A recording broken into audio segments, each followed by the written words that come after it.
The story opens with a man leisurely driving, the wheels screeching as he slams on the brakes. A buzz of chatter erupts around him, with people pointing and whispering about the supercar that just screeched to a halt. The young man steps out of the car, flashing a confident smile that stuns onlookers. Someone blurts out, "Chen Yuan, the top, cadetier second.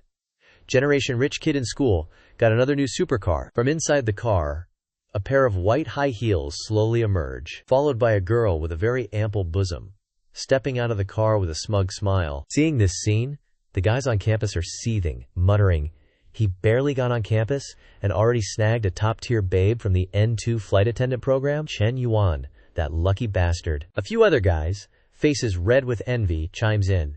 "He's a rich second gen, and handsome to boot. Naturally he gets first dibs on the ladies." He doesn't just get first dibs, he's practically monopolizing the market. "Heard a lot of freshman goddesses are into him." The main couple saunters inside, amidst the hushed whispers of the students present. The girls on the upper floors are also getting their gossip on, full of jealousy for the girl next to Chen Yuan. "Chu Wan, she's not even as hot as me, right? I just hesitated a bit and missed my chance. Ugh, so annoying. Do you think I still have a shot?" The girl next to her says, "Opportunity favors the prepared, don't lose to that Chu." Chen Yuan, oozing confidence, glances up at the gossiping girls, flashing a smile that's a total babe magnet. Afterward, they happily stroll through the mall together. But that's all just a memory from Chen Yuan's past here. He reflects, it's a pity all that generous spending and enviable life in his third year of university was ended by a disaster. Not only did the 3 tourism companies in his family go bankrupt, but they are 100 million in debt. Back in reality, Chen Yuan walks inside and shouts, "Yo, roomies, anyone up for a late-night gaming session with Lao Zhang?" He turns around, coldly replying, "Chen Yuan, I don't think we're that close." Another guy lounged back, leisurely saying, "You think you are still the young rich man from before. If you ask, we come, and if you want us to go, we leave." Chen Yuan is speechless, swallowing his pride, and goes to the roof to take in the breeze. He thought to himself, all his old friends that partied with him left one by one, avoiding him at all costs. There's no choice. His parents and little sister have to stay in a rented place. Now, he used to rent a room out every day, but now he can only live in the school dorm. Being like this, not to mention being able to be unrestrained and extravagant like before, it's uncertain whether I can even live a good life or not. Up until the next moment, Chen Yuan was asked to a corner by Chu Wanding to have a word. When he arrives, she says with disgust, "Chen Yuan, stop it, don't contact me from now on. I hope you can find a more understanding girl." He freezes, not knowing what to say, his expression darkened, unable to believe what he heard. Chen Yuan says, "Bewildered Wan, 3 years of relationship. You say stop, and you stop. Are you that heartless?" Chu Wanding looks at him with a cold gaze, replying with a voice akin to a pure love soldier, "How much feelings do we have? Don't you know that already?" She strokes her hair, turning toward the luxurious car that has been waiting on the roadside. Before she leaves, she reminds him, "Also, don't call me Wan. It's so country when you call me that. In the future, if we ever meet again, but preferably don't meet at all." After she spoke, she opened the car that was waiting for her. Chen Yuan's heart died when he heard this, breathing a sigh. Chu Wanting says again, "I'll leave first. My friend is here to pick me up." Chen Yuan quickly pushes open the door to block her and says, "Wait, Chu Wanting." Chu Wanting got startled. Her forehead, covered in sweat, turns her head to ask, "What else do you need?" At this point, her eyes contain no love, saying in a cold tone, "All those branded bags that you bought me? I don't think I need them in the future. Why don't you return them to me?" Chu Wanding got touched on a nerve, screaming, "Chen Yuan, have some shame. I've only gotten a few torn bags from being with you for 3 years, and you want them back after breaking up?" Chen Yuan's face darkened, forcing a smile and saying, "If it really can't be done, I don't want the money anymore. Let me go back to that dream one last time." Her face turned red, speaking in a disgusted voice, "Get lost." Quote, suddenly, an aged voice echoed from the car outside.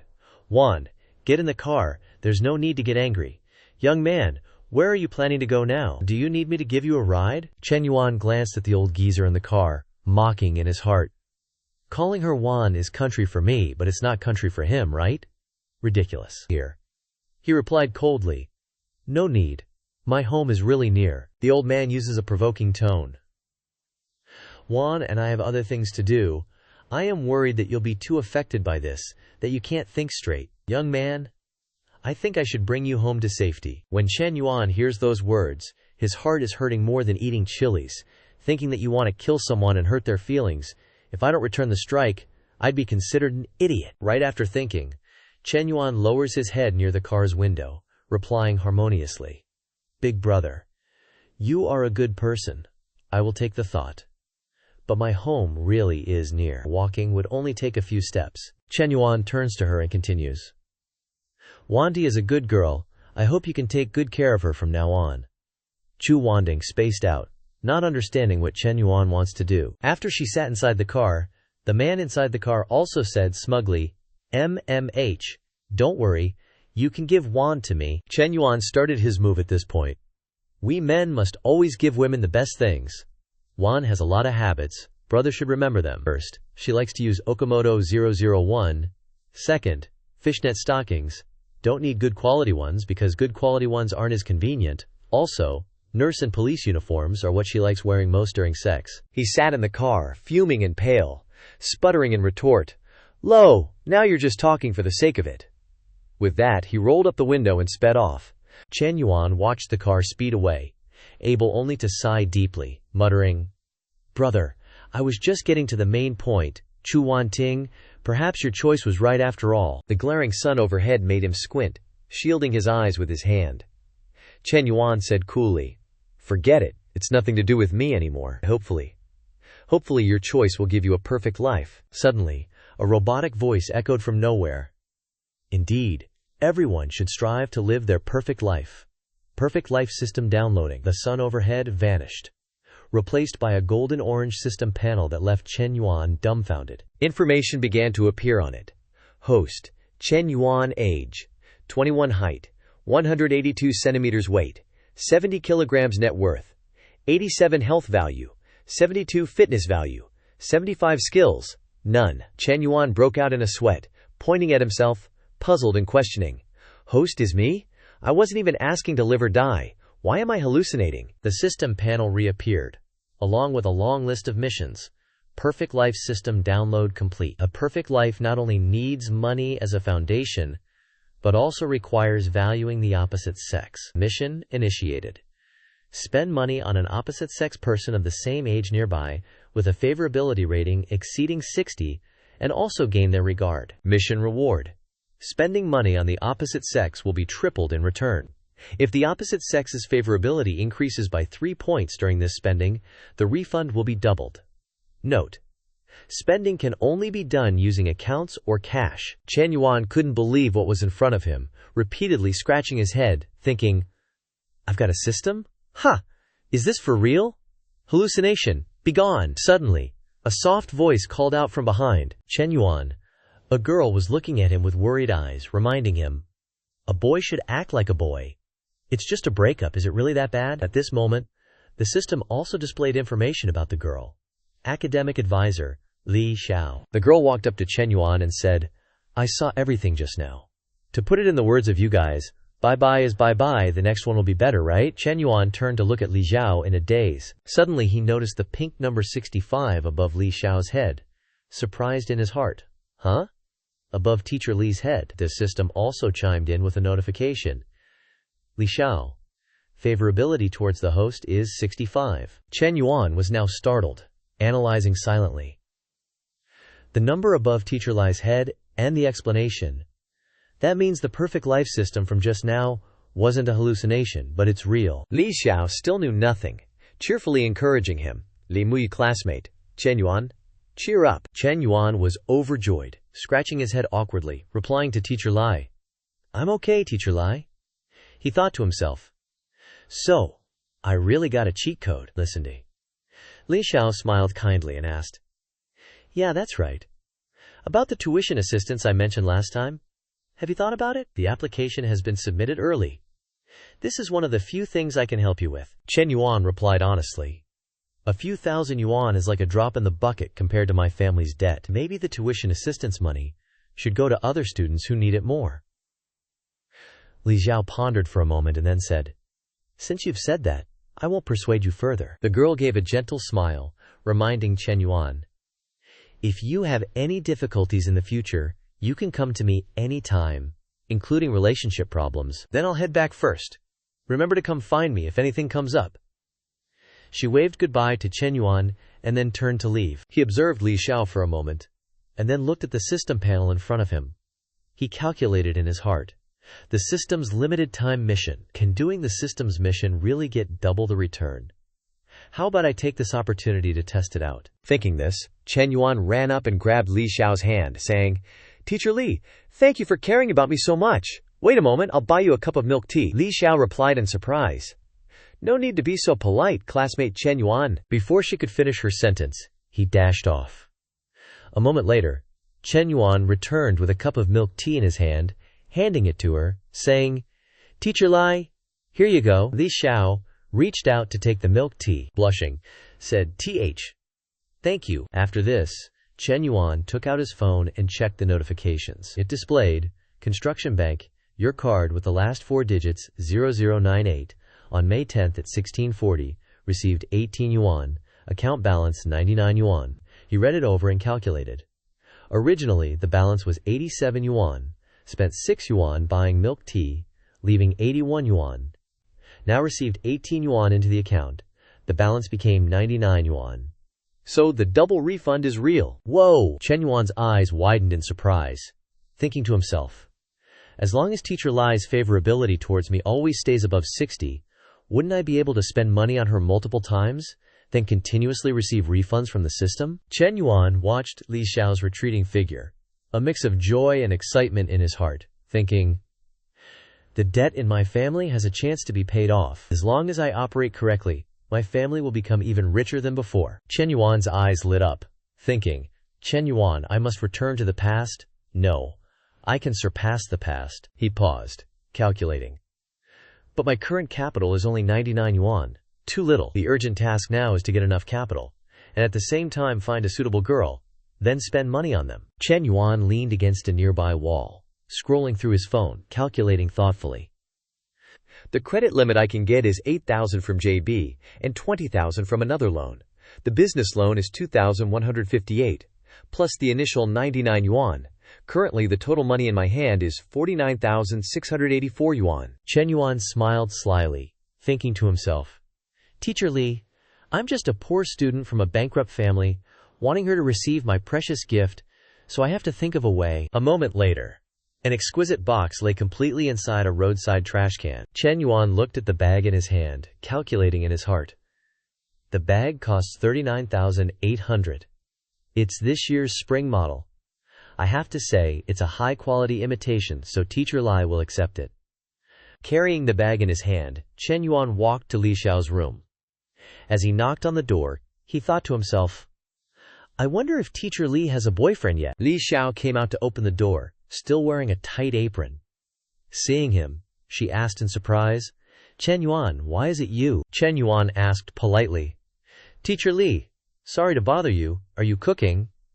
Li Xiao looked at the bag at Chen Yuan's side, asking curiously, Is there something you need? Chen Yuan didn't waste words, handing out the bag, saying carefully, Teacher Lai, you've cared about me a lot during these 3 years of college. I always felt that it was something I should do, but today I finally understood the value and warmth of this help.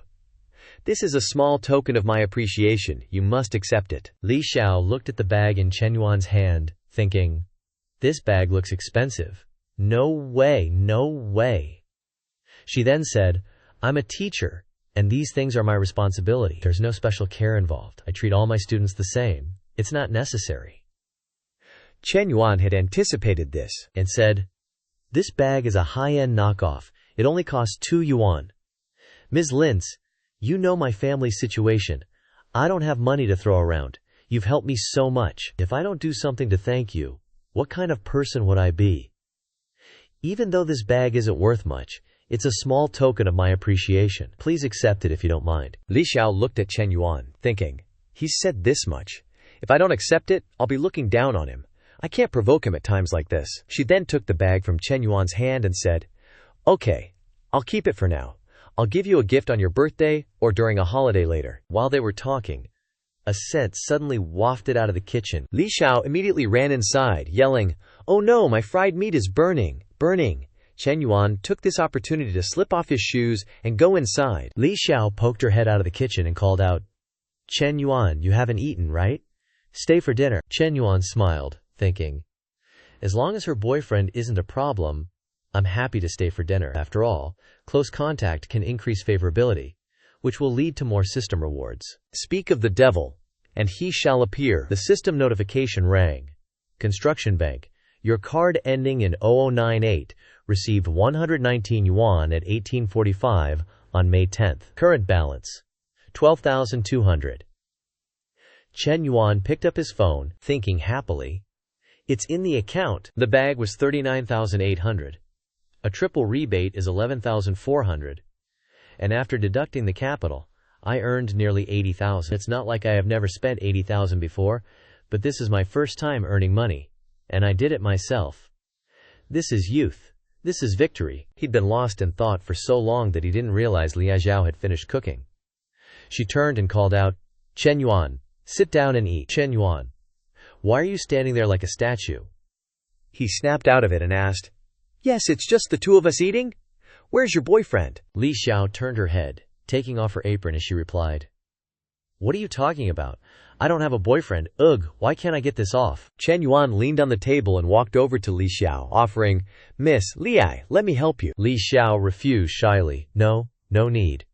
But Chen Yuan was faster, going behind her to help her take off the apron. Chen Yuan looked at the alluring scene of her figure from behind and said, "It's okay, almost done." Suddenly, a loud shout came from outside.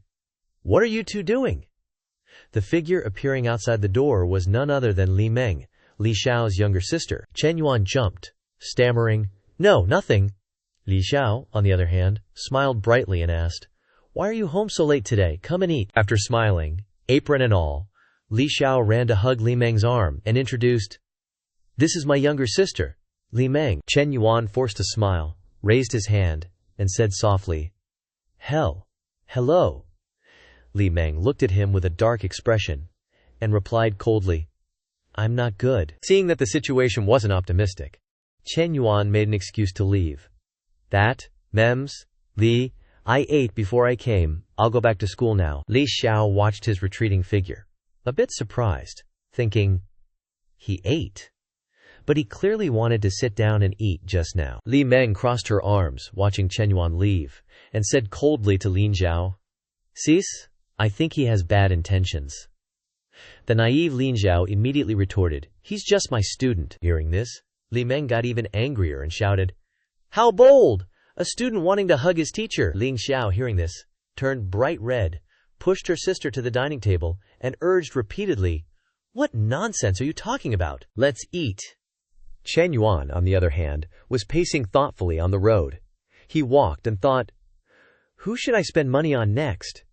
On one hand, Ms. Lini is just my teacher. On the other hand, she's not as money-grubbing as Zhu Wanting. Suddenly, a man fell straight into Chen Yuan from the front, for no apparent reason. He quickly recognized the person in front of him and asked, "Lao Huang, what's wrong?" The man reached out a trembling hand and a pale, lifeless face towards Chen Yuan, pleading, "Yuan Ji, my goddess, Feng Minhui, went to see a movie with that damned Li Jianpeng." This withered man was none other than Chen Yuan's roommate, Huang Haibao. These words reminded Chen Yuan of Feng Minhui, the campus belle of the class of 20 in the international business program, Lao Huang's goddess. The two had never had any contact, not even a conversation.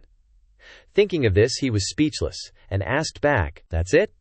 Huang Haibao saw Chen Yuan's indifferent expression and asked in surprise, "Yuan Ji, what's with that look on your face? You're not laughing at me, are you?" Chen Yuan glanced to the side and said, "Don't make a fuss, look at who that is." Suddenly, Huang Haibao's eyes lit up, staring at two beauties, with hot figures walking in front of them. His face suddenly flushed red, and his complexion became rosy and full of life as he asked Chen Yuan, She just went to see a movie with Li Jianpeng. Yuan Ji, they didn't rent a room.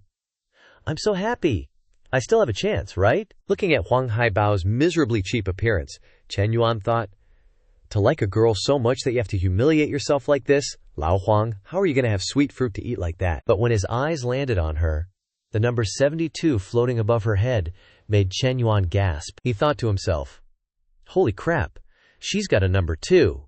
And it's even higher than Li Xiao's. The girl next to Feng Minhui sneaked a peek at Chen Yuan and said, "Minhui, did you hear? Chen Yuan got dumped by his girlfriend." Feng Minhui was surprised. Her friend rolled her eyes and went, "Chen Yuan? Titsk titsk." Feng Minhui didn't seem to catch it. But as she walked past Chen Yuan, she glanced back at him, kinda checking things out. The friend went on, "I shouldn't have cheered him on during military training back at the start of the semester. You took the initiative to talk to him and even gave him water." That rich kid attitude? Having money is one thing, but being cocky even after going broke? Anyone would break up with him. Yeah. Good thing you two weren't actually in love, or else it would have wasted 3 years of your youth. Feng Minhui sighed heavily, at a loss for words. Meanwhile, Chen Yuan was still staring at Feng Minhui, thinking, it's rare to find someone whose affection level can actually be beneficial. Why is the number dropping so fast? Feng Minhui's number was slowly decreasing from 72 to 69. Chen Yuan started to panic a bit. He thought, crap, I can't just sit here and do nothing. But still thinking about his roommate's feelings, he turned to Huang Haibao and asked, "Lao Huang, let me ask you something. If Feng Minhui and I got together, would you mind?" Huang Haibao rubbed his chin, looked at Chen Yuan, and asked, "The real question is, can you even win over the class beauty, you think? You think you're still that rich second-gen driving a BMW 4 Series? But to be honest, I wouldn't mind, as long as she's not with Li Jianpeng. Then I don't care who she's with." That was all Chen Yuan needed to hear. He quickly turned away, leaving behind a single sentence. "Good bro, that's all I needed to hear. I'm going for it." Huang Haibao called after him in shock. "Yuan Ji, are you serious?" Chen Yuan ran to Feng Minhui as fast as he could and seriously called out, "Minhui!" The girl blankly turned around, blushing as she looked at him. Her friend was startled and instinctively became defensive. She immediately stepped forward and shouted, "Chen Yuan, what do you want with our Minhui?" Chen Yuan, putting on his most sincere face, said, "I wanted to ask if you're free tomorrow. I managed to get a reservation at Star Sushi Kaiseki.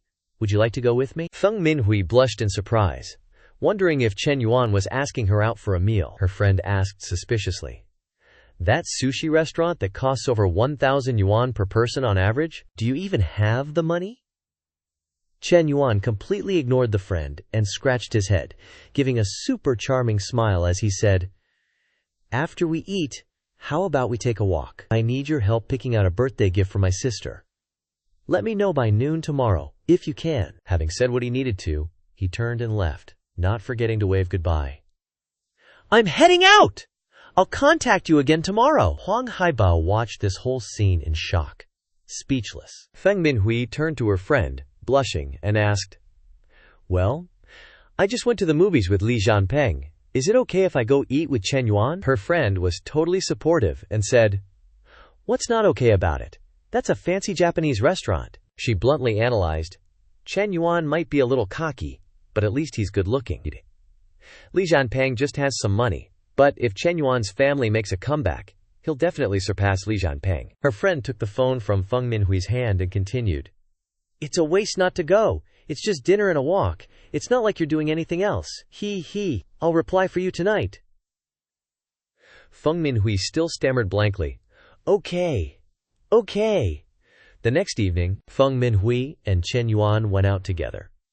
They strolled towards the restaurant that had been reserved. They sat down at the table. The server quickly brought the dishes and enthusiastically introduced them. "Hello, Mr. Chen. This is the set menu for 2 that you ordered. Enjoy your meal." Feng Minhui smiled and sat down next to him, saying, "Chen Yuan, I heard your family's having a hard time. You didn't need to waste so much money on this." Chen Yuan turned to reply, "It's okay, the Japanese food here is super delicious."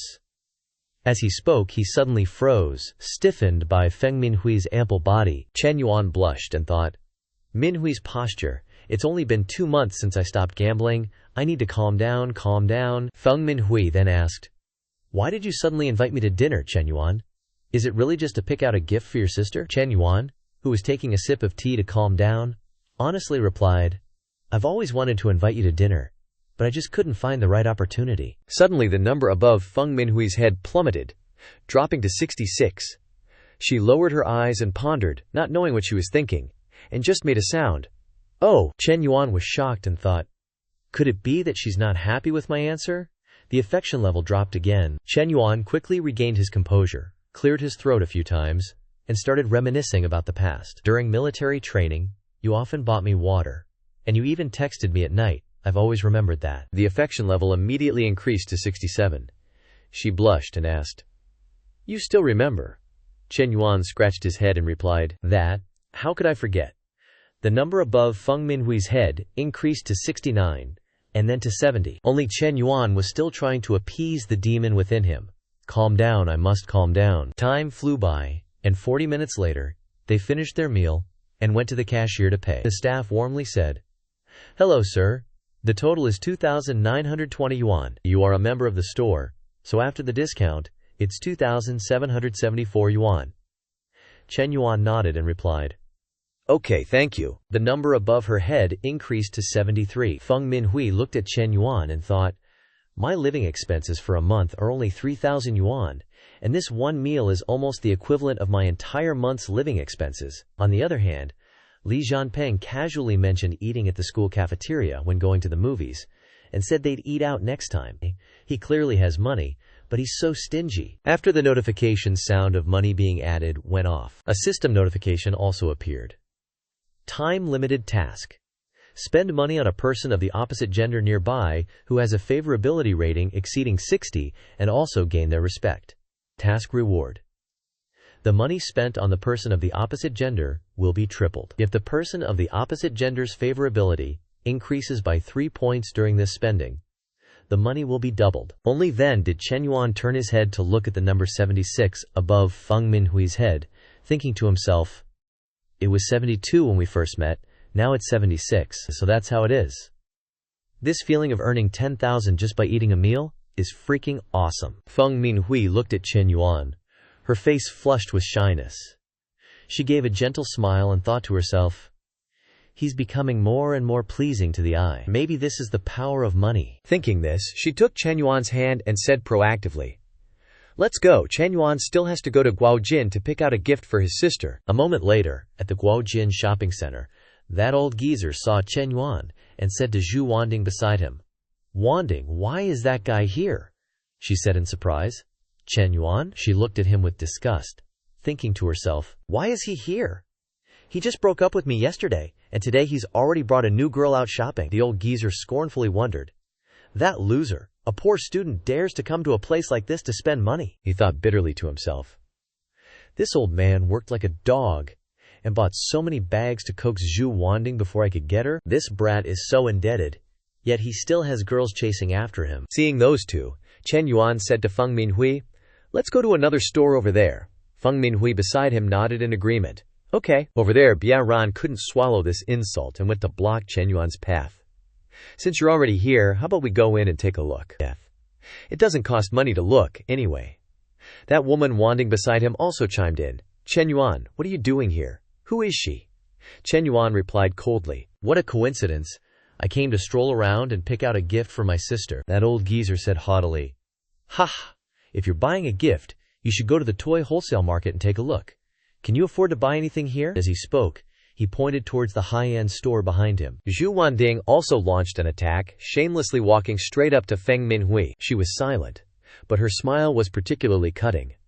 "This sister, although I don't know you, I'm just kindly reminding you, don't be deceived by this kind of person." Chen Yuan, of course, wouldn't let this go. He immediately stood in front of Feng Minhui and retorted coldly, "What does it have to do with you? Furthermore, what do you mean by deceived? Who am I deceiving?" That old geezer then spat out a few words. "Chen Yuan, you shouldn't talk to Wanding like that. A man should have some class. Besides, Wanding is still your ex-girlfriend. We know your family situation very well. Bankrupt and still owing money. There's no need to pretend to be a big shot. No one's laughing." Chen Yuan was provoked by his words and thought, "These two are truly disgusting. They're a perfect match." Suddenly, the system's notification sounded. A perfect life should not be looked down upon by others. Time-limited task. Spend money on a person of the opposite gender with a favorability rating above 60, and also create negative emotions in the person beside you. Task reward. If the value of the negative emotions of the person beside you increases because of the host will be refunded double the amount spent on the person of the opposite gender for every 5 points increase. Note: This task can be stacked with a refund when spending money on a person of the opposite gender. At this moment, the two numbers of that scum couple also appeared, 30 and 35 respectively. Chen Yuan seemed to have found their weakness. He smiled to himself. I initially wanted to save some face for you two, and didn't want you to be embarrassed in public, but you two just had to cause trouble. Now that the system has issued a task, there's even less reason not to take action. Chen Yuan gently took Feng Minhui's hand, smiled elegantly, and walked forward, saying, All right then, let's go inside and stroll around, in a brand name store. The two receptionists, who had just finished gossiping, began to pass the buck. Chen Yuan is considered an old customer. You go and greet him. The girl beside her retorted, I'm not going. What's there to serve about a bankrupt rich second generation? Last time, I was the one who fussed over that fake, and you only tried it on but didn't pay. It's your turn now. The receptionist put on a threatening face and said sternly, I told you to go, so you have to go. On this side, Zhu Wanding scanned the store and then took a bag, holding it out in front of that old man, saying, Honey, I've looked at it. Can you pay? All right. The receptionist said happily, Coming right up, Ms. Zhu. Please wait a moment. The other receptionist looked on with envy, thinking to herself, high-quality customers with stable payments are hers, while poor customers who don't make purchases are mine. She went to Zhu Wanding's side and began to fawn over her. Ms. Zhu has great taste, perfectly matching her temperament. Unlike some customers who have no taste at all, another receptionist also took out expensive items and offered them, Ms. Zhu, this jewelry set also goes very well with the bag you just chose. Would you like to try it on? It looks great on. It's just a little expensive. About 100,000 in total. Chen Yuan, not bothering to pay attention to those two pretentious people, looked at Feng Minhui and whispered, Minhui, don't be stingy with money for me. Hearing this, Feng Minhui pointed to a bag in front of her and said, I think this bag is pretty good. The style is also very young. Your sister might like it. Hearing this, the receptionist said with a look of disdain, These two things together are more than 50,000. Very expensive. Zhu Wanding's old geezer looked at her unhappily, thinking, 100,000 to waste. Originally, I could coax her with a 2,000 yuan bag today, but now she wants a whole set of 100,000. After Zhu Wanding happily finalized the purchase, she seduced him and whispered, Swipe your card, honey. Chen Yuan is still watching. Hurry up and show off your boyfriend power.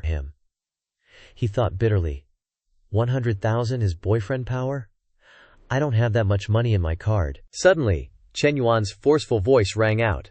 Hey, I'll take both of these bags, and I'll also take the accessories that the girl over there just recommended. The sugar daddy couple heard this sentence as if struck by lightning, turning around to look at Chen Yuan with shocked eyes. Feng Minhui was just as flabbergasted. The sales associate who was all over Zhu Wanting earlier did a complete 180, thinking, wait, he's getting the accessories too?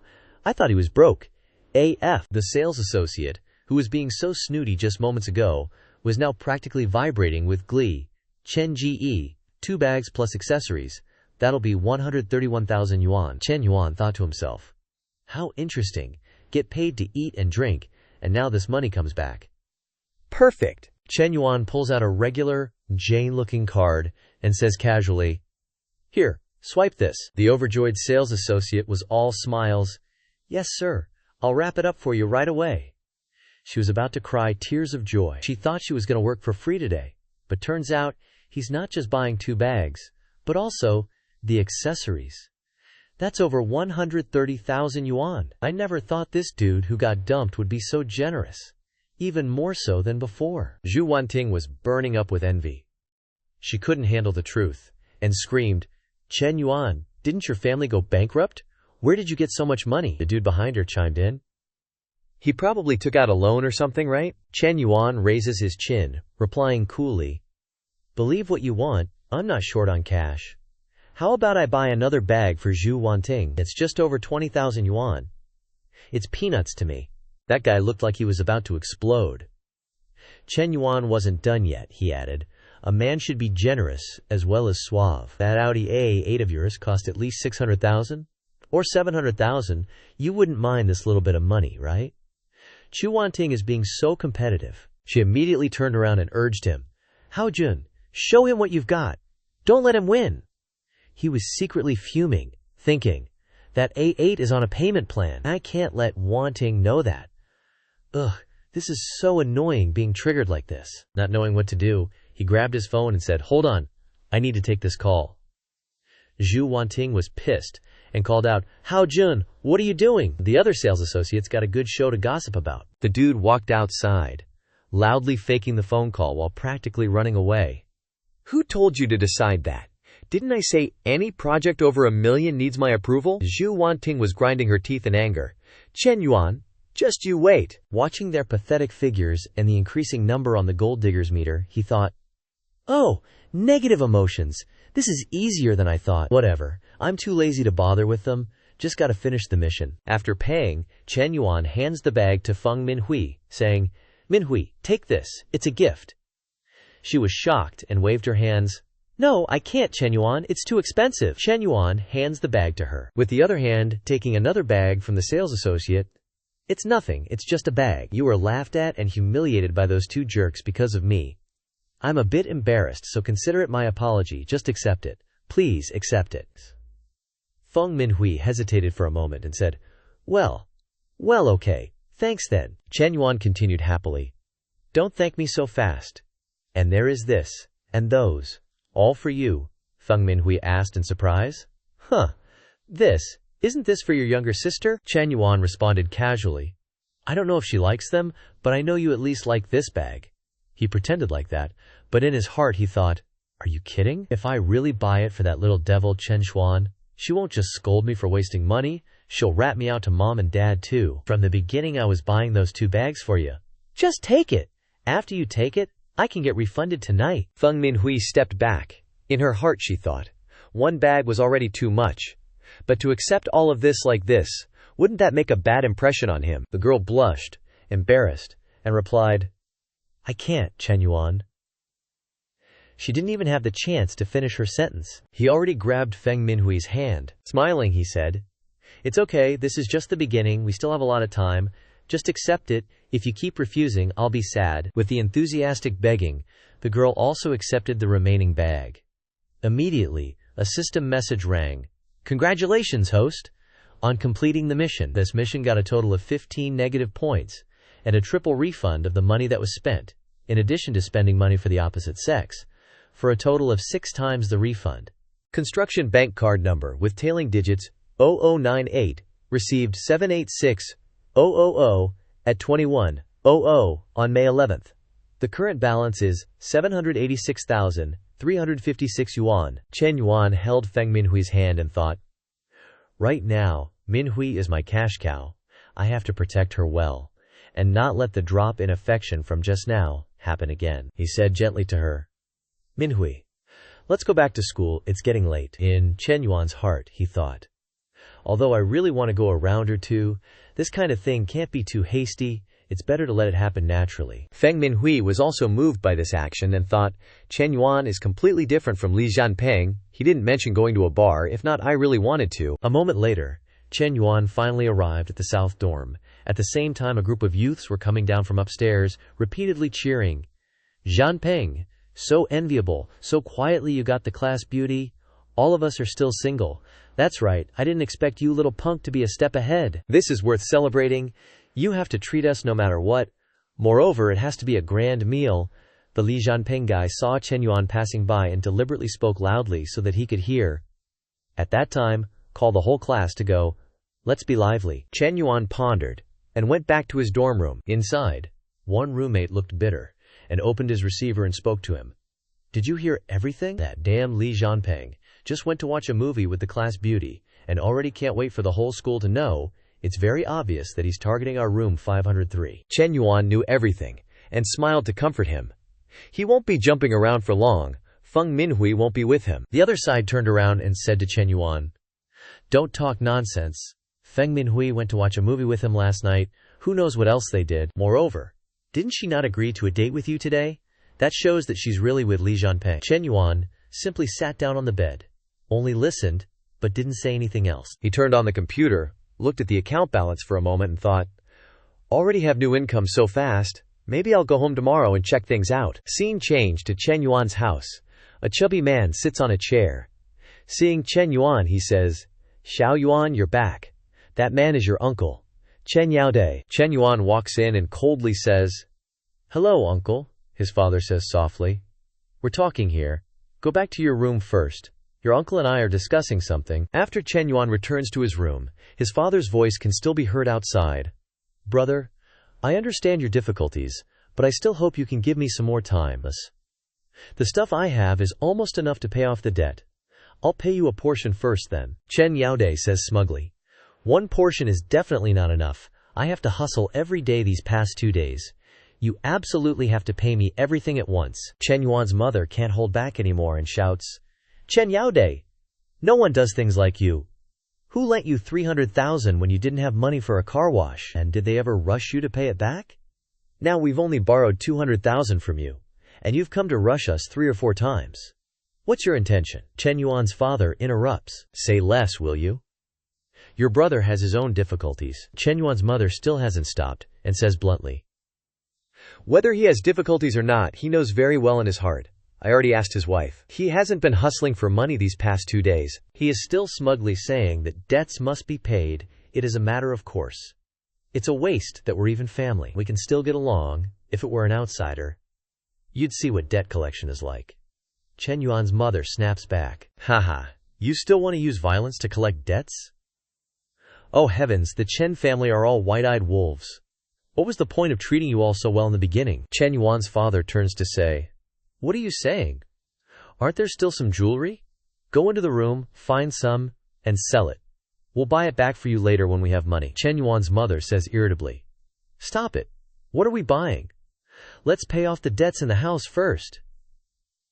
Suddenly, inside, Chen Yuan's system rings with a notification. A perfect life shouldn't carry debt. Time-limited mission. Pay off family or personal debt. Mission reward. The amount of debt paid will be doubled for the host. The first time you pay 200,000, you will get 1 million specifically for a car. Chen Yuan stares blankly at the notification in front of him, thinking to himself, this mission came at just the right time.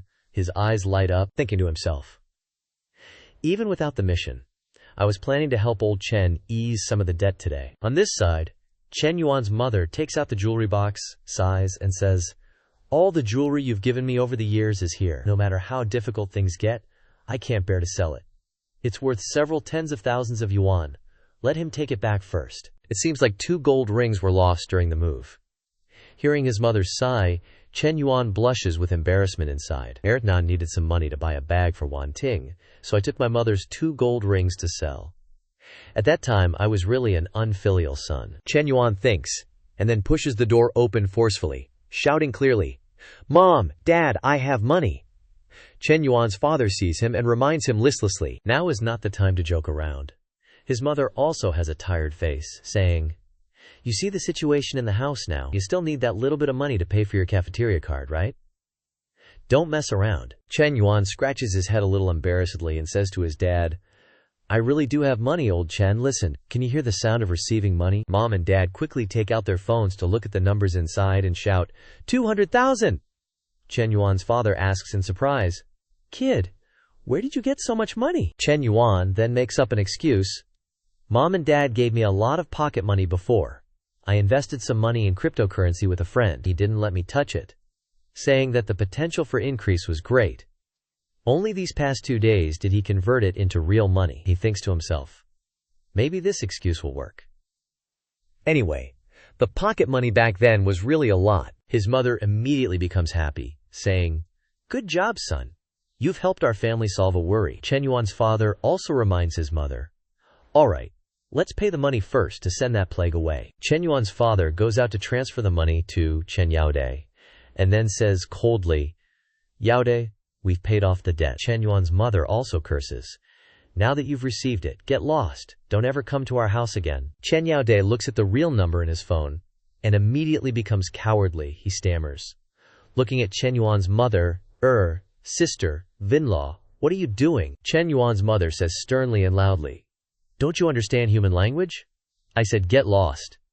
After that, he doesn't need to leave on his own. Chen Yuan's parents kick him straight out. He looks inside in a daze, thinking to himself in confusion, my cousin owes nearly 100 million outside. I thought he would run out of money eventually, so I had to come and collect the debt early. Why could they pay off the debt so quickly? Could it be that my cousin's new business is making money? Then he's about to get rich again. He then feels regret and slaps himself. How can we ever meet again after what I did today? Damn it, why did I even come? On this side, Chen Yuan's system rings with a notification. Checking that the host has completed the first debt repayment goal, the system will immediately issue the reward. Construction Bank card number, ending in 0098, has received 400,000 yuan at 11:39 on May 12th. The current balance is 1,163.56 yuan. Construction Bank card number, ending in 0098, has received 1 million yuan at 11:39 on May 12th. The current balance is 26.35. Chen Yuan looks at his phone, thinking to himself. Excluding the private money to buy a car from the second message, my private account already has more than 1 million. I didn't expect that coming home would not only help my parents solve a worry, but also have such a big harvest. Chen Yuan thinks. But completely solving all the debts in the house still requires a lot. So right now, even if I give all the million in my hand to old Chen, it's useless. The most beneficial thing is to use this capital to create more money. Chen Yuan looks at his parents, who are so happy that they're crying beside him, and thinks to himself, let's calculate. I can only give old Chen 2 more 10,000. Thinking this, he goes to his parents and says, Old Chen, I actually still have a portion that hasn't been withdrawn, about 10,000. Do you need to use it urgently now? Chen Yuan's mother waves her hand and says, Mom feels like we can keep it for now. The other debts aren't urgent for the time being. Suddenly, old Chen blushes and speaks up. Wait, give me 10,000 first, embarrassingly says. That, Chen Yuan, give me 10,000 first. Chen Yuan responds with a smile. That's right, old Chen. This is the right feeling. He recalls himself in the past, thinking to himself, this appearance of dad is exactly like me when I asked him for money before. This thing like inheritance is really interesting. Cut to outside Li Xiao's house. Chen Yuan's standing there. He sees her, and immediately says, Teacher, you're back. Li Xiao smiles when she sees him. Yep, no classes this afternoon. Chen Yuan leans in, all eager, and says, Are you free tonight? I wanted to treat you to dinner. You bought me food last time, so it's my turn to return the favor. The moment he says that, sharp eyes flash behind her, making both Li Xiao and Chen Yuan sweat bullets. Li Meng, her face full of killer intent, appears behind her teacher, making Chen Yuan stutter. Li Meng, Chen Yuan freezes, thinking, this teacher's little sister is seriously my nemesis. Can't mess with her. These two sisters are really different. The older one is gentle, but Li Meng is tough and always on guard. She narrows her eyes at Chen Yuan. Chen Yuan gets super nervous under her gaze, then turns and stammers, Oh, teacher, I suddenly remember I still have something at school. Might be busy tonight. We'll do the treat another time, okay? I'll go now. And he bolts. Li Meng says to Li Xiao with a serious face, I told you that kid has ulterior motives. Li Xiao replies softly, Maybe he really just wants to buy me a meal. Besides, even if he does have other intentions, I wouldn't agree. Chen Yuan's already outside, thinking to himself as he walks, It's so hot. He absent-mindedly thinks back to the past, driving around in an air-conditioned car with Zhu Xiaoting that was comfortable and cool. Thinking about it still feels nice. Suddenly, he remembers something, takes out his phone, and thinks, Wait, I actually have some money set aside to buy a car right now, but I haven't used it. Am I not giving the system enough face? He thinks for a second, then texts Feng Minhui, Free this afternoon, want to go car shopping with me? Feng Minhui replies quickly, Sure, no classes this afternoon anyway. Feng Minhui's friend reads the message and squeals to her, Aya, you two lovebirds are already going to pick out a car together. That was fast. Are you not coming back to the dorm tonight? Tell me. Feng Minhui blushes and protests. Don't talk nonsense. We're not even dating yet. Her friend teases. Our Minhui is so lucky to find a rich gold, turtle, and a handsome one at that. That brat Chen Yuan got a steal. She reaches out and gives Feng Minhui's chest a playful squeeze, making her blush and exclaim, Stop it. An hour later, at a top-tier 4S dealership, an employee sees them arrive and greets them, Welcome, what can I do for you? Are you here to see cars? What kind of car are you looking for? Another guy walks over, face red and dazed, and asks, Minhui, what are you doing here? Feng Minhui turns and says softly, Oh, Senior Qin, she thinks to herself. Qin Yang, the upperclassman who used to chase me in high school. Why am I seeing him here? The guy walks up to them and asks her, Manhua, who's this? Chen Yuan steps forward and introduces himself. I'm her classmate. Xin Xiao asks, Oh, are you two here to see cars? What kind of car are you interested in? Chen Yuan points to the car next to him, without hesitation, and says, I want to learn more about this MCH model. Xin Xiao says enthusiastically, The car exhibits are over there. Feel free to look around, you can also sit inside. In his heart, he's clearly looking down on them, thinking, the lowest MCH is at least 500,000, and it's more than 600,000 on the ground. This kid is dressed so plainly. Ha! If you don't have money, you don't have money. What's the point of bringing a female student to the 4S store and pretending to buy something? He stares blankly at Feng Manhua, thinking to himself, Manhua is still so beautiful, worthy of being the goddess I pursued. I'm different from before. Salary of more than 10,000 a month, outstanding salesperson, drives a 200,000 Honda Accord to work. Girls are realistic now, guys like me are their top choice. He just stands there, thinking all sorts of nonsense. He then walks over to her side and says, Manhua, long time no see. If you're free tonight, how about we catch up? Feng Manhua replies awkwardly, Sorry, senior, I might not be free today, I have other plans tonight. Chen Yuan suddenly pipes up, Hey, is it possible to arrange a test drive? He gets interrupted and thinks bitterly. I'm trying to ask Manhua out, what are you interrupting for? You can't afford it, so what do you want a test drive for? Wasting my time. He suppresses his anger and replies, Sorry, the test drive vehicle has already been driven out by our boss today. No test drives today. Chen Yuan, with his history of changing cars every few days, thinks he is not someone who knows nothing about cars. He already saw the MCH in the store when he came in. If you can't arrange it, then change someone else. Without saying much, he gets off the car and shouts loudly to the front desk, Excuse me, could you arrange another salesperson for me? I want to test drive immediately. A girl walks out and says softly, Hello, my name is Chen Na. I am the sales consultant of the store. How can I help you? Chen Yuan looked at the sweet girl in front of him and praised him. Another colleague saw this and asked the guy, Isn't Xin Yang supposed to be handling that customer? Why did you let Chen Na take over? He replied annoyedly, I couldn't be bothered. Let Chen Na work for free. A student saying he wants to buy an M9 and test drive it? Isn't that just bragging? The other colleague said, What if he actually buys it? You'll regret it then. Xin Yang still scoffed, Buy my ass. Just a poor guy bringing a pretty girl along to show off. I've seen this a million times. Meanwhile, Chen Na was enthusiastically introducing the car. Sir, this car mainly features intelligent driver's seat design and is equipped with a 192-line laser radar, enabling full autonomous driving. How does it feel? Chen Yuan quietly assessed the girl's efficiency. Very professional. Her looks and figure aren't any less than Feng Manhua's, he thought. It's just that you often hear stories online about female car salespersons rarely closing deals with male customers. A few impure thoughts about Chen Na popped up in his head. Over there, Chen Na asked, Do you understand all the car's configurations? What's your budget? Chen Yuan casually asked, Do you have a car in stock? I want to pick it up today. Chen Na's eyes lit up as she secretly thought, Customers who buy our cars usually have to look at them several times before making a deal. This guy just test drove it and decided to buy it without even asking the price.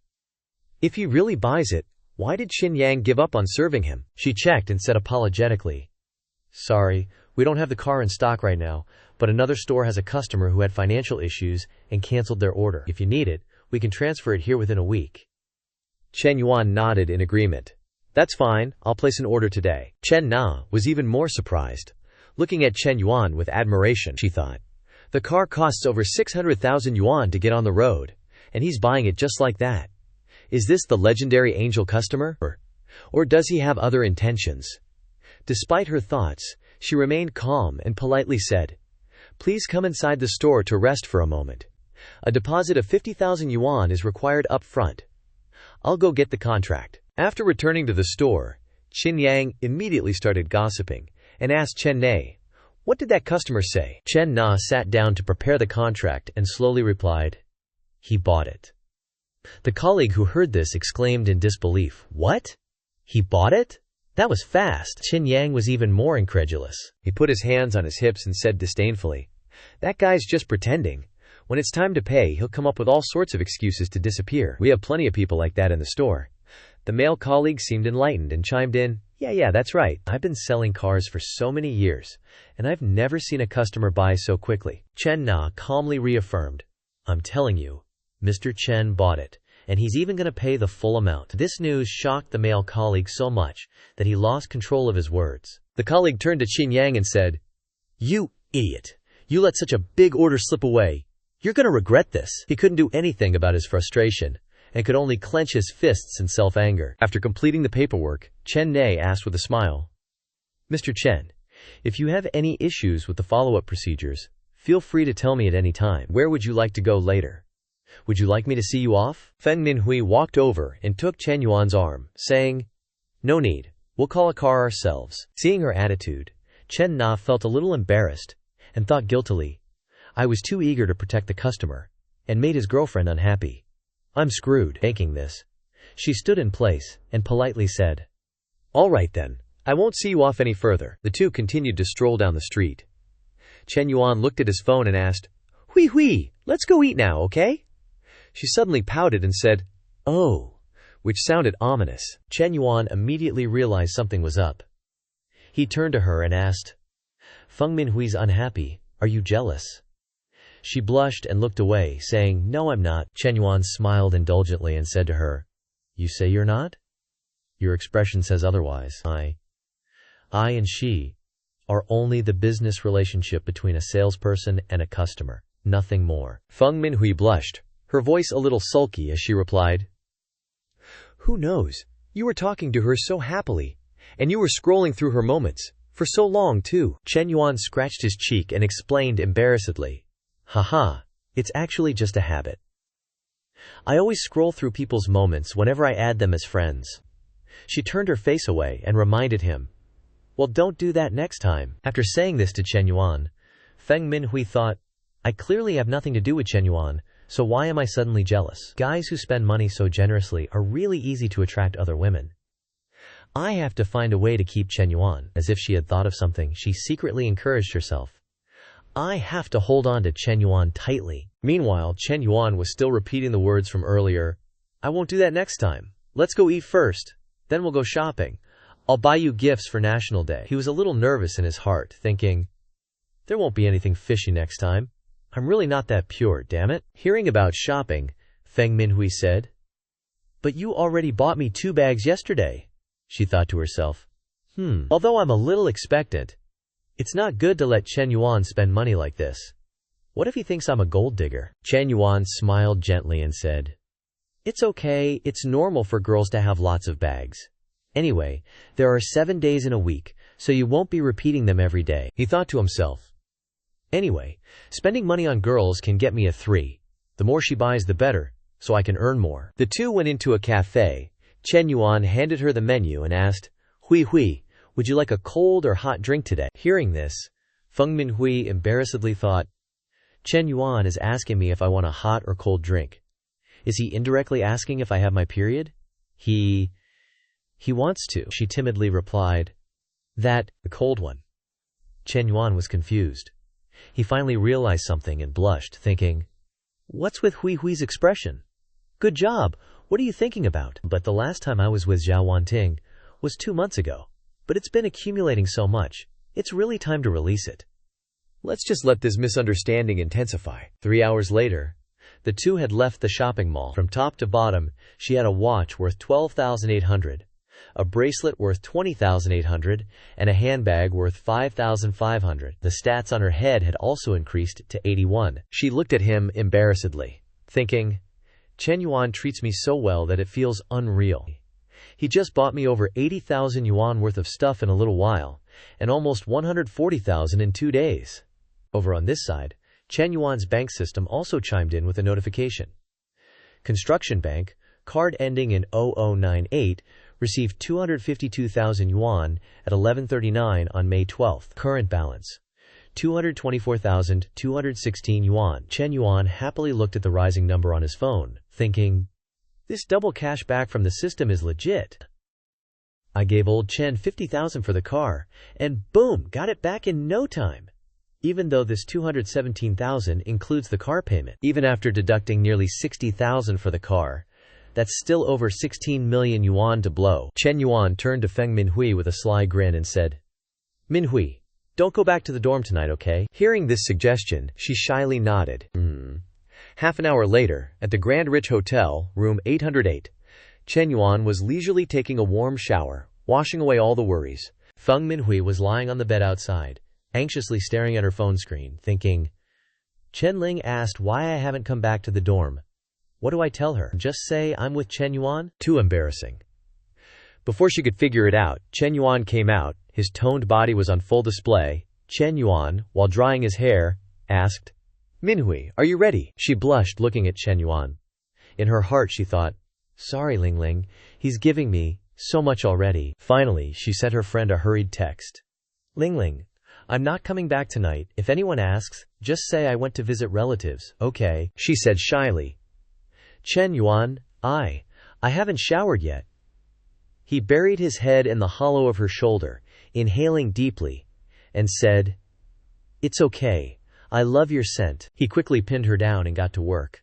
Feng Minhui continuously blushed, letting out embarrassing moans. She gently called his name, Chen Yuan. He skillfully used his mouth to undo the zipper of her dress and said, I love every scent on your body. She was in a daze, placing her hand on Chen Yuan's chest, and gently instructed. Be gentle, he happily replied.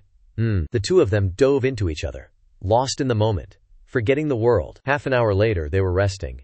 She lay in Chen Yuan's arms, thinking, this kind of thing is really not as scary as Chen Ling said. Chen Yuan, on the other hand, looked gloomy, thinking, I didn't expect Minhui to be. This feels great, but also exhausting. Looks like I haven't been working out enough.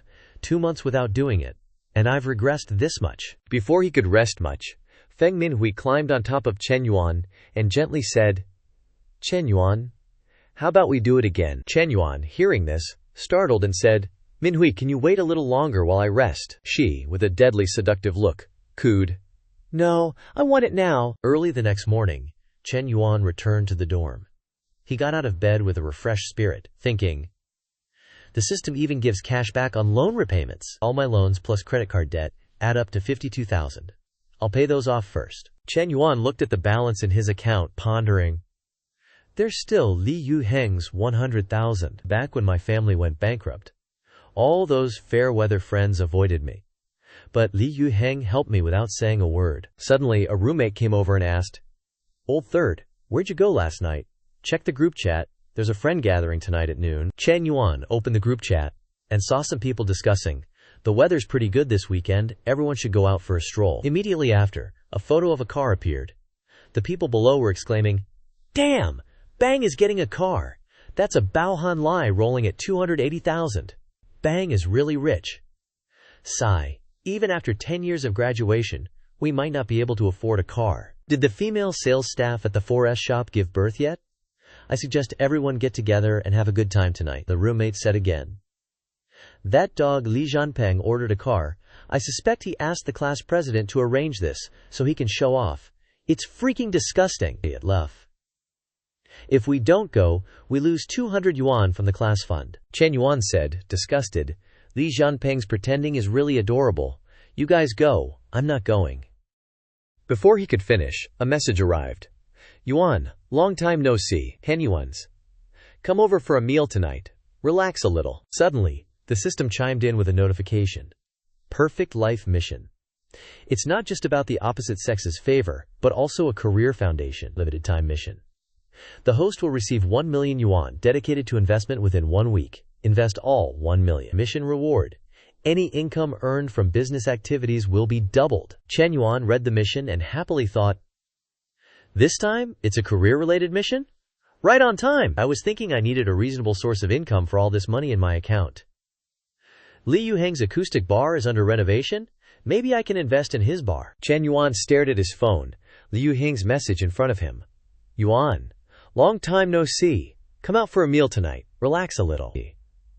He replied, send the location. Tonight Daddy will show you a change of scenery. At the South Scenery Bar, in a VIP room. Cheng Long, a young master lounging on the couch, said with a dismissive look, "Young Master Li, who are you still waiting for? I'm about to starve to death." That guy was Lin Guangyao. Shi Haiji, sitting on the side, chimed in. "Aren't all the important brothers here already?" Zhao Zhengang, sprawled out there, also said, "That's right, important people wouldn't be late." Li Yuheng held a glass of wine in his hand and said affably, "What's the rush? Aren't there fruits and snacks on the table?"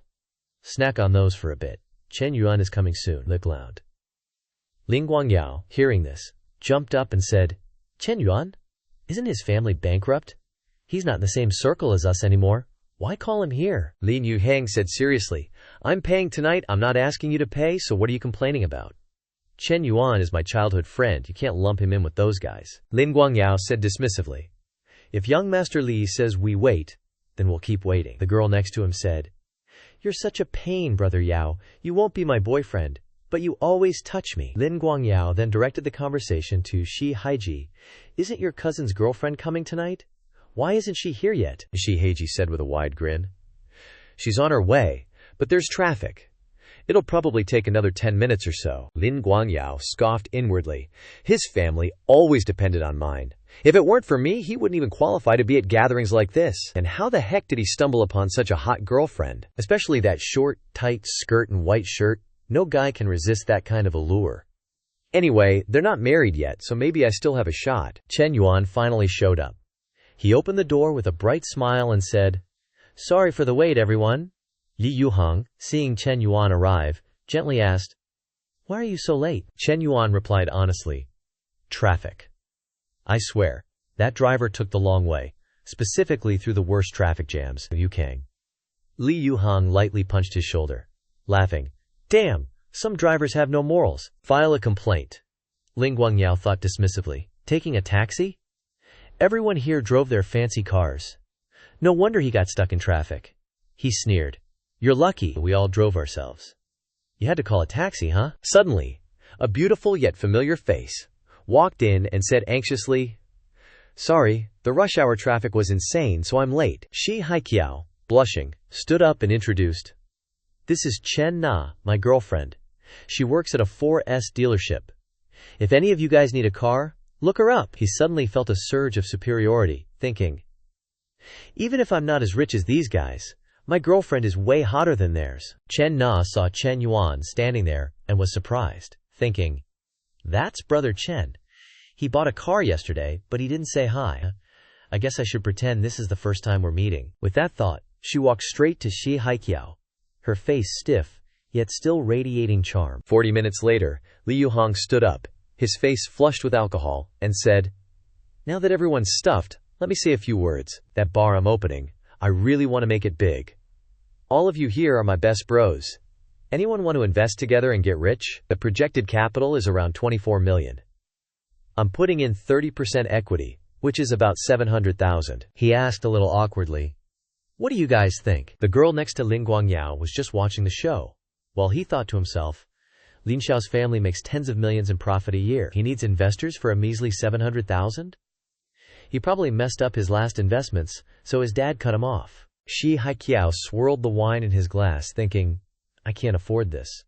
I'd have to save for 2 years to get 700,000. Zhao Zhengang thought. "Going out to eat is fine, but why are you roping us into investing?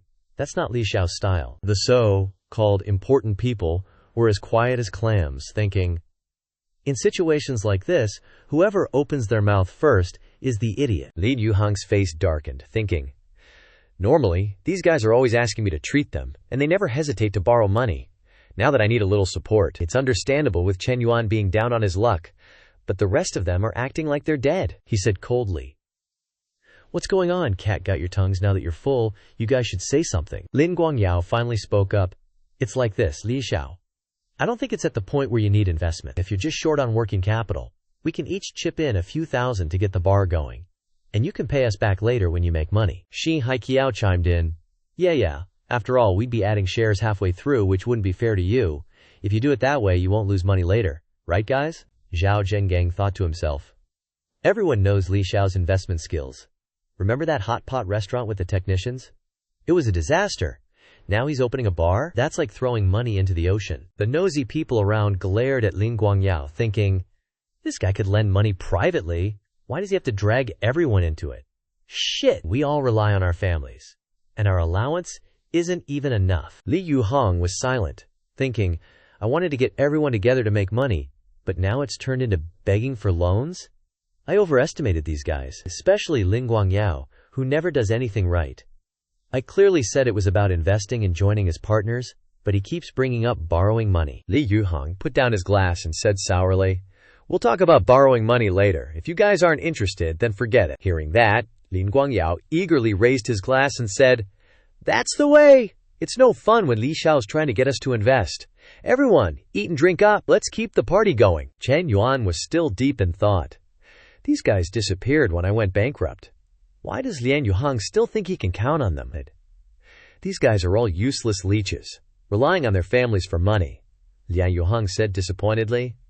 You guys can keep partying. I'm heading out. Chen Yuan finally spoke up. How about I invest that 700,000? The whole room went silent. Li Yuhang turned around in shock. Lin Guangyao burst out laughing. Chen Yuan, stop joking around. It's not like we just met. Yeah? Another guy echoed. Yeah, talking big doesn't mean anything. A guy sitting next to Chen Yuan patted his shoulder, advising, why don't you go wash your face in the bathroom to sober up? Li Xiao's not in a good mood right now. He doesn't have time for your BS. Shi Haiqiao added a reminder. Brother, I'm a few years older than you, and I've experienced more. You have to know your limits. This isn't just about knowing your limits. It's about bragging shamelessly. Lin Guangyao chimed in mockingly. That's right, Chen Yuan. How did you even get here, don't you know? Should I pay for a taxi for you? Chen Na, watching the mockery, was confused, thinking, Brother Chen wants to invest 30% equity. Why do they think he's talking big? He just bought a 600,000 car yesterday. For someone with money like that, investing 700,000 is totally normal. She silently lowered her head, thinking, even though I want to help Brother Chen, if an outsider like me suddenly butts in and speaks up for him, it might just cause him more trouble. What's the best thing to do? Chen Yuan, on the other hand, calmly asked Li Yuhang, I've already transferred the 700,000. Check it out. Li Yuhang looked at the huge number on his phone and stammered in shock. Chen Yuan, you. The information on the screen was crystal clear. Your industrial and commercial bank card ending in 5,854 received 700,000 at 1942 on May 13th. That Lin Guangyao guy curiously asked, Li Xiao, what's going on? Li Yuhang stammered, unable to form a sentence, and pointed his phone at Lin Guangyao, saying, You see for yourself. He saw the ridiculously long number and was shocked, thinking, what the hell? Why does Chen Yuan's transfer have so many zeros? Let me count them again carefully. 1, 2, 3, 4, 5. Holy crap, it's 700,000. Chen Na, who was sitting next to him, was also surprised, and turned to look at Chen Yuan, thinking, the wind has changed so quickly. One of the guys, seeing Lin Guangyao jump up, curiously asked, Lin Xiao, what's in the message? He trembled as he replied, something came up at my house. Miss Cow, I can't drink with you guys anymore. See you another time. Xing Haiqiao, seeing this, also stood up and asked, aren't you my cousin? What's going on? He angrily retorted, don't ask. You go too. Your aunt and uncle are looking for you. Shi Haiqiao blankly replied, no way, they didn't call me. Lin Guangyao bitterly glared at Chen Yuan and thought, this cousin of mine can't read the room. Whatever, I'm too lazy to argue with him. It's that bastard Chen Yuan though. If he had this much money, why was he pretending to be a taxi driver? He stole all the attention tonight, damn it. That noob was so confused when he questioned him earlier. He thought, why did Lin Xiao have such a strong reaction? He went over to Li Yuhang and said, Li Xiao, what was that message? Let me see. As soon as he saw it, he opened the door and stepped outside, leaving behind only one sentence. Something came up at my house, I gotta go. The others immediately understood and stood up, saying, me too, Li Xiao. Let's hang out next time. Xie Haiqiao turned around, confused. Aren't you guys? What's going on? Why is everyone leaving? Chen Na next to him said, let's go too. Xie Haiqiao followed Chen Na, still puzzled, and asked, what did you say? How did you know they were looking at a transfer message? You didn't even see the message. Chen Na finally revealed. Chen Yuan ordered a McLaren from me yesterday and paid for it in full. He was shocked when he heard this. Grabbing her hand and saying, "Really? Is that true?" Chen Na coldly said. "Why would I lie to you? I still have his car purchase contract." He got annoyed when he heard this and scolded her.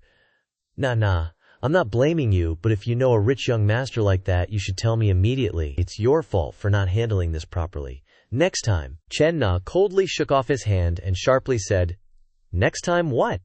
Shi Haiji? I just realized what kind of person you are. Consider me having met the wrong person. Don't contact me anymore." Scene changed to inside the VIP room. Li Yuheng sat down, put his arm around Chen Yuan's shoulder and said, "If I'd known you were this rich, I wouldn't have organized this gathering today. What a waste of money." Chen Yuan poured wine into a glass and said, "It's good you know now. None of those guys are trustworthy. They're good for playing around, but they can't do anything when things get serious." Chen Yuan turned and smiled, opening his mouth and saying, "Tell me about your idea for opening a quiet bar a year ago. Even though I'm just a small shareholder, I still have to participate in the planning of the future." Li Yuheng agreed with a bright smile. "Okay, I'll tell you about the plan first." For the next half hour, Chen Yuan discussed the decoration style and operation situation with Lin Yuheng. After a brain dump, Liu Hang rubbed his head in frustration and blurted out, "You son of a gun are really something. Going to university wasn't a waste. You're so insightful in business." Chen Yuan stretched and said, "This is called business genius, but I don't have time to be at the bar every day to watch over things, and it's even harder to save for you, so we still have to find a store near the school." Li Yuheng immediately replied, Whatever you say. Whatever you say." An hour later, a message from Chen Na arrived. "Brother Chen, the car you ordered is about to arrive at the store. You can come on Friday to pay the final amount for the car." Chen Yuan seemed to have an idea, and replied, "No rush. Are you free tomorrow night? I have some specific questions about the car I want to ask you directly." Chen Na thought when she saw this message, "This brother Chen is Chen Yuan." She smiled secretly, thinking, "Right now, Manhua is a money-making tree, but the amount of repayment is limited. We have to expand in all directions to fully utilize this sugar daddy system to make money. Moreover, Chen Na's looks and figure are both top-notch. Spending money on such a beautiful woman isn't a loss." Thinking this, he sent the address to Chen Na. "Tomorrow, tea restaurant, 4th floor, Guaojin Shopping Center." The next day, she arrived early as scheduled. She sat by the window, resting her chin in thought. "Brother Chen hasn't arrived yet. Am I early?" Suddenly, a pot-bellied uncle walked in from outside, saw her, and thought, "Chen Na? Why is she here? And she's wearing the store uniform too. I never had a chance to flirt with this little girl at the store. I finally caught her today." Thinking this, he turned around and said to the people behind him, "You guys find a place to eat today. I have some business to take care of." He was the general manager of Chen Na's 4S store, named Zheng Jinyang. The people behind him immediately understood and said, "President Zheng, you go ahead with your work. We'll go first then." After that group of people left, they were still discussing among themselves, "Do you think Chen Na will agree to President Zheng? I don't think so. Chen Na doesn't seem like that kind of person." Another colleague said, "That's not necessarily true. Would a girl come to a place like this alone to eat?" The other person still didn't understand and asked, "What do you mean?" The other person started to explain. Maybe Chen Na came to create a chance encounter, deliberately letting Zheng Jinyang run into her. The colleague laughed loudly when he heard this and said, "Chen Na usually looks very serious. I didn't expect." At this time, Xie Haiqiao happened to overhear this conversation and wondered, Chen Na is creating a chance encounter with whom? Zheng Jinyang then went over to her table and said, "Chen Na, what a coincidence. You're here to eat too? Are you alone? Do you mind if I join you?" Chen Na frankly replied, "President Zheng, I'm sorry, but I have an appointment to meet a friend." He didn't know where he got the confidence, but he thought this little girl was playing the like but pretend to refuse game. He put his hand on the table and said, "Chen Na, I'm your boss, no matter what. So what if you have a friend? Let's eat together." Chen Na said uncomfortably, "To be honest, I'm sorry, but please maintain a suitable distance from me. You already have a family. You shouldn't do this." This guy shamelessly sat down and said, "So you're concerned about me having a family? That's easy to handle? Divorce is the way to go, Xie Haiqiao thought, frantically searching for Chen Na everywhere. He fumed. Chen Na dumped me, only to hook up with some other dude. She's looking down on me. I make 400 to 500K a year. Plus, I got a car worth over 300K. What the heck am I lacking? He stormed up to the 4th floor, only to be utterly enraged by what he saw inside. Holy crap, I lost to this pig. Xie Haiqiao charged in, pointing his finger at Zheng Jinyang and yelling, "You too, face dogs, so you've been secretly having an affair behind my back?" Chen Na blankly asked. "What are you talking about?" Zheng Jinyang, annoyed by the interruption, retorted. "And who the heck are you?" Without another word, Xie Haiqiao lunged forward and punched the old geezer, shouting with bitterness, "I should be asking you who the heck you are." Not one to back down, Zheng Jinyang grabbed Xie Haiqiao's collar and snapped, "Where did this mad dog come from? You dare hit me?" Chen Yuan walked in and, seeing the chaotic scene, was stunned. He thought to himself, Xie Haiqiao's here, what the heck is going on? He analyzed the situation, caught in the act. Or is this fat dude a scapegoat? Otherwise, I'd be the one lying on the floor right now. Seeing Chen Na approaching, Chen Yuan quickly pulled her away, saying, "Mess, Chen, let's go, don't worry about them, let's get out of here." A while later, they were outside. Chen Na drove and began to explain, "Actually, Xie Haiqiao and I were only together for half a month. I only realized how awful his character was after that one meal. But luckily I broke up with him that night." Chen Yuan nodded in agreement. "It's good to find out what someone's really like early on. It's over now, so don't worry about it." Chen Na looked worried. "It's not over though. Zheng Jinyang, the guy who got hit, is my boss. Now that he's been beaten for no reason, who knows how he'll target me in the future," Chen Yuan suggested. "That kind of boss isn't worth working for. You should just find another job." She lowered her eyes and replied, "It's not that easy to find a job these days. If I switched to another store, I'd have to start all over. All the customers I've built up over the years would be wasted." They drove past a flower shop by the roadside. Chen Na stared blankly out the window and said, "Actually, being a salesperson is exhausting after a while. I want to switch to a different job, like running a cafe or something now. If I'm in a good mood, I'd do a lot of business. If I'm not, I'd just close up shop. How great would that be? Too bad opening a cafe costs 300 to 400K. I don't know how long it would take to save up that much." Chen Yuan asked with interest, "You want to open a cafe? It's okay if you don't have enough money. What if someone wanted to invest?" In his heart, he thought, "Besides the 700K I gave to Li Yuhang, I still have 300K, specifically for investments." Chen Na didn't take him seriously and laughed. "Then I'd quit my job immediately and work for him without hesitation." Chen Yuan said seriously, "Okay, then quit your job tomorrow. I'll invest 300K to open a cafe, and you can work for me from now on." Zhao Yuan's hand, which had been slapping his thigh, stopped abruptly. The number above Chen Na's head jumped straight to 64, and she gasped in surprise. Chen Yuan, on the other hand, was ecstatic, thinking to himself, "I was a little worried that I wouldn't be able to get her affection all the way here. Here comes a money tree." Chen Na asked in disbelief, "Chen Yuan, are you kidding me?" Chen Yuan smiled and replied, "I'm serious. What's the matter? Don't want to work for me? After we open the cafe, I'll pay you 12,000 yuan a month, plus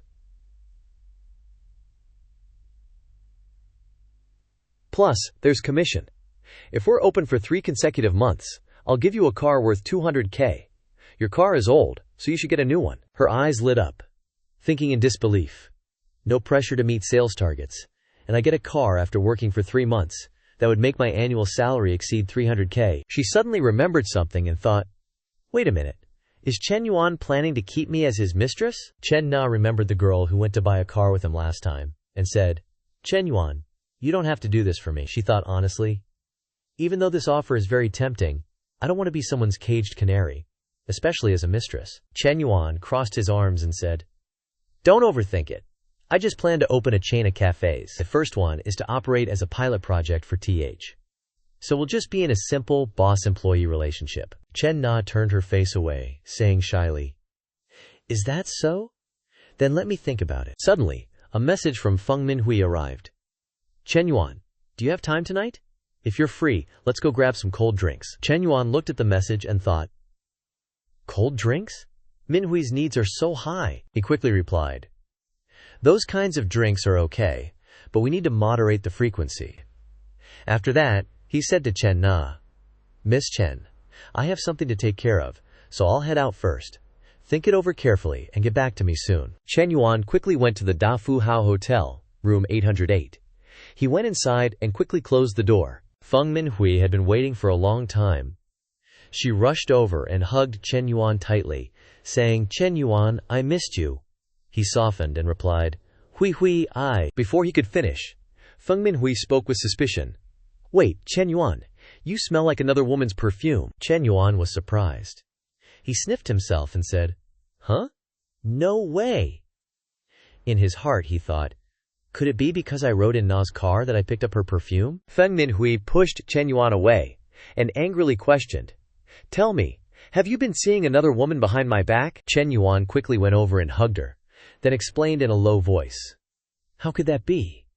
I only have you. It's just that I went to the 4S store to handle the car paperwork today, so I picked up the perfume smell from those girls. You know, the female staff at the 4S store all wear pretty strong perfume. Feng Minhui was finally manipulated by his sweet talk and said, Okay, but if you go looking for other women next time, you have to tell me in advance. Also, you have to keep your distance from that female employee, got it?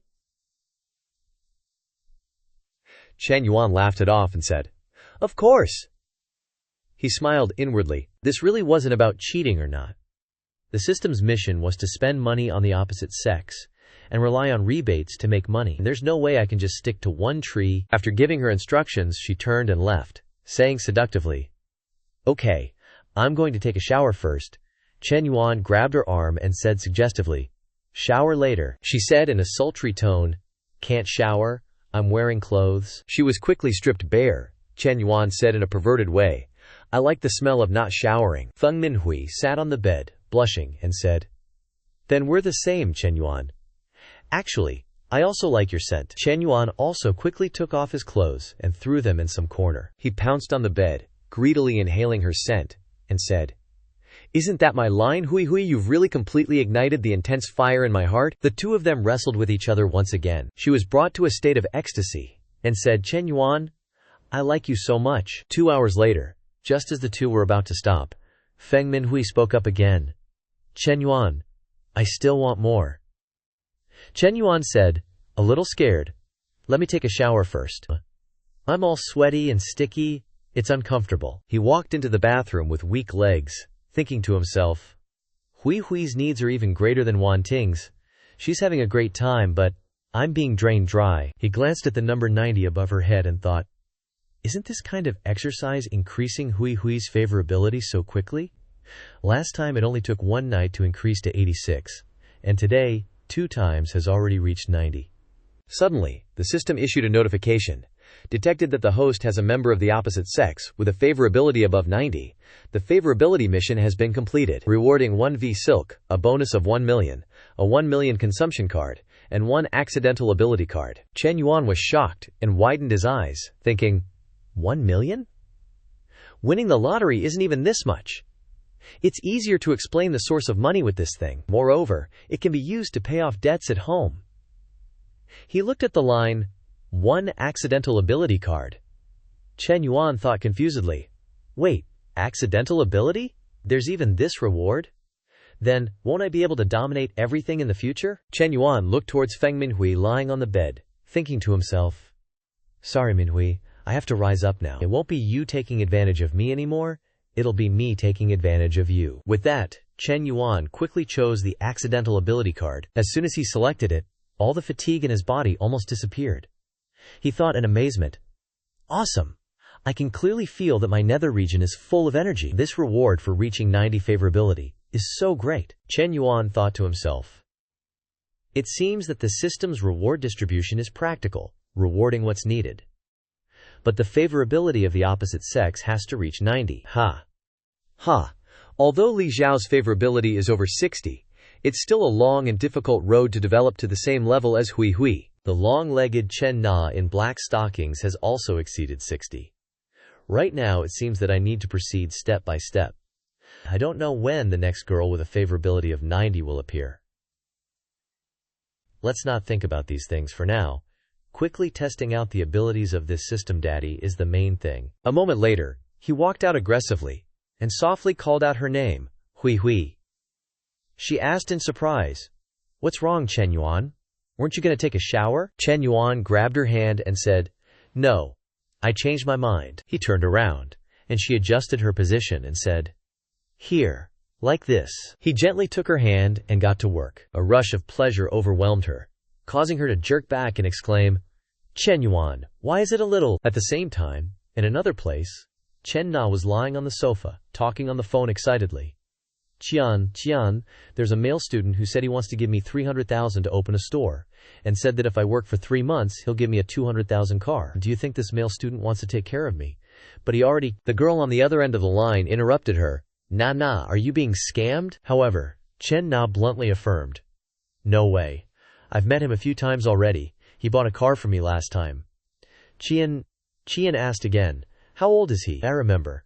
The people who bought cars from you were all middle-aged men." Chen Na replied, "He's only 21 years old." Qian, who was applying a face mask, also asked in surprise, "A young kid like that is already driving a luxury car? So is he handsome?" Chen Na sat up, her face flushed red, and replied, "He's a little handsome." Qian analyzed again. "He wants to give you 300,000 to open a store, and then give you a 200,000 car. A male student who is rich, handsome, and young like this. What's there to worry about?" Chen Na went to the window to look at the city outside, and replied blankly, "But I'm 5 or 6 years older than him." Chen Jian said, "What's that? People all say that a woman older by 3 carries gold, carries silver. Right now, he's rounding up a bit, so isn't that equivalent to carrying 2 lumps of gold?" Chen Na added awkwardly, "But he has a girlfriend." Qian, who was cutting her nails on the other side, explained, "Girlfriend, not a married wife." Nah, are you stupid? This kind of condition is fine even if he has a wife. Moreover, with the current situation, you can completely snatch him. Chen Na was shocked by her friend's words and exclaimed, "What are you saying, Qian?" Qian laughed it off and said, "If you're so flustered, then push this little sugar daddy to me. I'll take all the responsibility for you." Chen Na was totally blank, like, "Didn't you say you had a boyfriend?" And Qian, being all real, was like, "Boyfriend? So what? If some sugar daddy like that was willing to take care of me, I'd drop him in a heartbeat." Qian thought about it for a sec, then went on, "Nah, I'm just messing with ya. Okay, my boyfriend's back. I'll gossip with you later." Chen Na on her end hung up the phone. Still kinda dazed, she looked out the window, and all she could see was Chen Yuan's face. She couldn't help but think about him. Meanwhile, back with Chen Yuan, 40 minutes had flown by. Feng Minhui was panting and sprawled out on the bed, all tired, and she goes, "Chen Yuan, why was this time different from before?" He casually propped himself up and was like, "Different how? Was it stronger?" She just kinda mumbled, all shy, and pulled the blanket up to cover half her face. Feng Minhui, all bashful, said, "We did it twice in those 40 minutes. Chen Yuan whispered in her ear, "Did you like it? Want to go for another round?" She sat up, all flustered, asking, "Chen Yuan, you can still keep going?" He purred, Hui, remember how you learned to dance up here? This time, how about you take the lead?" She blushed and mumbled, "Me, on top. But I don't know how." Chen Yuan smiled gently and hugged her, saying, "You can learn. Isn't it all about gaining experience in real life?" Feng Minhui just softly murmured and like she agreed. Chen Yuan gave her a light kiss, and she immediately turned bright red, calling him a bad boy in a sweet, pre-arranged kind of way. And then, bam, Shay hopped on top of him to continue the battle. The next day, after Feng Minhui went back to school, Chen Yuan was sprawled out on the bed, all comfy, saying, "No classes this morning. I can sleep in a bit longer." Suddenly, he bolted upright, holding a piece of paper and his phone, yelling, "Wait a sec. That lottery ticket from the system? Gotta check if I'm rich?" Chen Yuan tried to calm down as he checked each number, muttering, "After the red numbers 3, 4, 14, 22, 26, 27, the final blue number is 1. Got 'em all." Then he screamed, "Holy crap, 68 million!" Chen Yuan jumped out of bed. He threw the blankets in the air, shouting, "I won! 68 million! Gotta tell Dad and Mom the good news ASAP. They've been living the poor life for way too long since the company went bust. A little later, Chen Yuan was back home, excitedly yelling, "Mom, I'm home!" Mom Chen Yuan, with her hands on her hips, said, "You're home! You're home! Don't shout so loud! Don't disturb the neighbors!" He asked excitedly, "Where's Dad?" Babers. "Get him out here quick, Mom! I've got something important to say." Mom Chen Yuan came out too, asking him suspiciously, "What's so important that it can't wait for your dad? You little rascal, did you get into trouble again?" Chen Yuan dragged a chair over for his mom, grinning from ear to ear. "What are you thinking, Mom? It's good news. Come on, you two sit down first." Once everyone was settled, he held out the lottery ticket and announced, "We're rich. I 6 million won." Mom Chen Yuan's face went blank as she asked, "Son, have you been under too much pressure at school lately?" Dad Chen Yuan chimed in, "Kid, just focus on your studies. I'll take care of the family's debts. Don't worry too much, and go thinking about weird stuff." Chen Yuan shoved the lottery ticket and his phone in front of his dad, saying, "Dad, take a good look before you say anything else." He quickly muttered and checked each red number on the lottery ticket and on his phone. His eyes lit up as he stared at the ticket, and he yelled, "Honey, we really won!" Mom Chen Yuan gasped. "Really? Seriously?" Dad Chen Yuan, super excited, confirmed, "It really is 68 million. Chen Yuan added, "Even after taking out 20% for taxes, we'll still get over 5 million. With this money, we can not only pay off all our debts, but our family's life will be so much better."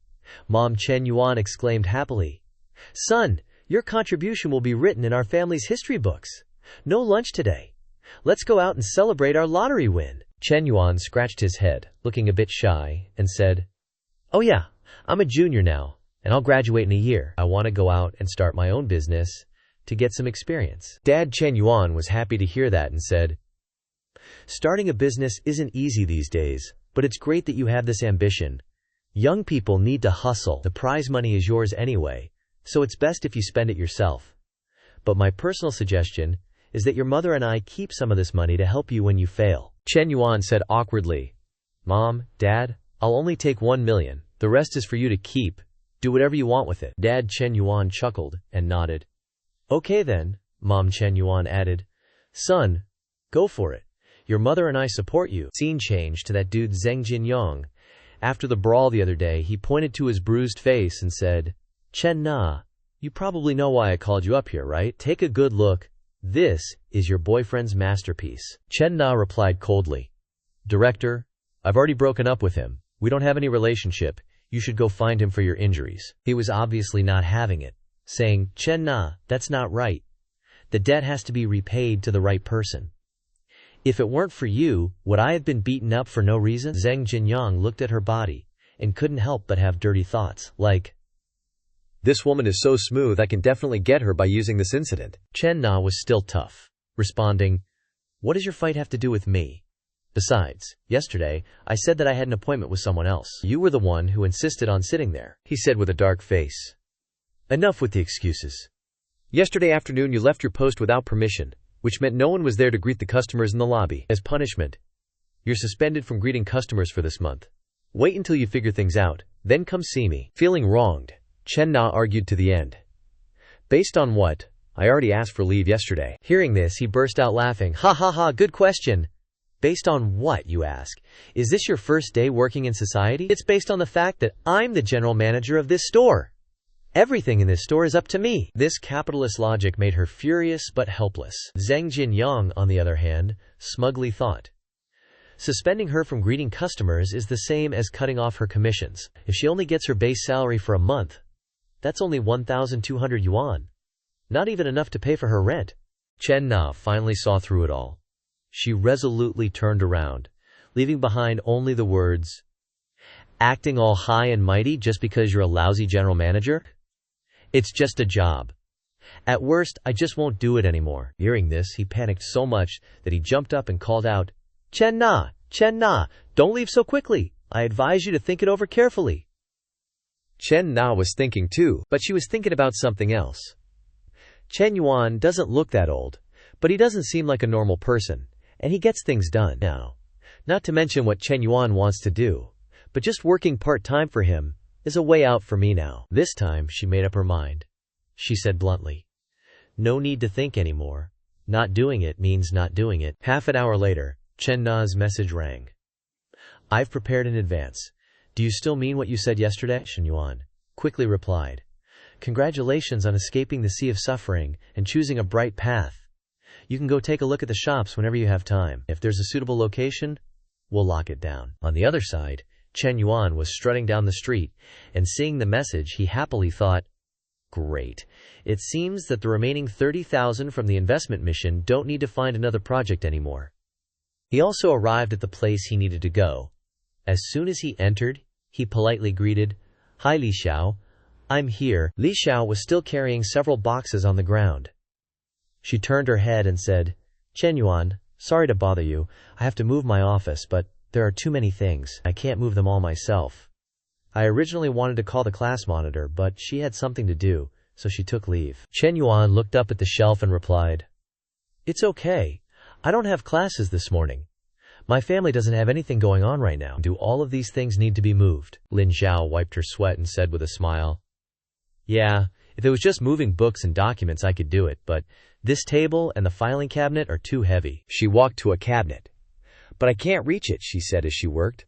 "Let's take all the books off the shelf first, otherwise they'll fall when we move it." With her limited height, she had no choice but to stand on tiptoe. But then, a strong hand appeared behind her to help. Chen Yuan took the stack of paper from up there. The close distance made her butt touch Chen Yuan's little bird. The two rubbed against each other, causing Li Xiao to blush shyly. Her heart thumped wildly. She thought, "Chen Yuan right now." She remembered the previous incident and reasoned, "This time is even closer than last time. Chen Yuan really has intentions towards me." Li Xiao's face turned red, and she asked hesitantly, Is it done?" Chen Yuan honestly took down the pile of documents and replied with a smile, "Yes, it's done." Suddenly, a lively voice sounded from outside. "Teacher, we're here to help you." The group went in and caught sight of the scene, and thought, "Hey, why is Teacher Li Xiao's face so red?" Chen Yuan went over to urge the kids, "Come over here and move things. You guys move this filing cabinet to the next room." The group quickly rolled up their sleeves, each doing their part. Li Xiao walked to a corner, gently brushing her smooth hair. In her heart, she thought, "It's a good thing these two students came a few seconds late, or they would have seen it. That would have been really embarrassing. Chen Yuan is getting bolder and bolder. It's fine at home, but he dares to mess around in the office too." Li Xiao put her hand on her chest, blushing as she thought, "But what the heck? I felt a little stimulated just now. No way, no way. Chen Yuan is my student. Absolutely not." On the other side, Chen Yuan looked at the teacher and said in surprise, Why did the teacher's favorability increase to 71?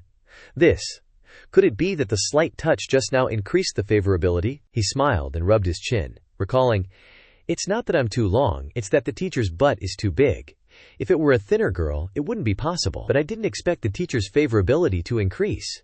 Maybe I can go to her place more often to cultivate our relationship." Cut to Saturday, 800 meters from the south gate of the school, in a dreamy pink cafe. Several beautiful girls inside excitedly asked, "Zan Peng, I heard that you paid 280,000 for that car all at once? You're driving a BBA before you even graduated. You've surpassed 9,999 of your classmates." Li Zhanpeng, acting all high and mighty, thought, "Screw it. Feng Minhui is pretending to be pure and rejecting me. With my conditions, I don't lack women kneeling down to lick my balls." He burst out laughing and said, "Ha ha, some people even look down on BBA." The long-haired girl heard that and said, "No way! You're still complaining? Look at how well off your family is." The girl next to her chimed in, "Right, some people don't know the situation. Even if they work for 3 to 5 years, they probably still can't afford this car." Li Zhanpeng was feeling himself. Then he looked outside and froze. His face flushed red, and he even spat out his tea. In his heart, he blurted, "Holy crap, that girl is gorgeous." That girl was none other than Chen Na, and she was leisurely sitting outside. Li Zhanpeng kept looking at her from inside and commenting, "Those legs are amazing. Now, I'd give up 10 years of my life for them. I wonder what kind of person could get a perfect girl like that." Suddenly, a girl looked down at a car below and couldn't help but exclaim, "Look, That driverless car is so high. Pend, what kind of car is that? Li Jianping looked down. He replied calmly, "It's a top Mayline M9. Suddenly, Chen Yuan appeared next to the car, startling everyone. The long-haired girl looked down and asked, "Hey, isn't that Chen Yuan?" Li Jianping blankly thought to himself, that's weird. Why is he driving this car? Didn't his family go bankrupt? Chen Na saw him from afar and waved, calling out, "Chen Yuan, over here, over here." The loud call made Li Jianping turn his head quickly, hoping to get a glimpse. He stood up in surprise and thought to himself, "This beautiful girl is waiting for Chen Yuan." Chen Na smiled gently and asked, "The boss just sent me a message. She'll be here soon. How is the car to drive?" Chen Yuan sat down, took a sip of his drink, and said, "Not bad." The long-haired girl leaned over to Li Jianping and whispered, "Li Jianping, look! It seems like Chen Yuan and her have something going on." Li Jianping gritted his teeth in jealousy, thinking, "That damn Chen Yuan, he just broke up with that senior, and now he's already hooking up with a hot girl from outside the school." At this moment, a slender hand touched their table. A beautiful girl with green hair walked over and said, "Hello, Miss Chen. I was picking up my child, so I'm a bit late." This was the cafe owner, Lin Yuchang. Chen Yuan stood up and politely shook Lin Yuchang's hand. She also smiled politely and praised, "Mr. Chen looks very young." Chen Yuan replied, "Actually, we're all about the same age, all in our early 20s. Miss Lin, let's sit down and talk." Lin Yuchang calmly sat down and got straight to the point. "I'll keep it brief. My cafe is doing okay and it's pretty good for catering to the students from the school. But mainly, my family has too much going on right now. Too many things to handle. There's no other way, so I can only transfer the shop. The transfer fee is 300,000. Chen Yuan smiled as he listened, calculating in his mind. "Although I have 300,000 for investment, after deducting the transfer fee, I still need to keep 50,000 as initial funding, and Chen Na's first month's salary. More." Chen Yuan smiled and said, "How about this? I won't haggle with you anymore. Let's settle at 250,000. Lin Yuchang pondered. The price he offered was indeed a bit lower than her expected 270,000. But if she didn't transfer it this time, there might not be someone so decisive again. All right.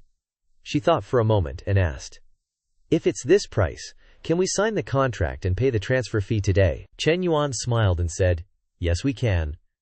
After signing the contract, I'll transfer 250,000 to you." After receiving a definite confirmation, Lin Yuchang called the staff member next to her, Xiao Chua.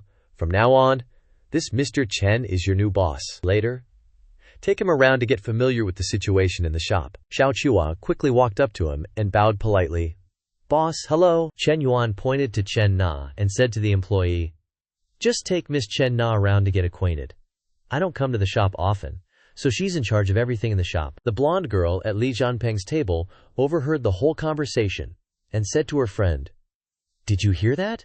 This is so unbelievable." In just a few minutes, a 250,000 deal was directly settled.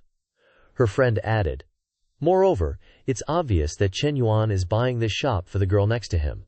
Li Jianping felt jealous when he heard this, but there was nothing he could do. Suddenly, Lin Yuchang's phone rang. She said apologetically as she took her phone and walked away, "Mr. Chen, Miss Chen, I'm sorry, I'll take this call outside." Chen Na leaned over to Chen Yuan and whispered, "It seems like this Ms. Lin is Zheng Xiang's wife." Zheng Xianyong is the guy who fought with Xie Haiji at the Guojin shopping center, the boss of the 4S store. Chen Yuan was surprised to learn this and asked, "What a coincidence."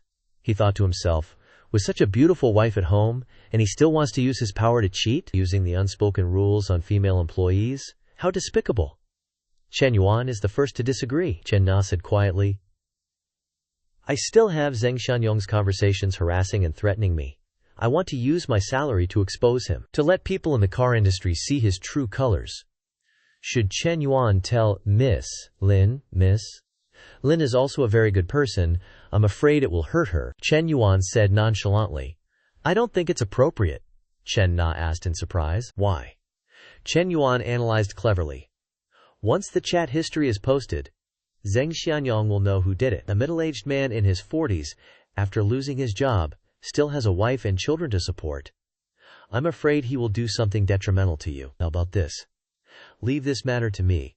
I promise to bring him down, and it won't affect you." Chen Na felt relieved when she heard this, and said, "Chen Yuan, thank you." Chen Yuan took out his phone and said, "I've already transferred 250,000 to Ms. Lin, and I've also transferred 50,000 to you, including 24,000 as your first 2 months' salary, and the rest is capital to run the shop."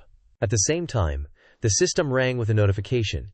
Detected that the host has used up all 1 million dedicated investment funds, completed the investment task, investment level upgraded from novice to primary investor, activating a serial task, a perfect life should have more assets, the host will obtain 10 million dedicated investment funds to continue expanding investment. Mission 1.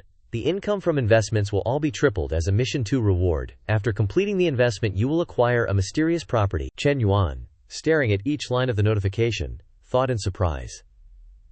Didn't expect the system to give me another surprise. This time, the investment principal is directly 10 times. I can use 10 million to invest. And there is also a mysterious property. I'm already getting curious. Lin Yusheng, after finishing her phone call, walked in and happily said, "Brother Chen, I've received the money. Happy cooperation. I'll go first. Hope to see you again." Chen Yuan shook her hand, his face turning red as he secretly commented, "Miss Lin's hand is so soft, boneless even, and doesn't lose any of the charm. This is the allure of another man's wife, huh?" Suddenly, an inappropriate thought flashed across his mind. Chen Yuan smiled gently and affirmed, "Sure, we'll meet again." Half an hour later, at a high-end restaurant, Chen Na sat opposite him, hesitatingly asking, "Chen Yuan, this restaurant is so expensive. Do you come here often?" Chen Yuan calmly replied, "Not that often.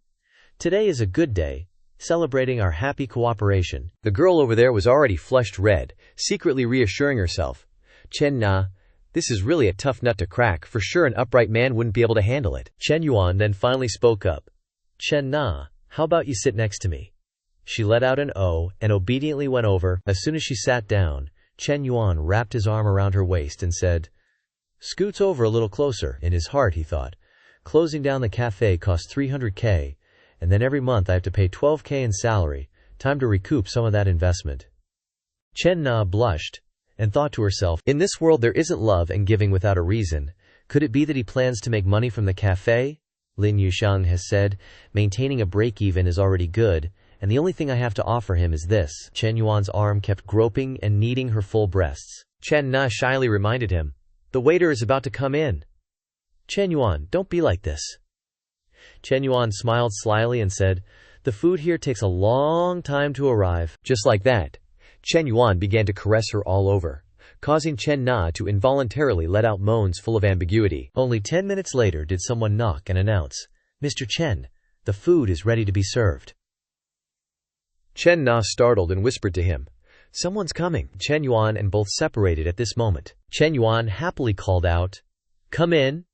After the dishes were served, Chen Yuan picked up a piece of food for her and said, "Try this, it's the restaurant's specialty." Watching him diligently picking up food, Chen Na thought, "Actually, Chen Yuan is very handsome. The only flaw is that he's a bit bad. Clearly he already has such a beautiful girl by his side, yet he's still messing around outside like this." She sighed, her face red, thinking, "Too bad, I'm already on the pirate ship now. Thinking about these things is useless."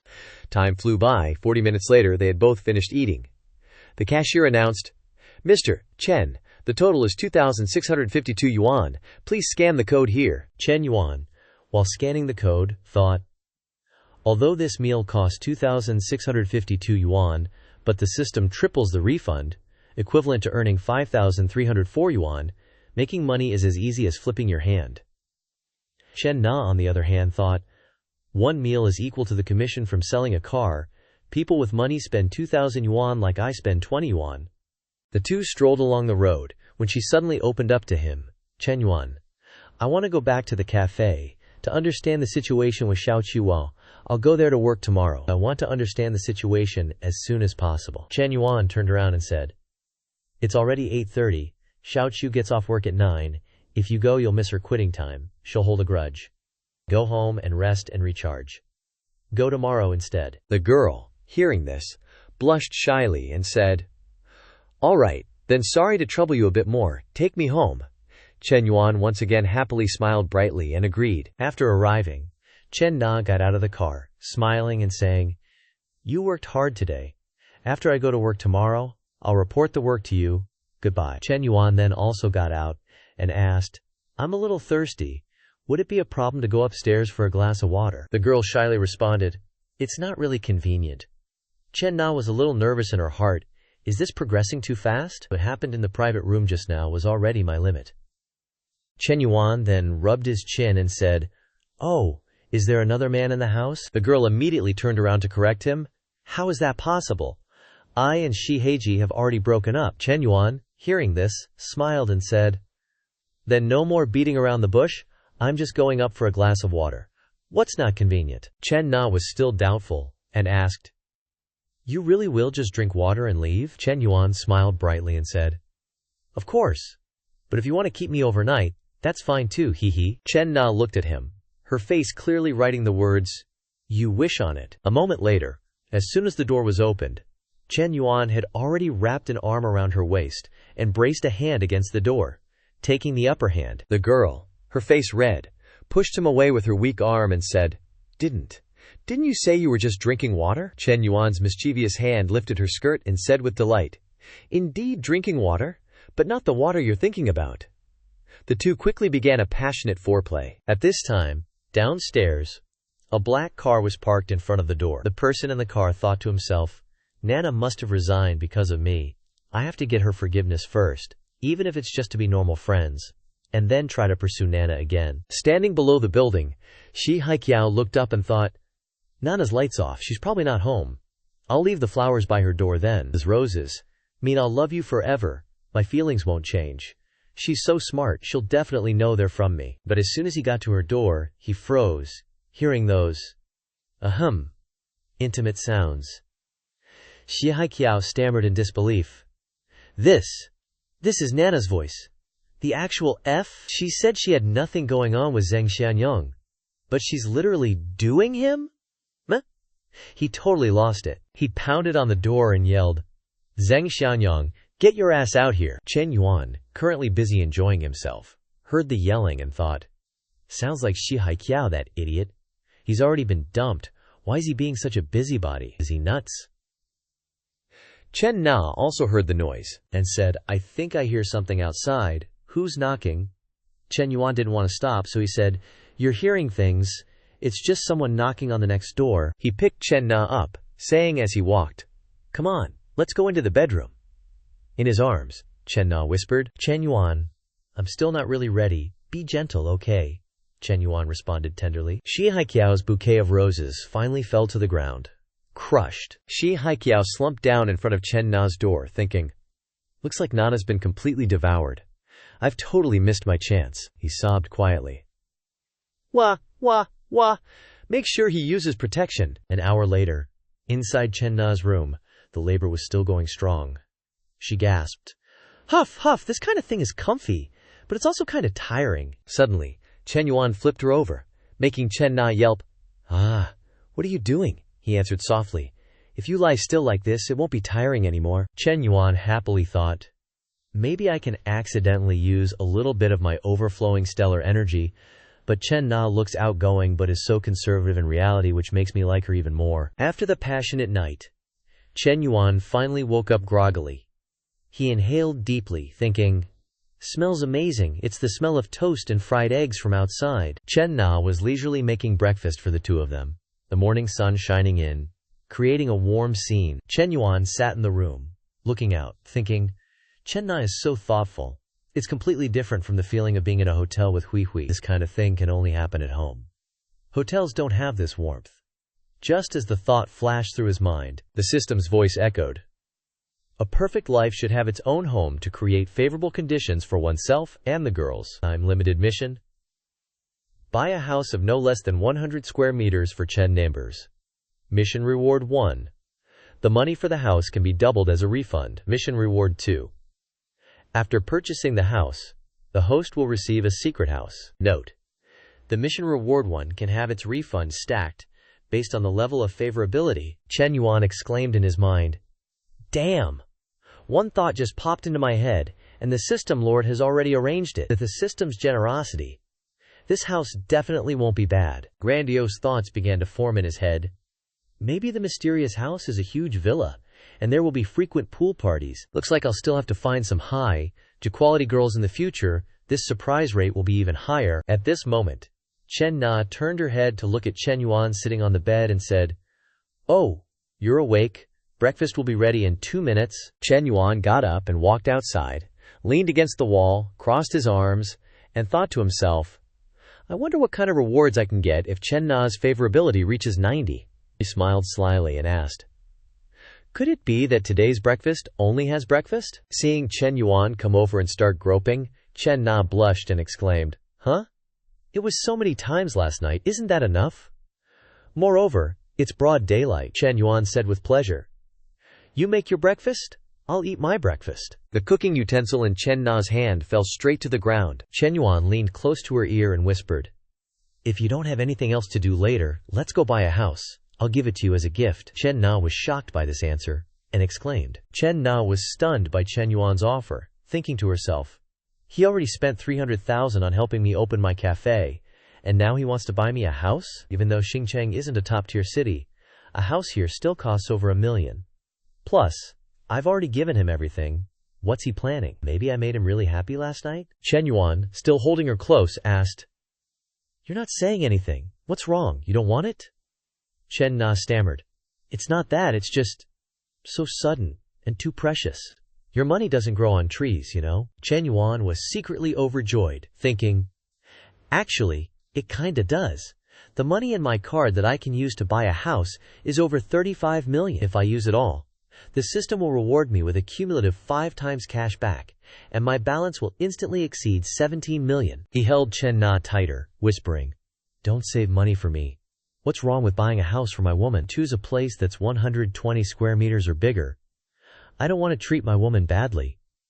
Chen Na was moved to tears, exclaiming, "Chen Yuan." Seeing her tears, Chen Yuan gently wiped them away and said, "Look, last night we made such a big commotion. The soundproofing here isn't great.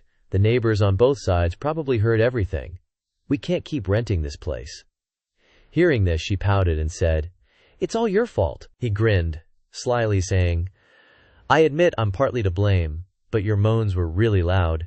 Chen Na turned her head away, incredibly embarrassed, and said, "Jerk." Suddenly, Chen Na looked up, seriously saying, "Oh shoot, Chen Yuan, I almost forgot. 2 of my besties want to check out the cafe. I told them to come at 10 a.m. How about we go house hunting later?" Chen Yuan nonchalantly replied, "Buying a house isn't like buying veggies. Choosing the right one and doing all the paperwork takes time. One afternoon might not be enough. We should give ourselves more time." Chen Na nodded, stepping out of his embrace, and said, "Well, okay, let me tell them." She quickly grabbed her phone and texted, "Qian Qian, something came up, I can't make it to the cafe. How about we reschedule for tonight? What do you think?" Qian Qian quickly replied, "What's up? Menglu and I are already at the cafe." Qian Qian, sitting in the car, read the message and said, "Lulu, Nasana said something came up, and she can't make it." Lulu asked confusedly, "Huh, why?" "This girl is Chen Na's best friend, a top fitness trainer, Liu Menglu." Qian Qian looked at her phone and said, "I feel like the cafe thing is a lie. Nami Na is probably lying. Men aren't that easy to fool. How could he spend 300,000 on her just like that?" Lulu nonchalantly replied, Na isn't the type to blabber nonsense. I feel like she's not lying. Why don't you ask her for the reason?" She thought to herself. "It's been years since I met a man who's young and rich. I didn't expect Chen Na to get one first. No matter what, I have to meet him once." Qian Qian looked at the phone, constantly typing on the keyboard, and said, "Okay, let me ask more." Suddenly, Lulu's brake pedal was suddenly stepped on hard, followed by a loud shout of surprise. "Oh my God, is that real? He said that the man wants to take her to buy a house." Lulu's steering wheel quickly swerved. She was extremely shocked, and blurted out, "What?" Liu Menglu, with a surprised face, secretly thought, "It's not a bag or cosmetics that can be bought. It's a house. Just a 40-square-meter apartment costs 50 to 60,000, plus the cafe. The man has only known each other for less than half a month, and is willing to spend 80 to 90,000 for her. I must meet this man. Even if Na follows him, there must be more than one woman for this kind of man. If it comes to the ability to make men happy, I am much better than Na. Sisters are just stepping stones for each other," Liu Menglu thought, and then said, Qian, you ask them which building they are going to, and tell her that we will go there to help her. After all, we have nothing to do today. It is better for another person to help her choose than for her to choose herself. As she spoke, she thought, Nana, I'm sorry for this time. Instead of letting those female goblins outside benefit, it's better to let our sisters benefit. Qian quickly did the same. Okay, let me ask. 40 minutes later, at the Songhu Tiandi sales center, Liu Menglu got out of the car and was immediately surprised, secretly thinking, oh, Songhu Tiandi. The smallest house in this building costs more than 1 million. It directly gives a house of more than 1 million to keep a mistress.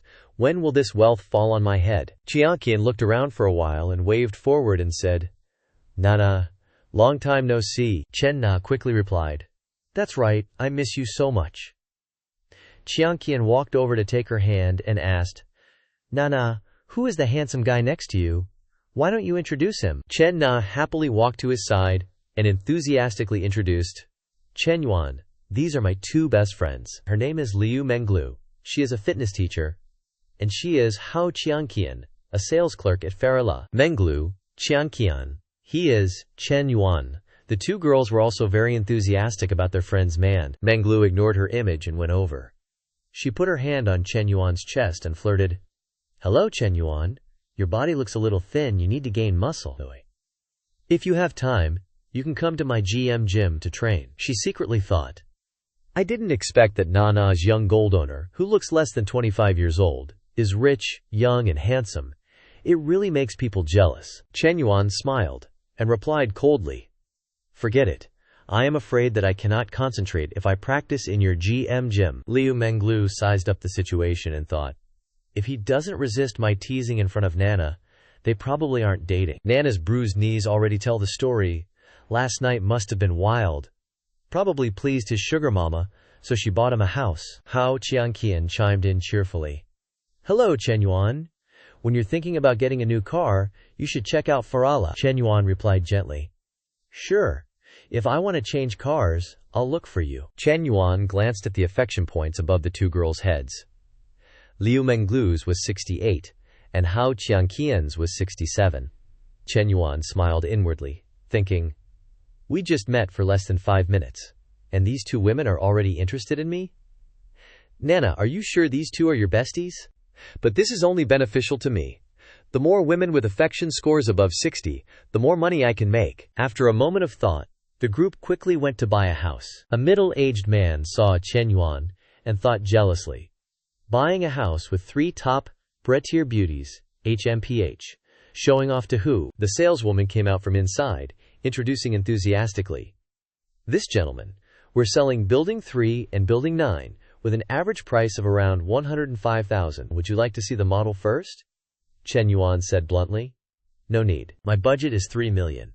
Just introduce me to an apartment and floor that fits that amount. The saleswoman said cheerfully. Oh, is that so? Then please come into the negotiation room, sir. I'll give you a more detailed introduction. Liu Menglu was shocked by the money display and thought, OMG, what kind of big shot is Chen Yuan? Just casually waving his hand is 3 million gone. I have to find a way to cling to such a big sugar daddy, she thought as she followed behind Chen Yuan. The staff member sat down and reported enthusiastically. Based on your budget, I recommend this 165 square meter apartment, facing south with a northern aspect. The whole building is priced at a preferential rate of 2,840,000. Chen Nana, with a worried face, nudged Chen Yuan's waist and whispered, Chen Yuan, it's too expensive. Chen Yuan put his hand on her thigh, smiling. It's okay, don't feel bad about the money. A bigger house is more comfortable to live in. Liu Menglu and Hao Qian were speechless at the scene, thinking, she wants to save him money, but he doesn't care. He only wants to give women the best. He's really a legendary, sentimental sugar daddy. You couldn't find a man like this even with a lantern. Chen Yuan thought to himself, I still have to negotiate the price, or people will think I'm an idiot. Then he said, Give me the best deal, beautiful. I know you guys can still lower the price. The saleswoman said enthusiastically, Can you make a decision today? If you can, I'll immediately help you apply for a bigger discount. Chen Yuan said generously. We don't need the other discounts. Just change it to 2 parking spaces. Actually, the price is about the same anyway. This lavish shopping spree made Liu Menglu secretly determined. I must get this man, she thought, gently flicking her hair. Chen Yuan looked at the showing off and wondered, what the heck is Liu Menglu doing? He looked around and thought, seriously, if you look closely, this girl is really top. Courtier, if something could really happen with her, the feeling of bliss would be unimaginable. The more he thought, the redder his face became. The seductive image of Liu Menglu appeared in his mind. Chen Yuan covered his face and muttered to himself, now's not the time to get distracted. I should still focus on finishing the house thing first. Cut to half an hour later, the salesperson handed Chen Yuan a pen and paper, saying, all the discounts have been applied. Mr. Chen, the total payment is 298 million. This is the contract. Please sign. He casually picked up the pen and signed decisively. Liu Menglu was shocked and thought to herself, casually buying Chen Na a 3 million house, and more importantly, writing it solely in Chen Na's name? When will this kind of wealth ever come my way? Just as he finished paying, a notification popped up on Chen Yuan's phone from Construction Bank. Card ending in 0098 received 149 million yuan at 11:40 on May 22nd. Errand. Current balance is 153 million yuan. He smiled to himself, thinking, the money in my card has exceeded 150 million. Even when old Chen was at his peak, the family's wealth never reached this number. System Daddy is really the best. If it weren't for Nana triggering the mission, there's no way I could have jumped straight to being a rich dude. Looks like expanding the NPC wifus is the way to go. The system chimed in again. Preparing reward 2, congratulations host, on acquiring a green bamboo lake villa in Lu City. Please go to the real estate office at 9 a.m. tomorrow to collect. Chen Yuan was surprised and expectant, thinking, holy crap, a huge villa, and one of the top houses in Xing City. Awesome. The real estate agent was now looking at Chen Yuan like he was a god of wealth, thinking, the real estate market is down right now, yet Mr. Chen can buy a house, pay in full, and gift it to Miss Chen. Plus, they're not even married, maybe not even boyfriend and girlfriend. I gotta latch onto this golden goose. She adjusted her glasses slightly and said, Mr. Chen, the contract has been signed. I'll contact Ms. Chen about the other procedures. Do you think we should add each other on WeChat? If you need anything in the future, you can always find me. Chen Yuan readily pulled out his phone, saying, sure, I'll scan you. Liu Menglu watched the two add each other on WeChat, feeling irritated in her heart, thinking, where did this fox spirit come from, daring to touch my pie? She immediately stood up and said, Chen Yuan, I've been thinking about buying a small apartment recently. When the time comes, I'll still need someone with rich experience like you to help me out a little. Plus, if you need to go to the gym in the future, you can also look for me. She happily brought her phone over to Chen Yuan. He was also very relaxed, saying, no problem. Chen Yuan stood up, patted the girl's head, and said with a smile, Nana, I have things to do this afternoon, so I won't be joining you all. Just so happens to not bother you three gathering. You can go have lunch, or go to a cafe. Chen Na smiled and replied, all right. Liu Menglu stood there blankly, thinking, leaving now? Not even eating together. I've already given so many green lights. Why? Chen Na turned to her two scheming friends and said, Menglu, Tianqian, let's find a place to eat first. Then I'll take you to a cafe. How? Tianqian said excitedly. We have to treat you to a meal today. Your net worth is 3 million now. We're both so envious. Liu Menglu echoed, that's right, that's right. Cut to half an hour later, at the school cafeteria, Chen Yuan was carrying a plate of rice, looking for a seat, when he saw Li Xiao's figure in the distance. He thought to himself, the teacher is alone today. Other female students passing by were all secretly looking at her and whispering. Li Xiao picked up her phone and said softly, I understand. I'll prepare the documents later. I can probably finish the report tomorrow. Of course, I've already inquired. The University of Science, the Agricultural University, and the Business School all have this base now. Tomorrow evening? I don't have time tomorrow evening. Secretary Lu, I'm really sorry. I really have something to do this time. Yes, goodbye. She seemed flustered, glanced at Chen Yuan who was walking over. He quickly sat in front of Li Xiao and asked curiously, What's wrong, teacher? She calmly replied, Our school is about to establish a startup base for students. One replied, I'm a member of the group, and I was just talking about this. Chen Yuan asked curiously, Startup base, Li Xiao enthusiastically explained. The school plans to provide support for students with startup ideas, which can provide investment, locations, and startup guidance. But there are some difficulties at present. The investment funds are not enough, and we must cooperate with other enterprises outside the school. Chen Yuan sensed an opportunity and asked, "What conditions can our school offer to the enterprise?" Li Xiao replied, "All the school can do is provide talents, and every year it will regularly transfer outstanding graduates to the enterprise." Chen Yuan said in a deep voice, "Our school doesn't have any advantages in this matter? How can the quality of our graduates compare with the talents of top universities?" Li Xiao also said wearily and embarrassedly, "That's right.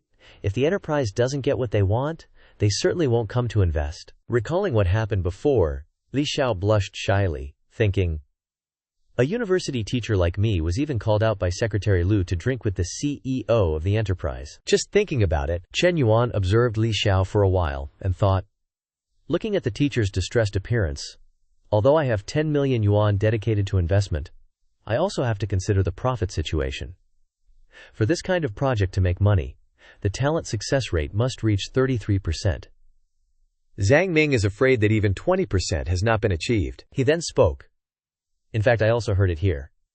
Li Xiao thought Chen Yuan wanted to start and said, "You are interested." Chen Yuan thought to himself, "In fact, it is the Goldmaster Daddy."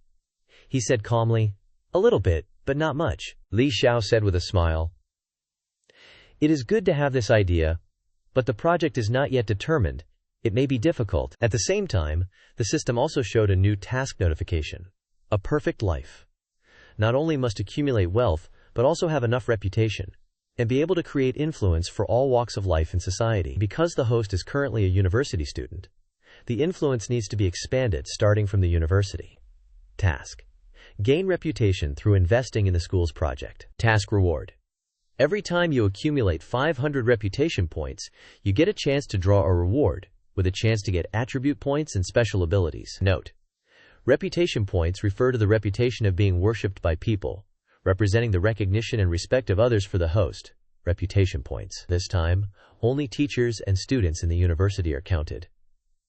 Chen Yuan nodded, thinking to himself, this can also trigger a task. Anyway, the initial investment is provided by the system. It's just that if you get reputation points without thinking about profit, then this start base is very suitable, and it just helps the teacher solve her immediate worries. Chen Yuan realized a huge business opportunity. His eyes lit up, thinking to himself, that's right, I'm the investor. Who I invest in, and how much I invest is all up to me, so wouldn't it be investing in those pretty upperclassmen and underclassmen to open stores, both to get reputation points, and to improve their favorability? That shines. I'd be raking in so much dough my hands would cramp. He cheerfully asked the teacher, if a person or a company wants to invest, will the investors evaluate the students who receive the investment? Or will the school evaluate them? He thought to himself, I still have to decide in advance. Don't let the money I invest be taken by the school. Li Xiao replied honestly. In theory, the school evaluates them, but the current situation is that we can't attract investment, so there's a lot of room for negotiation. Why are you suddenly asking this? Chen Yuan went straight to the point. I want to invest, but I have a condition. I must be the one to evaluate the students who receive the investment. Viewist. Li Xiao thought he was joking and said, Chen Yuan, don't joke around. Didn't your family go bankrupt? You even have to apply for financial aid. He quickly held his phone in front of Li Xiao and said, this is my account balance, teacher. Count how many zeros there are here. He thought to himself, now there's no need to be humble at all. This is the only way to get reputation points. Li Xiao was surprised and counted 1, 2, 3, 9 zeros, more than 15 million. She exclaimed, Chen Yuan, how do you have so much money? He made up a reason and said, when my family was still doing well, I invested in Bitcoin and Forex trading myself. This is all the money I earned. Li Xiao was sweating, thinking to herself, this is too unbelievable. My student is actually a multimillionaire? Chen Yuan looked at her for a while and said, teacher, maybe you don't know. He said something that surprised her. What? Chen Yuan stood up and offered, come with me, we'll travel the world together in the future. I guarantee you'll eat and drink your fill. The scene of the two of them being happy flashed in Chen Yuan's mind. Li Xiao shyly brushed her hair and replied, blushing, Don't talk nonsense. Are you sure you want to invest in this project? As far as I know, very few school startup bases are profitable. I suggest you think carefully. This is not a small amount of money. Chen Yuan said seriously. I have my own plans for this, but it doesn't matter. The main thing is that I want to contribute to the development of the school. Looking at his face, Li Xiao thought Chen Yuan was very serious. She suddenly imagined a series of different scenarios, But then she quickly shook her head repeatedly to get rid of the dark thoughts in her head. Li Xiao thought to herself. Could it be that what he said just now about me going with him was also serious? Li Xiao, he's your student. What are you thinking? She shyly stood up quickly and said, I'll talk to Secretary Loop about this when I get back. I'll go first. You take your time eating. We'll talk again later. Seeing her hurriedly turn away, Chen Yuan called after her. Hey teacher, think about the eating and drinking luxuriously thing too. Cut to 4 p.m. Chen Na took a picture and texted Chen Yuan. This is the coffee I made myself. Come over and try it if you're free. Chen Yuan quickly replied.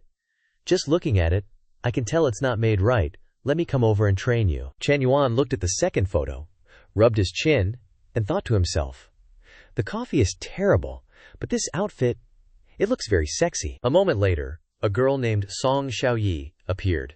She was a classmate from the international business class next door. In the same grade as Chen Yuan, another voice rang out. Xiaoyi, Chen Yuan is no longer a rich second generation. He's become a penniless pauper. Why do you think about him every day? He might even have to work part-time to earn tuition now. That's yupping talking. Hey hey. But why do you want to date Huang Hai, who shares a room with Chen Yuan? A spoiled girl said. Don't mention it. I've refused him so many times, but he's still shamelessly clinging to me. That's right. You guys have to come with me when he invites me to dinner, the spoiled girl said. Well, even if it's Huang Hai's invitation, at least we can get a free meal. But if we go with Chen Yuan, we'll only have to spend more money. Xiao Yi, you really have to think carefully before you do anything. The short-haired girl glanced behind her and whispered, Shh, keep it down. Look over there, Chen Yuan is coming over. The spoiled girl saw him and said, What were we just talking about? Look, isn't he really working part-time? It's after 3 o'clock now. Just in time for the restaurant's preparation time. The short-haired girl giggled and said, Hee hee. How about we go see which restaurant he's working at? If you guys don't dare to ask, I'll go ask. Don Xiaoyi. Song Xiaoyi anxiously said, That's not very good. We're all friends. There's no need to do that. The spoiled girl looked down with a superior air and said loudly, Chen Yuan, why haven't we seen you lately? Are you busy working part-time? Which restaurant is it at? We'll go visit you too. Chen Yuan looked up at her like a country bumpkin. He thought to himself, what is she asking? Part-time? Me have to work part-time? Forget it. For the sake of old Huang pursuing Tian Yuping, I won't bother with them. But this anger has to be vented. Let's tease them a bit. He smiled and said, That's right. I work part-time at a coffee shop. You guys want to go? Then let's go together. I'll make coffee for you. The group quickly went to the coffee shop near Chen Na's school. Liu Menglu was also talking happily with her at this time. The spoiled girl was stunned when she saw this scene and thought to herself, Wow, that tall, flaxen-haired girl in the short skirt, is it really possible for someone to have legs like in a manga? Is that a bit too much? Song Xiaoyi blushed and thought, The two older sisters are so beautiful, so classy. The short-haired girl was also stunned, thinking, The other one's figure is too good. Does that hourglass figure still exist? Chen Na and Liu Menglu walked up to him. Chen Na cheerfully said, Chen Yuan is here. Liu Menglu also spoke. Didn't Chen Yuan say he had something to do in the afternoon? HMPH. Is it taking these 3 female friends out to play? Chen Yuan turned around to look at the girls behind him and replied to Chen Na, I just happened to run into them on the street, and they wanted to grab some coffee. Seeing this, Liu Menglu said warmly, Oh, is that so? Hello everyone. Chen Yuan walked inside and said to the server, Xiao Chiwai, ask what these 3 ladies would like. It's on me. The server responded enthusiastically, Yes, boss. Xiao Qiu quickly approached Zheng Xiaoyi's group and said politely, Beautiful ladies, please have a seat. There's a QR code on the table. Let me know when you've made your choices. The short-haired girl in the back witnessed this and thought in surprise, What the heck? She called Chen Yuan boss. The spoiled miss was equally surprised and wondered, Could it be that Chen Yuan isn't an employee but the owner of this cafe? Zheng Xiaoyi, standing behind, said awkwardly, Maybe we shouldn't drink anything. The other two girls also forced a smile and added, Yeah, Xiaoyi is right, we're not thirsty anymore. The spoiled miss and Zheng Xiaoyi ran away with red faces. I thought to myself, Chen Yuan is really something. He clearly has so much money and even runs a cafe with such hot girls. Yet he says he's just working a side job. It's so embarrassing. Liu Menglu went to his side, puzzled, and asked, Why did your classmates leave? Chen Yuan tilted his head and replied, Maybe they were too intimidated by how beautiful you two are. Hearing this, Liu Menglu started striking some suggestive poses and said, Of course I'm beautiful. You need to try your best to resist the temptation. Don't get any funny ideas, okay? Chen Yuan didn't respond but just looked at her with a very critical gaze. A moment later, Chen Na came out with a cup of coffee and said, The coffee is ready. I didn't know how sweet you like it, so I made it half sweet for you, okay? Chen Yuan grinned and replied, Anything you make is sweet. Liu Menglu covered her mouth and chuckled.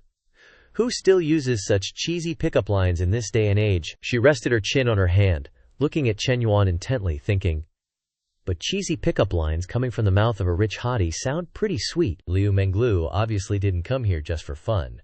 She moved closer to him and started chatting him up. How tall are you and how much do you weigh? I'll calculate your BMI for you. He leisurely replied, 182 centimeters, 72 kilograms. But I think I've lost a bit of weight lately. Liu Menglu was puzzled and pretended to be innocent and asked, Why are you losing weight? Chen Yuan looked toward Chen Na and said with a meaningful tone, Too much consumption. The girl immediately blushed shyly, thinking, Oh my, what is Chen Yuan doing? How dare he say that in front of my best friend? Liu Menglu rested her chin on her hand as if watching a play and said, Oh, no wonder. She took out her phone and started typing, saying, Then you need to exercise more. Your body has too little fat, you need to bulk up, at least gain 7 to 10 kilos, Chen Yuan said frankly. To put it bluntly, you just want to persuade me to get a membership at your gym. Liu Menglu leaned close to Chen Yuan and said playfully, Hey, it's the end of the month and I need to meet my KPI. I won't let you suffer any losses. He took a sip of coffee and said, Let me think about it. Suddenly, Liu Menglu stood up and said to Chen Na, Oh dear, it's already past 4, Na. I have to go. I have a class at 5. Let's hang out again next time. Before leaving, she didn't forget to strike a pose and wink at Chen Yuan, which he found amusing, thinking, You're so bold in front of your best friend. Sooner or later, I'm going to teach you a lesson, you little minx. Chen Yuan took Chen Na's hand and said, Let's go, Na. I'll teach you upstairs. The girl asked blankly, Huh? Teach me what? Chen Yuan softly replied. You'll know when we get up there. After going upstairs, Chen Yuan placed Chen Na on the table, gently lifted her chin, and said in an ambiguous tone, Your business skills aren't very good. You need some training. Chen Na shyly reminded him in a low voice, We can't do it here. Xiao Qiu is still here. Chen Yuan gently lifted Chen Na's leg and said ambiguously, Telling a man that you can't do it here will only speed up his attack. With that, he tore open Chen Na's thin stockings, and so they began their battle. Xiao Qi, who was sitting downstairs, was startled by the noise upstairs and looked up, wondering, What's going on? Listening closely, the ambiguous sounds made Xiao Qi blush. She thought to herself, Boss, I'm an understanding employee. Xiao Qi quickly closed the door and waited. Just then, Liu Menglu rushed in from outside, anxiously saying, Xiao Qiwa, why is the door closed? Open it a bit, I forgot my bag just now. Xiao Qiwa awkwardly let out a loud, Huh? Liu Menglu stood outside, hands on her hips, and asked, What are you huhing? Open the door, Xiao Chuai sheepishly replied. Oh, and opened the door. As soon as she went inside to grab her bag, the amorous sounds of the two reached her ears, along with Chen Na's whimpering voice. Ah, Chen Yuan, gently, please be gentle.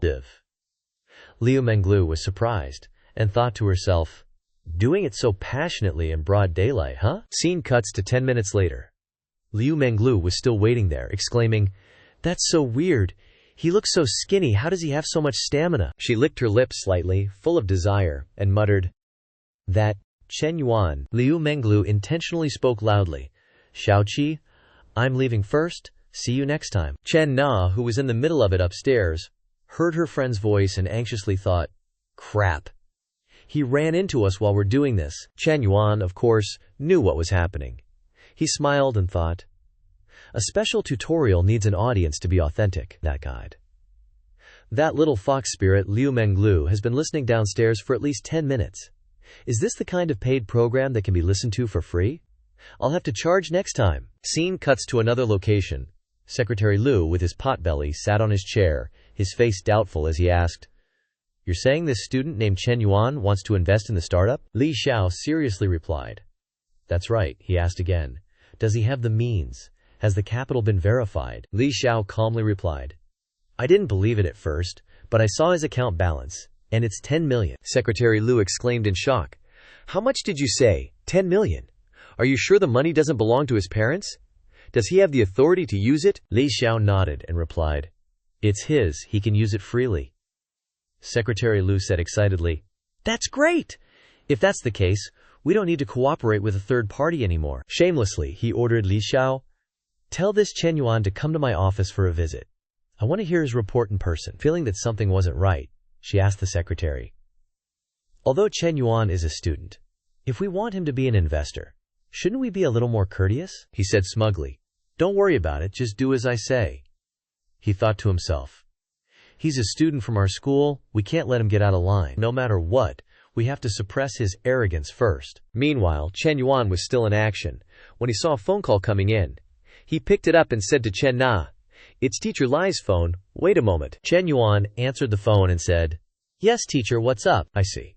After hearing what Li Xiao said, he thought that the school's current attitude towards investors was not right, and they were trying to find fault with him. Moreover, even if he conceded this time, it would be difficult to guarantee that they wouldn't take advantage next time. Of course, he wouldn't let himself suffer losses, and directly said, "Teacher, turn on the speakerphone. I have a few words to say to Secretary Liu." After turning on the speakerphone, Chen Yuan's serious yet slightly arrogant voice sounded, "Hello, Secretary Liu, can you hear me? I've been quite busy lately. I have several investment projects to evaluate. Let's schedule a time when I'm free. I'll have Teacher Lai give you my phone number."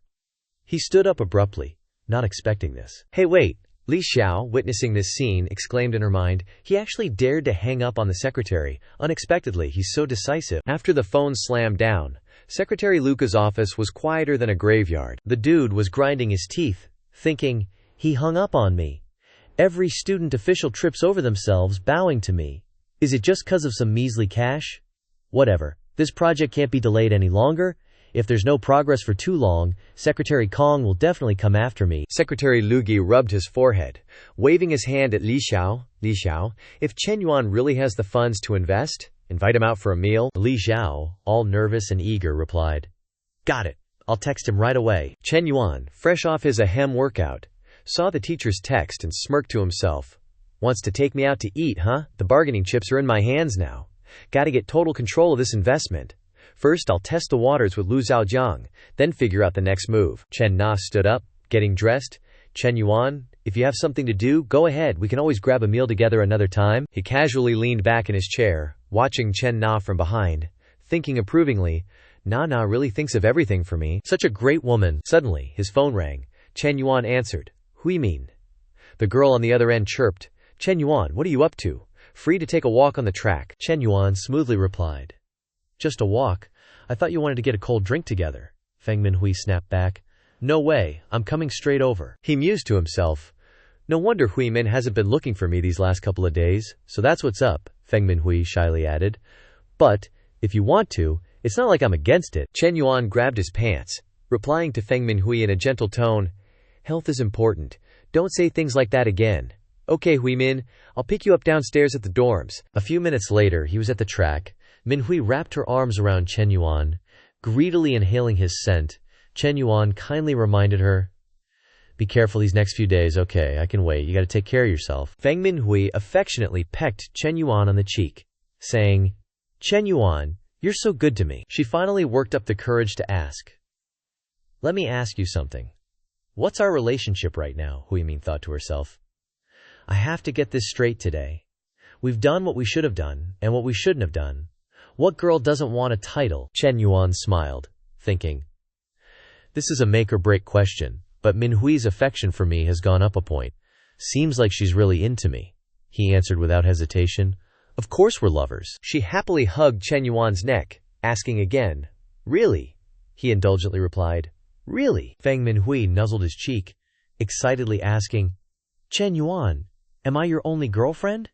Chen Yuan just absent-mindedly hummed in agreement. In his mind, he was thinking, "The others just don't have girlfriend in their names, sweetheart." "I love you," Feng Minhui grinned widely. "If you're this good, I'll give you a reward in a couple of days," Chen Yuan generously asked. "Silly girl. Want to go shopping this weekend? Want to buy a car or a house?" Feng Minhui gasped. You want to buy me a car and a house? That's too expensive. A bag or some makeup is fine." Chen Yuan smiled gently. "No need to save money for me, but I feel like you're at school every day, so you wouldn't use it now. Maybe we can buy an apartment first, and I'll buy you a car later if you need it, alright?" Feng Minhui was mentally manipulated by these sweet words. She hugged Chen Yuan and whispered back. "Okay, I'll listen to you," he indulgently said. "It's getting late. I'll take you back to the dorms. You need to rest more during this time." In his mind, he thought, "Tomorrow, I still have to go to Green Bamboo Lake to pick up the house." Scene changed to the next day. Liu Menglu video called Chen Yuan and said, "Little brat, are you up yet? Come to the gym if you're free." Chen Yuan frowned and asked her, "When was I ever scrawny? Is this video of yours appropriate?" Liu Menglu on the other end replied, "HMPH. Only indecent men think this is indecent. Tell me, are you having indecent thoughts?" She looked at the phone, thinking to herself, "This tone of his, it doesn't sound like he's treating me like an outsider. Let's see how many more days you can hold out." Suddenly, a voice pipes up from behind. "Hey, Miss Liu Menglu." Turns around and smiles at the girl with the red hair walking up to her. "Hey, Zhao Zhu, you're here." Zhu Wanding, being all nosy, asks, "What's got you so smiley this early in the morning?" Liu Menglu just giggles. "Nothing much, just thinking about a really interesting friend." Zhu Wanding plops down in a chair, drawling, "Spill the tea. Class hasn't started yet anyway." So Liu Menglu starts her story. "I have this girlfriend, right? She managed to snag herself a sugar daddy. And get this, the guy's a total baller. Bought her a 3 million yuan house." Zhu Wanding gasps. 3 million? Just like that, her? A mahem? Price tag must be at least tens of millions. Then, Liu Menglu rests her chin on her hand, sighing, "Totally. That's why I'm so jealous." Zhu Wanding starts scheming, "Someone with that kind of cash, the sugar daddy must be ancient, right?" Thinking to herself, "Even an old geezer is better than that cheapskate Hao Jun. He wants the benefits without the spending. Time to find myself a better sugar daddy." Liu Menglu shakes her head. "Nope. He's in his early 20s, even younger than my girlfriend." Zhu Wanding is even more curious now. "So what does he look like? Gotta be ugly, right?" Liu Menglu gets all excited. "He's super handsome. Tall too," Zhu Wanding exclaims. "Damn, Liu, so your girlfriend must be drop-dead gorgeous to snag a guy like that. She must be an absolute goddess." Images of two hot girls instantly flash through Liu Menglu's mind. After a beat, she says, "Actually, we're pretty similar, just different advantages, you know." Zhu Wanding nods thoughtfully. "To be on par with McKinn's, Liu, no wonder she can make men fall head over heels." Chen Yuan on the other side also sends a text. "No more small talk, I have to go to Green Bamboo Lake to pick up the house." Liu Menglu asked immediately, "So you go alone? Do you need a little sister to accompany you?" Chen Yuan replied bluntly, "I'm going alone. If you're free, you can come along."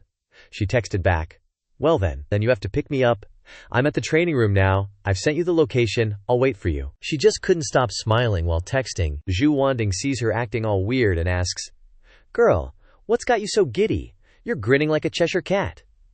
Liu Menglu jumps up, "Sorry, Zhao Zhu. Gotta ditch you today. I'll double your lesson fee, okay? My, sugar daddy is going to Green Bamboo Lake in Lu City to pick up a house and wants me to go with him.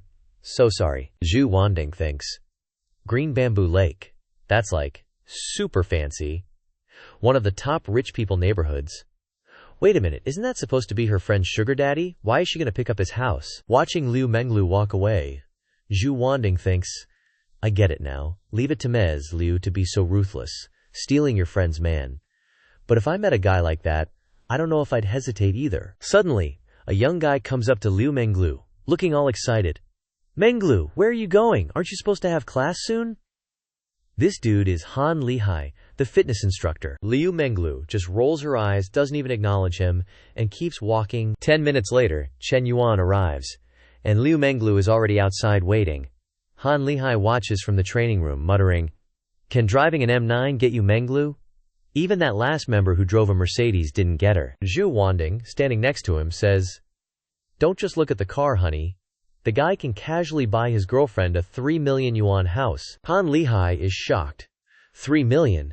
How many years would I have to grind to make 3 million? Zhu Wanding suddenly gasps, "Wait a sec, that guy looks familiar." Watching the young man get out of the car, she exclaims in disbelief, "Chen Yuan. It really is Chen Yuan." She can't believe it, thinking, the tall, handsome sugar daddy that Mixi, Liu was talking about, is Chen Yuan. Watching the two of them being all lovey-dovey, she's stunned, realizing her ex-boyfriend is a millionaire, and she dumped him just 2 weeks ago. She just stands there, frozen, unable to process what's happening. Chen Wanting clutched her head, face darkening, and thought to herself, "I actually dumped Chen Yuan for Hao Jun. Was I out of my mind?" Han Lihai, clueless as ever, asked, "Miss Chen, why are you crying? Is everything all right?" Suddenly, her phone buzzed with a text. The text was from a dude. "Ting, you're off today, right? Want to come over to my place tonight?" Chen Wanting saw the message and fumed internally, cursing. Who does he think he is, always skipping the foreplay and going straight for the goods? Does he think I'm that cheap?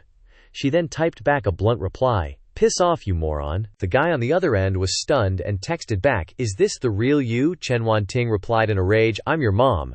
The guy sent another message, clearly disbelieving the situation. However, a cold system notification popped up, message sent but recipient declined. The guy, in shock, texted again, "Ting, what happened to you?" Hao Jun stared at the cold system notification on his screen and exploded. WTF. Blocked. What in the world is going on? Chen Wanting was trying her best to calm down, thinking, I wonder if Chen Yuan and I still have a chance. We had something, right? The problem now is whether Chen Yuan has too many girls around him. She mentally calculated. There's that Bei Liu schoolmate from Guojin, plus BT Liu's bestie, and then there's me. Is that too many? Scene change. Over at Liu Menglu's side, she sat in Chen Yuan's car, looking around with interest. "Chen Yuan, this car of yours is so big, I'm so jealous you have such a cool car, you can even go off-roading," she thought to herself. Off-roading? With a curvy babe sitting in the passenger seat? There's no way you can resist having dirty thoughts. Chen Yuan seemed to be enjoying himself, replying leisurely, "Oh, off-roading's not bad, I'll take Nei along next time." Liu Menglu turned to Chen Yuan and said, "You're not playing by the book, are you?" Chen Yuan innocently asked back. "How should I be playing it then?" Liu Menglu propped her chin up, looking away as if thinking up a brilliant plan. Suddenly, Chen Yuan spoke up. "How about this?" He looked over, grinned, and said with a hint of teasing, "BT Liu, I want to polish you up." Liu Menglu smiled widely, playfully slapped Chen Yuan's shoulder, and said, "Aya, you're such a tease." 30 minutes later, Chen Yuan and Liu Menglu finally arrived. As soon as he entered, Chen Yuan politely greeted, "Hello, I'm here to pick up my house. I'm Chen Yuan." The property consultant, Guan Shusu, quickly approached, beaming, "Hello, Mr. Chen. I'm your property consultant, Guan Shusu. Would you like to see the house first, or go through the contract?" Chen Yuan said boldly. "Let's just sign the contract. We'll check out the house after that." Guan Shusu replied with a bright smile. "Okay." After signing the contract, Guan Shusu sat in the back of Chen Yuan's car on the way to see the house. She glanced at Liu Menglu in the passenger seat, mentally observing and judging. Mr. Chen and this girl definitely aren't dating, but this girl's figure is seriously unfair. Indeed, Liu Menglu's body was smoking hot, with curves in all the right places. Guan Shusu lowered her head, anxiously thinking, why are women so different? These kinds of women don't need skills, they can just rely on their face and sexy body to make men obsessed and willing to buy them houses. So envious. Too bad I'm just ordinary, with no such luck. A while later, the three of them arrived at the house that Li Mu had won as a system reward. Liu Menglu exclaimed as soon as she got out of the car, "Wow, Chen Yuan, this place is amazing." She walked behind Chen Yuan, thinking to herself, the life of a rich person is just too good. If only I could live in a place like this too. That's why I have to get my hands on Chen Yuan. Guan Shusu began to introduce. "Mr. Chen, the ownership area of this villa is 610 square meters, but with the garden, the actual usable area can reach up to 2,000 square meters. It's currently an unfinished product, so you can design and renovate it as you like." Liu Menglu kept gushing in the back. It's so huge. At that moment, Chen Yuan's system chimed, "Congratulations to the host on acquiring his first house in life. Life is incomplete without real estate. The interior design also needs a unique style. The host will receive 20 million specifically for renovations." Chen Yuan was shocked and muttered to himself, "Holy crap, you're serious, System Dad. A house worth over 10 million, and you're giving me 20 million for renovations." But then he tilted his head, a satisfied smirk playing on his lips, thinking, well, if the big boss dad's giving orders, guess I gotta follow them. He turned to ask Manager Guan, "Hey Manager Guan, you know any good home renovation companies?" She perked right up. "Why yes, Cheng Yi. There are several high-end renovation companies in Xincheng. They've got great reputations and designs. I'll send you their contact info when I get back." Chen Yuan waved his hand dismissively. Okay, it's just a bare shell anyway. Nothing much to see. Let's leave it at that." Liu Menglu, still buzzing with excitement, piped up, "Chen Yuan, can I take some photos and videos to post on Douyin?" Chen Yuan replied generously, "Sure, just don't show my face." Liu Menglu gave him a playful wink. "Like I'd dare post a Tang Sanzang like you online for all the demons out there to drool over." Tang Sanzang is the monk from Journey to the West, meaning she thinks he's too tempting, lol. Chen Yuan walked towards the driver's seat, asking as he went, "How many followers do you have on KU?" Liu Menglu quickly responded, "Over 50,000. He kept the questions rolling. "Are a lot of your followers in the same city?" Liu Menglu tilted her head. "Mostly local fans." "Why, you sneaky guy want to secretly watch my videos on KU." Chen Yuan got in the car, fastened his seatbelt and grinned. 50,000 guys have already seen them. What's the harm in me watching? She leaned over, giving him a knowing look. "You're different from them. They only get the regular version. You get the special edition." Chen Yuan smiled back. "Send me your Kisu account. When you get back, I've got some videos of exploring chill bars. If you're interested, you can give it a try." Liu Menglu looked surprised but also super excited. "Really? You own a chill bar? I'll send it to you now." Chen Yuan started the car, casually asking, "Where to now, PT Liu?" "Back to the gym," Liu Menglu replied. "Yeah, where else would I go?" "What, you got other ideas?" he retorted, with a bit of sarcasm. "I thought you might want to go bowling," Liu Menglu pouted. "In your dreams, you men are all the same. You bullied my friend there yesterday. I still want to settle accounts with you." Hearing that, Chen Yuan slammed on the brakes. The sudden stop caused Liu Menglu to lurch forward, catching her off guard. Chen Yuan said coldly, "You dare bring up yesterday? You were listening down there for so long I haven't even charged you for listening in yet, so you feel sorry for Nakina, huh?" Liu Menglu glanced at Chen Yuan, then spoke in a low voice. "Don't even think about it." After she finished speaking, she laughed secretly in her heart. "Giving yourself to a man too soon makes you cheap, and men won't cherish you. The more Chen Yuan can't get me, the more he will crave me, and at the same time the more he will give. So now I have to lead Chen Yuan, giving him a little taste each day, after experiencing endless hardships. Then he will cherish it, and he will submit to me." As she thought, obscene images appeared in her mind. After returning to the gym, Liu Menglu got out of the car and said gently to Chen Yuan, "Bye-bye, Chen Yuan. Come to our gym to train when you're free." Sitting in the car, Chen Yuan replied, "Bye-bye, PT Liu. If I'm free, then let's go bowling." Liu Menglu walked inside with a happy mood. Gym manager Gong Mingba was waiting at the door with a stern face and asked, "Menglu, what are you doing? I heard you skipped your members' class this morning. Do you know this is a violation of contract?" Liu Menglu responded a bit flustered.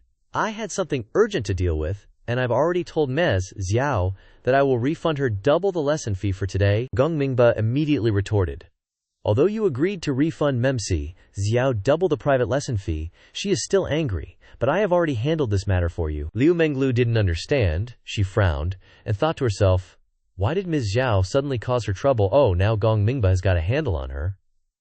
He used his position as a manager to criticize her first, then used the tone of an experienced person to advise her. Just like that he wants to conquer me, what a joke. The person who can really conquer me is not someone like you. After thinking, Liu Menglu brushed past him and said, "Thank you, Manager Gong. If there's nothing else, I'll go to work first." Gong Mingba anxiously asked her, "It's almost 12 o'clock. What else do you have to do at this hour?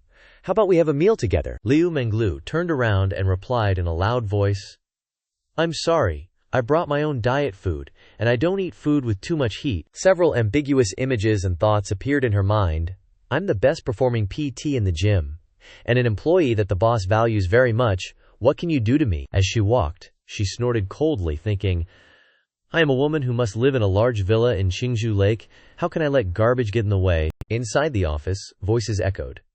"So, what you're saying is, this student named Chen Yuan wants to invest in the startup incubator?" Secretary Lu nodded vigorously. "That's right." The one who inquired was the secretary of the school's Communist Youth League Committee, Kong Zongping. Kong Zongping frowned slightly. "This is a good thing. Have you been in contact with him yet?" Lu Kong immediately responded. "Not yet. I asked Li Xiao to invite him for a meal, but he hasn't agreed yet." Kong Zongping frowned, reminding him, "If we're the ones receiving the investment, then we have to show the proper attitude. We can't just dismiss him because he's a student." Secretary Lu bowed slightly. "You're absolutely right, Secretary Kong. I was negligent. Then, how about I go to his dorm in the afternoon and invite him personally? What do you think?" Kong Zongping raised his hand, calmly saying, "No, that still doesn't show enough respect from the school's side. I'll go with you in the afternoon. Call Li Xiao along too." Secretary Lu asked in surprise.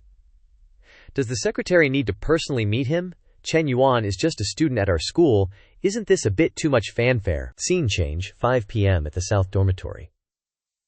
A male student shoved his phone in front of Chen Yuan's face, pleading, "Lao-san, I've been chatting with Tian Yuping on WeChat for so long. Can you help me see how much longer it'll take to win her over?" The general content of the messages seemed very superficial. One side messaged, "Good morning. Do you need me to bring you breakfast?"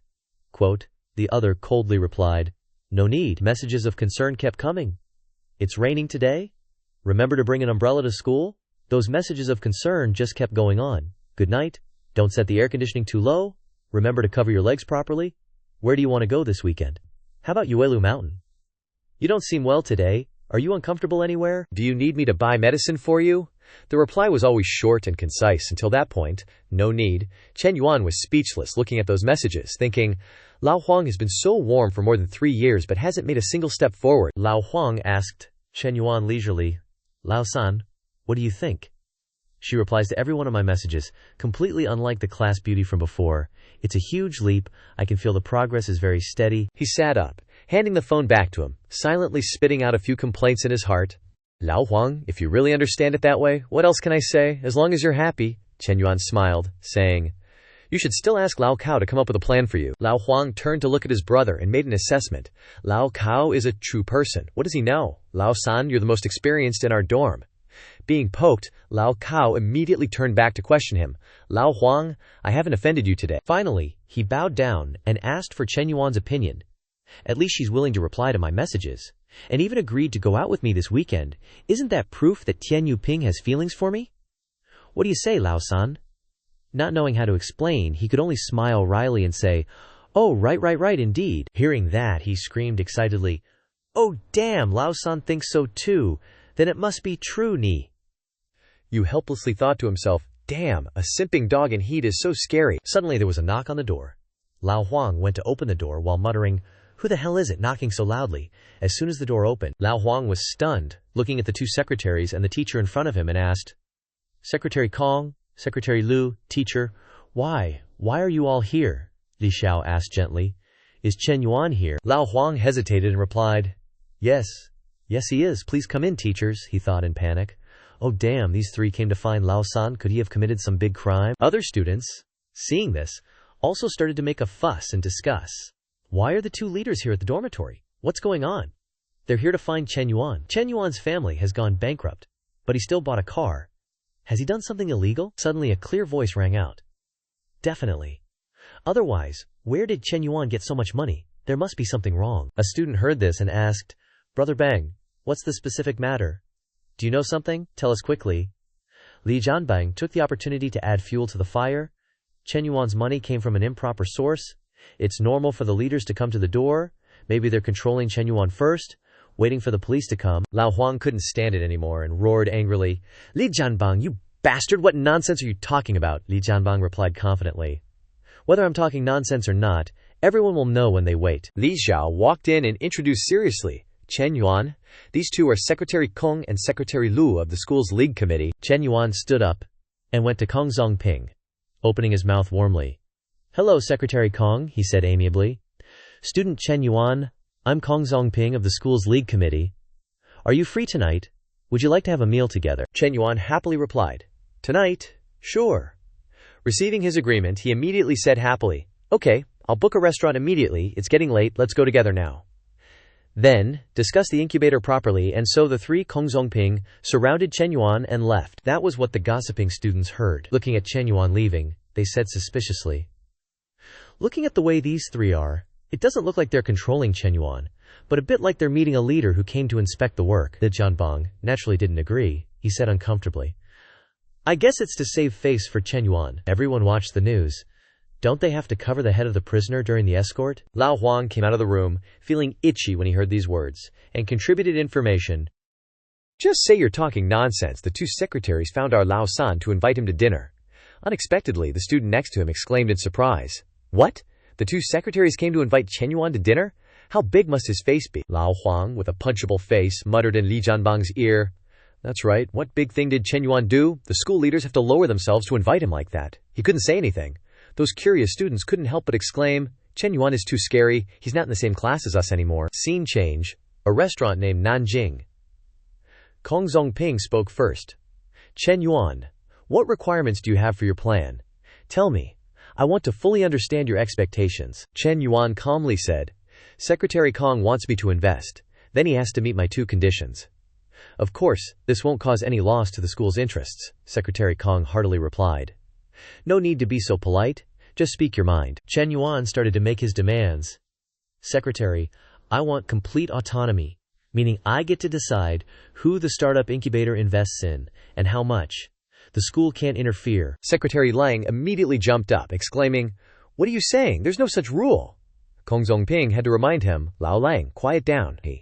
He turned to Chen Yuan, gently saying, "Chen Yuan, the university's startup incubator involves many parties, especially the Ministry of Education, which will ask questions. If we just follow the investors' wishes, it'll be hard to explain. Besides, no matter what, the school has to consider the success rate of the students being supported." Chen Yuan remained unhurried, saying, "Secretary, without money, things like success rate are just empty words. You can think of me as the person in charge of the incubator. The success rate is whether the supported students can make money, and the money I invest definitely hopes they can make money. Our requirements are the same." Chen Yuan finished speaking and took a sip of his wine. Feeling refreshed, he thought to himself, "I'm just telling the truth. System's mission is to have me accumulate wealth and reputation, and then gradually become a tycoon. In the future, I'll definitely need a lot of professional talent to manage this matrix of industries for me. Instead of going out to find them then, I might as well use this startup incubator to try and cultivate direct relationships now. And more importantly, System's mission. A large number of female NPCs, those women out in society, aren't as easy to conquer as university girls. And the quality of the girls at our school in Xing City is the most famous." Kong Zongping raised his glass, tactfully saying, "I'll have to hold a conference with the leaders of the Ministry of Education regarding your request before I can give you an answer," Chen Yuan casually replied. "All right, Secretary." Amidst the toasting and polite conversation, the meal came to an end. Late at night, the group quickly departed. As he got into the car, Kong Zongping reminded Li Zhao, who was standing outside, "Mems, Li Zhao, Chen Yuan can't drive after drinking. You take him home. We'll head back first." Li Zhao got into Chen Yuan's car, buckling her seatbelt, and said, "Chen Yuan, this new car of yours is really spacious." Chen Yuan leisurely replied, "I was used to driving sedans before, so I wanted to try an SUV this time." Suddenly, the phone rang. Lin Zhao quickly answered, asking, "Li Meng, what's wrong?" "Oh, you switched shifts so you can't help with the move? It's okay, I'll contact a moving company myself. Okay, don't worry, I still have some things to do. I'll hang up now." Chen Yuan curiously asked, "Teacher, are you moving?" Li Zhao nodded, replying, "That's right, I'm moving in 2 days. The lease on my previous apartment is up, so I'm preparing to move in with my sister." Chen Yuan offered, "Do you need me to help you move?" She hesitated, replying, "That wouldn't be too good. Your car is newly bought. Helping me move wouldn't be appropriate. I should still call a moving company." He casually said, "It's okay, a car is just a tool, a consumable. Besides, it's only right for a student to help a teacher." Li Xiao waved her hands, refusing. "No need to trouble you. 2 women have quite a lot of stuff." He still smiled, trying to persuade her. "All right, teacher, don't refuse anymore. I'm your student. What's so much trouble about helping you move?" Finally, Li Xiao had to agree.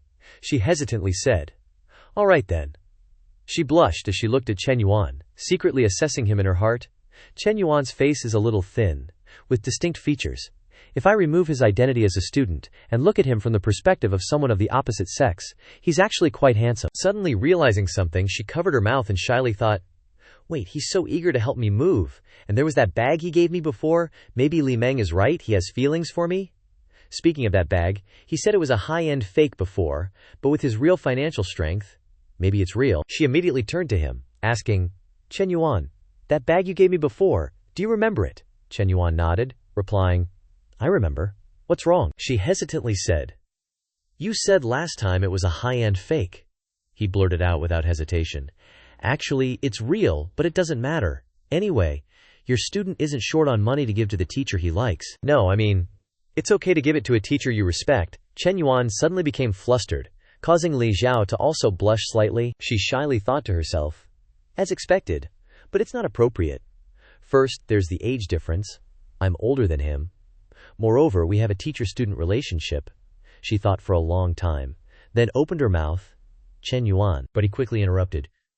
Shh. Okay, drive, teacher. No need to say any words of refusal anyway, I won't give up. A while later, Li Xiao and Chen Yuan arrived. Getting out of the car, Li Xiao immediately asked, Are you going home to sleep tonight? Chen Yuan calmly said, I'm not going back. There's no room for me up there. I'm going back to the dorm. Li Xiao shyly said, Then I'll park the car here. You can come here tomorrow to drive it back. Here, the keys. Chen Yuan walked over, leaned close to her face, and softly replied. Li Xiao clutched her cheek, her face flushed as she thought, He's getting bolder and bolder. Last time it was a meal at home, and now he dares to kiss me in the office, you bad guy. With that, she immediately turned and ran away, her face burning red. She yelled, Chen Yuan, you're a naughty student. Just as Li Xiao left, Chen Na called, sounding flustered, Chen Yuan, are you at school mess? Lin Yusheng left something at the cafe, can you help her open up? She's almost there, and Xiao Qiu and I are too far away to make it in time. Chen Yuan replied leisurely, Sure. A little later, Chen Yuan arrived at the cafe to open the door. Lin Yusheng said somewhat apologetically, Sorry, Chen Yuan, I left some kids' toys at the cafe, forgot to take them last time. Li Mu politely opened the door for her, saying, It's no problem, just a small thing. As soon as they stepped inside, Chen Yuan turned on the lights to make it easier for her to find her things. Lin Yusheng picked up toys while complaining. Just a bunch of toys the kids played with before and then forgot. This one and that one. Standing behind her, Chen Yuan enjoyed the view of the People's Police and said cheerfully, No rush, take your time. How old is your child? As she stuffed the toys into her bag, she replied, 3.5. Quite the little rascal. Noticing the bottle of wine in her hand, he thought in surprise, Wine? Could it be that Lin Yusheng often comes to the cafe alone to get drunk? After a while, Lin Yusheng looked around and said, All done cleaning up. Seeing her emotional state, he asked, What's wrong? Feeling reluctant, Lin Yusheng glided her hand across the table, gently touching it, as she replied, It's not exactly reluctance, it's just remembering the days it was here with me, spending every night and day together. Chen Yuan shrewdly thought, This sudden reminiscing must be related to Zhang Xianyong. If she wasn't feeling down, she wouldn't be at the cafe alone, drinking and brooding like this. Chen Yuan smiled and said, Can you visit often? Lin Yusheng shook her head in response, Probably won't be back. Seeing her about to leave, Chen Yuan called her back and offered, Miss, Lin, if you don't mind, would you like to have a few drinks with me? Lin Yusheng turned her head and asked him, Is that appropriate? Chen Yuan replied casually, What's not appropriate? Receiving each other's signals, they both sat down at a nearby table and grabbed the bottle of wine she'd had earlier, pouring a glass for each of them. As Chen Yuan poured the wine, he asked, Feeling down? I'm guessing it's related to family, right? Lin Yusheng asked back in a low voice. How did you know? Chen Yuan poured wine into his glass and said leisurely, Actually, I know your husband, Zhang Xianyong. He is the director of the 4S shop, right? I have heard about what he did before. Sister Chen Na is his employee. She left because of your husband, right? Lin Yusheng was surprised. A trace of confusion flashed across her face, and she said, Don't they have ever? Chen Yuan clinked glasses with Lin Yusheng and then recounted the past. Actually, there is nothing. Zhang Xianyong just often harasses her. Sister Chen could not bear it and left. Lin Yusheng breathed a sigh of relief and said, That's good, otherwise he would have added another crime. The girl took a sip of wine and began to tell, Actually, I am preparing to divorce him recently, and I have collected a lot of evidence about his cheating, and read a lot of his conversations when he forced and threatened his subordinates. Speaking of this, she hugged her head and painfully recounted, I got married to him. I really did not expect him to be such a person. But thinking that he is the father of my child, I hesitate, worrying about how my child will develop when growing up in a single-parent family, and whether they will have any psychological problems. At this time, Chen Yuan sternly gave her advice. When you need to make a decision, you must be decisive. Children are of course important, but if you let this situation continue in front of your children, the harm they will suffer will be even greater. Therefore, whether it is for yourself or for your children, you must make the right decision. Lin Yusheng said as if enlightened, You are right, very reasonable. She stared blankly at Chen Yuan, thinking in her heart, I used to think that he was young and generous, but now I think about it, he is more mature than I thought, and even exudes a special charm. These are all things that Zheng Shenyang does not have. She stared at him drinking wine in front of her, and thought comfortably in her heart. The old saying goes that you can't just look at the appearance of a man, but being with handsome men, at least the mood is much better. Her face flushed because of the wine and shyness. Lin Yusheng said softly, Chen Yuan, thank you, Chen Yuan humbly replied. You're welcome. After drinking that glass of wine, Lin Yusheng stood up and said, Let's go. Chen Yuan also stood up and said, Okay. Suddenly, perhaps because of the alcohol, Lin Yusheng's feet did not listen to her and stumbled to one side. Chen Yuan quickly ran over to support the girl and said anxiously, Be careful. Lin Yucheng looked up at him, shyly saying, Sorry, Chen Yuan politely replied. What are you apologizing for, Megas, Lin?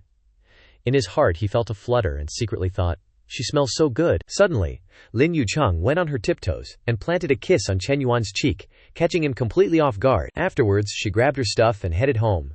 He just stood there dumbfounded, staring at Lin Yucheng's retreating figure, thinking, what was that kiss about? Shouldn't there have been a full-on battle? Lin Yucheng, on the other hand, was super embarrassed. She hurried along the street, patting her own cheeks, thinking, It must be the alcohol talking. I've been such a good girl all these years, never crossed the line. The only slightly wild thing I've done is, well, you know. And it's all Zheng Xianyong's fault. What a useless weakling. But seriously, what possessed me just now? Chen Yuan, feeling all giddy and happy, picked up his phone and called Chen Na. Hey Nana, the dorms are locked up, can't get back in. Can I crash at your place tonight? Renting a room? No need to waste money like that. Don't worry, I won't do anything, just cuddle. 20 minutes later, Chen Na quickly opened the door in her thin pajamas, took one look at Chen Yuan's state, and exclaimed, Oh my god, how much did you drink? Chen Yuan leaned against the doorframe, tilting his head. Leadership banquet at school? No choice? Chen Na quickly helped Chen Yuan inside. Anxiously, she instructed, Sit and rest for 10 minutes before you shower. I'll make you some hangover tea. She barely took a few steps before Chen Yuan hugged her from behind, murmuring, Wait, let me hug you first. Want a hug? Hug? Chen Yuan's hands started getting a little too friendly, and Chen Na said shyly, Is this your just cuddling? Chen Yuan said like a rascal. I'm just cuddling, not doing anything, Na. You know my character? Old memories of them flashed back, and Chen Na thought, The first time, he used drinking water as an excuse. The second time it was training, and this time the reason is even more ridiculous. He even said that, I will just cuddle and do nothing. She said speechlessly, Your character. Do you even have any? Chen Yuan said innocently, Na. Do we not even have a little bit of trust between us? Chen Na blushed and said, You said it. Then you sleep with that blanket, even if we just cuddle. We can cuddle without sharing a blanket. Chen Yuan looked at Chen Na buried in the blanket and couldn't help but smile, thinking, Even though it was a bit forced the last 2 times, I thought Na had accepted it in her heart. I didn't expect she's still keeping her distance. However, the night is long, and there are still many methods. No sooner thought than done. Chen Yuan's sneeze made Chen Na wake up worriedly. He curled up in the blanket, muttering, Cold, so cold, Na. Chen Na asked worriedly, What's wrong, Chen Yuan? He said weakly. The air conditioner is too cold. She hurriedly got out of bed, saying anxiously, Let me adjust it. Like a fish taking the bait, Chen Yuan grabbed Chen Na's fair arm, and then said, No need to bother. He pulled Chen Na into his arms, body to body, and said suggestively, No need to adjust it. We won't be cold if we share a blanket. She was then attacked by Chen Yuan from behind, and could only endure silently, while he said happily, See, not cold anymore. After a passionate night. The next morning, Chen Yuan woke up and didn't find Chen Na beside him, but a letter left by her. I'm going to the coffee shop, you pervert. I've washed your clothes for you, but they're not dry yet, so I bought you a new set. Breakfast is in the steamer. Reheat it if it's cold. Reading the note, Chen Yuan felt so warm and happy, thinking, "Damn, where can you find such a good girl? I have to reward her, I must reward her, find time to buy her a car." Suddenly, the phone rang. Liu Menglu appeared on the screen, with her hot body and energetic voice. "Little Yuan, when are you coming to the GM's office with me? I'm waiting for you." Chen Yuan quickly put the phone aside, closed his eyes tightly, and thought to himself, "Watching this thing in the early morning, isn't this Na's bestie? No see? No see?" Liu Menglu saw this. Then she pressed her big boobs against the phone and said in a charming tone, "Why are you holding the phone so far away? What's wrong? Are you afraid I'll eat you?" Chen Yuan squinted at Liu Menglu, cursing in his heart, "Damn it, this girl is clearly provoking me." While Chen Yuan was talking to Liu Menglu, his phone suddenly rang. He muttered in surprise. She actually called. He had to tell her, "I'm busy right now, I'll call you back later." Liu Menglu winked and replied, "Okay, you go ahead." Chen Yuan answered the phone casually. "Guidance counselor, what's up?" Li Xiao happily said, "Your request has been approved by the school board and the education bureau. They'll draft the documents and start promoting it in the next 2 days. Once the school receives applications and business plans from the students, they'll send them to you for evaluation and approval." Chen Yuan asked curiously, "Do the applications need to include height, weight, and a portrait photo?" She was confused and asked, "Why? You want to include that information? What does entrepreneurial ambition have to do with height and weight?" Chen Yuan smiled and replied, "Of course it does. A person qualified to start a business needs to have an attractive appearance. I can judge whether a student is disciplined based on their looks. I have high standards, you know." Li Xiao was surprised, feeling like something was off, and asked, "Really? There's that opinion too?" But then she agreed, saying, "Okay, I'll add that section for you. Secretary Liu has arranged for student cadres from the Youth League Committee to contact you later tonight." Chen Yuan threw off the blanket and got out of bed, replying calmly, "Then I don't have any problems on my end for now." Li Xiao suddenly changed her tone, her face turning red with embarrassment. She stammered, "Okay, right, Chen Yuan. My sister and I are moving tomorrow morning. Are you free?" Chen Yuan immediately replied, "Of course, I'll see you tomorrow." Half an hour later, Chen Yuan had finished breakfast and was about to go out when his phone rang again. Catching his attention, Chen Yuan muttered, "Why is Liu Menglu calling again?" As soon as he answered, Liu Menglu started complaining. "What are you doing? Didn't you say you'd come to find me later? It's been over half an hour. Are you still not done?" "I can't believe it," Chen Yuan replied indifferently. "Busy getting ready to go out. I have appointments with 2 interior design companies to discuss villa design plans." Hearing this, Liu Menglu put on an excited expression and asked, "Then do you need a tail to follow you?" Chen Yuan was putting on his coat as he spoke. "She even knows she's a tail. Why would I bring her along? But if she really wants to go, she can come along." In his heart, he thought, even though Liu Menglu is a bit of a green tea BTCH, she knows how to provide emotional value. When discussing plans, having a beautiful woman cheering you on will definitely be much more effective. Liu Menglu winked, her face beaming, and said, "Okay, then come pick me up. I'll wait for you in the gym." Chen Yuan simply replied with a simple "okay" and hung up. A while later, Chen Yuan arrived. As soon as he got out of the car, a man walked over and asked, "Bro, are you waiting for someone too?" "Let me guess. Waiting for a girl." Chen Yuan looked at the man in front of him and nodded. "Yeah, that's right." The man sized up Chen Yuan and started commenting, "Your car isn't bad, but it's just passable for chasing girls. If you want to chase high-quality goods, it's not enough. If you want to catch a goddess, you have to drive something like mine. You still have to work harder, kid." As he spoke, he leaned against his luxury car and smiled smugly. Chen Yuan leisurely smiled and said, "Is that so?" Just then, Liu Menglu walked over in a sexy outfit and with a rosy face. The man's voice immediately changed when he saw her. He said flatteringly, "Menglu, you're finally off work. I've been waiting for you for a long time. Let's go eat. What do you want to eat?" Liu Menglu tilted her head and gave a professional smile, saying, "President Farn, I'm sorry, I have a date with a friend. I already said it in the message I sent you." In her heart, she thought, President Farn is indeed very rich. But all that money was given to him by his parents. He himself has very limited control over the money. But Chen Yuan is different, so he can only be in second place for now. He didn't give up, saying, "It's okay, I can go with you too. I'll treat you to lunch if your friend doesn't mind." Chen Yuan politely opened the car door for Liu Menglu and said to the man surnamed Fan, "Sorry bro, I don't like eating with people who drive G-classes." After getting into the car, Liu Menglu closed the door and smiled brightly, urging Chen Yuan, "Let's go, Chen Yuan." He took the opportunity to pass the man surnamed Fan, mocking him casually. The man gnashed his teeth in disbelief, thinking, Menglu got into this kid's car, what's going on? I drive a G-Class and still can't win her over, but I was defeated by a guy who drives an M9. A while later on the road, Liu Menglu leisurely said in the car, President Farn, that guy just now is a high-end member of our store. He's spent a lot of money, and his family is quite well off. That car costs over 2 million, Chen Yuan asked casually. And then? Individually, Menglu continued. He's been pursuing me for a long time, but I haven't agreed to him once. Chen Yuan just casually said, oh, as a formality. Seeing his indifferent state, Liu Menglu was a little unhappy. She pouted and asked, Why are you so quiet today? It's not like you at all. Chen Yuan asked her in return. What do you want me to say? Liu Menglu replied silently. I don't know, but I always feel like you're not very enthusiastic today. Chen Yuan saw her turn her face away and pretend to be angry, and laughed inwardly. Of course I understand your thoughts. It's not just that I'm the only choice, but there are other pursuers.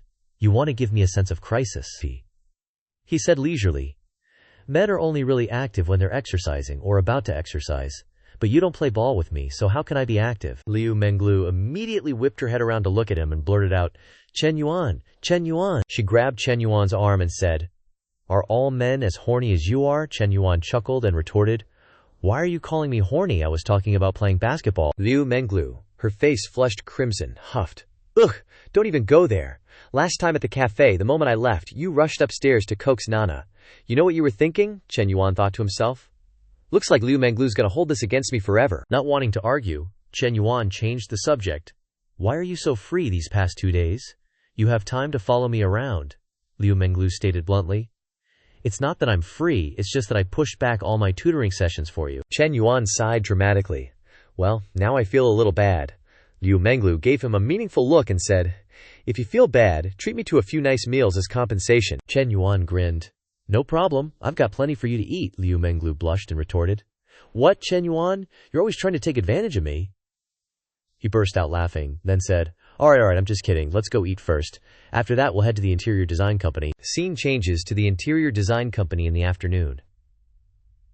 Chief designer Fu Zhengmei came out, all smiles, to greet them.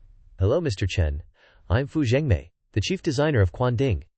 Let's sit down and chat. Chen Yuan cut to the chase, reminding her. Let's keep it brief. I already went over my requirements with you guys online yesterday. I'm just here today to see the proposals. Fu Zhengmei sat down and presented the designs clearly. Based on your budget and needs, we've come up with 3 styles. Light and luxurious European design and modern Chinese style. You can take a look and see which one you like. If there are any issues, we can adjust them. Liu Menglu, sitting on the side with her arms crossed, exclaimed, Wow, all 3 proposals are gorgeous.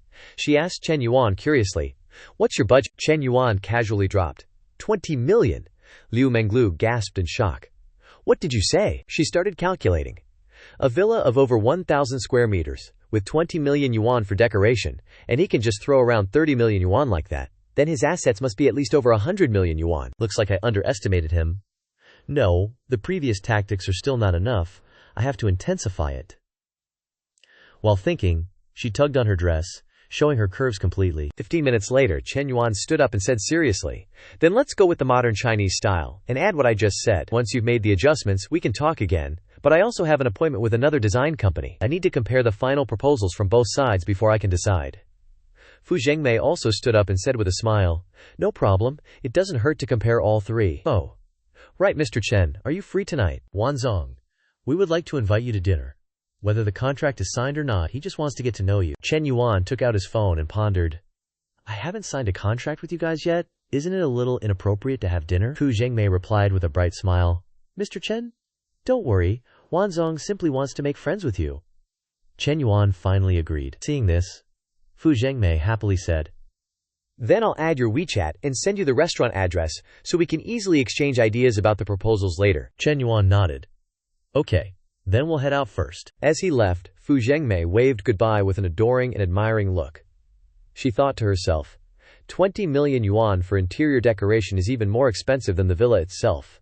This order alone is enough to support the whole company. This kind of big boss isn't your average rich kid. We have to treat him with the utmost care. After seeing Chen Yuan off, Fu Zhengmei went back inside. She stood in front of a man and announced cheerfully, Wanzong, Mr. Chen has agreed to dinner tonight. Wanzong is the general manager of Quanding, named Wan Renduo. He tilted his head and analyzed seriously, then asked Fu Zhengmei. If we can have a meal together, the chances of closing the deal will be much higher. We absolutely can't let such a big client fall into the hands of our competitors. Is he going alone? Fu Zhengmei immediately replied, No, he's with a girl. But she doesn't look like his girlfriend. Wan Renduo pondered for a moment, then smiled and said, It's good that she's not his girlfriend. Remember to call Su Wei to entertain the client tonight. A big client like Chen, worthy of our company to launch the trump card. Switching to Liu Menglu and Chen Yuan, she blushed, pulling her clothes, and said with meaning, Chen Yuan, is the air conditioner on in the car? It's too hot, Chen Yuan asked leisurely. Really? Why, I don't feel it's hot at all. She showed flirtatious look and asked, Really? By the way, where are we going next? Chen Yuan said calmly, Aren't you going back to work? Or do you want to stick to me for a free dinner? Liu Menglu leaned over to Chen Yuan and said, Anyway, it's good to follow you and do nothing. Today I want to be your tail all day. Chen Yuan laughed and said, My tails are very well behaved. If you follow, you must follow one day and one night.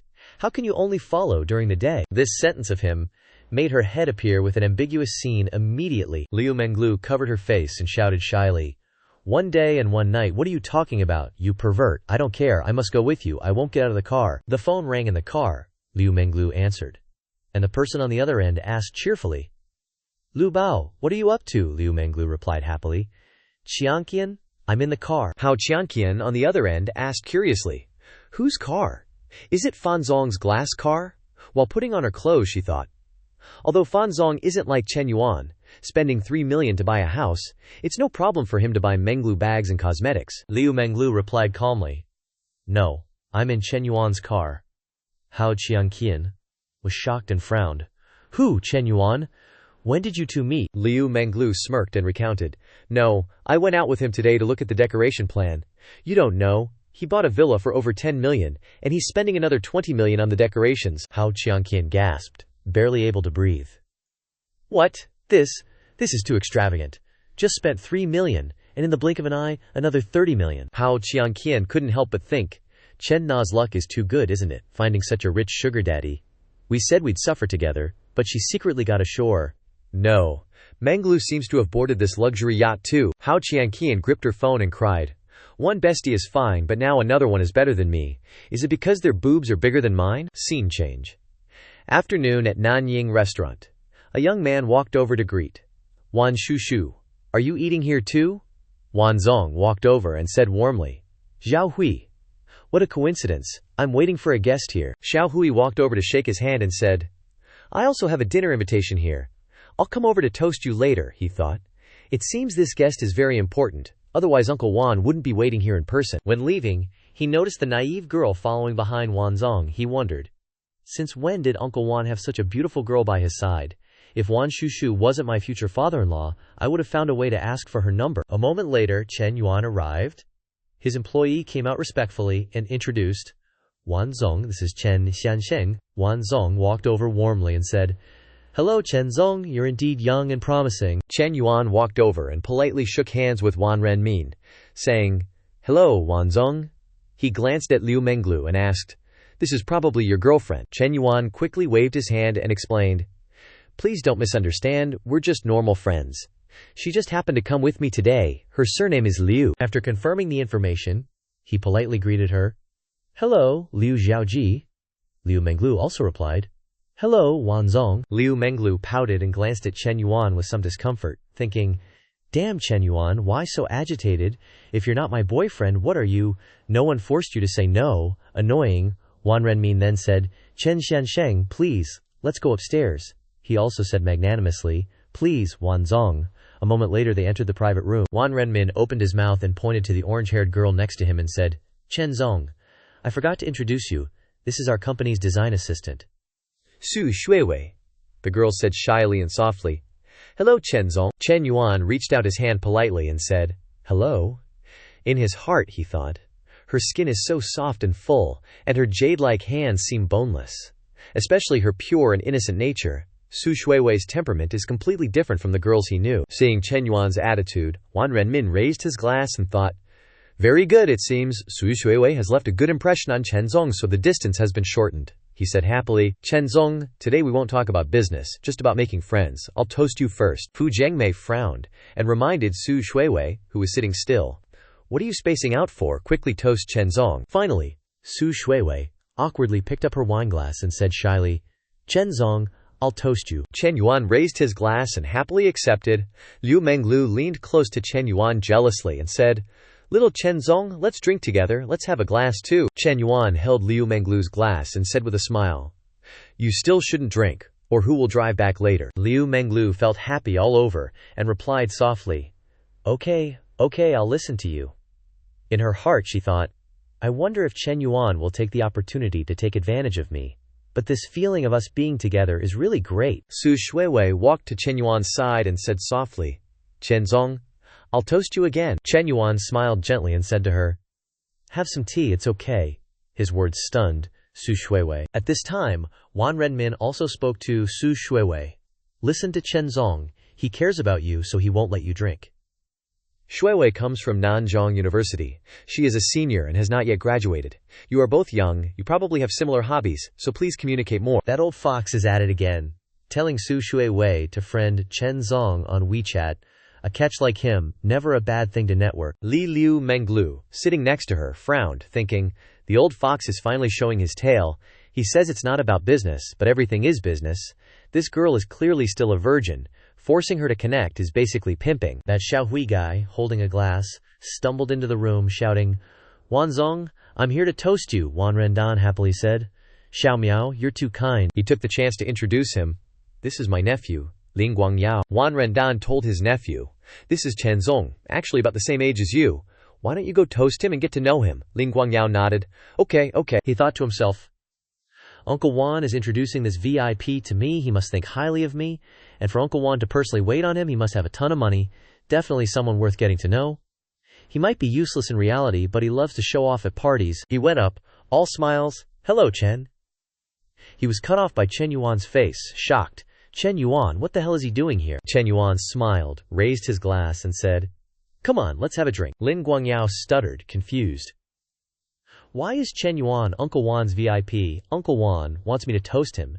Isn't that like telling me to lick Chen Yuan's stinky feet? No way, absolutely not. Wan Rendan noticed their odd expressions and asked, Chen Zong, Xiao Miao, do you two know each other? Chen Yuan calmly replied, We've met, I guess. Wan Rendan patted Lin Guangyao's shoulder, laughing. What a coincidence, Xiao Miao. You probably don't know this, but your friend here bought a Qingzhou Lake villa in Lu City and spent another 20 million to renovate it with us. This info made Lin Guangyao's face twitch.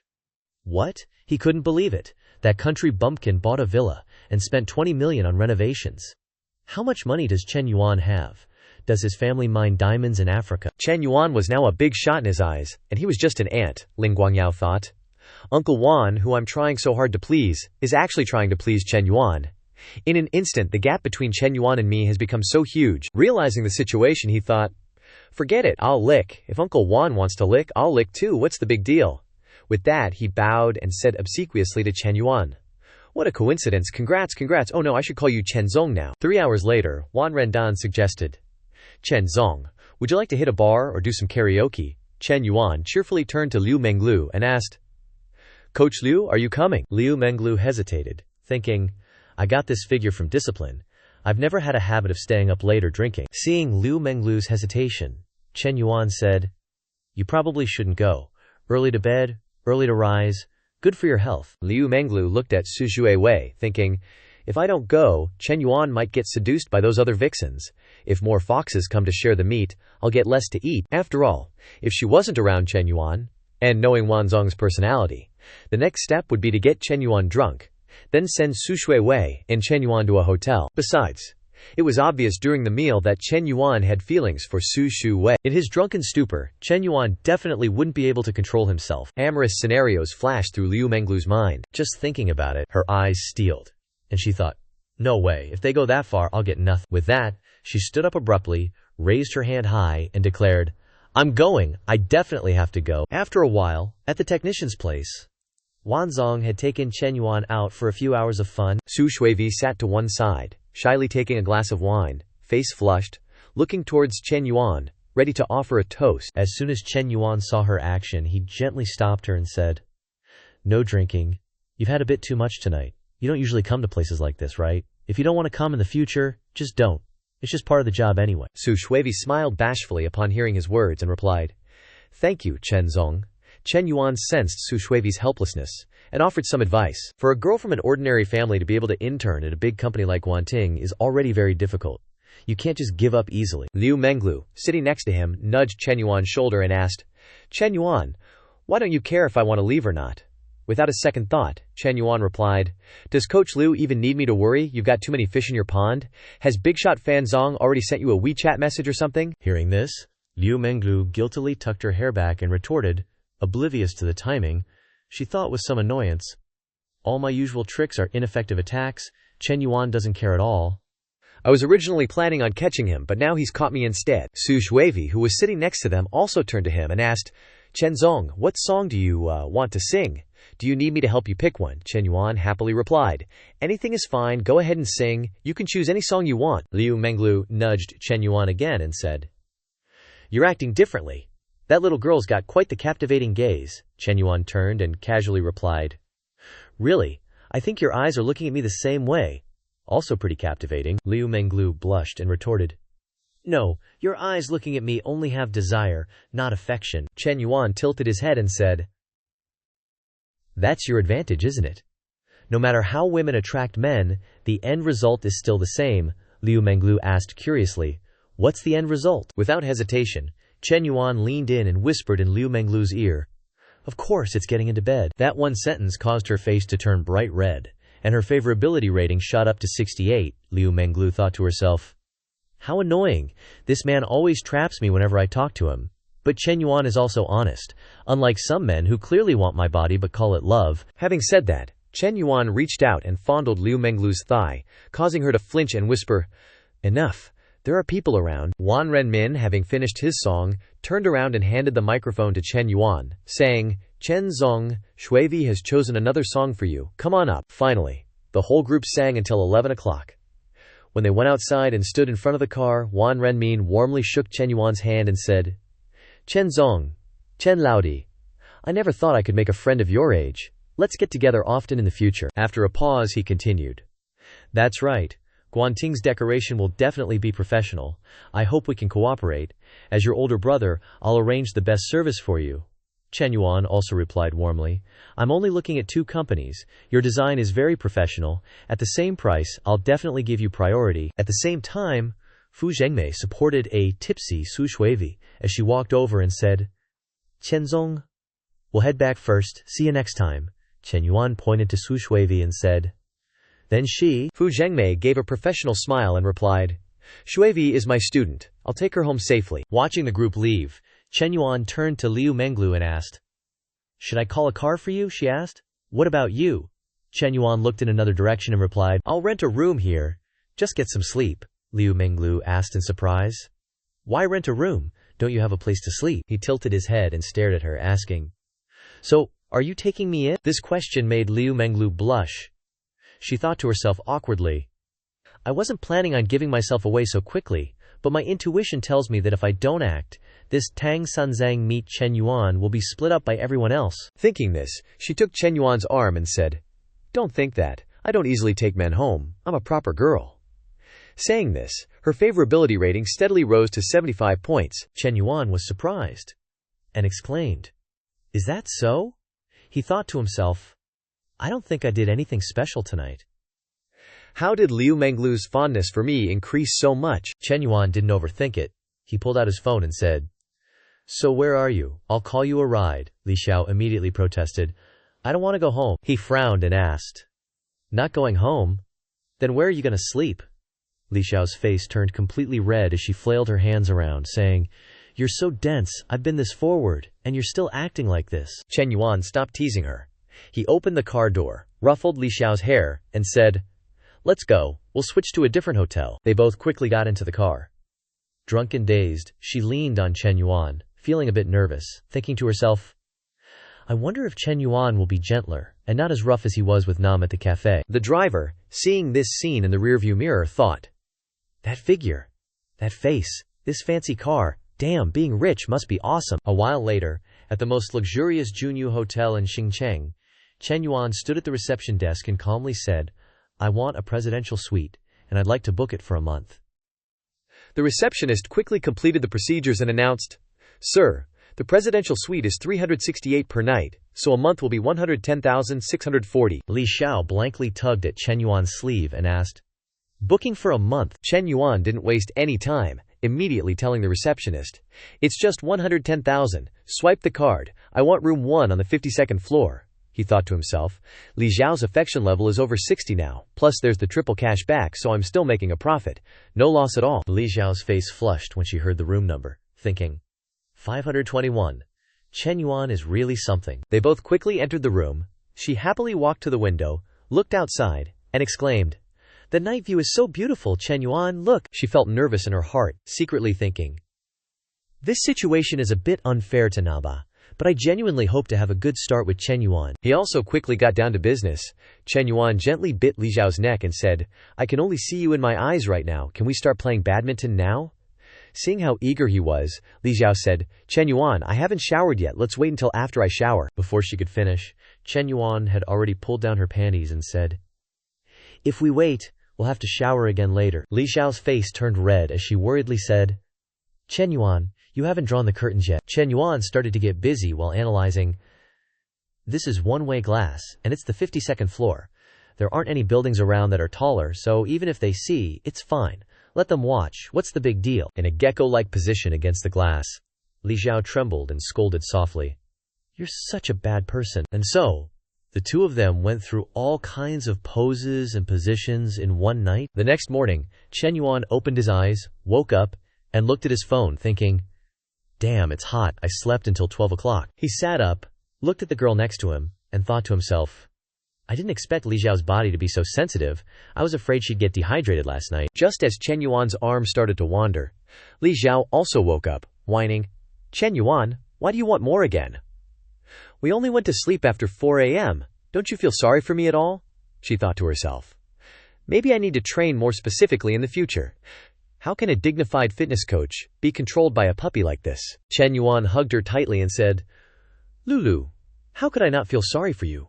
I can usually go all night, but I held back for you." Li Xiao blushed and replied, "You're amazing. Let me sleep a little longer. I'll give it to you when I'm awake. Also, don't call me Lulu. I don't want to be like that, nah. Chen Yuan gently stroked her cheek and replied, Okay.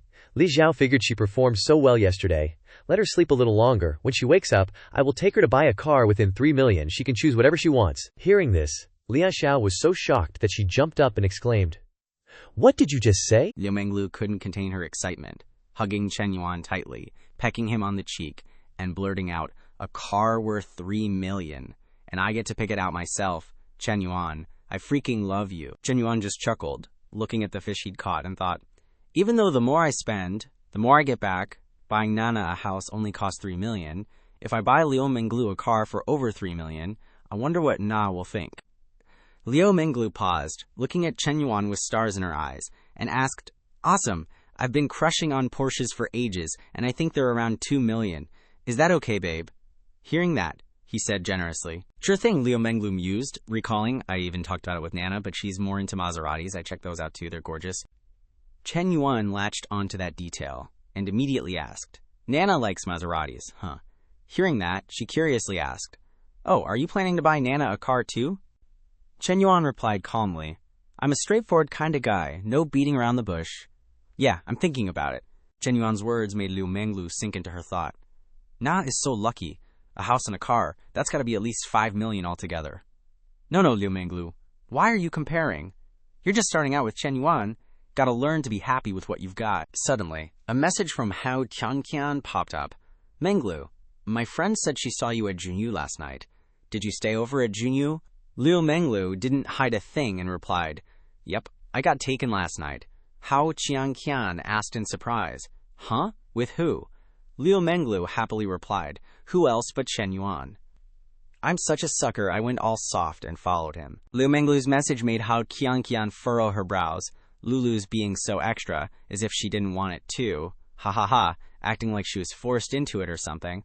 Knowing her, she definitely made the first move on Chen Yuan. Suddenly, Hu Kangqian realized something. She froze, thinking, wait a sec, does this mean another one of my besties is living the high life on a luxury yacht? How come I'm the only one in our trio who's still struggling? This is outrageous. Over on Chen Yuan's side, he got up, putting on his shirt, and said, Coach Liu, go buy it yourself and send me the account number. When you're done, I'll transfer the money. This simple gesture made Liu Menglu's favorability towards him jump up to 86. She replied gently, okay. Chen Yuan glanced at the number above her head, thinking happily. The highest it got during the sports session last night was 82, and now it's already 86. Looks like I'm getting closer to that 90 affection bonus. Chen Yuan got in his car and drove off. Just then, Chen Na called, saying, Chen Yuan, I've learned everything about coffee. When are you coming? He calmly replied, Nah, I'm busy today. I'm planning to buy you a car. Go check some out. Chen Na said, startled, we just bought a house not long ago. Why buy a car too? Chen Yuan, I already have a car. It's just for getting around. It's not necessary. Chen Yuan said gently, just listen to me. I like buying cars for my woman, and we're not short on cash. What kind of car do you want? Chen Na couldn't dissuade him and could only say helplessly, then just a normal B-class car. No need for anything too expensive. Chen Yuan said, displeased, no way. The car for my woman can't be less than 2 million. The girl quickly tried to stop him. 2 million? That's way too much. We bought a house last time. Now you're getting a supercar. Chen Yuan said leisurely, your birthday's coming up. This is your birthday gift. Don't be so stingy, Na. Your man's loaded. Chen Yuan suddenly asked, tense, Na, if something happened between me and Liu Menglu, would you mind? In his heart, he thought, this can't be hidden. I might as well take the initiative and confess. Better than letting Chen Na find out from someone else. Chen Na's eyes drooped, and she replied silently, I would mind. But I know I can't change you. The fact that you're telling me means you care about me. But next time, if something like this happens again, you don't have to tell me. I'm afraid I'll be sad. Chen Yuan said softly, Nah, don't worry. Your position in my heart is unique. No one can replace you. These words from Chen Yuan made the girl happily exclaim, really? You only say this to me, right? Chen Yuan replied calmly, of course, only you. Never said it to anyone else. Chen Na, touched, wiped away her tears and said, I believe you, Chen Yuan. I don't want much. Just 1 day a week where you come to my cafe for a coffee that I made, or if you're free, come over to my house for a meal that I cooked. I'd be happy with just that. He fiddled with the steering wheel, thinking to himself, Na really is a rare find of a good woman, so good to me, always saving money for me. Finally, he concluded, want to hang out with me tonight? Let me make it up to you, Chen. Na cheerfully asked back, for real this time? Right, Chen Yuan replied with a smile. Definitely. You know my character. Chen Yuan's words made Chen Na burst out laughing. Your character? All right, I'm not talking to you anymore. Gotta get back to work at the shop. As soon as Chen Na hung up, Chen Yuan, still driving, started scratching his head, thinking to himself, being a player is so hard. How do those other playboys juggle so many girls? Cut to Li Xiao's house, where she's carrying 2 big bags downstairs. As soon as she saw him, she greeted him. Chen Yuan, you're here. He quickly went up to her, saying, Teacher, let me help you. He took the box from Li Xiao's hands, saying, Let me carry it for you. Unfortunately, the box on top lost its balance and fell open. Chen Yuan exclaimed in shock, Oh crap. The things that fell out were Li Xiao's underwear, and just as they fell, a big gust of wind blew, sending them flying everywhere. At the same time, a bunch of suggestive images started popping into Chen Yuan's head. He just stood there, dumbfounded, staring at Li Xiao. She shyly picked up the items and put them back in. Chen Yuan stood there frozen, holding the box, thinking to himself, if only it were true, Li Xiao said awkwardly. Chen Yuan, I can pick these up myself. You go move the other stuff. A little later, the stuff was loaded into Chen Yuan's car. Li Xiao's younger sister, closing the trunk, said, 1 trip won't be enough. We'll probably have to make 2 trips. You 2 go first. She went closer to her sister, staring intently at Chen Yuan with a super suspicious look. Li Xiao fastened her seatbelt and said to him, Chen Yuan, set the GPS to Dongsheng apartment complex. He obediently replied, Yes, teacher, let's go. After they'd been driving for a while, Li Xiao said apologetically, Chen Yuan, don't take it to heart. My sister's always been like that. She's not being rude or anything. Chen Yuan casually replied, It's nothing. She seemed friendlier than the last 2 times. Li Xiao leaned her head against the car window, looking outside, and quietly recounted. Actually, she wasn't like this at first. When she was in college, she dated a boyfriend. I saw his picture. He was pretty handsome, wore glasses, looked all sophisticated. They were really into each other, but it was long distance. One year for Christmas, Li Meng went to see him, but she saw him hugging another girl, about to go into a hotel room. Li Meng was really upset then, and after that, she gave up on men. After hearing that story, Chen Yuan said indignantly, "That damn scumbag. Guys like that are the scum of society."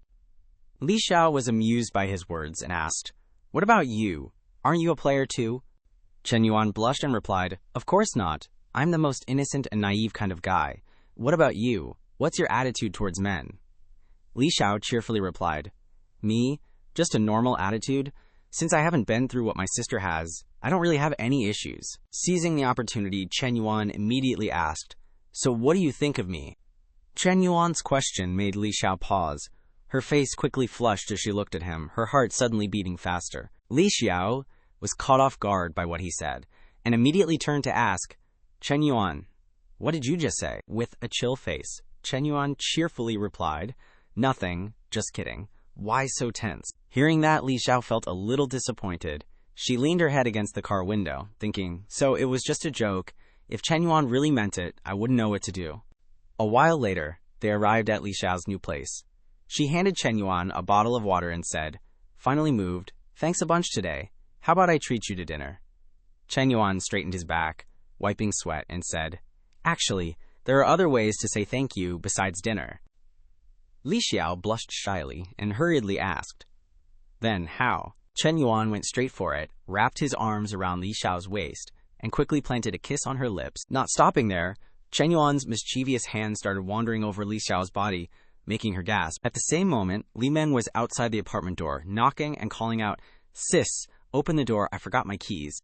Li Xiao was startled by the call, but quickly and hesitantly replied, "Coming, coming." She pushed Chen Yuan away and said, "Chen Yuan, I don't think I can move." Chen Yuan hugged Li Xiao mischievously and said, "It's okay, I'll help you."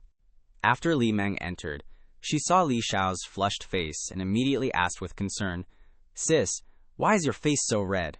Are you getting heat stroke?" Li Xiao reached up and lightly brushed her hair, hesitantly making excuses. "I'm fine. I'll be better after a rest." She thought to herself embarrassedly, "Chen Yuan is so bold. Luckily, Li Meng didn't think of it that way, or I could jump into the Yellow River and still not wash myself clean." Li Xiao stuttered, "Chen Yuan, the Youth League arranged for Deputy Sister Z to help me with the investment stuff, and the school is even setting up an office for me. I'll send you her WeChat ID. Remember to contact her when you get back to school." Chen Yuan went to the door and obediently replied, "Okay, I'll contact her. Well, I won't bother you any longer. I'll head out first." In his heart, he thought, wanted to stay with Teacher Li a little longer, but she's probably afraid Li Meng will find out and embarrass her. After Chen Yuan left, Li Meng sorted things out and asked curiously, "Sis, what do you really think of Chen Yuan?" Li Xiao shyly covered her flushed face and asked back, "What do you mean?" Li Meng put on a serious face and said, "Don't play dumb with me. Everyone can see what he's thinking. You two are so close. It's not just a normal teacher-student relationship." Seeing that she had been exposed, Li Xiao stammered, "Well, actually, I don't know, I'm not so sure." Li Meng, with an experienced expression, frowned and affirmed, "Oh no, I knew it, you're smitten. Actually, if you ignore his student status, his conditions are all pretty good, but I just have a feeling he's not trustworthy." These words from her sister surprised Li Xiao, who asked, "You're not against it?" Li Meng hugged Li Xiao and said frankly, "What good would it do if I opposed it? It's your life. I'm your sister. I can only remind you to be highly vigilant, observe him more, and see if this person is worth your love." Hearing these words, Li Xiao was very thoughtful and muttered his name in her mouth. Cut to an hour later, at the school cafeteria, a girl with a cute bow in her hair was sitting there. She was none other than Fu Yingzi, the head of the broadcasting station under the school's news center. As soon as she saw Chen Yuan approaching, she stood up and waved, calling out, "Chen Yuan, over here, over here." Chen Yuan walked over and politely asked, "Have you been waiting long?" Fu Yingzi also politely replied, "No, I just got here." He sat down and casually commented, "Your voice sounds different from when you're on the radio." Fu Yingzi enthusiastically explained, "When dubbing on the radio, people immerse themselves in the character. Based on the situation at the time, it's naturally different." let's talk business. Secretary Liu instructed that someone will be assigned to help you clean up the office within the next 2 days. Chen Yuan happily replied, great, in the future, in addition to the work arranged by the Youth League, I'll also need your help with other things, okay? Fu Yingzi said enthusiastically. Of course, Chen Yuan said with satisfaction. Then help me for the next 2 days. Before he could finish speaking, a boy carrying a paper bag walked over, interrupting him. Yingzi, so you're here. I specially bought the Qing Qing Oolong tea you like. That dude glanced at Chen Yuan and asked, hey, Yingzi, who's this? Seeing that look like he wanted to devour him whole, Chen Yuan thought, this murderous gaze, he definitely sees me as his love rival. Fu Yingzi bluntly replied, I'm cutting sugar these days, so no bubble tea, thanks.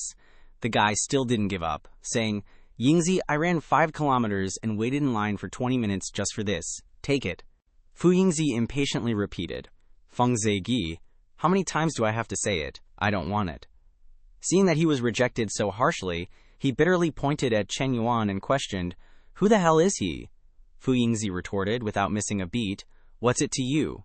Feng Zigyi was deflated by her words and walked away dejectedly. The people around couldn't help but gossip. OMG, did you see that? Is there real drama going on? Are Fu Yingzi and Chen Yuan dating? Are Chen Yuan and Feng Zigyi fighting over Fu Yingzi? Oh my gosh, Feng Minhui, who was with her friend in the cafeteria, happened to hear those rumors. She frowned and said, Chen Yuan and Fu Yingzi, no way.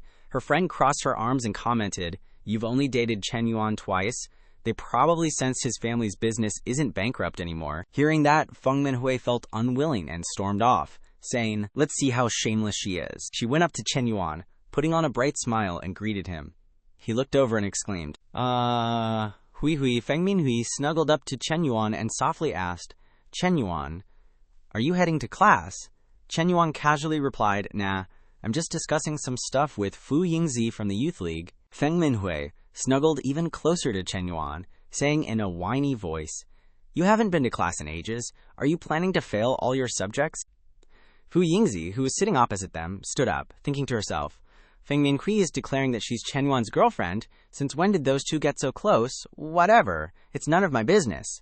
She gently brushed her hair, coughed lightly, and said, Chen Yuan, I still have work at the radio station. I'll head out first. Chen Yuan didn't try to stop her, just politely said goodbye. The male students who witnessed everything erupted in excitement, their eyes wide as they gossiped. Holy crap, this is the ultimate drama. 2 goddesses fighting over 1 guy. Feng Minhui looks exactly like the main wife catching a mistress. Some people have it all, while others get nothing. Who is that guy? When did our school get such a top-tier senior? Feng Minhui smiled sweetly and asked, Chen Yuan, what were you discussing with her? In her mind, she thought, Fu Yingzi is pretty and has a nice voice. I can't let a girl like that get close to Chen Yuan. He went along with it and replied, it's about the Youth League's entrepreneurship program. The Youth League asked her to discuss it with me. In his heart, Chen Yuan secretly thought, Hui's possessiveness is strong. How am I supposed to handle overseas work at this rate? Satisfied with his answer, Feng Minhui put her hands on her hips and said, really? Okay then. I really wanted to stay with you for a bit. I haven't seen you in 2 days, but I have to go to class now. Just as she leaned down, Feng Minhui whispered suggestively into Chen Yuan's ear, oh right, I want a big cup of cold drink tonight. After saying that, she cheerfully turned around and left. Chen Yuan just hummed in response, thinking to himself, Hui is such a cute, hungry girl.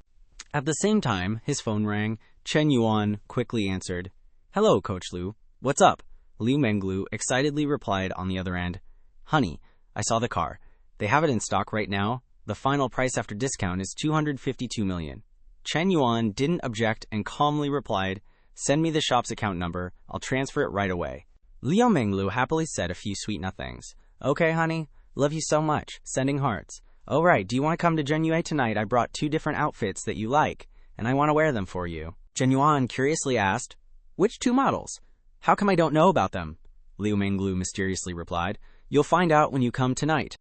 As soon as he hung up, Chen Yuan was a little flustered, thinking to himself, but I already promised to hang out with Nana today, and Hui asked me to get cold drinks tonight. So, am I going to see Nana, Hui, or Coach Liu? Chen Yuan sat there blushing, resting his chin in his hand, lost in thought. These 3 are so hard to choose from. Okay, so the scene shifts back to Lin Xiao's place, and you could already hear Li Meng's voice from outside. Sis, let's cook dinner at home tonight, okay? Li Xiao's like, sure, I'll go grab some groceries now. Then Li Meng asks, should we ask Chen Yuan to join us for dinner? When Li Xiao heard her sister's question, she was totally caught off guard, her face flushed red, and she just let out a little. Seeing her sister's reaction, Li Meng continued, send him a text and invite him over to show our gratitude. After all, he helped out a lot today. Li Xiao awkwardly asks, what are you planning? She's thinking to herself. Just thinking about his sly and mischievous face makes me want to bite him. Speaking of which, Li Xiao immediately remembers what happened in the kitchen last time. Hearing her question, Li Meng stood up and replied, sis, of course, I'm helping you test him out. What else would I be doing? Hearing this, Li Xiao took out her phone and replied, okay, then I'll call him. Then she texted Chen Yuan. Chen Yuan, Li Meng is also very grateful for your help with cleaning the house today, so she wants to invite you over for dinner. Come over, okay?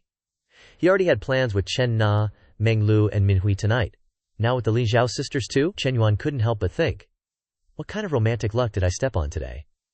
Why are so many girls looking for me? Even a master of time management couldn't handle this. Oh well, don't bite off more than you can chew, and no need to make my little bro Peter suffer. I'll just politely decline Hui Hui and Coach Liu. Before he knew it, it was late afternoon, and Chen Yuan arrived at Li Xiao's house. As she opened the door, she blushed and said, come in and sit down, dinner will be a while longer. With that, she hurried inside, avoiding his gaze.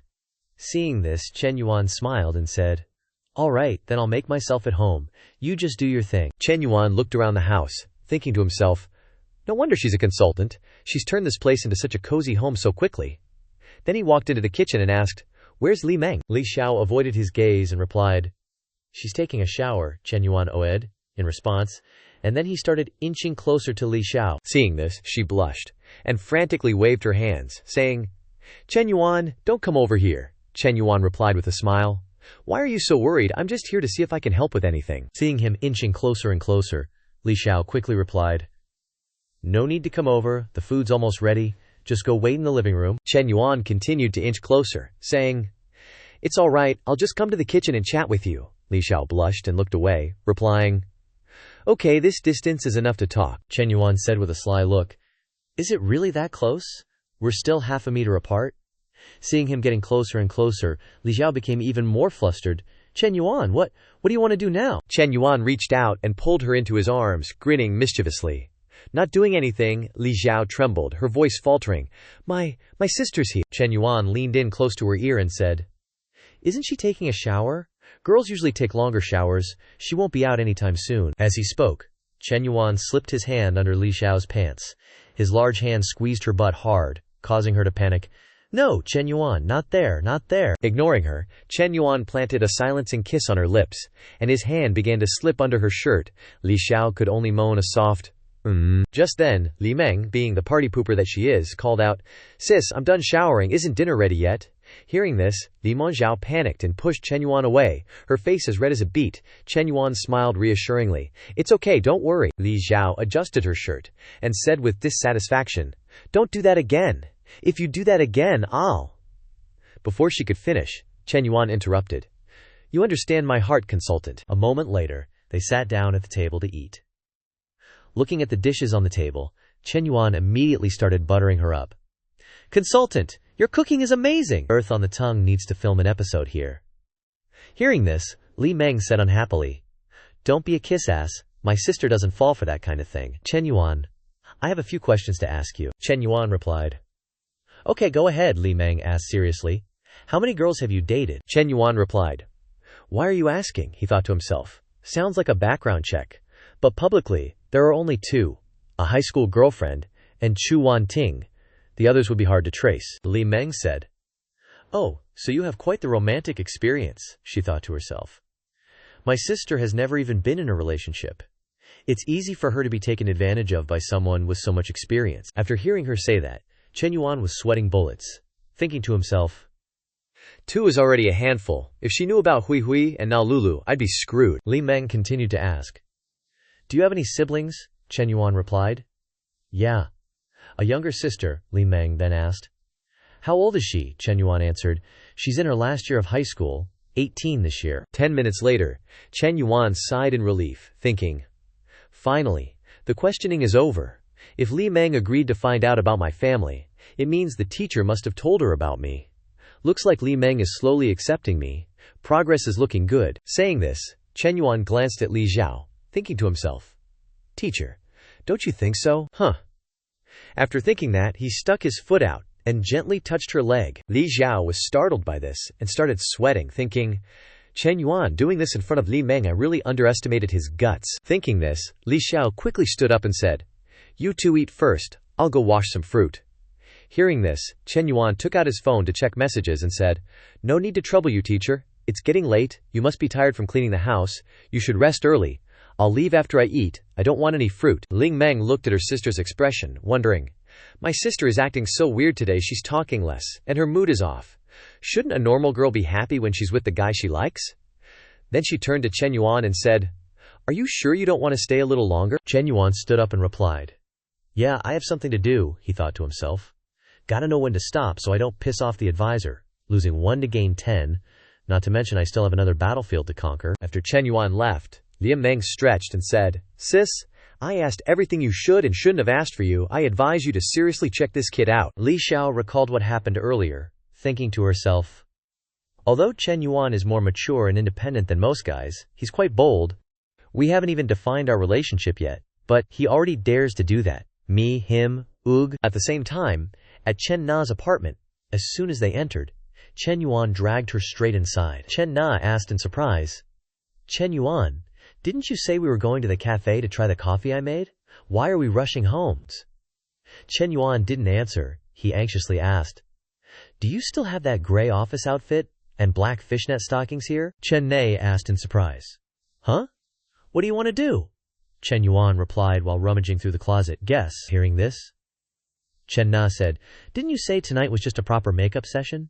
You told me to trust your character. Have you forgotten already? Chen Yuan replied, It is a proper makeup session. I'm making it up to you with millions.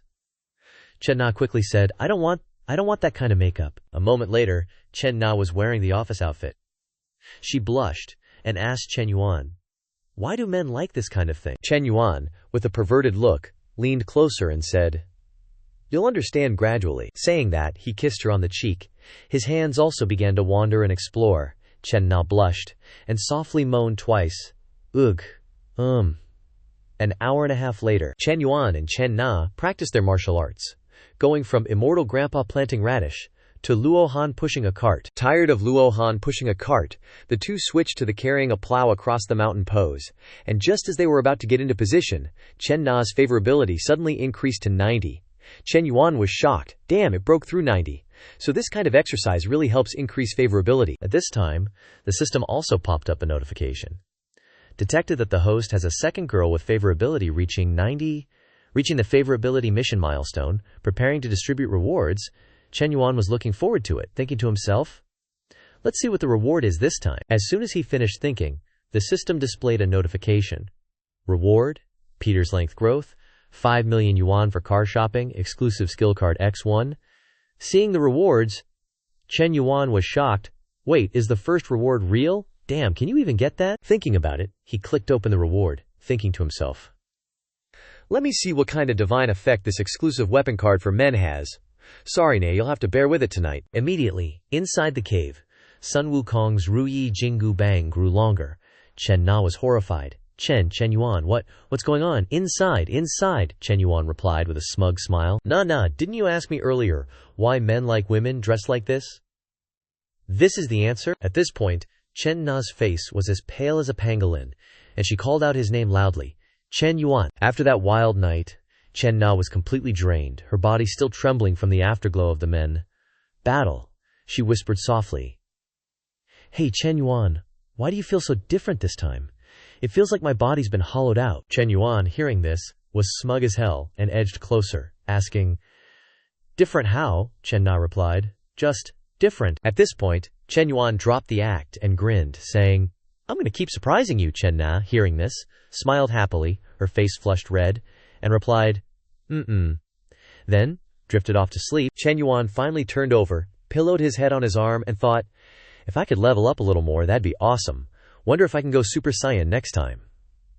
Then, he remembered the system reward, muttering to himself, Alright, let's see what this special skill is. With that, he opened the system to check his reward. The system immediately announced, This skill card can be exchanged for any of the skills listed below. It takes effect immediately. List of skills: novice cooking skill, novice electrical repair skill, novice haircutting skill, novice dancing skill, novice combat skill, novice racing skill, novice basketball skill. Not a damn thing Peter related. Chen Yuan, seeing this, thought in surprise, huh? What the hell is this? Like electrical repair stuff makes sense, but haircutting? What the actual Looking over the list, he thought to himself, if I really had to choose, the combat skill would be alright. Even though this is a law-abiding society, now that I got money and women, if I ever run into the triads, a combat skill would still be useful. Suddenly, as if thinking of something, Chen Yuan's eyes froze. But what if one day Li Xiao's got some broken appliances?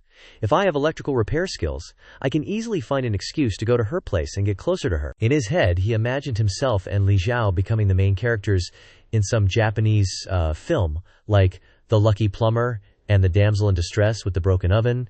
Li Xiao, it's fixed. Make sure you call me first if anything goes wrong. Oh my, you worked so hard, you're all wet. Come here, let me wipe you down. Then, Li Xiao approached, held a towel in her mouth, and reached out to slowly unbutton his pants, her eyes full of innuendo, saying, "Wipe everything down." Imagining this, Chen Yuan immediately changed his mind, his face full of excitement, muttering to himself, "Looks like the home appliance repair skill is better." Then he lay back and thought dreamily, "Seems like I've figured out the system's pattern. This reward is more generous than the last one. In other words, the third NPC is likely to be even more generous than the first two. Who's the next one to hit 90 favorability? I'm kinda looking forward to it." Suddenly, Chen Na's phone rang. She jumped up, answered the call, and said, "Hello, Mom." Who knows what her mom said on the other end? But her eyes became full of worry, and she said in a panic, "What? It's that serious? Is there enough money? Do you need me to transfer some? I'll do it right away." After a moment of listening to the other end, Chen Na said in a low voice, "Okay, well, let me know right away if anything happens." The phone hung up, and Chen Yuan finally spoke up, asking, "Nana, what's wrong? Can you tell me about it?" Chen Na replied with a sad voice, "My dad, he was hospitalized for a stroke from drinking. He already had high blood pressure." With that, she covered her face and burst into tears.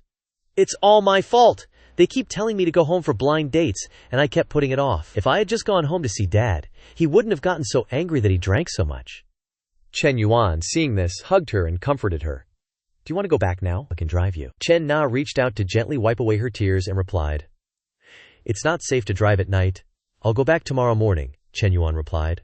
"Okay, I'll be here for you no matter what." Hearing him say that, Chen Na remembered the image of Feng Minhui at the 4S store, thinking, even though Chen Yuan cares a lot about me, things aren't clear between us, and I'm not very careful with my words. Dad's in the hospital, so it's not convenient to bring him home. Thinking this, she replied, "It's okay, I can go back by myself." Chen Yuan didn't push it. He said softly, "Okay, if you need money or need to transfer hospitals or something, tell me, and I'll figure something out." Chen Na replied, "Thank you, Chen Yuan." Early the next morning, when Chen Yuan woke up, Chen Na was already gone. She left a note with a few hastily written words. "Breakfast is ready. I went home." After reading it, Chen Yuan smiled and muttered to himself, "She rushed home like that, and still made me breakfast." Not Nair isn't like Coach Liu, who's always asking for money. And she's not like Manhui, who's always trying to get her hands on my assets. She takes care of everything. She's really the best of the best. Suddenly, Chen Yuan's phone rang. Looking at the caller ID, he couldn't help but wonder, Fu Yingzi, what's up with her so early in the morning? As soon as he answered, Fu Yingzi on the other end rattled off, "Chen Yuan, the office has been cleaned up and I sent you a few styles of desks. Which one do you like? Once you choose, I'll go to the furniture store right away." Chen Yuan, hearing this, replied softly, "You decide. Anything's fine." Fu Yingzi, hearing this, said, "Okay, then I'll hang up now. I'll let you know when the office is set up." Chen Yuan chuckled to himself, thinking, "This girl's all right. Even if we don't talk about her workability, her positive attitude alone is already pretty good." Just after hanging up, behind Yingzi the little tail, Feng Zhaogi, asked, "Yingzi, what do we do next?" She said with disgust, "What do we do? Can you stop following me? Just now too. It's not like there wasn't anyone cleaning. I told you not to do it, but you still barged in and made a mess." Feng Zhaogi, hearing this, said awkwardly, "Hey Yingzi, I just wanted to help you." Yingzi grabbed her bag, turned around, and walked out the door, saying, "What can you do to help with the student council? You're not even a member of the student council. And stop following me or I'll really get angry." Looking at her retreating figure, Zhaogi couldn't help but feel dejected, thinking, I've been chasing her for 3 years, and it's not even as good as one day with some guy she just met. On this side, Fu Yingzi didn't care at all about his feelings. In her head right now, the only thing she cared about was Chen Yuan's family background. She thought to herself, that startup park is such a cheap place, and Chen Yuan was able to spend almost 10 million to buy it. That means he doesn't care about the money at all, so his family is worth at least 100 million, maybe even more. Behind her, Feng Zhaogi chased after her, calling out, Yingzi, Yingzi, wait for me. Ignoring him, Yingzi continued her train of thought. The important thing is, he's the same age as me. Only 21 years old, what even is that? In her head, she immediately imagined Chen Yuan transforming into an overbearing CEO, caressing the firm assets of his secretary, that's her, the assistant secretary. Lost in her fantasy, she told herself. Even if I can't be his girlfriend, I can still be a subordinate or a secretary or something. Anyway, with a background like his, he definitely has more than one business. I gotta show off my work skills and other unique and outstanding qualities so I can stay by Chen Yuan's side. Meanwhile, at Chen Na's hometown house, the moment she got through the door, she grabbed her mom's arm and pulled her along, saying urgently, Mom, let's go to the hospital. Didn't you say Dad had a stroke? Her mom smiled brightly and said, Nah, come inside first. Let's talk inside. Then, she pulled Chen Na into the house, saying, Nah, I didn't mean to trick you. It's just that you're almost 27 and still don't have a boyfriend. Your friends Xiaoli and Ting Ting, who are the same age as you, already have 2 kids. I'm so worried. Inside the house, there was an older woman and a strange man chatting and laughing with Chen's dad. As soon as she saw Chen Na, the woman said cheerfully, Naka's back. Let me introduce you. This is Deng Kaitao, who's drinking with your dad. He came all the way from the Zhu family. He's a close friend of your cousin. Hearing this, Deng Kaitao stood up and gave a bright, nodding greeting. Then, the woman leaned in close to Chen Na, acting all secretive, and said, Let me tell you, Kaitao started his own company, manages dozens of people, and makes tens of millions a year. He bought a car and a house a long time ago. Turning back to Kaitao, she asked, Kaitao, what kind of car do you have? He pretended to be modest and replied, It's nothing special, just a BMW 5 Series. Hearing this, Chen Na smiled slightly and said, Not bad? She thought to herself, good car or not, I gotta save face for the guy, at least a little. Meeting his blind date, Deng Kaitao didn't hesitate, and immediately made his move. He took out a small box and said, Auntie, besides buying cigarettes and alcohol for Uncle, I also got you a little gift. I hope you like it. Chen Na's mom looked surprised. Huh? You got me a gift too? Kaitao opened the box, revealing a glittering gold ring, and offered it to Chen Na's mom, saying, I specially picked it out for you at an old jewelry store. It's real gold. It's not expensive, just over 3,000 yuan. Chen Na's mom responded, Oh my, over 3,000? And you say it's not expensive? The auntie also chimed in, adding fuel to the fire. Look at that, Kaitao is so thoughtful, he'll definitely be a filial son-in-law in the future, right? Chen Na's mom laughed heartily, agreeing, Haha, that's right, that's right. Chen Na's dad called Kaitao over, saying, Don't just stand there, come sit down. On the other side, Chen Na grabbed her mom's hand, pulling her inside, saying, Mom, let's go to the bedroom, I have something to say. As soon as they were in the room, her mom said disapprovingly, This girl, Xiaodong, is still waiting outside. Saying stuff like that. Aren't you being rude to the guest? Chen Na replied, annoyed, rude. You guys used this as a trick to get me home. Did you even think about how I feel? Hearing this, Chen Na's mom said with worry and thought, Aren't your dad and I worried about you? Look at Xiao Li upstairs. She's a year younger than you and already has 2 kids.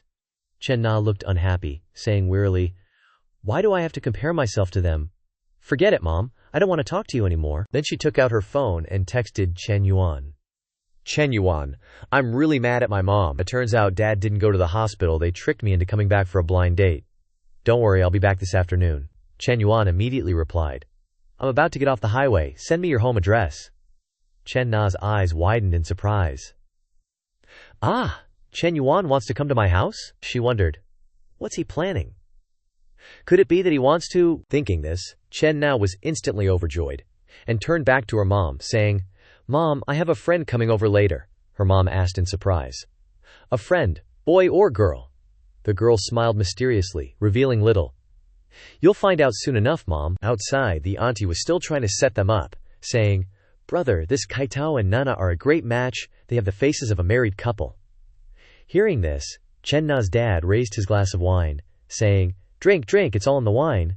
Kaitao raised his glass in response. Here, uncle, I'll toast to you. Time flew by, and 15 minutes later, Chen Yuan arrived at Chen Na's house. Seeing him loaded with gifts, Chen Na asked, Chen Yuan, why did you buy so much stuff? Chen Yuan smiled and replied, It's my first time visiting your parents. I can't come empty-handed.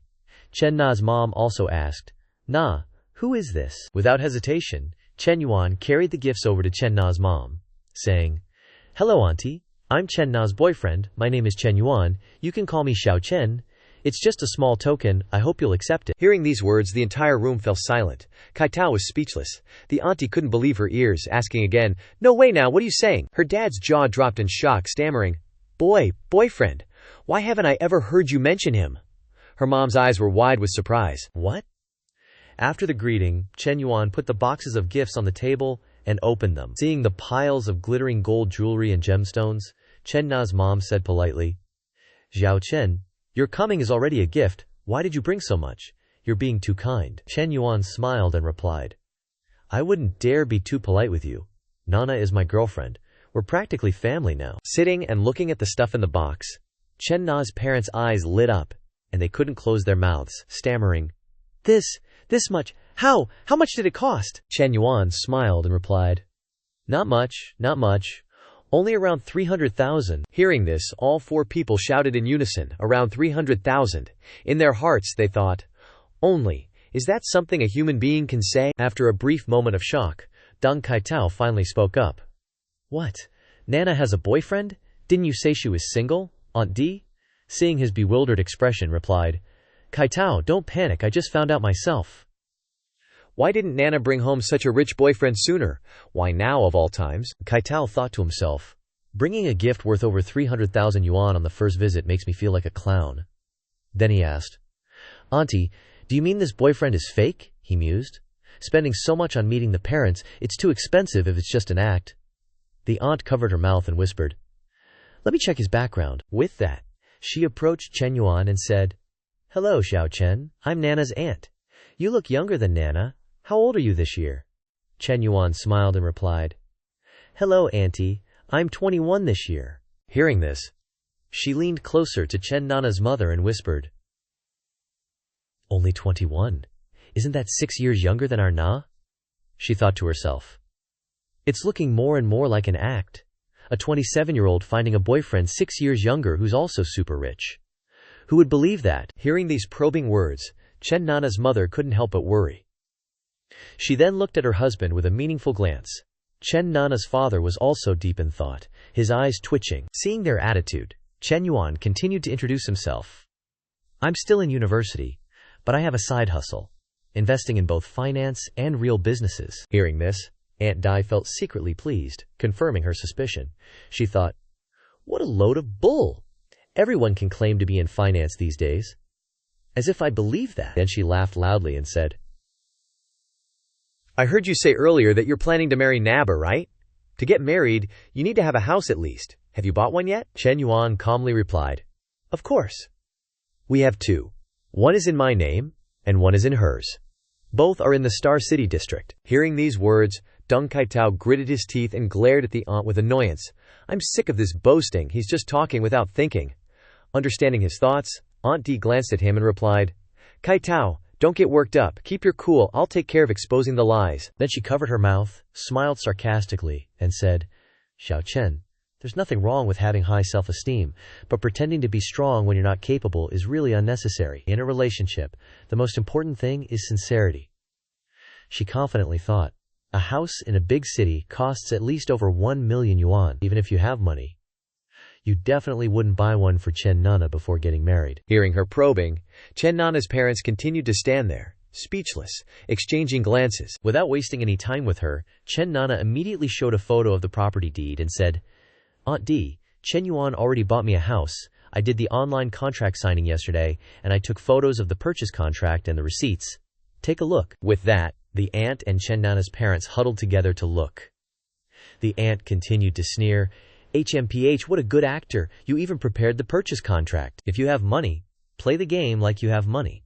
Chen Yuan didn't bother to explain further. He took out his phone and said, Nana, you should be receiving the house soon, right? I'll transfer you 1 million yuan for the interior decoration. Let me know if it's not enough, he thought to himself. She probably thinks I'm a con artist, but they're Nana's family after all, so it's best to put their minds at ease. Chen Nana was surprised to hear this, and asked, 1 million yuan. But do we really need that much for soft furnishings? As soon as she finished speaking, a message arrived on Chen Nana's phone. ICBC, account ending in 5854, has received 1 million RMB at 12:18 on May 19th. Looking at the transfer message on the screen, Chen Nana's parents couldn't believe their eyes. Her mother mumbled as she counted. 1, 10, 100, 1,000, 10,000, 100,000, million, 6 zeros. Her father gasped in shock. It really is 1 million. Hearing them, the aunt quickly chimed in.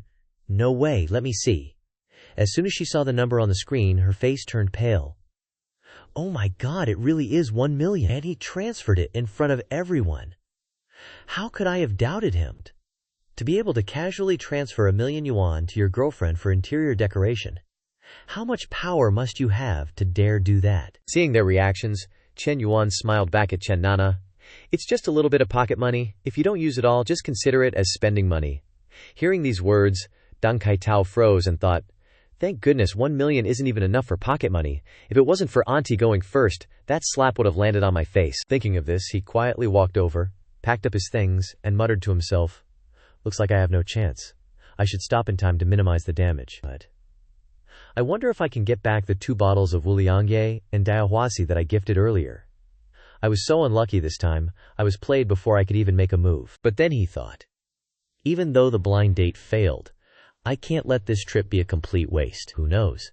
This kind of rich guy might become a beneficial connection in the future. Thinking this, he approached Chen Yuan and said with an awkward smile, Brother Chen, if you've already spent 1 million on just the interior decoration, then those 2 houses must be quite expensive, right? Hearing him ask, Chen Yuan thought to himself, this guy's really smooth, creating an opportunity for me to show off. Might as well show off decisively. Then he smiled brightly and replied, not too expensive. Nana's apartment is around 3 million, and my villa is about 10 million. Hearing this, Deng Kaitao scratched his head and said, over 10 million isn't expensive. Compared to you, my house isn't even worth mentioning.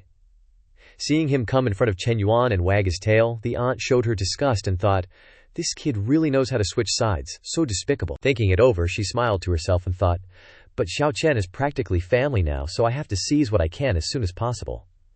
Then she laughed loudly and said, Xiao Chen, oh no, I should call you President Chen. I'm so sorry for being rude just now, I apologize. Ha ha. Chen Yuan smiled lightly and replied, don't be so polite, Auntie. We're all family now, it's nothing. Chen Na's dad finally felt a load off his chest and said with a beaming smile, Aya, Xiao Chen, don't be so polite when you visit next time, okay? Her mom chimed in with a smile. That's right, Xiao Chen. You're too kind. Suddenly, a girl who looked a lot like Chen Na burst in through the door, lugging a huge speaker, shouting, Mom, Dad! It was none other than Chen Na's younger sister, Chen Xinwu. Seeing Chen Na, she happily exclaimed, Sis, you're back. Then she dashed over to hug her sister, Chen Na. Seeing this, pointed to Chen Yuan and introduced him. This is my brother-in-law, Chen Yuan. Xinwu immediately turned to greet him. Hello, brother-in-law. Chen Yuan replied with a bright smile. Hello. Looking at her assets, which were a bit more developed than her sister's, he thought to himself, she really does resemble Nana, though she lacks a bit of her intelligence, but has that pure look. They're from the same mom, so how come she's been raised better than her sister? Are these aunt and uncle being too biased?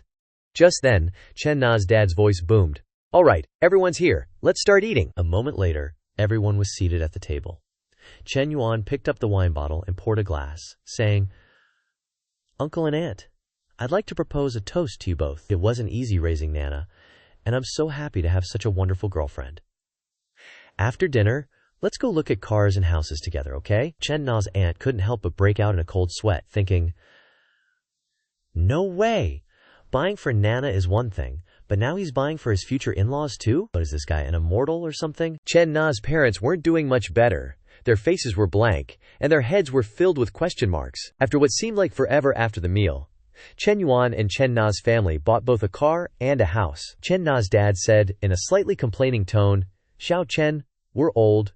We don't use the car often. Why buy such an expensive car? Xinwu, seeing this, said, Dad, brother-in-law is just being filial. Why are you complaining? Her mom also chimed in. The new house is 280 square meters. Your sister and I rarely come home. A big house makes me feel empty.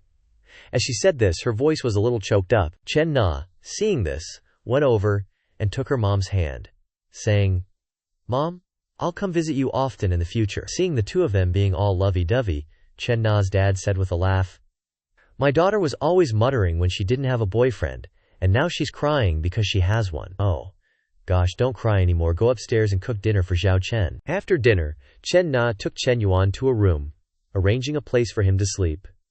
She leaned her head on his shoulder, smiling happily, and said, Chen Yuan, thank you. Chen Yuan replied, Thank you for what? You're mine. Why do you need to thank me for this? I only have one question. Hearing him say that, Chen Na became a little worried, looked up, and asked, What is it? Chen Yuan replied, Tonight your parents aren't going to let us sleep in the same room, are they? Chen Na couldn't help but blush. You sleep in the guest room. After my parents go to sleep, I'll sneak over to you. With the plan set, at 11 p.m., as soon as her parents went to bed, Chen Na sneaked over to him.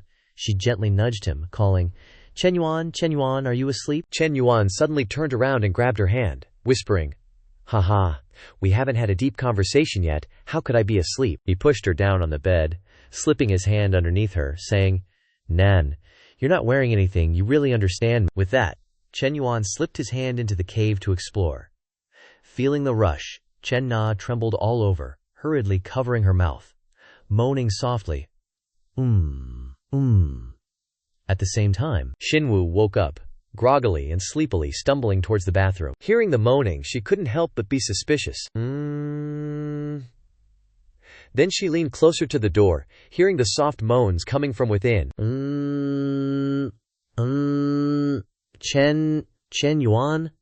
As soon as she peeked inside, her eyes widened in shock. What caught her eye was the scene of Chen Yuan and Chen Na practicing the Jade Maiden Heart Sutra with all 72 moves. She blushed, thinking, Although I've watched movies like this with friends, the sound of heavy collisions at such a close range, brother-in-law, he's so strong. After witnessing Chen Yuan's cannon, Xinyu clutched her skirt with one hand, feeling the heat and moisture down there, and used the other to cover her massive assets, gulping audibly. After a moment of inner turmoil, she spun around and ran off, muttering, Can't look anymore? Nope. An hour and a half later, after feeding the birds, Chen Na returned to her sister's room. She tiptoed onto the bed. Just then, Xinyu turned and wrapped her arms around her. Startled, Chen Na asked, Xinyu, you're not asleep yet. The younger sister whispered, Sis, I want to hug you to sleep. Chen Na, hearing this, lay down next to her sister, held her close, and stroked her hair, saying, Okay, come here, sleep tight. Xinyu snuggled into her sister's embrace, their twin peaks pressed together. Chen Na blushed, thinking, This kid's getting bigger and bigger, huh? Cut to the next day at noon. Chen Yuan was back at school. Fu Yingzi led him to the office, saying, Chen Yuan, is this arrangement okay? Any adjustments needed? Chen Yuan plopped down in the chair, looking around, and replied, No need, everything's fine, he thought to himself.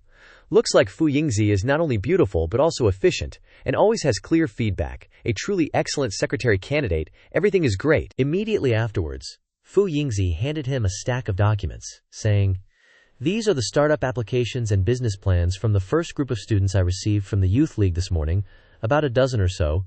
Do you want to take a look first? Chen Yuan took them, replying, All right, let me see. Chen Yuan flipped through a few pages, stopping at a girl's resume, mumbling, Gender, female, height 156 centimeters, weight 70 kilogram.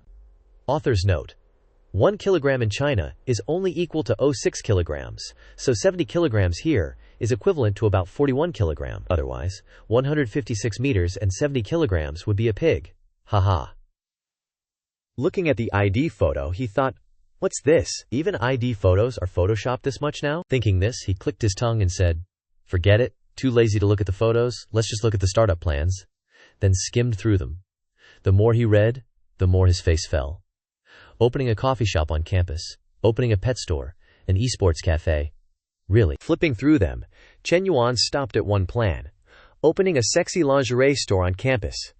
Reading this, Chen Yuan immediately wanted to throw it in the trash, saying, What kind of genius idea is this? Who would dare to buy it? Wouldn't you die of embarrassment if your classmates caught you? After reading for a while, he couldn't help but clutch his head in frustration, thinking, The quality of these proposals is completely unstable. Even though we're using 10 million from the school's funds to do this startup center project, we can't just mess around. I'm not here to play children's games at school. Thinking of this, Chen Yuan imagined himself as an 80-year-old man in a wheelchair chasing after a girl, muttering to himself, "Right now, I can rely on gaining favor with girls to get high rebates, but am I going to do this my whole life? When Chen Yuan is 80 years old, do I still have to work hard on the beach to entertain the girls in bikinis? I don't want to just be an old man who flirts with girls all day, the school's startup base and Nana's coffee shop.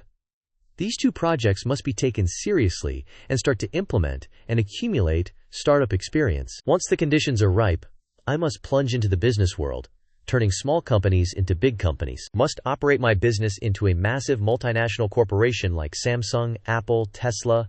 I, Chen Yuan, can never just be a playboy. I must become a legend of the times with contributions to society and the country." Thinking this, he frowned and said seriously, "Friend Fu, it seems I overestimated your foreign language students. These unrealistic proposals. Without considering the target market and consumer group, I don't need any of them. You have to seriously replan from the beginning." Yingzi replied hesitantly. "This is probably because there were too few people interested from the start." Chen Yuan nodded in agreement. Maybe." Then he asked, "So, can the school and the youth league strengthen publicity efforts?" Yingzi replied, "Sure. Secretary Lao himself has asked me to fully cooperate with you," then suggested, "I'm in charge of the school radio station. Starting tomorrow, it will be broadcast twice a day in the morning and evening. At the same time, we will synchronize publicity on multiple channels, such as the school's WBO account, public account, and Quisu channel." "Do you think this plan is okay?" Chen Yuan, hearing this, added, "Then let's do it this way. In addition, submit another set of applications for the second round of review. The exam will include majors such as business administration, investment studies, marketing, psychology, and international trade. Those who pass the preliminary round will be focused on the second round of testing." Hearing Chen Yuan's words, Yingzi immediately took out a notebook, noted it down, and replied, "Okay, I will implement it as soon as possible." Chen Yuan said with satisfaction, "You've worked hard." In his heart, he thought, "Since getting the system, I've only felt the joy of spending money and making money. This is the first time I've felt the joy of controlling others to do things according to my will." Sure enough, money not only brings houses, cars, and women, but also brings power. Thinking about it, his eyes landed on Fu Yingzi. Only with more truly capable talents like Fu Yingzi would he have the key to his future. Right now, he not only needed to develop relationships with the opposite sex, but also quickly find some capable subordinates. At the same time, at the fitness center, where Liu Menglu worked, a man approached her and said loudly, "Liu Menglu, do you even know what time it is?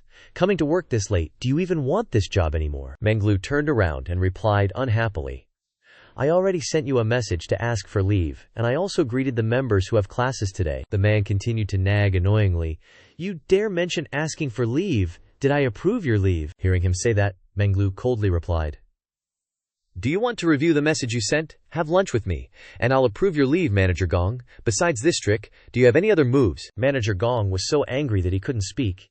You, he stammered, then said, "Anyway, I don't agree. You're quitting without permission." He loudly threatened. "Do you know how much money will be deducted for quitting without permission, according to company regulations?" Menglu calmly replied. "Deduct my salary if you want. I'm not working here anymore. I quit." After speaking, she bounced right out of there. Just then, a PT asked, "Did Menglu really quit?"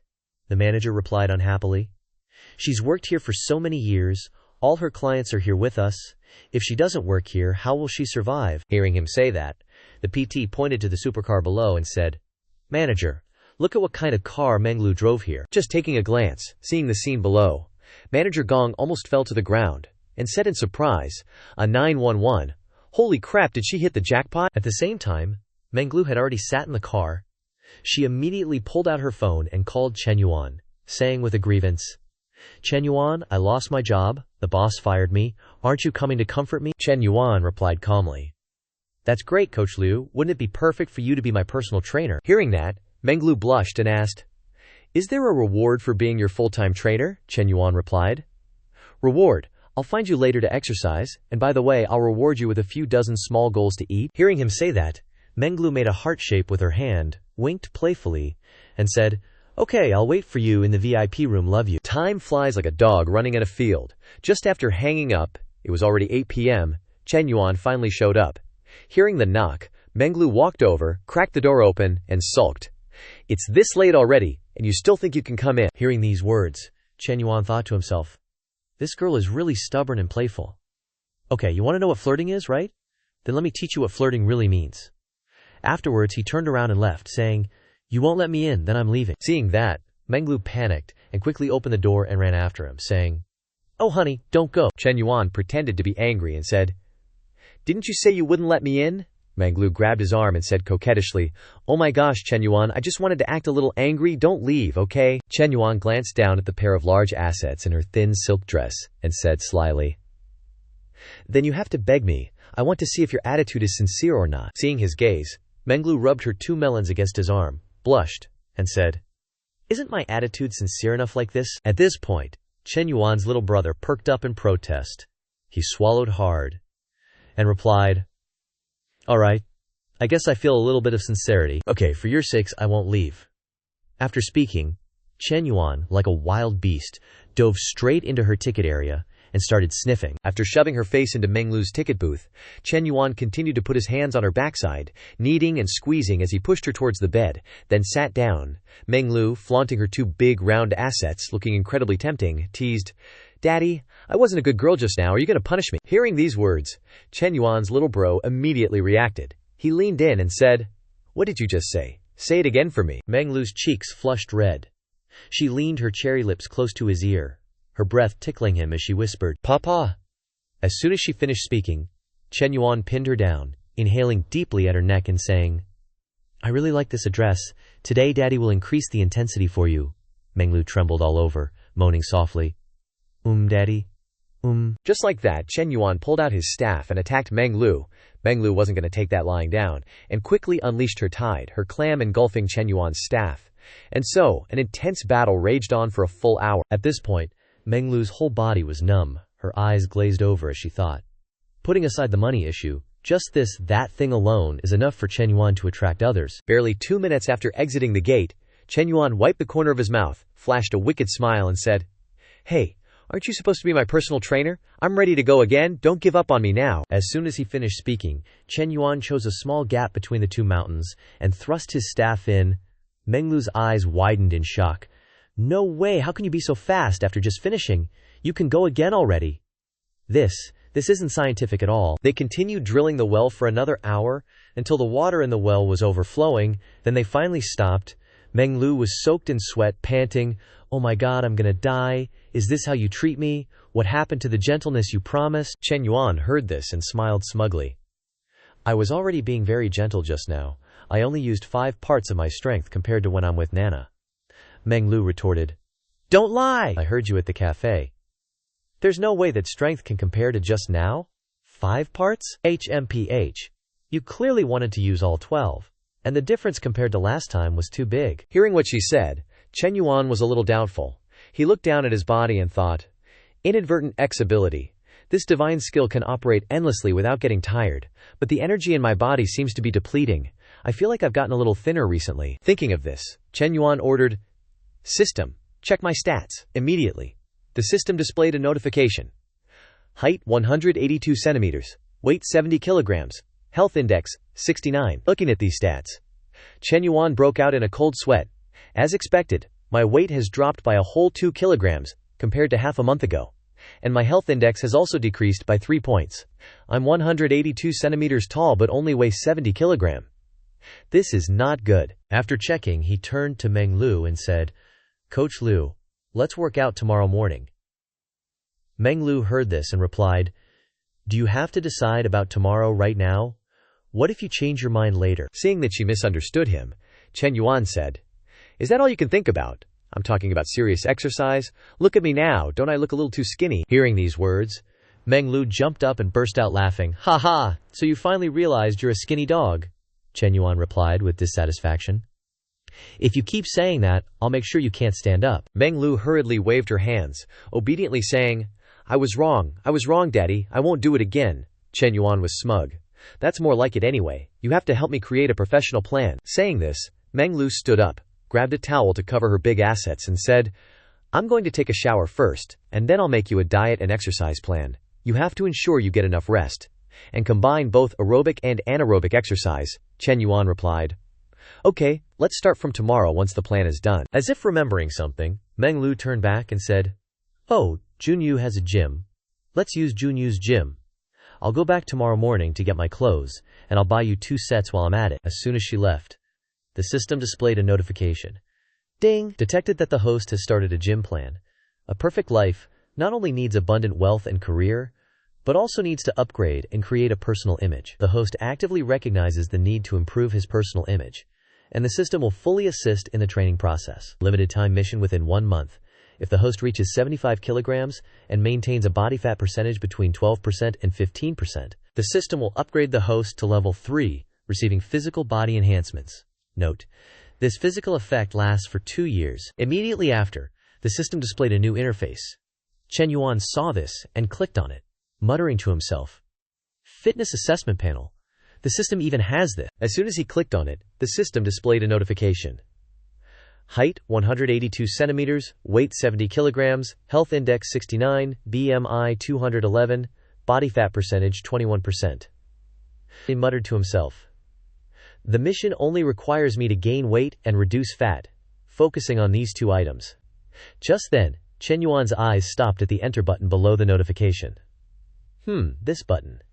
As soon as he clicked it, a long list of options appeared. Display, business management, investment management, commercial negotiation, human resource perception. Looking at these functions, Chen Yuan was overjoyed. So fitness is just one of them. There are so many other panels, it seems that as long as I complete the system's mission requirements, I can possess these abilities. Damn. Things that others have to spend years learning, I can master in just 1 month. Awesome. Time flew by until the next morning, and Meng Lu had returned home to get her workout clothes. She came back carrying an extra lunchbox, saying, Hey, the breakfast at the hotel is too high in calories, so I prepared a fitness-style breakfast and lunch for you. Eat up. I woke up at 6:30 in the morning to go home and make it. Chen Yuan took the lunchbox and opened it.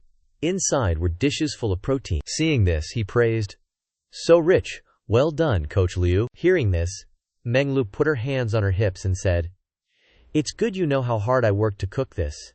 You're not allowed to treat me as badly as you did last night, Chen Yuan jokingly asked. Just bad. Is there no other feeling? Meng Lu quickly gave a thumbs up and said, You're good, okay? Hurry up and eat. We're going to the gym after we're done. Chen Yuan smiled and replied, Okay. A moment later, after finishing breakfast, Chen Yuan followed Meng Lu to the gym. As soon as they saw her body, all the men couldn't help but pay attention. The guy lifting weights glanced at her full chest, thinking, Since when did our gym have a coach this top tier? The guy on the treadmill looked at her butt. Her figure is really too good. Meng Lu took Chen Yuan to a machine, bent down, and adjusted the weight. While working out behind them, a guy caught the view, and his little bro immediately reacted. He quickly covered himself and said to himself, I can't look anymore. Another look and I'll have a reaction. On the other side, a seasoned gym-goer showed off his muscles while glancing at Chen Yuan. How could a weak chicken who doesn't work out like him be worthy of such a perfect woman? She's a gift from the heavens. Maybe she should think about me. Over here, Meng Lu continued to guide Chen Yuan.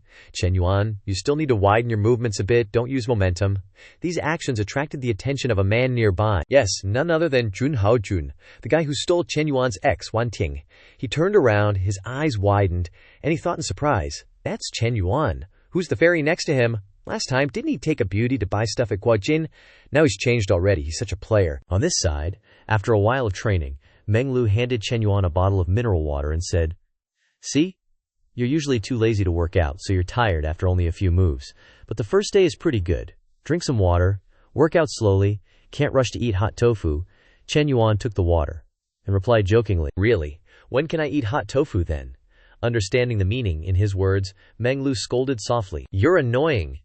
Seeing this intimate scene, Haojun's eyes turned red with jealousy. He thought to himself, This son of a BTCH is having fun here with a new woman, and I can't even get Chu Wanting on the phone anymore. My WeChat is blocked.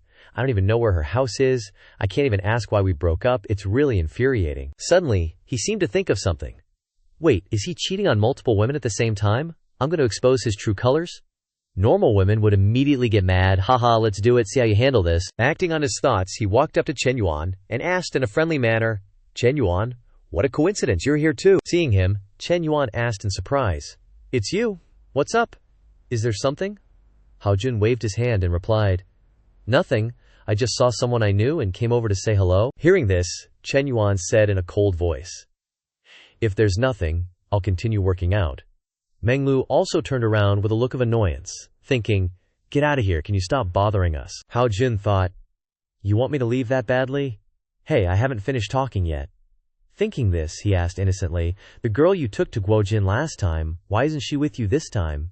You two looked very close that day. I saw you buy her a lot of things. After speaking, he gave a sinister smile and thought to himself, if you two are in a normal relationship, shouldn't she question Chen Yuan and dump him on the spot? Hurry, hurry! I can't wait to see this scene. As fate would have it, nobody cared about what he said. Meng Lu was still carefully guiding Chen Yuan's movements while wiping sweat for him. 20 seconds passed, and Hao Jun's face was short. No reaction. Seriously, aren't they that kind of relationship? Thinking this, he called out, hey, can you hear this? That girl. Before he could finish speaking, Chen Yuan said coldly, Hao Jun, can you stop being so nosy? Are you and I that close? Seeing Chen Yuan's attitude, Hao Jun didn't hold back either. He turned to Meng Lu and blurted out, let me tell you, girl, you can know a person's face but not their heart. That kid's playing the field, don't let him fool you. Meng Lu immediately looked annoyed and retorted, even if he's juggling 3 women, I'm happy to be with him. None of your business.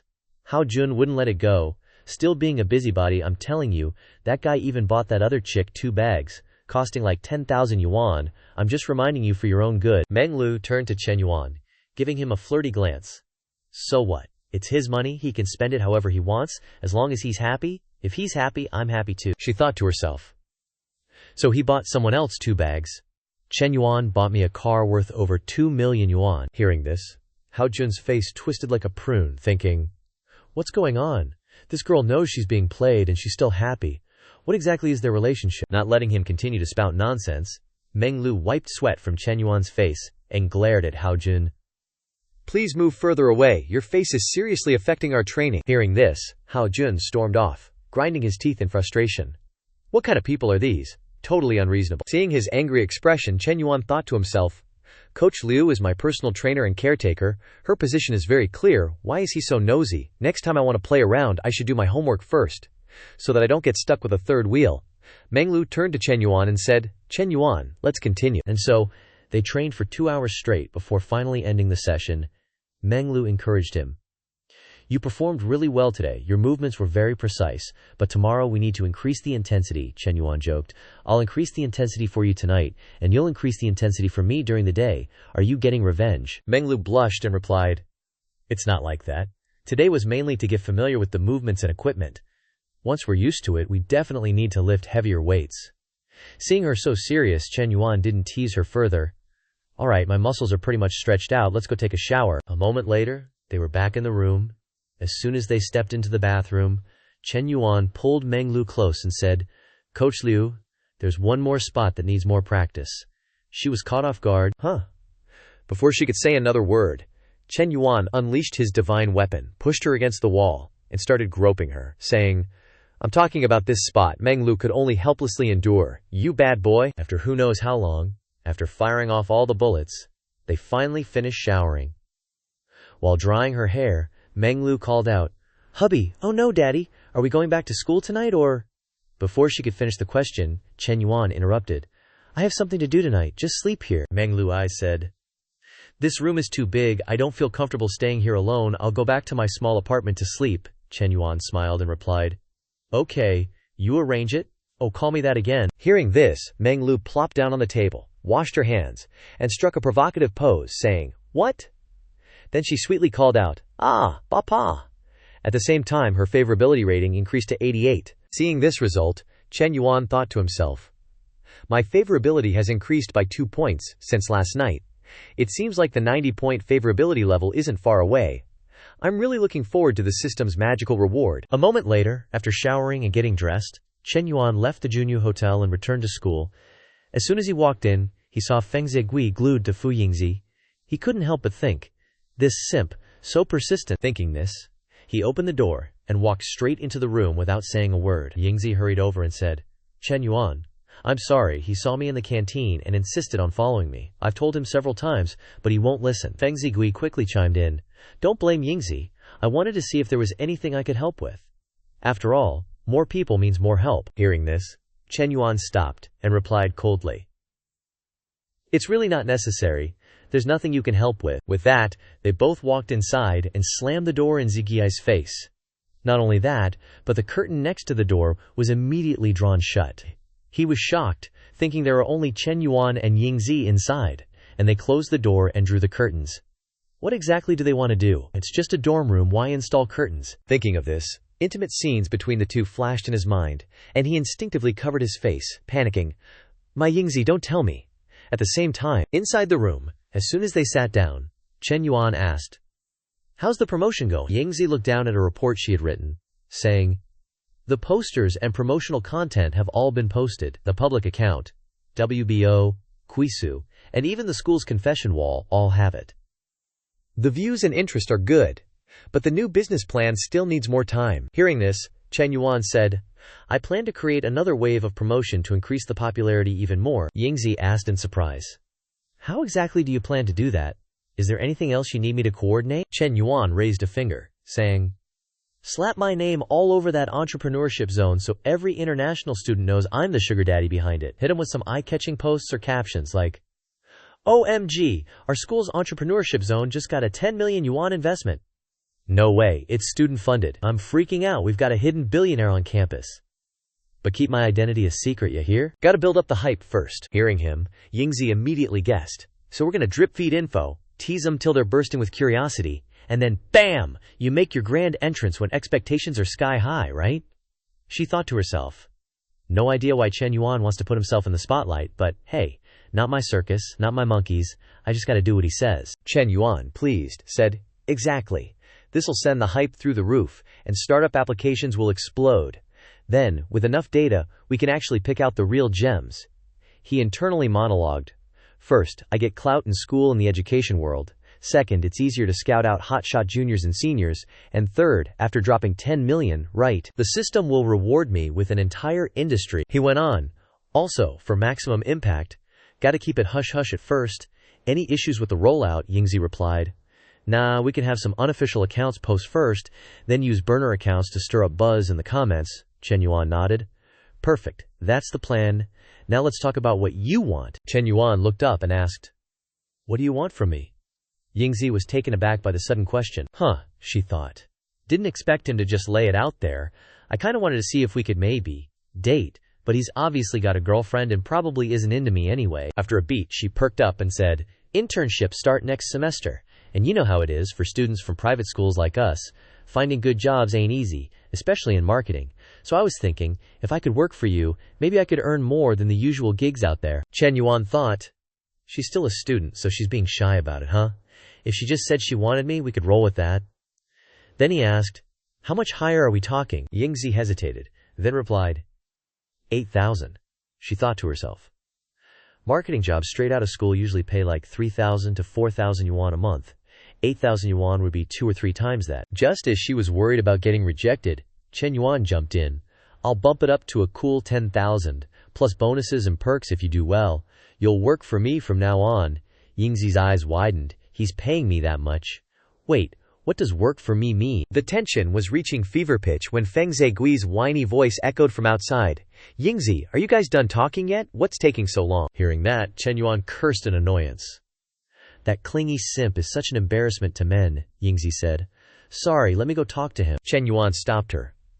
Hold up, I'll take one for the team. Let's settle this once and for all. Yingzi turned back, surprised. Before she could react, Chen Yuan lunged and gave her a quick hickey on the neck. Looking at his handiwork, he said smugly, Let's go. Then, arm in arm, they walked out, putting on an act. As soon as he opened the door, Chen Yuan declared, Yingzi, you gotta put up a sign that says no simps allowed. Seeing this, Feng Zigui's little heart shattered, and with tears in his eyes, he asked, Yingzi, what's going on? She coldly replied, Don't come looking for me anymore. I have a boyfriend now. Hearing that, Feng Zigui burst into tears, accusingly shouting, Boyfriend, when did you two get together? Yingzi coldly responded, Just now. I hope you'll keep your distance from me from now on. Otherwise, both Chen Yuan and I will find it very annoying. With that confirmation, Zigui's little world came crashing down. He collapsed to the ground, crying, Yingzi, no, Yingzi wouldn't do this, waha. After a good cry, Feng Zigui finally got up and stumbled away. Watching his retreating figure, Chen Yuan thought with a smile, Sorry buddy, face the facts. The power of money is unbeatable, duh. Anzi then pointed down at her waist and looked up, asking, "So, is Chen Yuan almost there too?" Chen Yuan finally let go and replied, "Yeah, he probably won't bother you anymore. If there's nothing else, I'm dipping." With that, he bolted, leaving Anzi behind, quietly watching him go. A little later, Chen Yuan was back in his room. He plopped down on the bed, thinking, honestly, Vice President Anzi is totally secretary material, but right now I'm not capable enough to manage a company well. With that thought, Chen Yuan opened up his business management skill panel, telling himself, if I don't have the skills, even with all this cash, people just see me as a nouveau riche. Gotta activate all this knowledge ASAP to level up. Let's start with this. Even though required courses at school have management foundation and an introduction to management, when recalling what I have learned, I can't help but feel lack of confidence. Just then, the system chimed in. Ding! Detected that the host has started a business management learning plan. To manage a business well, you need to master a lot of specialized knowledge. The host actively recognizes the need to improve themselves, successfully activating the business management control panel. Limited time task for 1 month. If the host masters the key knowledge in the management foundation, the system will inject the entire MBA program's worth of knowledge. Advanced MBA from the Chinese University of Hong Kong directly into the host's brain. Chen Yuan listened, rubbing his chin, thinking, MBA emphasizes the combination of theory and practice, and it's from the Chinese University of Hong Kong, one of the top business schools in Asia. But to master all this essential knowledge in a month, that's going to be tough. Thinking of this, Chen Yuan suddenly remembered Li Xiao. Right, my study buddy is a super student with double degrees, and her first degree is in business management. Just then, Chen Yuan's phone got a text. Looking at the sender, he was a bit surprised. It's Miss Lin, she texted. Are you there? Want to grab a few drinks tonight? Chen Yuan read it and chuckled. Knew that last time wouldn't be the last, but then he texted back, got plans tonight? Maybe tomorrow? Yu Sheng read it, feeling a bit bummed, fiddling with her wine glass, and said to herself, tomorrow. Gotta wait another whole day. Back at Chen Yuan's room, time flew by, and an hour later, Manhua arrived. She winked playfully, saying, Chen Yuan, finally caught you. Do I look good in this outfit today? Chen Yuan, hearing that, reached out and gently stroked her hair, replying, Of course. My Manhua looks good in anything. With that, Manhua threw herself all over Chen Yuan, squeezing him in her arms and kissing him like crazy. Chen Yuan thought of Yu Sheng's text, telling himself, No can do, Miss Lin. Date request gotta get in line here. Then, they both started making out intensely. Who knows how long it had been. All that could be seen was Manhua passed out, her clothes disheveled, and her fondness points increased to 93 points. Chen Yuan smiled, thinking, Hui's fondness went from 91 to 93 already. Seems like I've discovered a pattern. After passing 90, increasing fondness gets slower and harder. But if you think about it, the harder it is, the richer the rewards will be. Just like dungeons in a game. Thinking of that, he leaned down, massaging her mountains while placing a kiss on Manhua's cheek, saying, I said I'd help you check out some houses, right? If you're free this weekend, I'll take you. Manhua jumped up, hugging him tightly, saying, Okay, love you. Scene changed to the next morning at school. Just as she opened the door and stepped inside, Manhua heard the chatter and saw the posters and promotional articles about the entrepreneurship zone that the school account was posting. The girl in the red shirt, hearing that, said, Are you kidding me? The rich kids in school are the type who use their parents' money to party. How could they invest in an entrepreneurship zone? The girl in the blue shirt agreed. I don't believe our school has a student good enough for that. A rich kid with a multi-billion-dollar background actually applying? That's insane. Being the one who knew the truth but not being allowed to gossip, Chen Ling was full of discomfort, her whole body was itchy, and she said softly, I really want to tell them, what should I do? Manhua brought her hand to her mouth, signaling silence, replying, Gotta hold it in, Chen Yuan isn't letting us say anything right now. Chen Ling then turned around, winking playfully, saying, Oh, I don't know what Chen Yuan's planning. Isn't that like wearing silk clothes at night? You're speaking the truth. Hooked a golden turtle like Chen Yuan. Hui, how about you ask if they need a maid or servant? I don't want to work hard anymore. Manhua, hearing that, patted her shoulder and said with a laugh, Are you talking about the live-in type of intimate nanny? Chen Ling, hearing that, replied, Good job, Manhua. Did you think I wanted to be a mistress? I want to, but they wouldn't even look at me. Saying that, Chen Ling reached out and poked at Manhua's twin peaks, joking in a playful voice. You're still number one, Da Hui. I can totally imagine it. He must have been ecstatic last night, huh? Manhua, hearing that, blushed and replied, No way, stop it. Chen Ling didn't stop, rubbing her twin peaks against Manhua's, saying with a sly smile, You tell me, isn't that right? Right, Minhui helplessly replied. You're such a pest. Meanwhile, inside the library, a tomboyish girl came in and called out, Yu Ping, have you seen it? I heard some student dropped 10 million yuan to invest in the startup zone, Yu Ping replied without looking up. Yeah, I saw it. Do I look stupid? You believe everything you hear. The tomboy went on. I thought so too. That's 10 million yuan. To throw 10 million yuan into a startup zone, their family fortune must be at least hundreds of millions. If our school really has such a sugar daddy, I'd be willing to turn things around for him. Yu Ping rolled her eyes. Dream on. Someone that rich wouldn't even glance your way, would they? The tomboy cleared her throat and said, If someone really shelled out that much money, they'd be showing off already, a wand like that. Not everyone can pull that off. Plus, what's the point of being that rich if you can't flaunt it? So true, Yu Ping chimed in. Look at Chen Yuan, he gets a little money and suddenly he's all high and mighty, running around with different girls, even helping old ladies open coffee shops. The tomboy nodded vigorously. Right, I just gave him some advice last time and he embarrassed me so badly. Ugh, don't even mention that trashy guy. At the same time, whispers and rumors were spreading like wildfire across the campus. Everyone was talking about the newly appeared super-rich second generation. Some believed it, some didn't. Everyone had an opinion.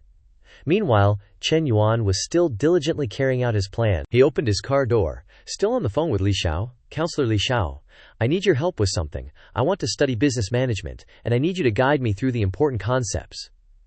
Li Xiao was immediately suspicious. Chen Yuan, what are you up to now? Chen Yuan got into the car, buckling his seatbelt, and replied innocently, I really want to study seriously. Li Xiao said skeptically.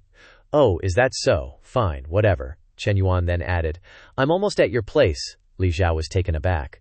My place? You're not planning on causing trouble again, are you? Chen Yuan put on a serious face.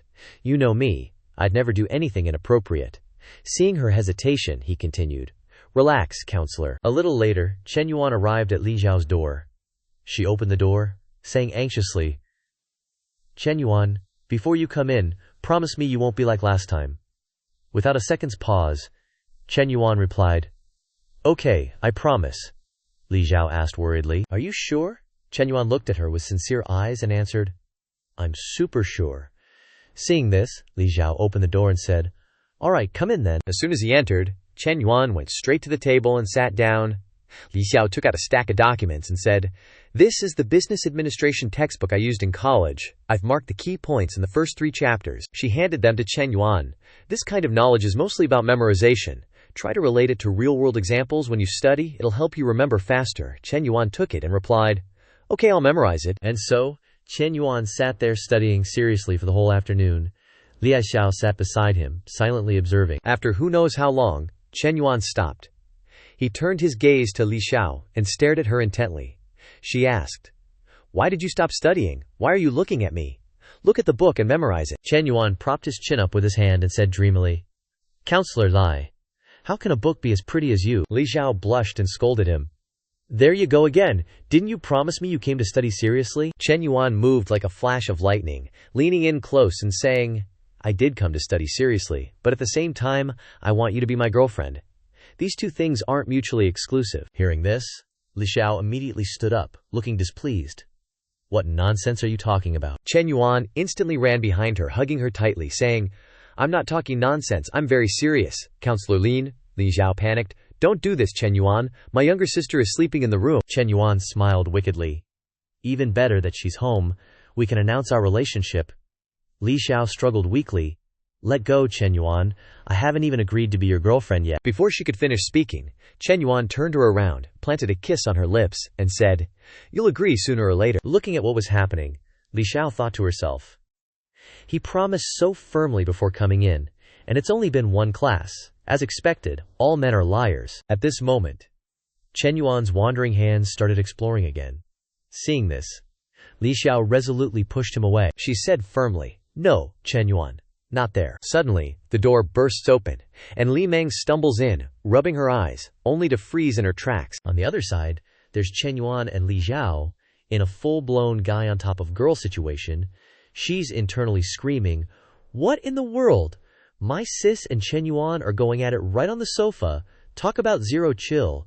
When did my sister get so liberated? With that thought, She slams the door shut faster than you can say awkward. Li Xiao, now flustered, shoves Chen Yuan off, exclaiming, "What do you think you're doing? My little sister saw everything." Chen Yuan, unfazed, leans in to reassure her.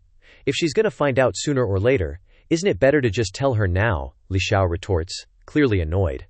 Not better, when Chen Yuan, adding when to your name there to scold your mother's brother's son, implying that you're evil and degenerate. She continues, I haven't even agreed to be your girlfriend yet, and now I don't even know how to explain this to my sister. Hearing this, Chen Yuan pulls her around to face him, getting all up in her space, and asks, point blank, study advisor, do you like me or not?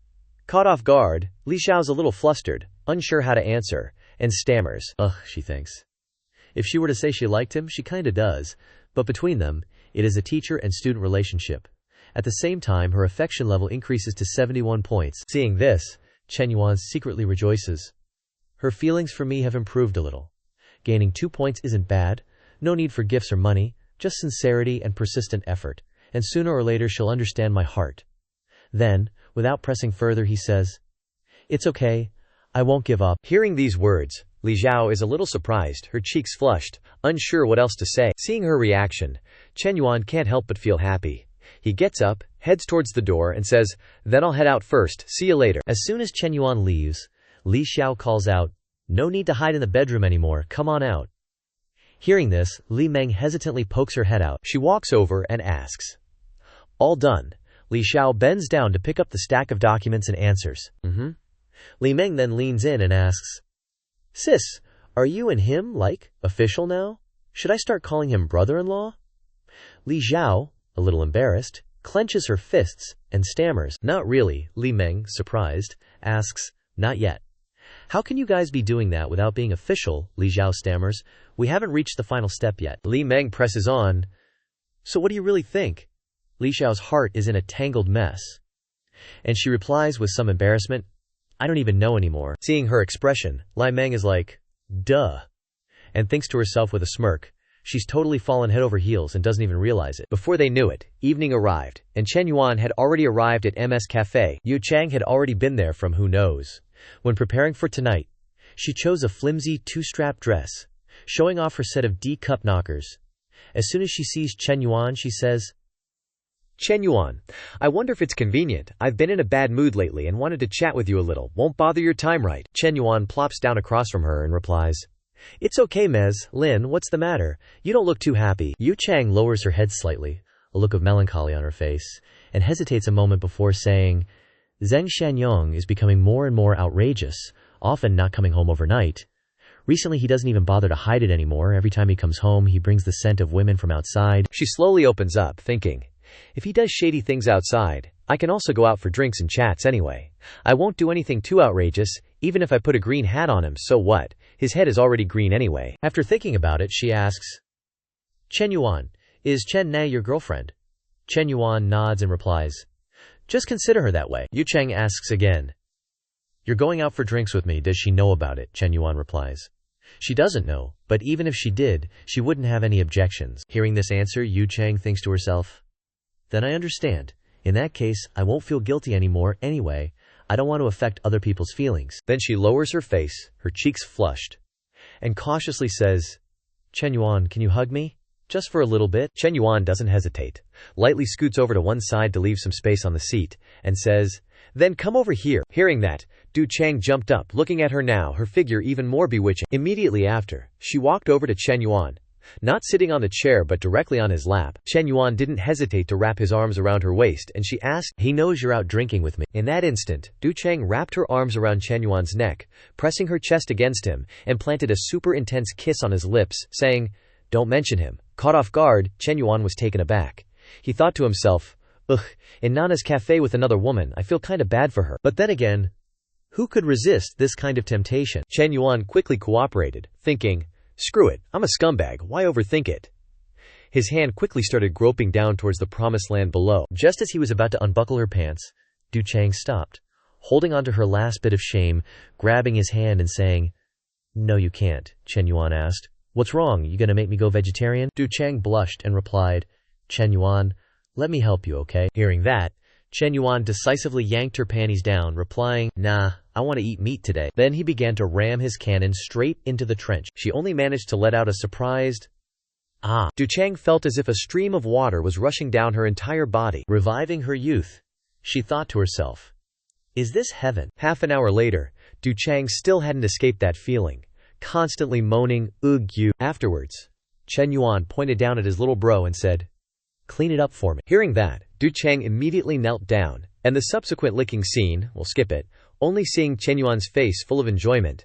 He recalled a saying to himself, youth is wasted on the married, and maidens are mistaken for treasure. Truer words have never been spoken. Afterwards, Du Chang still seemed to linger in the afterglow. She reached out and licked the leftovers, a look of absolute bliss on her face, and the favorability score above her head started showing the number 63. Chen Yuan was surprised, thinking it was strange. Usually with other people, things only progress this far when the favorability was over 60. But with her, it appeared after everything was over. The system then popped up a notification. Congratulations, host, for achieving over 60 favorability with 5 NPCs. Stage mission complete. A perfect life should have enough encounters with the opposite sex. System rewards. Effective study card X2. Special skill pack exchange card X1. Perfect life lucky wheel X2. Looking at the notification, Chen Yuan happily thought, I didn't expect the system to not only evaluate the value of favorability, but also the number of NPCs. Thinking of this, he thought to himself, let me see what's good this time. With that thought, Chen Yuan clicked to see the effective study card. When reading a book, you can instantly memorize it, deeply engraved in your memory. Each card has a usage time of 1 hour. He secretly rejoiced, thinking, this is good stuff. Studying textbooks is too slow. With this study card, it only takes a few hours to complete the business administration major's limited tasks. Thinking of this, Chen Yuan continued to click to see the next item. Perfect life lucky draw. With the opportunity to draw various rich cards, increase attribute points, real objects, industry cash. After reading it, his eyes immediately lit up. Awesome! Oh my god, the feeling of being able to draw prizes is even more explosive. It would be great if I could draw a girl. At this moment, Du Chang also shook herself free from the high. She stood up, tucking her hair behind her ear, and said, looks like you're very happy. Emotions between people can really be contagious. These past half an hour, I was also very happy, an unprecedented joy. Hearing these words, Chen Yuan couldn't help but be stunned for a moment. Du Chang then turned around to leave, continuing, let's go, Chen Yuan, we should go back too. Let's meet again next time. Hearing these words, Chen Yuan was confused. Next time? Does she want to go long term? After that steamy session with Lin Yucheng, Chen Yuan finally got back home.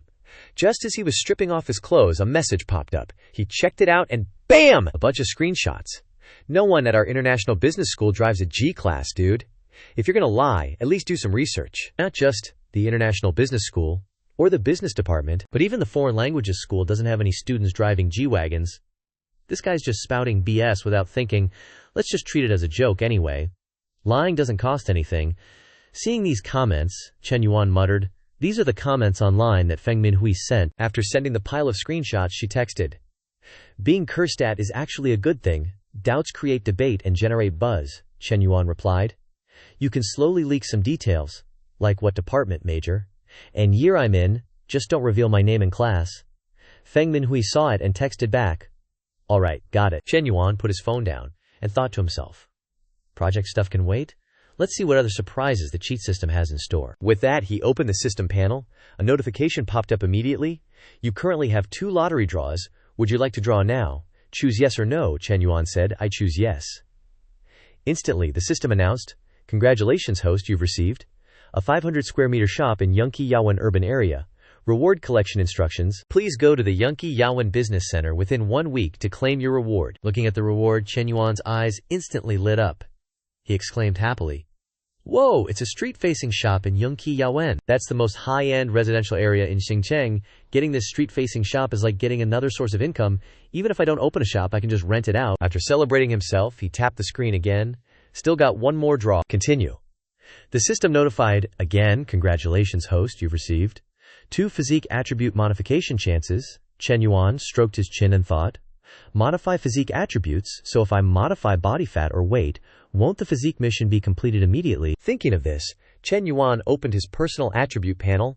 Information on the physique board. height 182 centimeters, weight 706 kilograms, health index 70, body fat percentage 195%, he mused. It's harder to gain weight when you're skinny like me. Let's modify weight then. The system instantly notified. Adjusting stats for host. 1 attribute point increases 2 kilograms of weight. Adjustment progress 1%, 2%, 3%, 99%. At the same time, Chen Yuan's reflection in the mirror started to change. After a moment, the system notified, attribute modification complete. He grinned and thought, done, let me see. Plus the weight gained from Coach Liu's feeding earlier, that's like gaining 10 kilos of muscle at once. It's still a little bit off from the physique goals, but the changes are visible to the naked eye. Attribute points are awesome. Thinking of this, Chen Yuan started to summarize. Currently, based on observation, the cheat system has 2 rules. 1. Increasing favorability will get big rewards. 2. When the number of NPCs reaches a certain level of intimacy, it will definitely trigger rewards. In other words, I still need to continue expanding the harem. After thinking it through, Chen Yuan went to check out the system rewards. Originally, I planned to study and try to get to know the consultant. But now that I have this high-efficiency study card, I'll have more topics to talk about with the consultant. In the following days, Chen Yuan continued to study with Li Zhao and work out with Meng Lu. In addition, he also bought Chen Na AMC-20 and bought a G63 for himself. Soon it was time for the job fair for international students. People came either out of curiosity or to look for an opportunity. Someone said, "There's no one like that in this whole school. That car costs like 300 million. Another person said, "Did you guys see?" They said the investor of the startup area is an international business student from the business department, driving a G-class. Just like the previous comment, lying doesn't cost a thing. Why would someone who drives such an expensive car come to a second-rate private school like ours? Stop joking and focus on the job fair, the person next to them replied.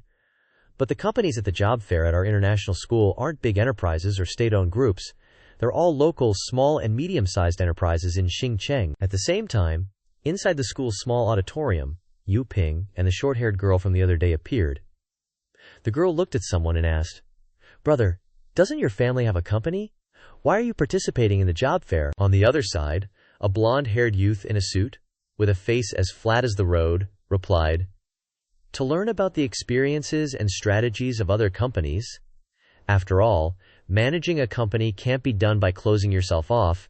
You have to keep up with the times." The tomboyish younger girl next to him also came forward to chat. She asked, "Senior, if I can't find an internship, can I come to your company?" The guy heard that and replied confidently with a smile, "If you are interested, you can submit an application. With my help, it will not be a problem." Hearing these words, both girls' eyes turned into hearts and said in unison, "Really, thank you so much, senior." Hearing that, the blonde guy pointed to the other younger girls and said with his head held high, "If you guys haven't found a place to intern yet, you can also try submitting an application to my company. We're all classmates from the same school, and I'll definitely try my best to take care of you." Hearing him act so arrogant, Li Jianping and the others standing next to him were visibly angry. The person on the right gritted his teeth and said, "What's that Biao doing at the job fair? He's clearly here to flirt with girls." The other two agreed. "Yeah, this jerk is pretending to be a senior, showing off is annoying, and he still wants to drag us down. If Lao San was here, he would have definitely given him a beatdown." At this moment, the tomboyish girl whispered to Yu Ping, "Our senior is both good at his major and humble, unlike that Chen Yuan who only knows how to open a coffee shop and flirt with girls. Opening a coffee shop and opening a company are worlds apart. Chen Yuan is really both short-sighted and hopelessly unrefined." Speaking of Chen Yuan, that bitch Yu Ping immediately remembered her previous embarrassment and said annoyedly, "Don't mention him. The way he treated us last time was so petty. My good impression of him has completely shattered into pieces." On the other side, the gold-digging grandpa-grandson duo continued their bragging.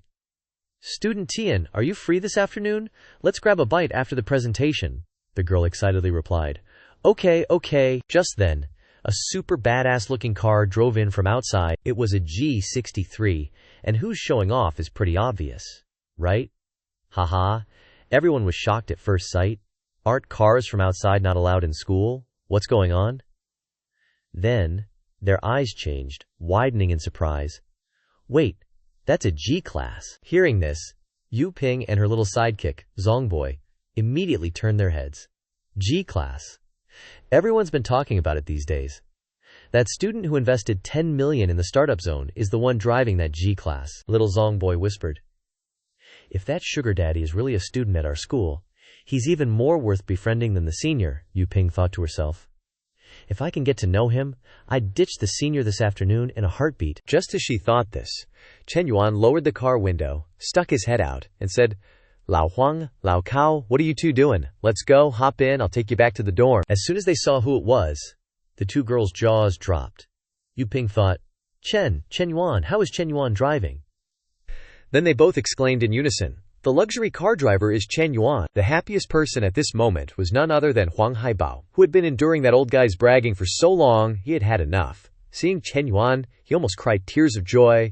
He's here, he's driving the G-Class, this dog showed up just in time. Just then, Yu Ping stormed over and then pressed her face against the backseat window, thinking, I don't believe it. It can't be Chen Yuan. There must be someone else in the car. Chen Yuan is probably just the driver. Lao Cao saw this and leaned over to ask, What are you whispering about? So sneaky, so shady. Huang Haibao was now getting cocky. He stepped forward, opened the door, and said with a look of disdain, Move aside, my brothers and I have to get in. Watching the car leave, little Zongboy regretted it deeply, thinking, Such a top-tier sugar daddy was right next to me, and I didn't even know it. Then she said, full of disappointment, Do you think if we apologize to Chen Yuan, he would accept it? Yu Ping, still stunned, replied, I don't know. Soon after, the news that the driver of the G-Class was Chen Yuan spread throughout the school, and there was chatter everywhere, especially in the girls' dorm area. One girl said, Enough said, my goal from now on is only Chen Yuan. The person behind her replied, Do you even need to say it? If it were an old man in his 50s or 60s, maybe many girls would hesitate. But Chen Yuan is a young, handsome, and successful 21-year-old. What's there to think about? Just go for it. In another room, another girl excitedly showed off, I found his WeChat, watch me seduce him. Her roommate asked, Don't you have a boyfriend already? The girl casually replied, So what, if I can be with Chen Yuan, I'll immediately turn my current boyfriend into my ex and tell him to GTFO. At the same time, inside Fu Yingzi's room, a girl came over and gently called out, Sister Yingzi. This girl was Long Jinghan, Yingzi's junior. Seeing the girl, Yingzi asked, Jinghan, what brings you here? The girl lowered her head and asked with a blush, You're currently working with Chen Yuan on the startup zone, right? Can you introduce us? Yingzi heard this and asked, You're only a sophomore. Shouldn't you be focusing on taking over the radio station and doing well as the successor station manager? Why are you thinking about starting a business? Jinghan replied, The job market isn't good now, so I have to prepare in advance. How could Yingzi not see through these words? She thought to herself. Yeah, right, I almost believed you. Then she thought, But Jinghan is known as the Little Dragon Girl, 168 meters tall, curvy where she needs to be, slender where she needs to be, with delicate features and a great aura. She's actually very suitable to be Chen Yuan's girlfriend. In her mind, she imagined Chen Yuan as the emperor sitting on the throne, Jinghan as the delicate and graceful empress, and herself as the eunuch standing beside him serving them. And then she couldn't help but feel helpless at this imagination, and said to herself, Wait, why did I turn myself into a eunuch, picking concubines for Chen Yuan? After the news spread, Chen Yuan's phone kept ringing. A barrage of messages arrived. Senior, I'm Yao Zhen, a sophomore majoring in Spanish at the Foreign Language Institute. Can I get to know you? Hello, I'm Zhai Chengling, a senior in the Sports and Exercise Science Department. Are you free to go for a run or play badminton sometime? Chen Yuan, I'm Zhu Qiaofeng from the Human Resource Management class of the class of 20, from the business school. Can I get to know you? Does the president have a girlfriend? I'm a 36C. Can we explore things? Chen Yuan, I study ballet. Please accept my friend request. I'll send you a video right away. Measurements, 168 centimeters tall, bust 85 centimeters, waist 63 centimeters, hips 80 centimeters. Please accept. Round face, stubble, Ruby Lin from Chengdu. Want to relax? Hearing the constant notification chimes, Lao Cao turned to ask, Lao San, your phone keeps ringing. Aren't you going to check it? Chen Yuan, lying on the bed, replied, Don't want to look. It's a little gross. Hearing this, Lao Cao asked, So many girls are adding you that you're getting sick of it. Chen Yuan held up the pile of messages, replying, Nonsense. If it were girls, what would I be sick of? There's also a bunch of gays. I'm not into that. So annoying. Just as he said this, Lao Huang held up a message, saying, Lao San, all the girls looking for you are hitting up my WeChat now. Hearing this, Chen Yuan replied, Don't bother with those girls. Hearing this, Huang Hai flared up, scolding, Lao San, you're dead to me. Lao Kao and I have been F.A. forever alone, for 3 years of college, never getting close to any girls, and you're rising like a kite in the wind." Hearing this, Chen Yuan opened the system panel to check.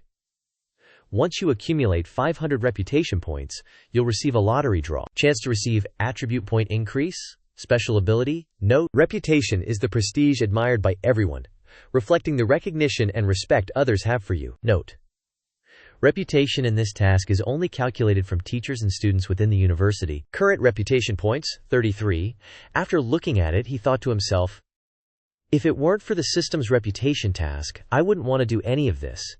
Even if you're talked about or famous, if it doesn't bring real benefits to your friends, you won't get genuine recognition and respect from them. To increase reputation significantly, I probably have to wait until there's a successful specific project. Thinking, he said, first I need to go see Fu Yingzi.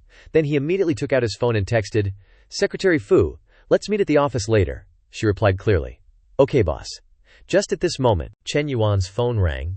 It was Manhua calling. He answered, asking, babe, what's up? Manhua replied, Chen Yuan, I heard you're at school. Where are you? Are you free to hang out with me today? Hearing this, he said, come to my office at our school and wait for me there, he thought to himself.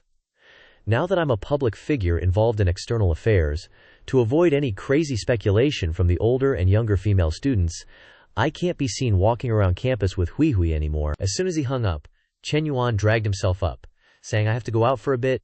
Don't wait for me to play games anymore. Then he walked out the door, waving his hand, saying, also, Lao Huang, your spring will come too. Hearing this, Lao Huang raised 2 middle fingers, replying, what spring? It's already summer, and I still have to shoot off fireworks myself. A moment later, Chen Yuan arrived at the place to meet Manhua. As soon as she saw him, she threw herself into his arms, saying, Chen Yuan, I missed you so much. Hearing this, he urged, let's go inside and talk. Then he led Manhua into the office. As soon as she entered, she said, HMPH, now you're famous. All the girls in school know you, Chen Yuan asked in surprise. Really? Manhua sat down on the chair, replying, that's right, your personal information has all been posted online. Hearing this, he sighed. Those people are so idle, they have nothing to do. Bringing the conversation here, Manhua stood up, walked over, and closed the curtains, saying, when boys go out, they need to know how to protect themselves, understand? Chen Yuan replied naively, Hui Hui, I know how to protect myself, but what does that have to do with closing the window? She reached under her skirt, gently peeling off her panties, replying, related. Of course it is. I can do it here too, Chen Yuan. Do you want to? Chen Yuan replied, it's not that, Hui Hui. I have an appointment with someone else to discuss things. Manhua pulled him up, saying, Chen Yuan, stand up. As soon as he stood up, Manhua reached down, gently pulling down his zipper. Seeing this scene, Chen Yuan couldn't help but stare blankly at the spot. Then she faced her rear towards him, saying, do you like this position? Chen Yuan inserted his sweet potato into the oven, replying, At the same time, outside, Fu Yingzi had arrived. Hearing the sounds coming from inside the room, she thought to herself, This sound is not good at all. She leaned her ear closer, hearing the increasingly rapid pitter-patter sounds, and secretly thought, the sound of playing cards is so clear. Did the boss call me over just to listen to this? After listening for a while, Yingzi's face flushed red, and she scurried to one side, telling herself, my boss is indeed very strong, but he's not very proper. At a time like this, a secretary's duty is to keep careful watch to ensure no one hears the boss. This went on until a class period was over, and by then, Yingzi's legs were completely aching. She hunched over, thinking, is the boss still not done? He's truly incredible, my legs are completely numb. Just as she thought this, the office door finally opened. Manhua walked out. As soon as she saw Yingzi, she cleared her throat and let out 2 coughs. Khuu. Then walked straight over to Yingzi, smiling smugly. You heard everything just now, didn't you? If you did, then you should know, Chen Yuan is mine. Stop daydreaming about nonsense. After Manhua left, Yingzi also entered the room. She asked, Boss, what do you need me for? Chen Yuan replied, You've done very well these past few days, creating quite a buzz. Hearing this, she humbly replied, It's mainly thanks to your excellent leadership, boss. Otherwise, I couldn't have come up with those ideas myself. Chen Yuan nodded and said, With this level of popularity, many people will surely apply to the startup zone, but when you receive those applications, please help me pre-screen them. That way it'll be easier to select projects that can be launched quickly. Yingzi asked hesitantly, Who needs to be filtered out? What are the criteria? Chen Yuan smiled and replied, Select the outstanding ones. Choose those who can showcase our school's new image. Although our school is a second-tier private school, and our teaching quality and student performance are not as good as key universities, compared to them, we have a huge advantage. Hearing this, Yingzi asked again. What advantage? Please elaborate, boss, Chen Yuan replied. The female students at our school, they are very beautiful. Hearing these words, Yingzi couldn't help but widen her eyes in astonishment, thinking, good heavens, is the boss spending so much money just to invest in beautiful, attractive university students? But openly recruiting consorts right here in school is too blatant, and I've truly become an eunuch specializing in selecting consorts. Thinking of this, she hesitantly asked, Boss, is this really okay? Seeing her reaction, Chen Yuan immediately explained, we are providing startup opportunities for the school's students. This is a great opportunity that can change their prospects and fate. Since there have been and will be so many applicants, why don't we choose a few people who are more pleasant to look at? Hearing this, Yingzi replied, Understood, boss. I'll filter them first and then send them to you, she secretly thought. The boss is truly the boss, talking about selecting consorts yet sounding so virtuous. Saying this, Chen Yuan asked again. Is the set of re-examination questions I asked you to design earlier completed? Yingzi replied. Yes, it's almost done. Only then did she understand his intention, telling herself, the boss can plan so deeply. He originally asked to design re-examination tests, which turns out to be a way to create an excuse to eliminate those not chosen, thereby preventing them from causing trouble at the school or with higher authorities. Thinking of this, Yingzi leaned in and asked the boss, at that time, among those who know, can we secretly leak the exam answers to the people you want so they can get high scores? Seeing how quick-witted she was, Chen Yuan praised her with satisfaction. Intelligent. Her heart was in a fierce struggle at this moment. One side said, Fu Yingzi, isn't what you're doing no different from those contemptible officials of ancient times offering beauties to the emperor? Do you deserve the education you've received all these years? The other side retorted, if those girls fall into the hands of other guys, would the outcome be any better than being with Chen Yuan? This is a two-way street. If they don't apply, they would never enter the boss's fishbowl anyway. Her inner struggle reached this point, and she secretly thought, besides, the boss pays me 10,000 yuan, therefore thinking for him and sharing his worries is natural. If that's the case, then let's first present the boss with the first beauty. Thinking of this, she immediately spoke up. Boss, I have a younger sister who goes to the same school. She wants to get to know you. Hearing this, Chen Yuan immediately asked, how old is your younger sister? Yingzi pointed to her bosom and replied, just like me. Hearing these words, Chen Yuan couldn't help but say helplessly, Secretary Fu, what are you talking about? I'm asking about her age. Hearing this, she couldn't help but feel embarrassed. She hurriedly swiped open her phone and said, oh, sorry. Then she handed the phone to him and introduced, Boss, she's a second-year student, 19 years old, and her nickname at school is Little Dragon Maiden. As soon as he saw the photo on the screen, Chen Yuan's gaze froze. He secretly thought, there's even a chance to experience being a dragon knight. Then he said, you can add this girl first. Send me her WeChat. Suddenly, his phone chimed with a message from Lin Yucheng. Chen Yuan, are you free tonight? Let's grab a drink. After reading the message, Chen Yuan thought to himself, she said she'd continue next time. Didn't expect it's been a few days already. He chuckled to himself. It's definitely just about wanting a drink, right? Then he quickly texted back, 9 p.m. Seeing how fast he replied, Yu Cheng couldn't help but be surprised. This, Chen Yuan actually replied instantly. She happily thought, I didn't expect that just drinking with Chen Yuan twice would lead to that. And I even found that high school romance feeling with him again. Thinking of this, she lay down, touching her body, eagerly thinking, I wish time would fly by, hurry up and be 9 p.m. At the same time, after finishing things with Fu Yingzi, Chen Yuan left the school office. As soon as he reached his G63, the car windows were covered in love letters and notes of all kinds. He picked up a paper with red lipstick marks and read, Can we be friends? My bus size is 36E. The contact information has been blurred. Chen Yuan was speechless and helpless after reading it. Just then, two girls walked over and waved, saying, Hello Chen Yuan, my sister and I want to go shopping. Can you give us a ride? Chen Yuan opened the door, got into the car, and said, Sorry, I have to pick someone up later, no more seats. The girl with the ponytail heard this and asked, Oh, can we add each other on WeChat then? We can hang out next time. Chen Yuan lowered the car window and replied, Sorry, too many people add me on WeChat, can't add any more friends right now. The two girls fell silent, not saying anything else. This scene was seen by two male students nearby. One of them said, See? That's what it's like to be rich. We try to suck up to him, and he doesn't even look at us. "Isn't that infuriating?" the other replied. "Isn't he just a little taller, more handsome, and richer than us? Why do so many girls like him?" The first one sighed. "It's definitely just because he has money. That Mercedes G-Class worth 3 million yuan. We might not even earn enough in our lifetime to buy his car." The other one also looked up to the sky and sighed. "Hearing that, not just those girls, even I want to throw myself at him." Hearing these words, the buzzcut guy jumped back. "Hey buddy, you're a man, don't you have any limits?" The other wiggled his butt and replied, "So what if I'm a man? If I really achieve financial freedom, I can also dedicate my loyalty."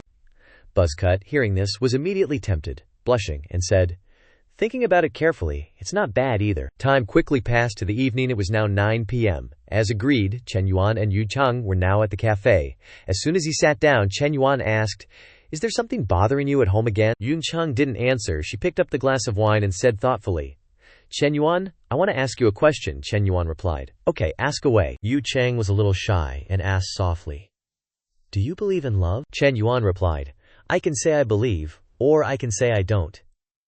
He recalled a relationship from high school. "I really believed in love. The feeling of excitement being with that first person was definitely pure love." Then he thought of Wan Ting, Minhui, Chen Na, and Meng Lu, and said to himself, "After breaking up, I couldn't find that feeling again when I was with Xiao Wanting. Even with Na Lulu or Hui Hui, I still felt like something was missing." Hearing his answer, Yu Cheng said with some dissatisfaction, "Chen Yuan, you're being too vague." Just then, her phone rang. Yu Cheng answered the phone and said, "Yes, I need to find someone to fix the air conditioner." The person on the other end of the line heard this and asked, "May I ask when you are free? We will arrange someone to come and repair it." Yu Cheng replied, "Tomorrow morning or afternoon is fine." The person on the other end said, "Okay, the repairman will contact you by phone tomorrow." Yu Cheng replied, "Okay, thank you." Then she hung up. At this time, Chen Yuan asked, "Is the air conditioner at home broken?" Yu Cheng smiled and replied, "It's been broken for a few days.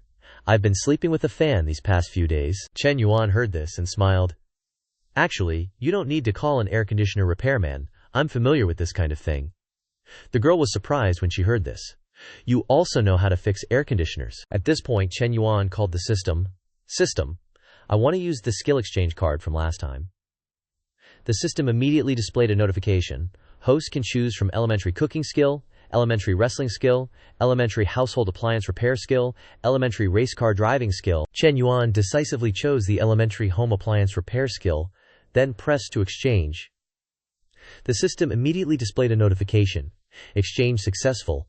Host can use it to repair TVs, refrigerators, range hoods, and air conditioners. After hearing the notification, Chen Yuan looked down at his hands, muttering to himself, "My fingers suddenly feel much more agile. Perhaps this is the proficiency gained from using screwdrivers, wire strippers, or other tools." He then turned to Du Cheng and replied, "Of course I know how to fix it. I've learned this trade," he inquired. "Is your husband home?" Du Cheng replied, "No." Why, a moment later, Chen Yuan followed Du Cheng back to her home. He busied himself with the air conditioner in the room. Seeing this, Du Cheng thought to herself, "Because Zheng Xianyang said he wouldn't be home tonight, and our child went to the countryside with his grandparents, bringing Chen Yuan home, even though it's to fix the air conditioner, still feels incredibly exciting." While she was still deep in thought, Chen Yuan suddenly turned around and said, "It's just that it hasn't been cleaned in a long time, so a lot of dust has accumulated. All it needs is to be dusted and have its filter washed." After speaking, he continued to work on the air conditioner. Seeing him so focused on the air conditioner, Du Cheng couldn't help but doubt her own attractiveness. She thought, before he came in, she was worried he might cause trouble. But it seems she was overthinking. A man and a woman alone in a room, and he really just wants to fix the air conditioner? Thinking this, she stepped out and said, "Chen Yuan, I've troubled you enough. I'm going to take a shower first," she thought to herself. "My mind is a bit flustered. I'll take a shower to collect my thoughts." 15 minutes later, Du Cheng had finished her shower. She changed into loungewear and walked back in. Feeling the temperature in the room, her eyes couldn't hide their astonishment. Chen Yuan smiled and said, "It's done, look, cold air," Du Cheng replied. "It really is cold air. You've worked so hard, Chen Yuan. I truly don't know how to thank you enough." Seizing the opportunity, Chen Yuan grabbed her hand, pulled her closer, and said, "Want to thank me? Come here."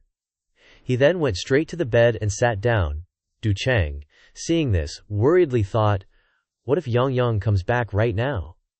She then said decisively, "No, Without any wasted movement, Chen Yuan pushed her down onto the bed, lying her on her back, and said, "Why not?" He reached out and pulled down Du Cheng's shorts, saying, "From now on, if anything in your house breaks, just leave it to me to fix. Your heart and body can also be entrusted to me for repair." Without another word, Chen Yuan immediately pulled out his ruyi staff and began to thrust. Du Cheng could only blush and let out soft moans. Chen Yuan. She clutched the bedsheet tightly, thinking to herself, "Consider this payment for today's air conditioner repair." After all, it wasn't as if he hadn't already. After a while of his ruyi staff's friction, Du Cheng was utterly melted. Her eyes glazed over as she thought, "So this is what it feels like to be completely immersed." Thinking this, she reached out and wrapped her arms around Chen Yuan's back.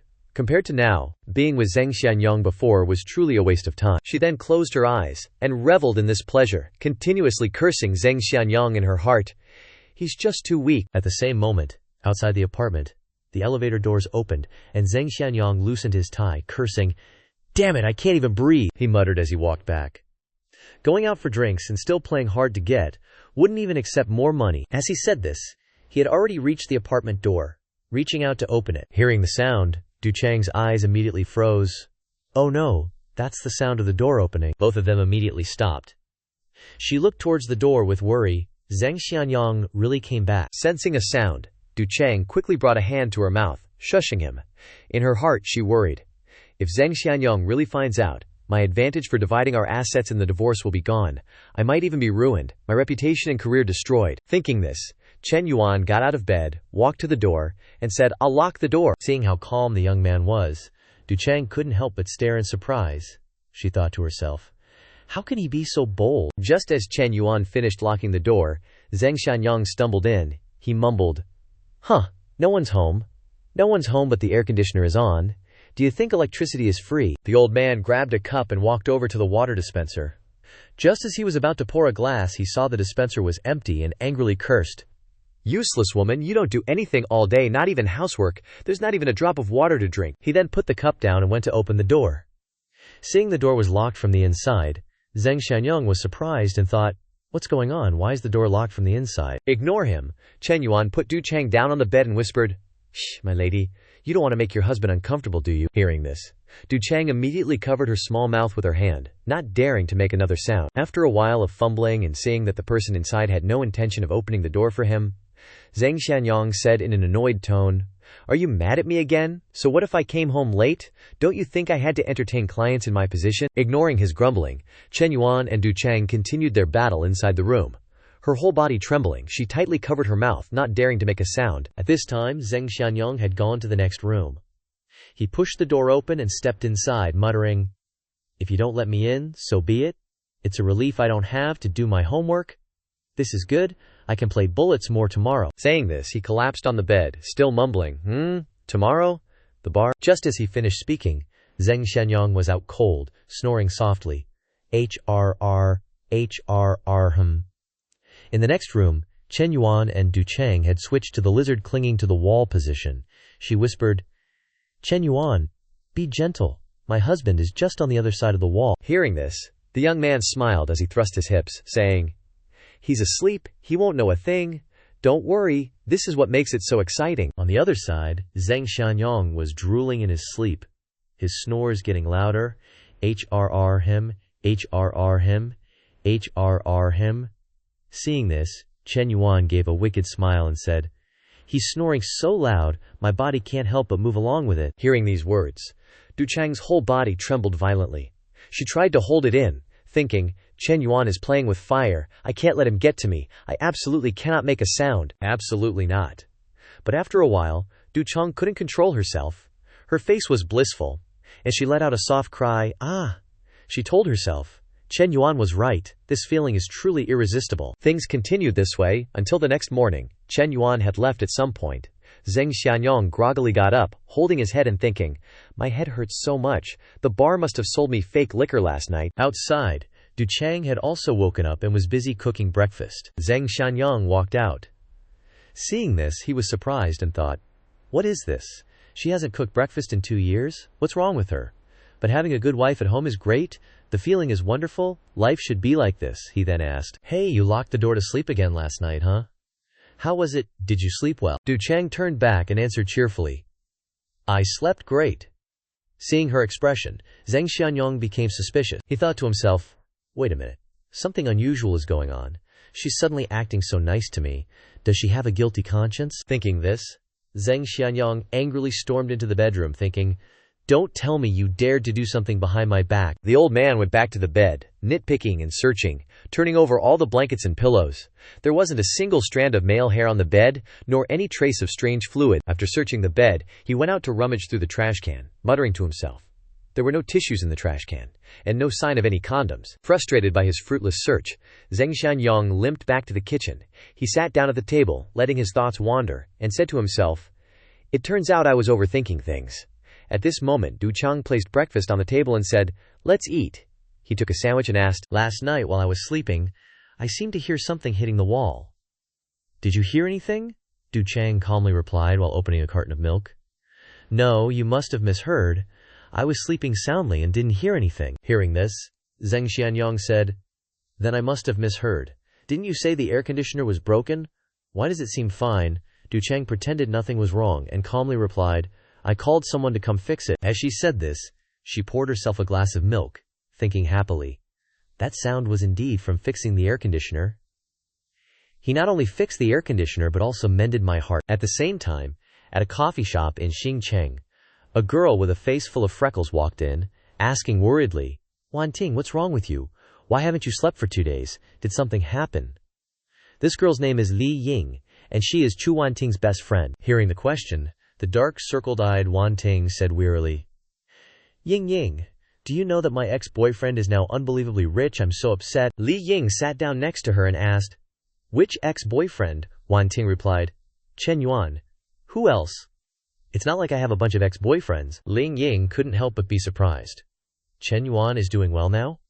Wasn't his family bankrupt to the point of having to sell their car? Wanting resentfully replied, you don't know. After breaking up with me, he soared. He spent 3 million yuan to buy a house for another woman, and also bought a Porsche 911 for a fitness trainer, which cost more than 2 million yuan. Ling Ying couldn't help but ask in astonishment, he's showing off like that? More than 5 million yuan gone in one go? How do you know all this? Are you making it up? Wanting took out her phone to show her a message and said, that girl is my personal fitness trainer. She said it herself, and even posted it on her moments when she bought the car. After showing the phone to Li Ying, Wanting continued to lament. She quit her job as soon as she latched onto Chen Yuan. Ying Ying, why am I so unlucky? That should have been me. As she said this, she wrung her hands and thought, I must have been out of my mind back then. I left Chen Yuan to follow that worthless guy. Now that Chen Yuan is thriving, I'm so angry I can't breathe every night. Seeing her mood, Li Ying patted her shoulder to comfort her. Hey, let bygones be bygones. Just find someone new. With your conditions, it's not hard to find an excellent guy. Moreover, you work at an airline and meet many rich people. You can find someone with millions in assets. Hearing this, Wanting smiled bitterly and replied, millions.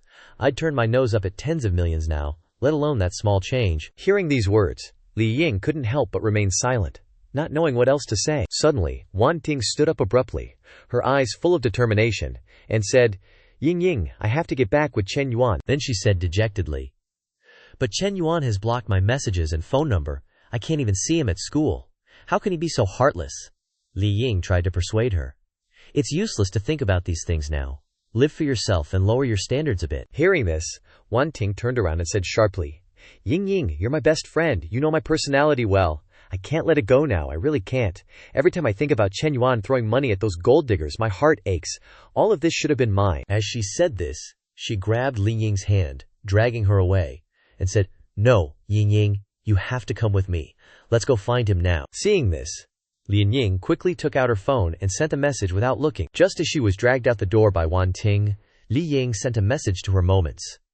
Jiang Duo, what's the phone number for the Xincheng mental hospital? Everyone in the group, please send it to me. Hurry, my friend is going crazy. If the doctor doesn't arrive in time, I feel. Thank you all for watching the video. If you like it, please give PLN a like, share, and subscribe to the channel to motivate PLN to produce more videos. Also, receive notifications when there are new videos. I sincerely thank everyone. As Li Ying was dragged away by Zhu Wanting, on the other side, in room 521 of the Junyu Hotel, Meng Lu stood by the window, the very place where she and Chen Yuan first became intimate, gazing out with a distant look. Chen Yuan then emerged from the bathroom, and seeing her standing there in a daze, he asked, "What's Coach Liu doing?" "Daydreaming while looking at the river." Meng Lu didn't answer. She turned around, smiling, and said, "It's strange. My training plan and diet are very scientific, but your condition has far exceeded my expectations. You've gained weight and muscle beyond what I predicted, much faster than normal." Chen Yuan smiled upon hearing this and replied, "Of course, I'm not like normal people." Then, he opened the system panel to check. Height, 182 centimeters. Health value 70. BMI 208. Body fat percentage 183%.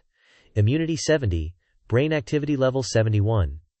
Chen Yuan thought to himself after looking. Prolonged training has improved both immunity and brain activity. This physical training task shouldn't be seen as just a task. It should be maintained as a long-term habit.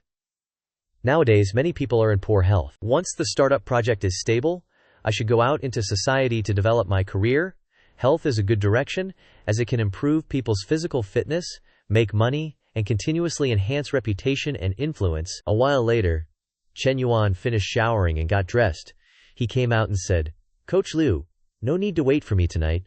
I have other things to do today." Meng Lu smoothed her hair upon hearing this and replied, "Okay, go ahead if you're busy. I'll wait for your call," she thought to herself. "I prepare workout gear and a pig-like meal for Chen Yuan every morning, and finally I feel needed. Can I stay by his side forever like this?" A moment later, Chen Yuan arrived at his G63. He pondered, "Hui Hui was the first to follow me and hasn't received anything except a couple of multi-million-dollar handbags as a small goal. Even Nana and Lulu, who followed her, already have houses and cars. It's indeed a bit unfair to her. I must make it up to her properly today." At the same time, at a Hunan restaurant near the gate of the Foreign Affairs University, Manhua was having a meal with a couple.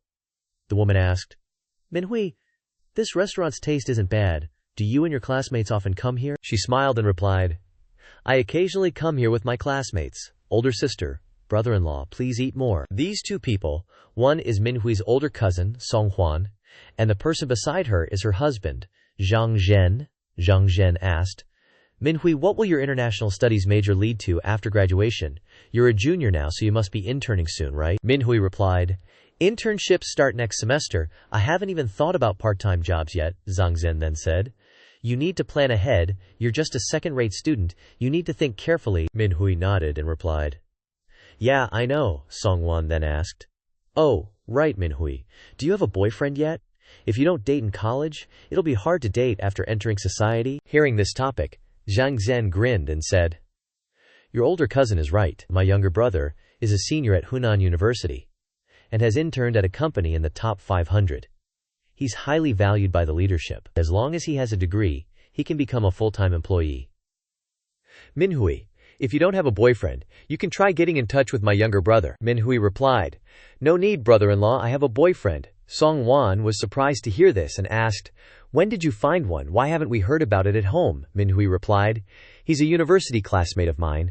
We've only been together for over half a month, and haven't had time to tell the family yet." Zhang Zhen said seriously upon hearing this, "Dating isn't a joke. Your school is just a second-rate school. There are few good students but many average ones. If you just find a boyfriend like that, it'll be very difficult after entering society," Minhui replied. "Thank you for the reminder, brother-in-law, but I don't think I'll have a hard time in the future." Zhang Zhen lightly adjusted his glasses, putting on an experienced look, and said, "Minhui, you've never worked, and your vision isn't broad. Brother-in-law is reminding you that colleges can only find jobs in small businesses with average salaries. You and your boyfriend will have a hard life in the future. How will you save money to buy a house and get married?" Still, my cousin graduated from Hunan University, in the top 500. Just as he said this, Song Wan interrupted. "All right, Minhui has her own plans," Zhang Zhen replied.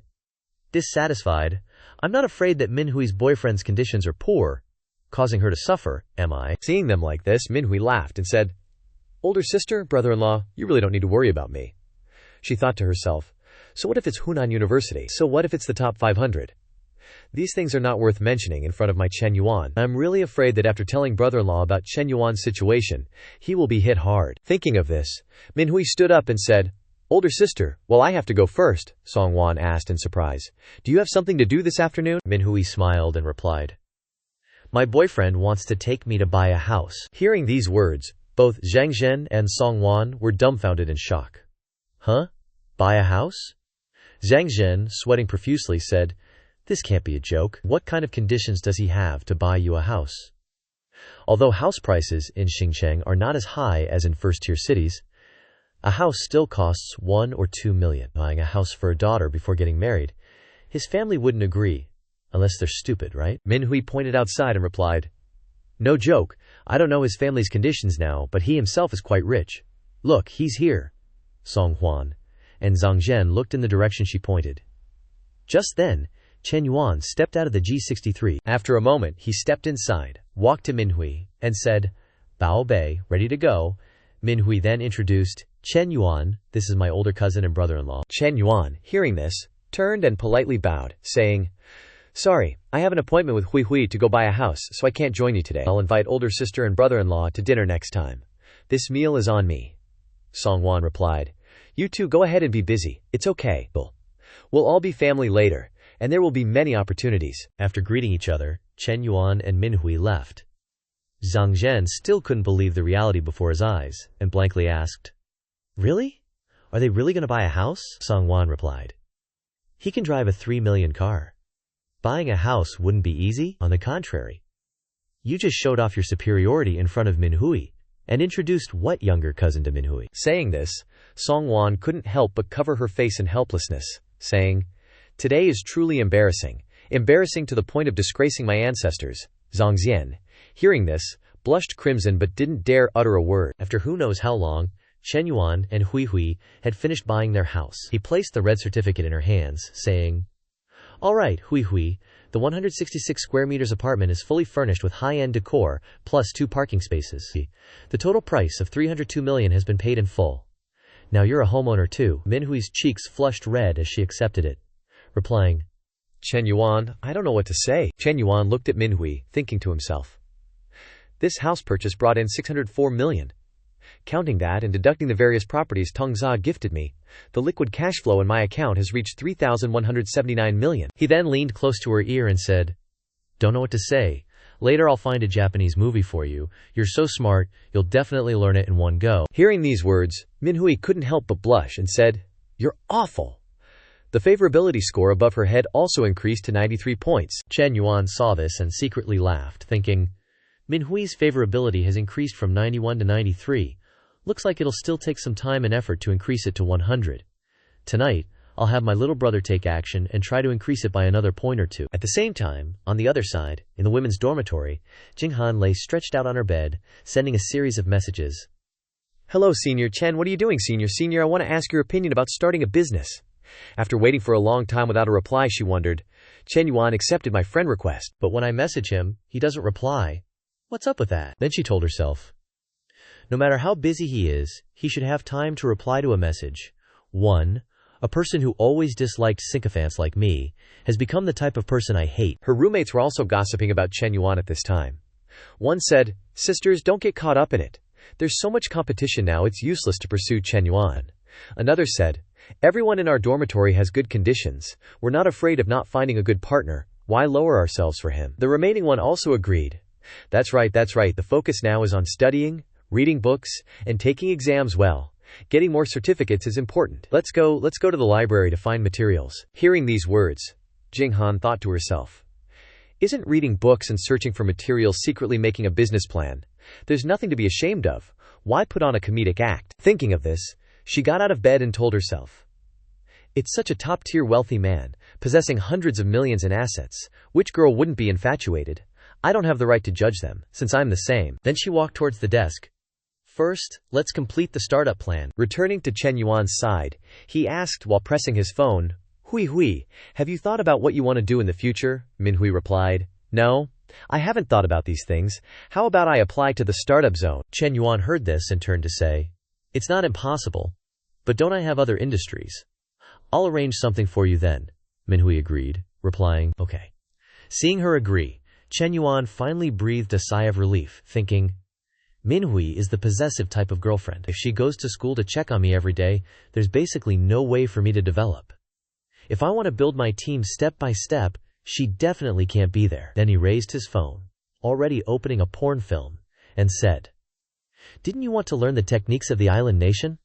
Let me see. Saik, Kawakita Machoto." Ichik, Masunaga, Mizuki, Hui.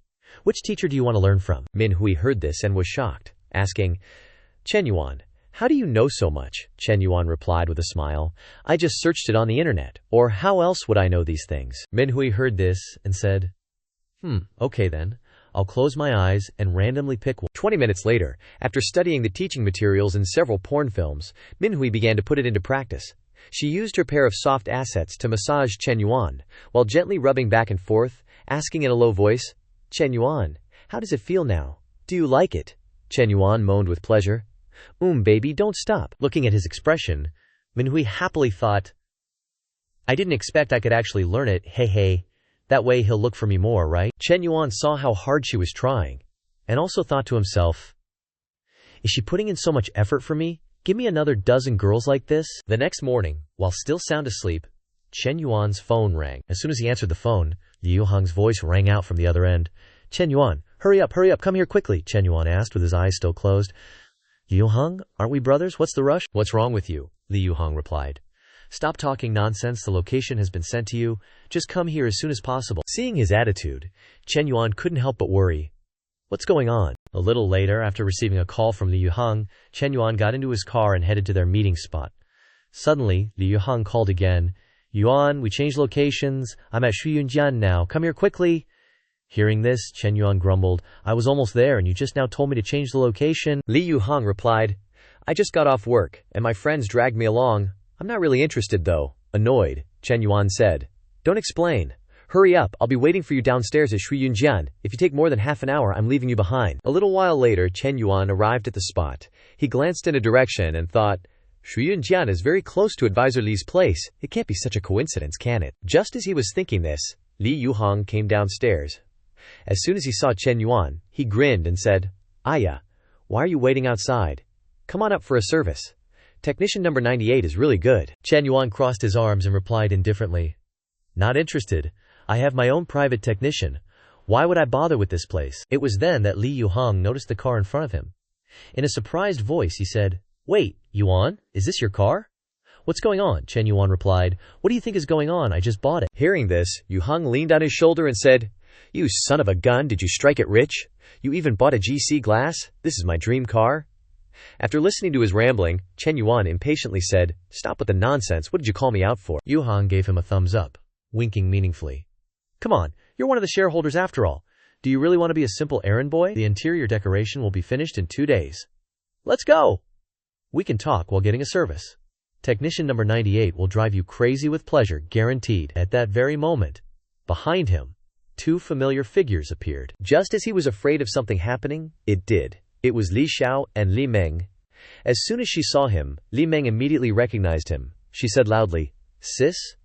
Is that Chen Yuan? Li Xiao's eyes were filled with contemplation as she replied, It's him all right. On this side, Yu Hong was still babbling on, Look at the change on your face. Are you smitten with number 98? Number 98? But Chen Yuan's expression wasn't changing because of some technician number 98. His face was frozen in place as he looked in their direction and thought, Damn it, it's the advisor. You really get what you hate. Hearing what Liu Hong said, Li Meng and Li Xiao had different expressions on their faces. Li Meng was utterly furious, while Li Xiao looked completely disappointed. Seeing this situation, if he didn't explain, everything would be ruined. Chen Yuan hurriedly ran over, forcing a strained smile, and said, Advisor, what a coincidence. Seeing this, Yu Hong asked in a low voice, Yuan, who are they? They're so pretty. At this moment, Li Meng didn't say a word. She just pulled Li Xiao's hand and walked away. Seeing this, Chen Yuan panicked and called out, Wait! He ran after them and said, Are you going home to cook? Could you cook me a portion too? I can help. Li Meng couldn't hold it in anymore. She turned around and scolded him. Help with what, Chen Yuan? Do you have no shame? You dare to come to a place like this? Do you even deserve my sister? Seeing that she had gotten to the main point, Chen Yuan now explained, You two misunderstood, I'm just waiting for someone here. Hearing this, Li Meng continued to scold him. You can even make up an excuse like that. My sister has been trying to accept you for the past 2 days. She even bought a gift to reciprocate the bag you gave her last time. And yet you, I don't want to talk anymore. Go to hell, you scumbag. With that said, she pulled Li Xiao's hand and walked away. Sis, let's go. And she didn't forget to scold him one more time. Go to hell, you damn scumbag. Go find your number 98. Along with that, the favorability points above Li Xiao's head began to drop uncontrollably. 69, 68, 67. Watching them leave, Chen Yuan's face immediately fell. What the hell just happened? Everything was going so well, and now this huge misunderstanding has occurred. At this moment, Li Yuhang also walked over. Knowing he had caused a huge mess, he tiptoed and asked, Yuan, is that your new girlfriend, or should I help you explain a bit? Chen Yuan's face was crestfallen as he replied, "Never mind. She's angry, and your explanation wouldn't be very convincing anyway." He thought to himself, "This time, I've really hurt Advisor Li's heart." Hearing this, Li Yuhang didn't press the matter. He looked after the two sisters, Li Meng and Li Xiao, and said, Yuan, I'm sorry, I really didn't expect it to turn out like this. By the way, who is she? I've never seen her before. Chen Yuan turned to him and replied, She is my advisor and also my business English teacher. Hearing this answer, Li Yuhang couldn't help but gasp in shock. Damn it, you have the guts to seduce a teacher too. Is there anything else about you that I don't know? Just tell me everything at once so I can die in peace. Chen Yuan was too lazy to talk to him anymore. He pointed at his car and said, I'll find an opportunity to properly coax her next time. Let's go, let's find a place to sit and talk. A little later, at Chen Na's coffee shop, as soon as she saw the person walk in, she beamed and said, Chen Yuan, you're here. Chen Yuan gestured towards Li Yuhang and said, I brought a friend to have some Nana coffee. Could you make us an iced Americano and a vanilla latte? Hearing this, Chen Na replied, Sure. With that, Chen Yuan and Li Yuhang went to a table to sit down. The latter asked, feeling a sense of déjà vu, Hey, I think I've seen this woman somewhere before. Hearing this, Chen Yuan said, Did you forget? Hearing this, Yuhang asked in surprise, Who? It was then that Chen Yuan said, That day at Nanjing restaurant, she was the girlfriend my cousin Ling Guangyao brought. Hearing this, Li Yuhang suddenly realized, Isn't she the saleswoman from the 4S shop? Why is she working here? No way, did you hit on someone else's girlfriend again? Chen Yuan gave a wry smile and replied, Hit on. That's not hitting on. This is called mutual attraction. At this, Li Yuhang's face went completely blank and he said, Incredible. You hit on a teacher and stole someone else's girlfriend. Yuan, you're a goddamn legend. Saying this, Chen Yuan stopped him. Enough with the nonsense, let's talk seriously. From now on, I won't interfere anymore. You can handle things yourself. Hearing this, Li Yuhang asked in surprise, Why so sudden? Without a genius strategist like you making plans, I'm genuinely afraid I can't handle the pressure alone. Listening to his complaints, Chen Yuan concluded with one sentence, I trust you. In his heart, he thought, If I interfere too much in a business between brothers, it's inevitable that there will be disagreements on business matters or other aspects. I can't let this affect our good relationship. Hearing these words, Li Yuhang said with determination, I will try not to let you down. Just then, Chen Na brought the drinks over. She placed them on the table and said, Your coffee is ready. Seeing this, Li Yuhang quickly said, Thank you, sis-in-law. Hearing this form of address, Chen Na was overjoyed. She blushed and replied, Suddenly, Chen Na pointed at Chen Yuan's shoulder and said, Chen Yuan, why is your shirt so wrinkled? Hearing her say this, Chen Yuan asked in surprise, where Chen Na reached out and straightened his shirt, replying, Here, there we go. Watching this scene, Li Yuhang felt a little jealous and thought, This is way too lovey-dovey. Damn it, why does life feel so different when I'm around my friends today? A little later, after they finished talking about the bar that was about to open, Liang Yuhang left. Chen Yuan took Chen Na back home. As soon as they walked in, Chen Na said, Xiao Yu will finish her university entrance exam next week.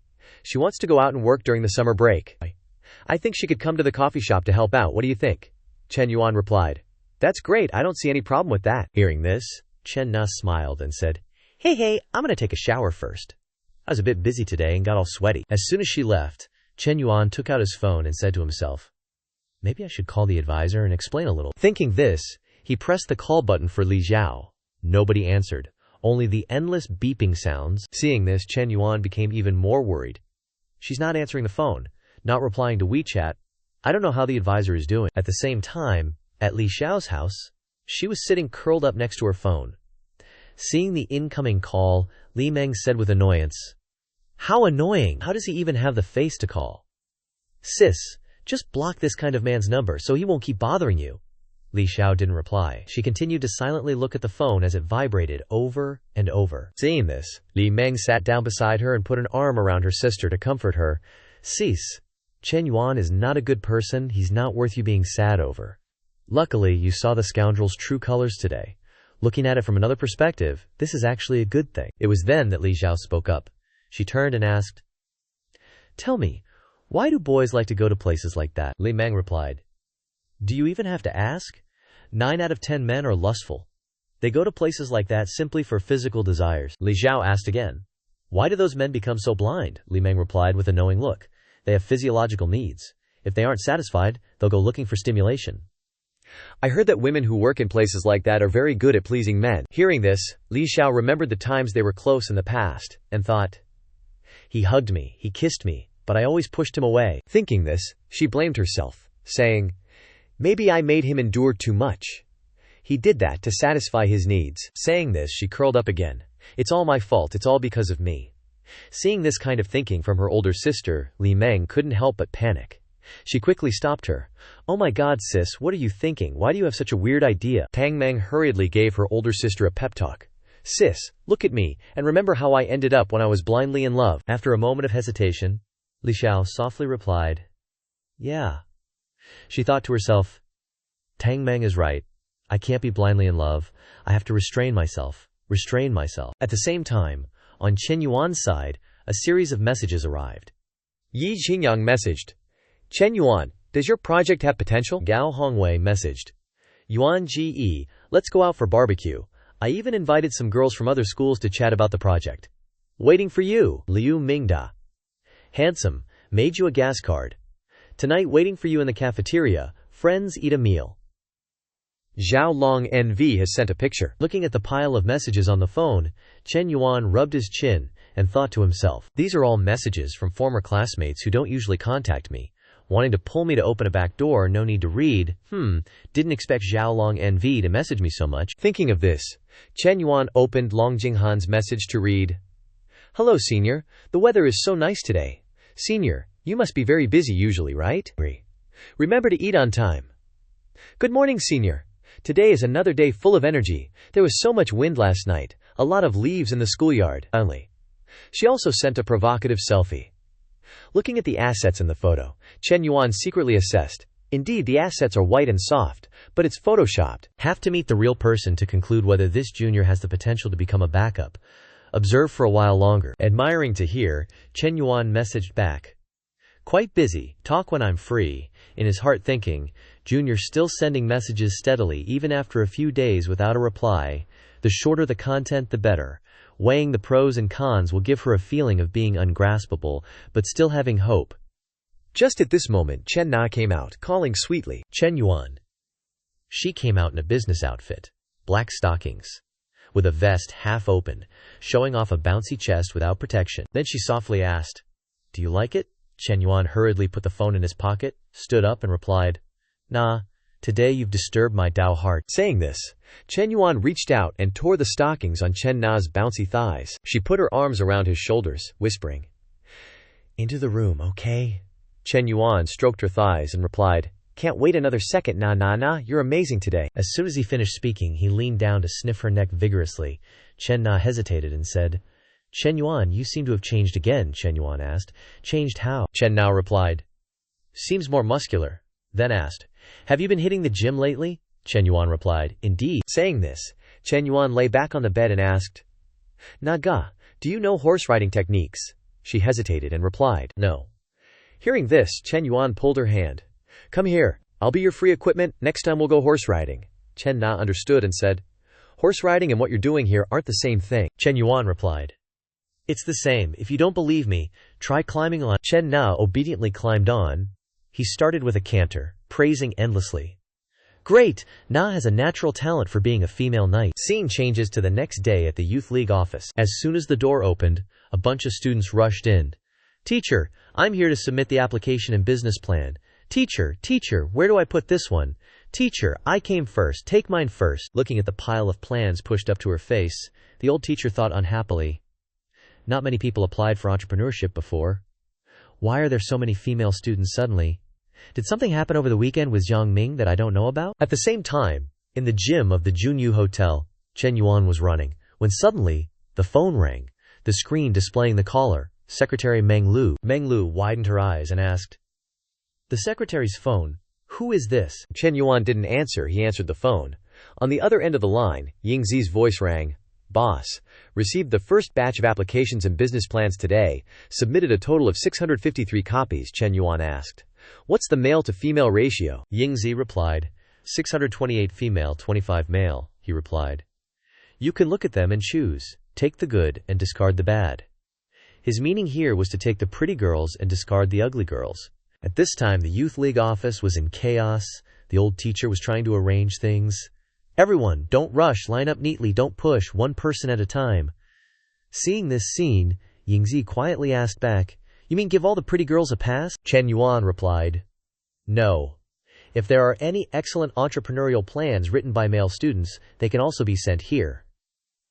Hearing this, Anzi looked up at the stack of plans piled high on the table and replied, feeling helpless. Yes, boss. After hearing the report, Chen Yuan hung up, thinking, If they're all beauties, wouldn't it just turn into some singing and dancing troupe? I must cultivate talent. To avoid a situation where the system grants me assets later, but I have no one capable of managing them. Only then did Meng Lu turn to him and say, Chen Yuan, I asked you something, but you still haven't answered me, Chen Yuan replied. A subordinate of mine at school, why? Are you jealous again? Meng Lu turned her face away, huffing sullenly. Of course not, I was just asking. Seeing this, Chen Yuan stroked her head and said with a smile, Don't overthink it. We have a proper superior-subordinate relationship. Suddenly, the system's notification rang out again. Ding! The system has detected that the host has a third girl with a favorability rating of 90 or above, completing the favorability stage mission. Rewards will be issued soon. Hearing this notification, Chen Yuan was startled and looked over at Meng Lu. Seeing the number 90 above her head, he secretly thought, My Lu Bao, nice.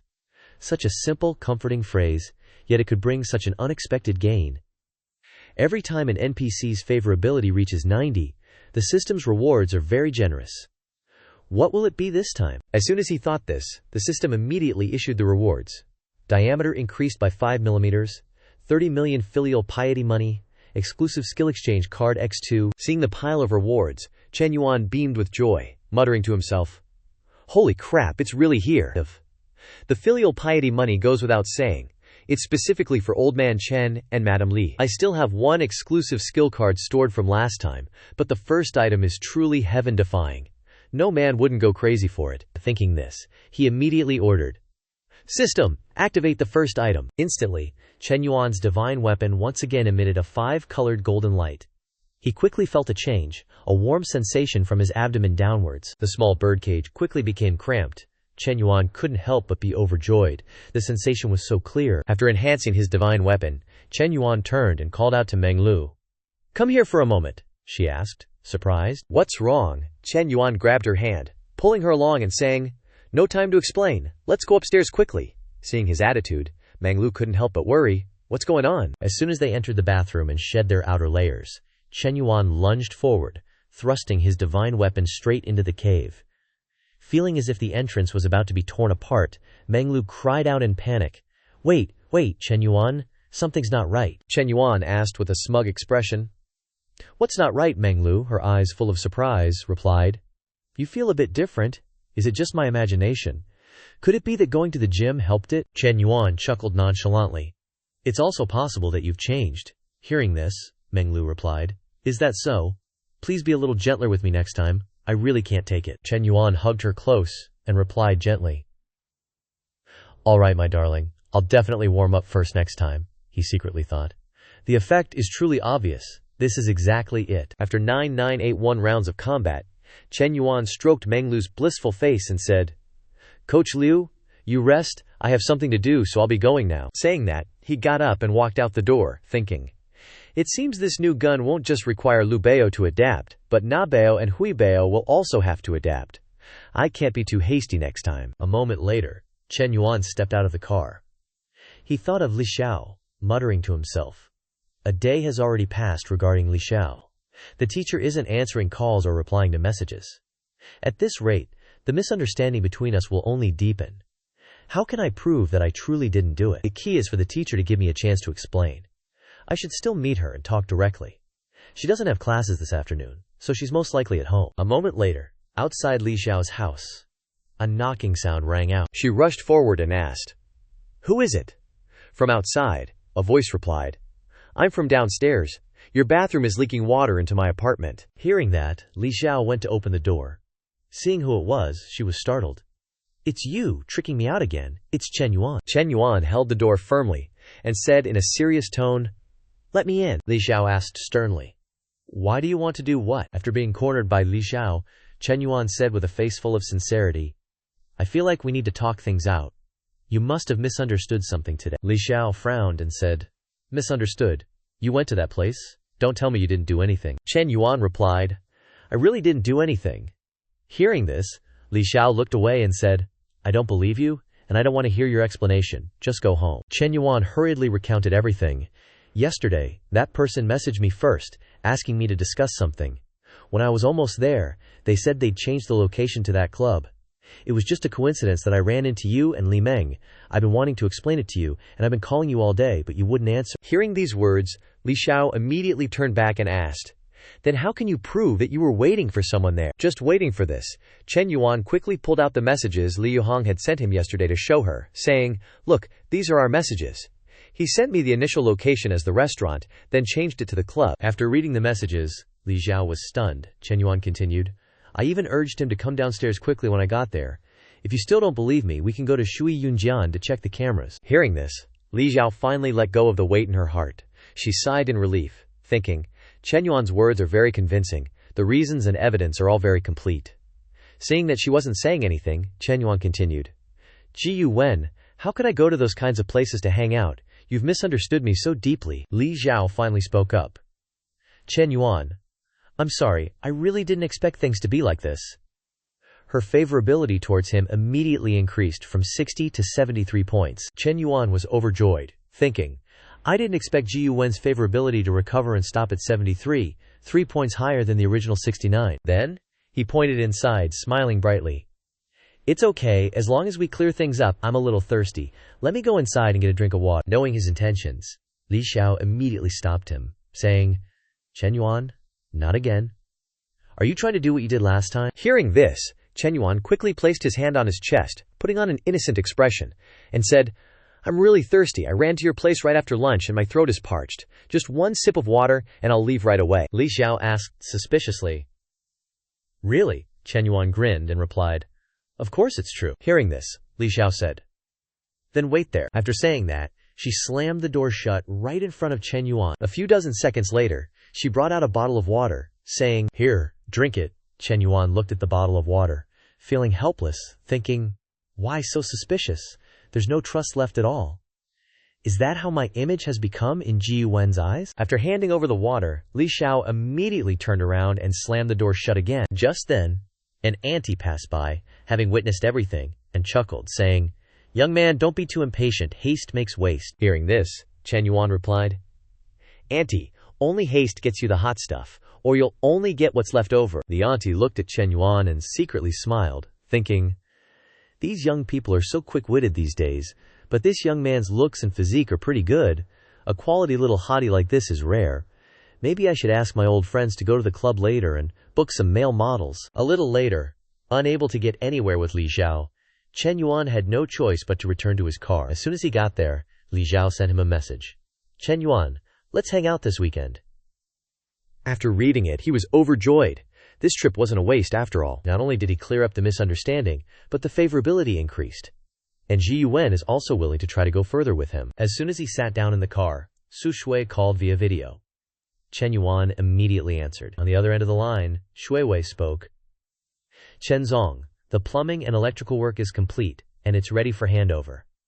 When do you have time to come and take a look?" Hearing this, Chen Yuan replied, "I have time now. Wait for me. I'll be right there." Time flew by, and half an hour later, Zhu Wei was sitting and picking leaves from the mossy stone stairs in front of the villa. Chen Yuan stepped out of the car, saw the scene, and walked over to ask, "Have you been waiting long?" Zhu Wei hastily stood up and replied, "Not at all." Seeing her reaction, Chen Yuan asked again, "Why are you so flustered? I'm not going to eat you." He pointed inside and said, "Take me in to have a look." Hearing that, Zhu Wei turned and walked inside, replying, "All right, Mr. Chen, please come in. I'll explain everything, one by one." Chen Yuan chuckled inwardly, thinking, when it comes to her area of expertise, she calms right down. Haha, this is what they call professionalism. Zhu Wei led Chen Yuan inside and said, The waterproofing and the installation of basic utilities are complete, Mr. Chen can choose the flooring tiles next. Then she led him to the backyard and said, the garden design has also been implemented according to Mr. Chen's requirements. Chen Yuan followed behind, nodding in response. Good. A moment later, after the project inspection was complete, Chen Yuan said softly, with you supervising, I feel very assured. Now I'm not afraid to live here anymore. Tonight, I'd like to treat you to a meal, Shui replied awkwardly. I'm sorry, Mr. Chen. I have plans to go home tonight. Hearing that, he cast a glance back and asked, what plans? Shu Wei lowered her head and replied, to cook for my mother and younger brother. Upon hearing this, Chen Yuan suddenly stopped. Turning around, Shu Wei, by inertia, bumped straight into his firm chest. Feeling the soft impact of her ample curves as they collided with him, Chen Yuan couldn't help but widen his eyes in surprise. This little girl has quite some potential, doesn't she? At this moment, Shu Wei's face was as red as a ripe tomato. She slowly looked up, stammering, Mr. Chen, you. Before the words fully left her lips, a sudden downpour began, and the only sounds left in the surrounding space were the rapid pitter-patter of rain. Seeing that, Chen Yuan smiled and said, it's raining heavily. Let's quickly go inside, Shu Wei replied shyly. With that, both quickly turned back into the villa. Chen Yuan considerately shielded her from the rain with his hand. At this moment, under the effect of the rain, Shu Wei's shirt had become see-through, revealing her full, rounded bosom beneath the red bra. Seeing this, she quickly covered herself with her hands, saying loudly, Mr. Chen, don't look. Seeing that, Chen Yuan crossed his arms over his chest and calmly replied, I don't want to look, but it just keeps hitting my eyes. Hearing that, Zhui Wei could only fall silent, her whole body shivering intermittently from the cold, and immediately after, she let out a loud sneeze. Instantly, a pair of arms wrapped around her from behind, and Chen Yuan softly said, this way, you probably won't be cold anymore, right? Zhu Wei couldn't help but widen her eyes in surprise. She looked up, thinking inwardly, I've never been this close to a boy before. My whole body feels numb. I kinda want to push him away, but he's Mr. Wan's important client, and if I offend him... Just as she thought this, Chen Yuan spoke up. Why do you keep staring at me? Is it because I'm handsome? Hearing that, Zhu Wei thought again, is Mr. Chen being narcissistic, or is he joking? How should I answer this? My teachers never taught me about these kinds of things. On his side, looking at Shu Wei's expression, Chen Yuan chuckled inwardly, thinking, so naive, really easy to tease. Thinking further, he imagined holding Shu Wei tightly in his arms. Her cheeks were still red, even as she tried to tell herself otherwise. That means she doesn't hate my teasing? Then I have plenty of room to develop this. Half an hour later, the sun began to set, casting a fiery red glow after the rain shower. Chen Yuan reached out to feel it. He looked up and said, the rain stopped, let's go, I'll take you home, Zhu Wei then whispered. Chen Zong, could you please take your hand off me? It's been half an hour already. Hearing this, Chen Yuan quickly retracted his hand, feigning nonchalance, and replied, oh haha, sorry, wasn't I just afraid you'd get cold? Time flew by, and 40 minutes later, it was almost dark. Chen Yuan's G63 stopped in front of a residential area. Xue Wei got out and said, Chen Zong, I'm here. Thank you for the ride. I'm sorry for the trouble. Chen Yuan saw this and said, can I come up for a bit? Carrying some of the items, Chen Yuan followed Xue Wei into the residential area. Looking at the surroundings, Chen Yuan couldn't help but sigh. I had imagined her circumstances weren't good, but I didn't expect them to be this bad. This place could be considered a condemned building about to collapse, right? Seeing him resolutely following, Xue Wei finally turned around and said, sure, you can come up, but I have to help my family cook dinner, so I won't have time to entertain you, Chen Yuan replied. You go ahead and do what you need to do. I'll just sit for a bit and then leave. As soon as they passed by, the human-powered camera crew immediately focused on Chen Yuan's G63, whispering amongst themselves. One auntie asked, what kind of car is that? Doesn't look cheap at all. The uncle next to her puffed on his cigarette, pretending to be knowledgeable, and replied, that's a glass car. Has to be at least 3 million won. The remaining auntie couldn't help but break out in a cold sweat when she heard this. That expensive?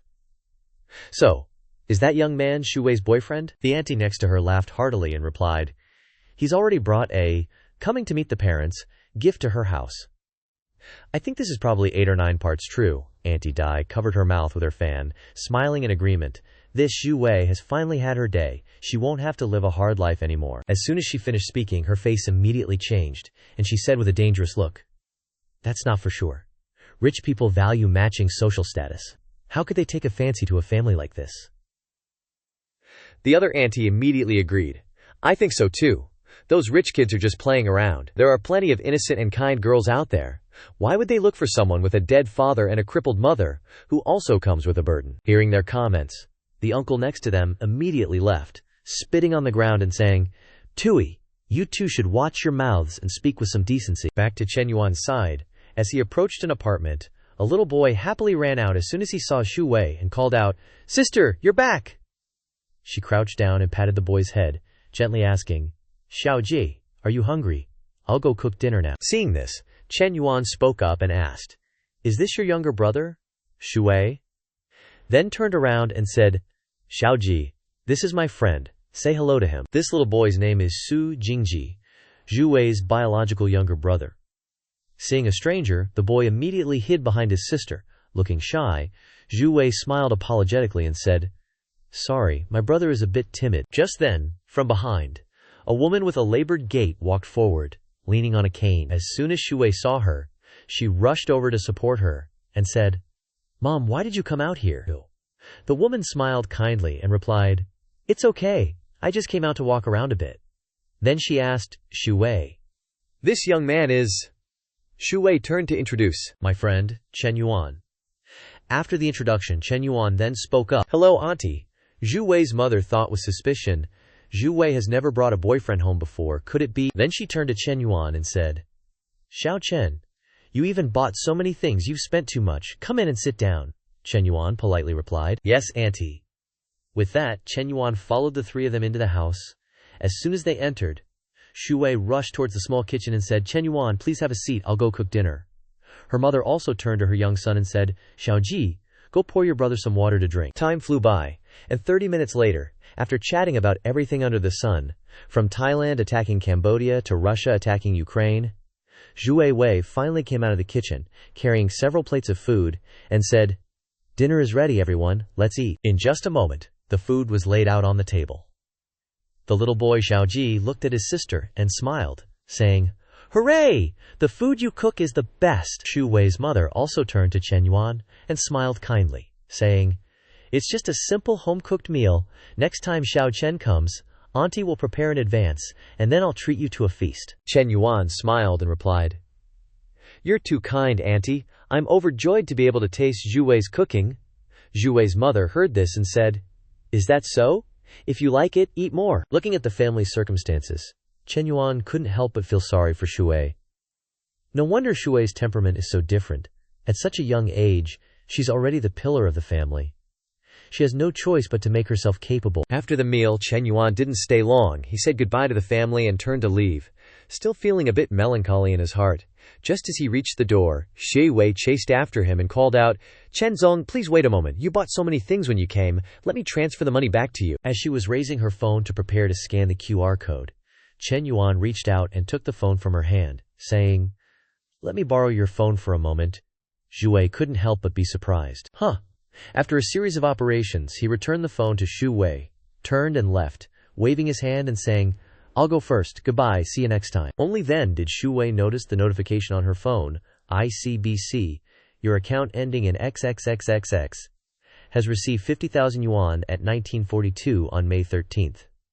After reading the notification, Xu Wei was shocked. He transferred 50,000 yuan to me. After a moment of blankness, Xu Wei quickly stuck her head out the window and called out, "Chen Yuan, wait."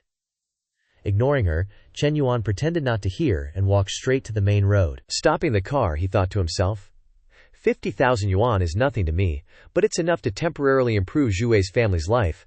I just don't know if she'll accept it, since I don't see any favorability points above her head. Sing. What if she doesn't want it when the time comes? Chen Yuan got back in the car, his mind still racing.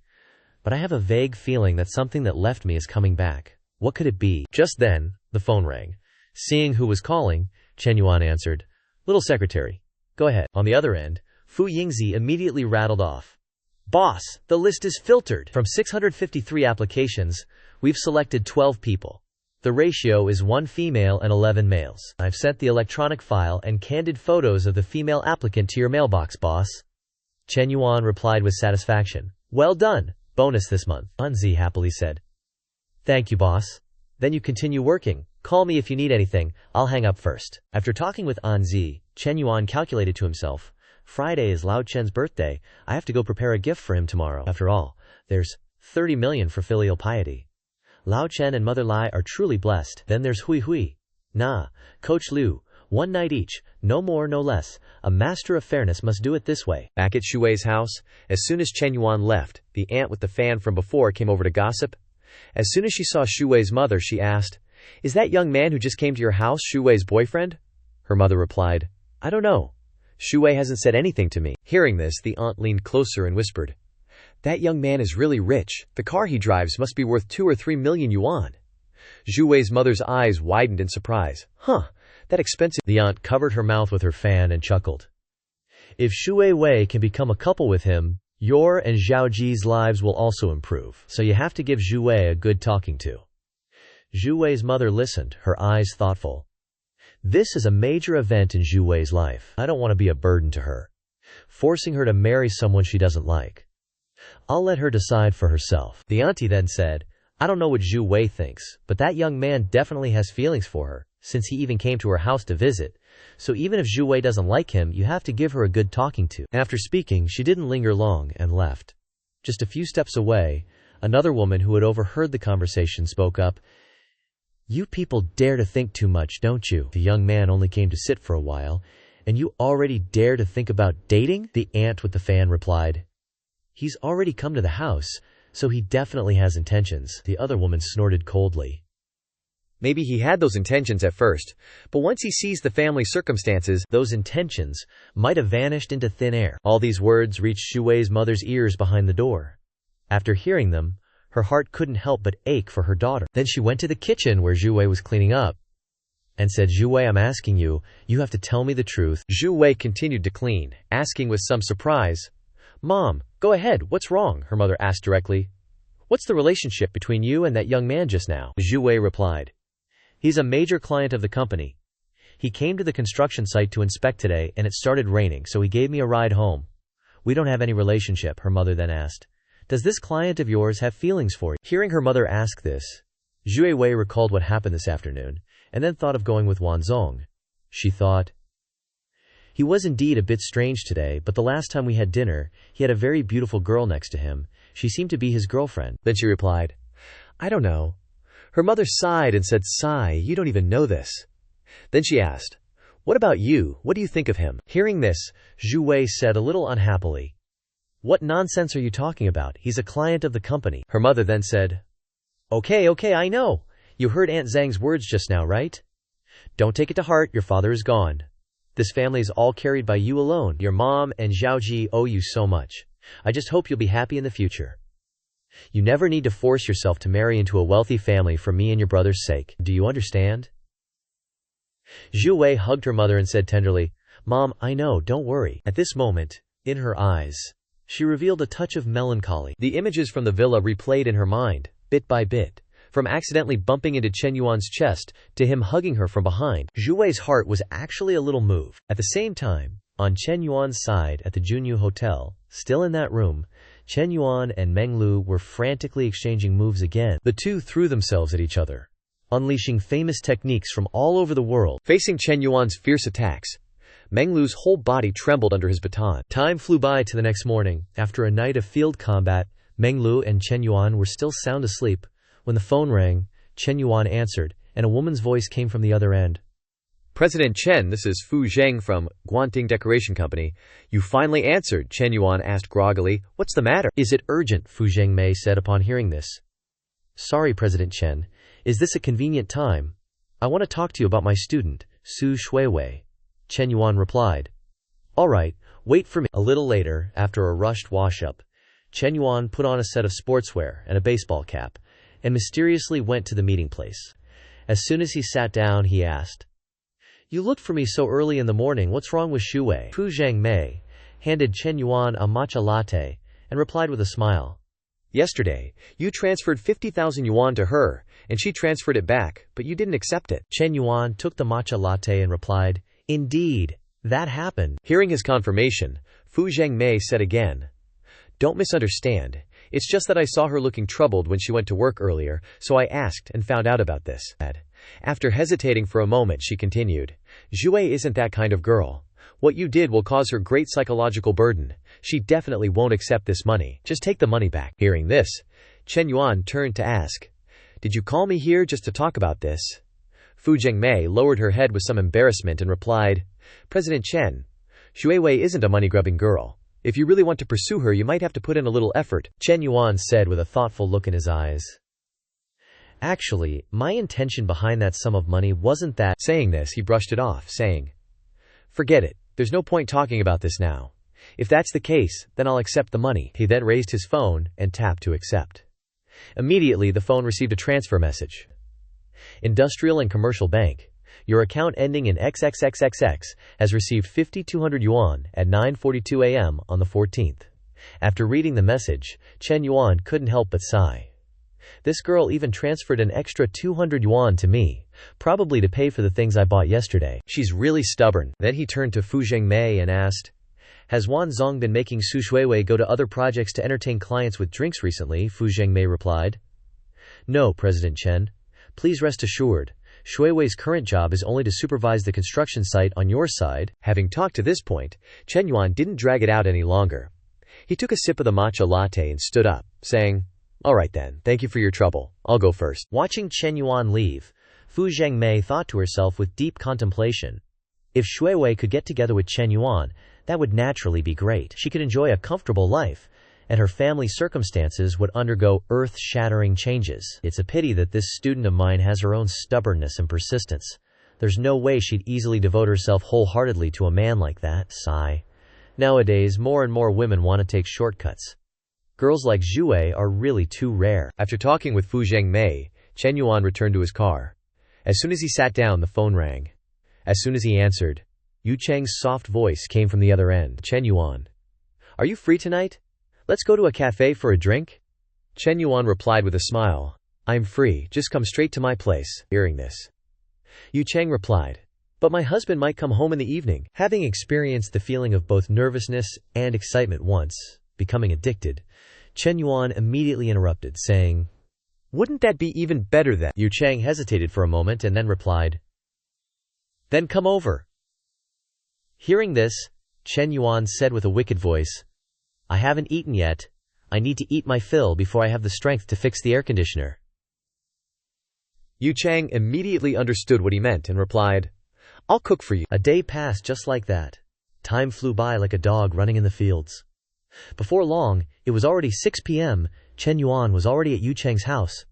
Watching her cook in the kitchen, he asked, "What are you cooking?" Yu Cheng turned around and replied with a smile, "Duzhong pig kidney soup." Hearing this, Chen Yuan thought with a wicked expression.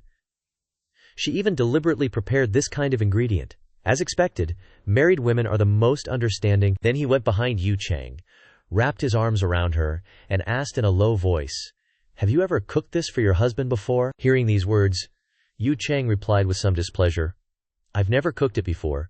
This is the first time I've learned how to make it online." Seeing her expression, Chen Yuan slipped one hand under her clothes, grabbing her breasts, and moved the other hand down to the fork below, asking, "What time will your husband be back?" Yu Cheng replied, "Probably around 9 o'clock." Hearing this, Chen Yuan immediately pulled out his weapon from his pocket, directly inserting the sword into Yan Cheng's wet sheath, saying, "That means there's still an hour and a half until that time." As soon as the sword was inserted, it felt a little tight.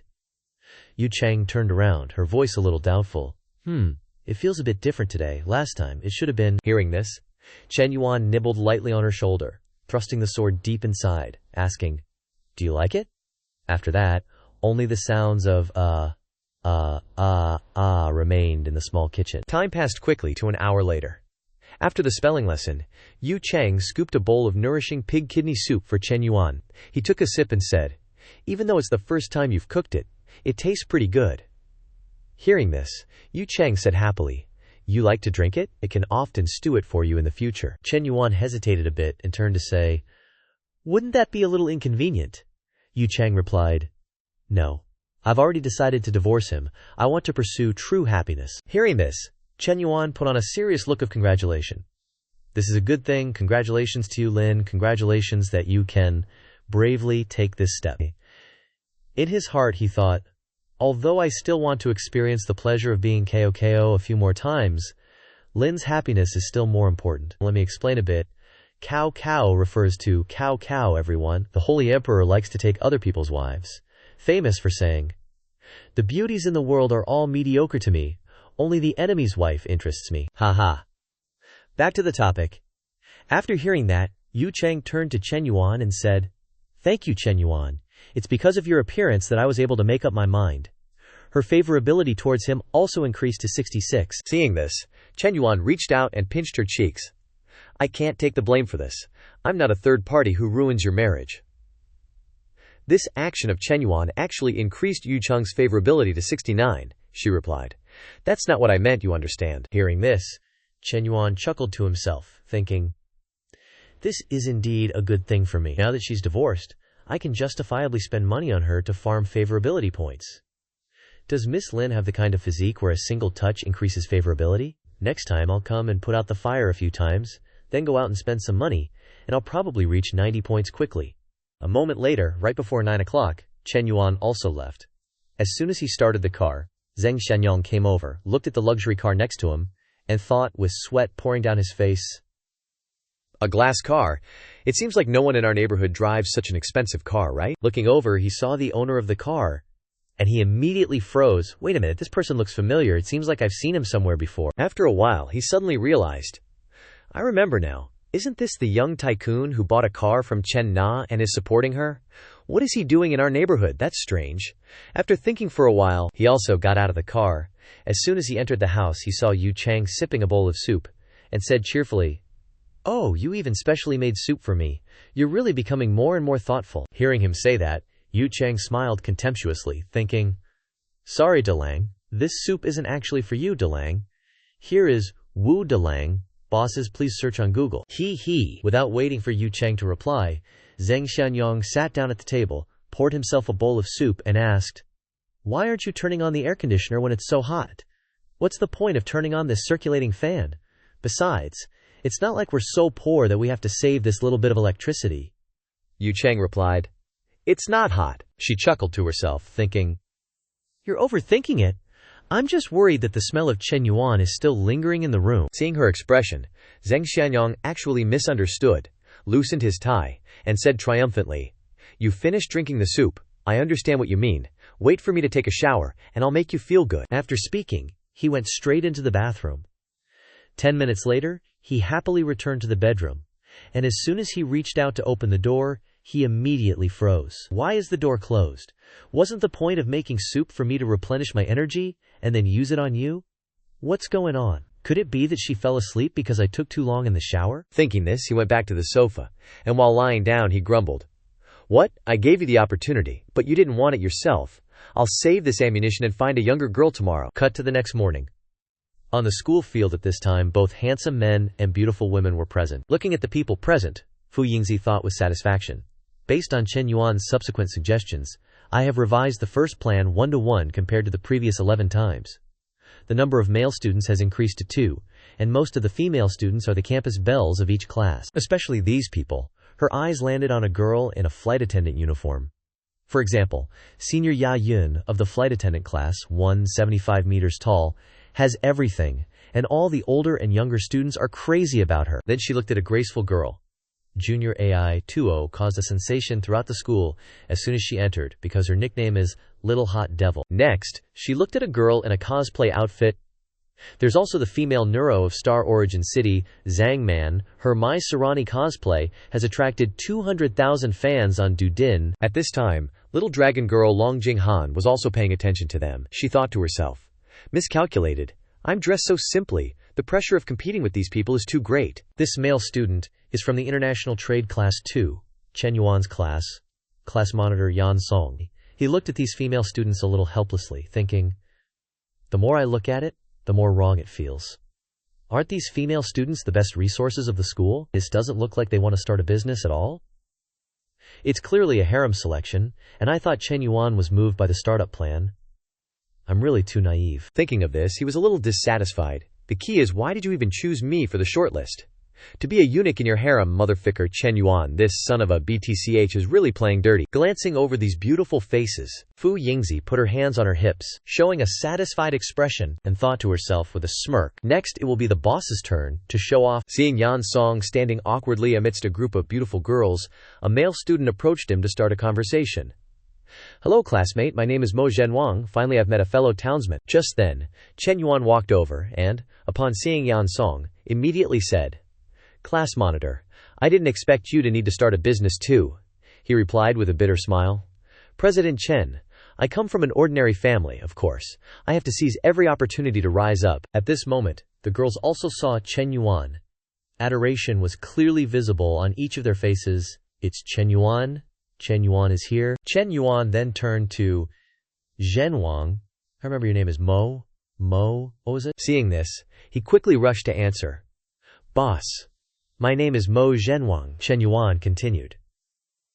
The two of you passed the preliminary round mainly because your startup plans are very practical, not at all empty or far-fetched. After all, it's starting a business and opening a shop in school, so it must be combined with the actual situation, focusing on the eating, clothing, housing, and transportation needs of students. Then he asked, I remember you two, one is a fried food shop, one is a fruit shop. Right? Zhenwang quickly replied. Yes, that's right, mine is the fried food shop, Chen Yuan said with a smile. There isn't a fried food shop in the school, you opening one fills this gap. As long as the taste is good and the price is reasonable, business will definitely not be bad. The key is that the space provided by the startup base is right under the female dormitory, so class monitor, your fruit shop is also very promising. Hearing these flattering words, Zhenwang couldn't help but be happy in his heart.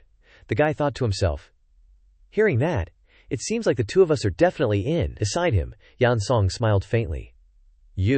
According to the current male-to-female ratio, our project is likely just to make up the numbers. After all, if the startup base is all female, public opinion will explode. Chen Yuan's trick to deceive the public is indeed clever, but I don't care, as long as I get the investment. At this time, Chen Yuan turned to Zhenwang and asked, Student Mo, I saw in your resume on the application form that you have worked as a social media influencer, Zhenwang replied.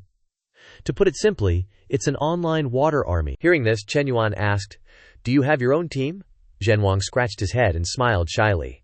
Yes, I have a chat group of over 100 people. We've fought together several times. Organization. Just as he said this, Chen Yuan raised his hand to stop him.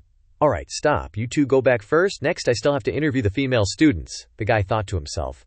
Wait until I have my own business and company later. Who knows, I might use these resources of Mu Zhenwang. 2 hours later, after struggling with a bunch of beauties, Chen Yuan returned to the office in the school. Watching Yingzi carry a pile of documents to the table, the guy praised. Little secretary, you work very well. I didn't have any hope. I didn't expect there to actually be some top quality ones, who are both beautiful and smart. The girl smiled and replied. Working for the boss, of course. I have to do my best. Just then, a knock on the door sounded from outside. Knock, knock, knock. Seeing this, Yingzi went to open the door. The person outside was actually Long Jinghan. The girl asked in surprise. Junior, the interview is over. Do you have anything else? Jinghan said softly.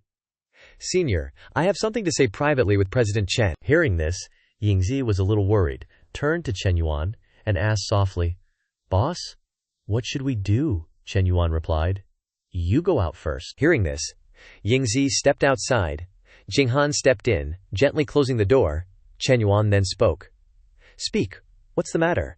Jinghan hesitated a little, and asked worriedly, Senior, let me ask. Have I been eliminated? The girl recalled the interview, thinking in her heart.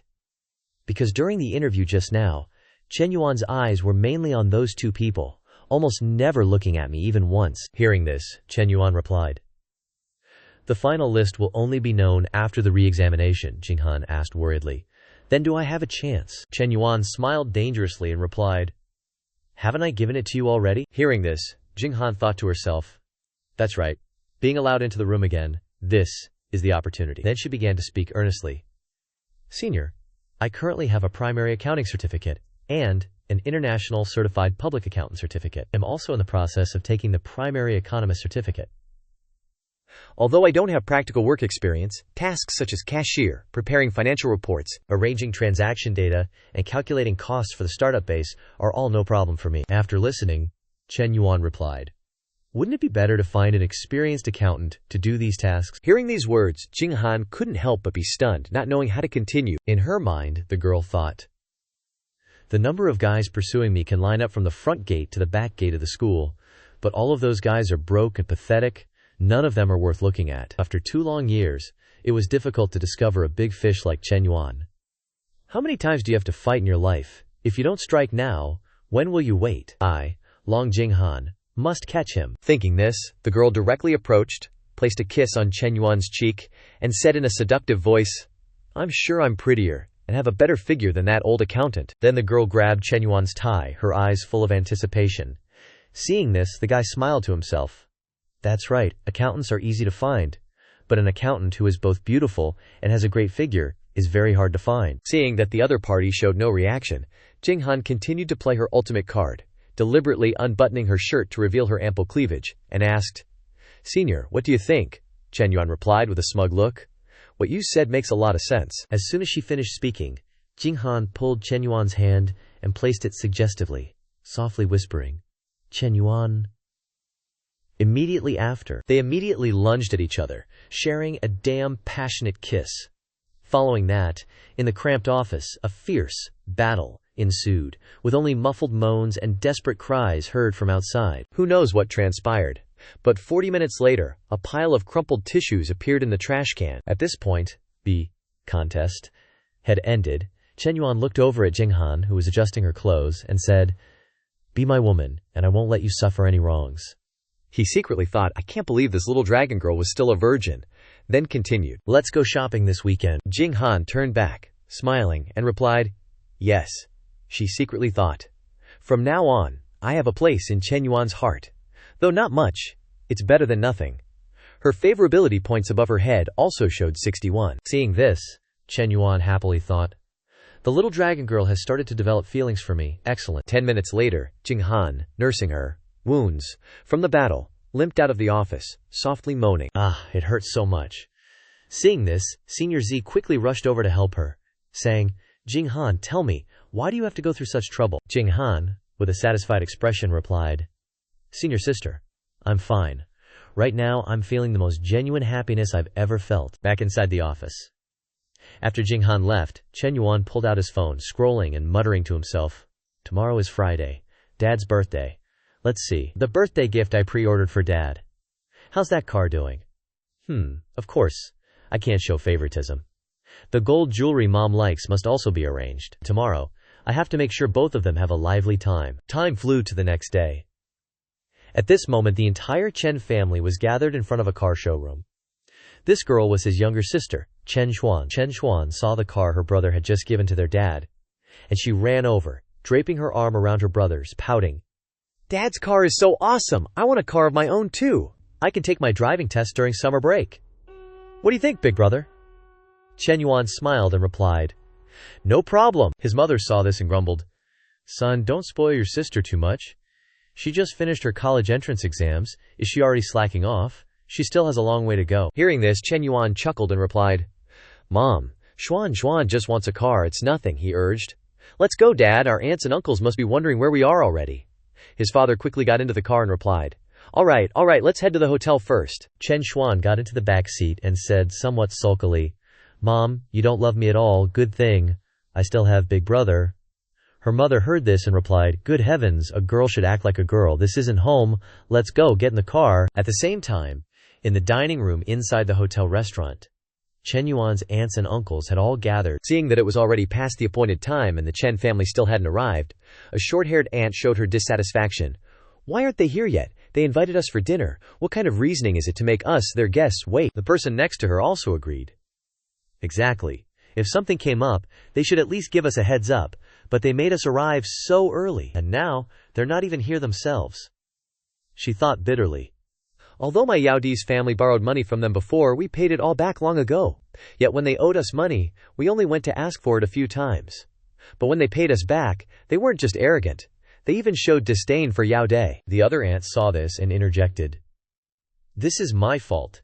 Yesterday Hong Wang called and asked me to relay a message, but I completely forgot. Old Chen Yaodae's wife heard this and said, "That just shows they didn't make thorough arrangements. Why did they only call your family and not ours?" Another person also agreed, "Exactly, why would our own family affairs need to be announced by others?" Hearing their tone, the man wearing glasses couldn't help but feel annoyed, thinking, every single person present here, which one of their families hasn't received favors from mine in the past? Now that my family has gone bankrupt, each one of them jumps out to point fingers and gossip. Truly a bunch of ungrateful white-eyed wolves. The man puffing on a cigarette also spoke up at this moment. Our second brother's family has fallen to this state, yet they still act so arrogant in front of us. Well, his birthday banquet today probably won't be a happy one for him. Old Chen Yaodae's wife heard this and said, "Third uncle, later we'll have to see the eldest brother's performance." Chen Yaodae heard his wife and let out a lewd laugh. Hee hee. Just look at the state of brotherhood in our family. The man wearing glasses couldn't help but sigh inwardly. Old Yaodae turned to the bespectacled man and asked, "Ayong, I see you've changed to a new car. Business at the factory must be booming these days." Hearing this, he feigned modesty and replied, "Just making a bit of pocket money. When discussing business, you need a fancy car to save face. Otherwise, I'd really miss my old one." Old Yaodae moved closer upon hearing this, poured him a glass of wine, and said enthusiastically, "You have to maintain the new car well. Come by my place and get a membership card. I'll give you a 30% discount on everything. Car washes, ceramic coating, polishing, waxing, and window tinting." Ayong didn't reply to the old man and turned to the uncle, saying, "Big brother, why don't you call and ask second brother when he's arriving? I think the kids are starving. The entire Cheesy Yu family has gone bankrupt, yet they still put on airs. It's really too much." Hearing these words, the eldest uncle thought unhappily. Ayong's wife and Chen Yuan's mother used to have a strained relationship because of some old matters, plus Chen Yuan's academic performance was better and overshadowed their daughter. Now that the Chen Yuan family is down on their luck, they dare to speak like this. Old Yaodae also joined in, adding fuel to the fire with a look of dissatisfaction. "Is something wrong with their family that they're making us wait this long?" Hearing this, the eldest uncle advised, "Let's wait a bit longer. It's your second brother's birthday today, and the main character is the most important." Just as he finished speaking, the door to the banquet room suddenly opened. The Chen Yuan family quickly entered. Old Chen raised his hand, smiling apologetically. "Sorry for making everyone wait. We were held up by something, so we're late. I'll punish myself with 3 drinks later." Hearing this, the eldest uncle stood up and said with a warm smile, "You weren't that late, and it's not time to eat yet." Ayong's wife chimed in sarcastically, "It's fine. No one will die from being hungry for a little while anyway." Seeing this, he frowned and scolded, "What kind of talk is that? If you don't know how to talk, then shut your mouth." Then, he turned to old Chen. "Second brother, you really are something. If you're ever busy and can't manage, just let us come pick you up," he secretly thought. Second brother's family doesn't have a car anymore, huh? After being suppressed by second brother for so many years, it's finally my turn to shine. Hearing these social niceties, Chen Yuan replied with a smile, "Third uncle, then we'll have to trouble you. I hope you'll come as soon as you're called." His father was too lazy to argue and said amiably, all right, everyone come and sit down, let's get ready to eat." Seeing this, old Ayong reached into his pocket, thinking, "This kid isn't showing me any respect at all, so I'll have to put on a show." Just as they sat down, old Chen poured himself 3 glasses of wine as punishment and slowly drank them. Opposite him, Ayong also took out his smart key to go outside, preparing for his fake new car plan. Immediately afterward, he pretended to stand up, stopping old Chen.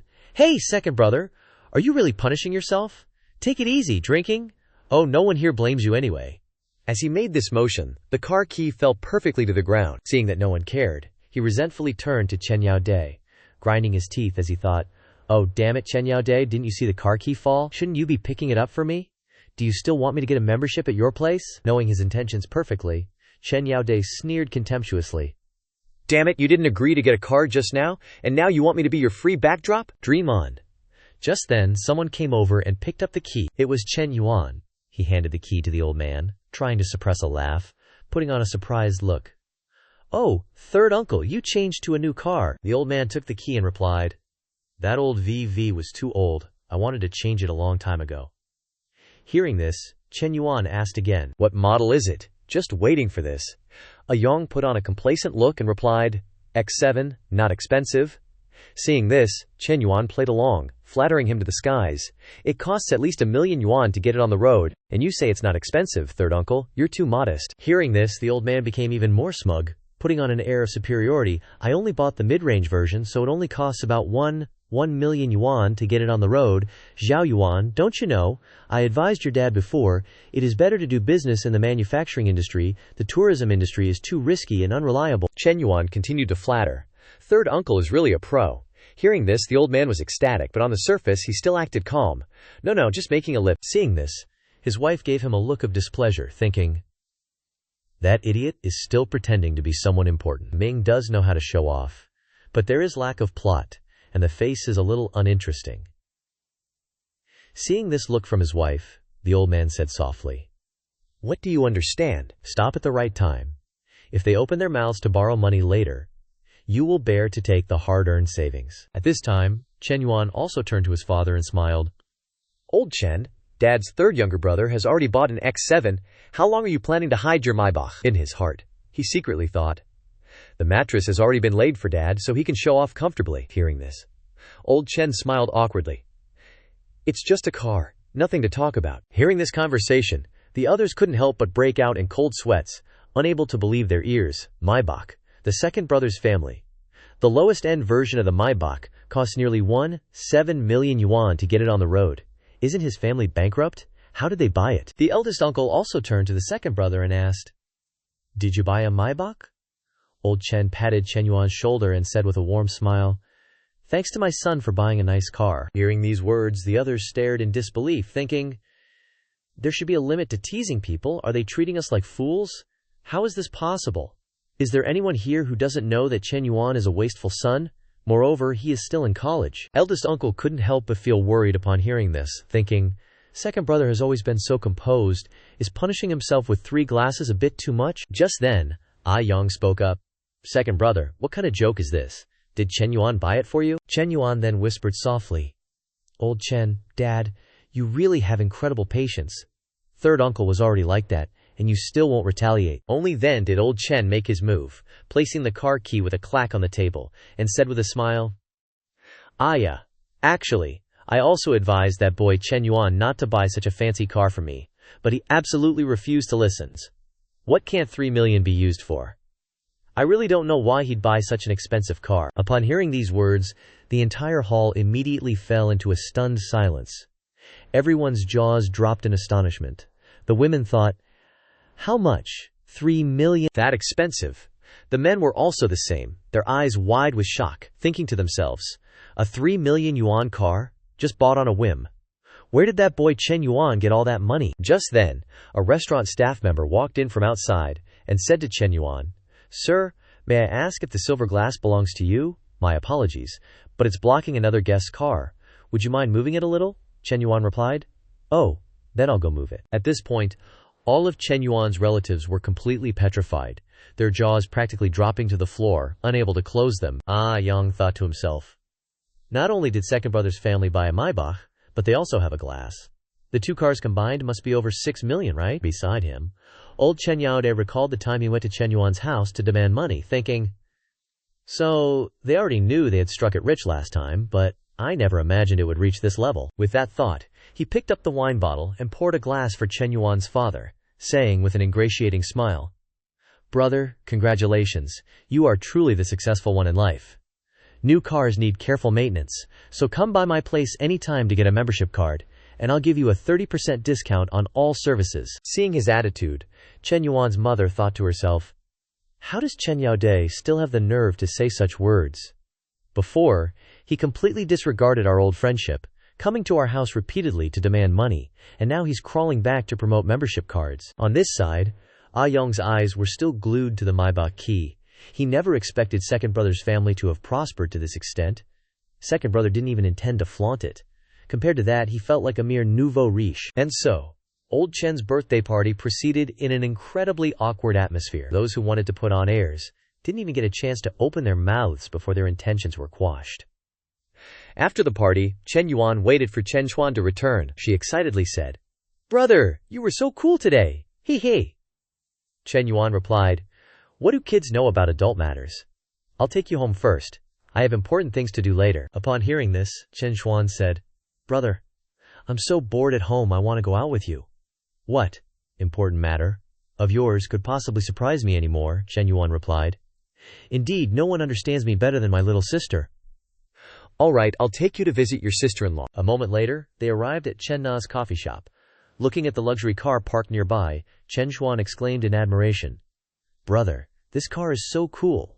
How much does one cost?" Chen Yuan calmly replied, "The on-the-road price is 273 million yuan. Chen Xuan couldn't help but be surprised. That expensive. Only then did she realize something was off, and said, "Wait a minute, brother. How do you know how much it costs someone to buy it?" Chen Yuan, with the same calm demeanor, replied, "This car belongs to your sister-in-law. I bought it." Chen Xuan couldn't help but be startled. Holy crap. Just then, Meng Lu walked out from inside and opened the door.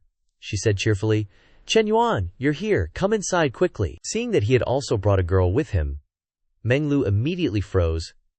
"This is my younger sister," Chen Yuan introduced Chen Xuan. At this moment, Qian and Chen Na also ran over. Hearing Chen Yuan's introduction, Chen Na said warmly, "Oh, is your little sister here to visit too? You two siblings look so alike. Come inside quickly." Immediately after, all three gathered around, eagerly doting on Chen Yuan's younger sister.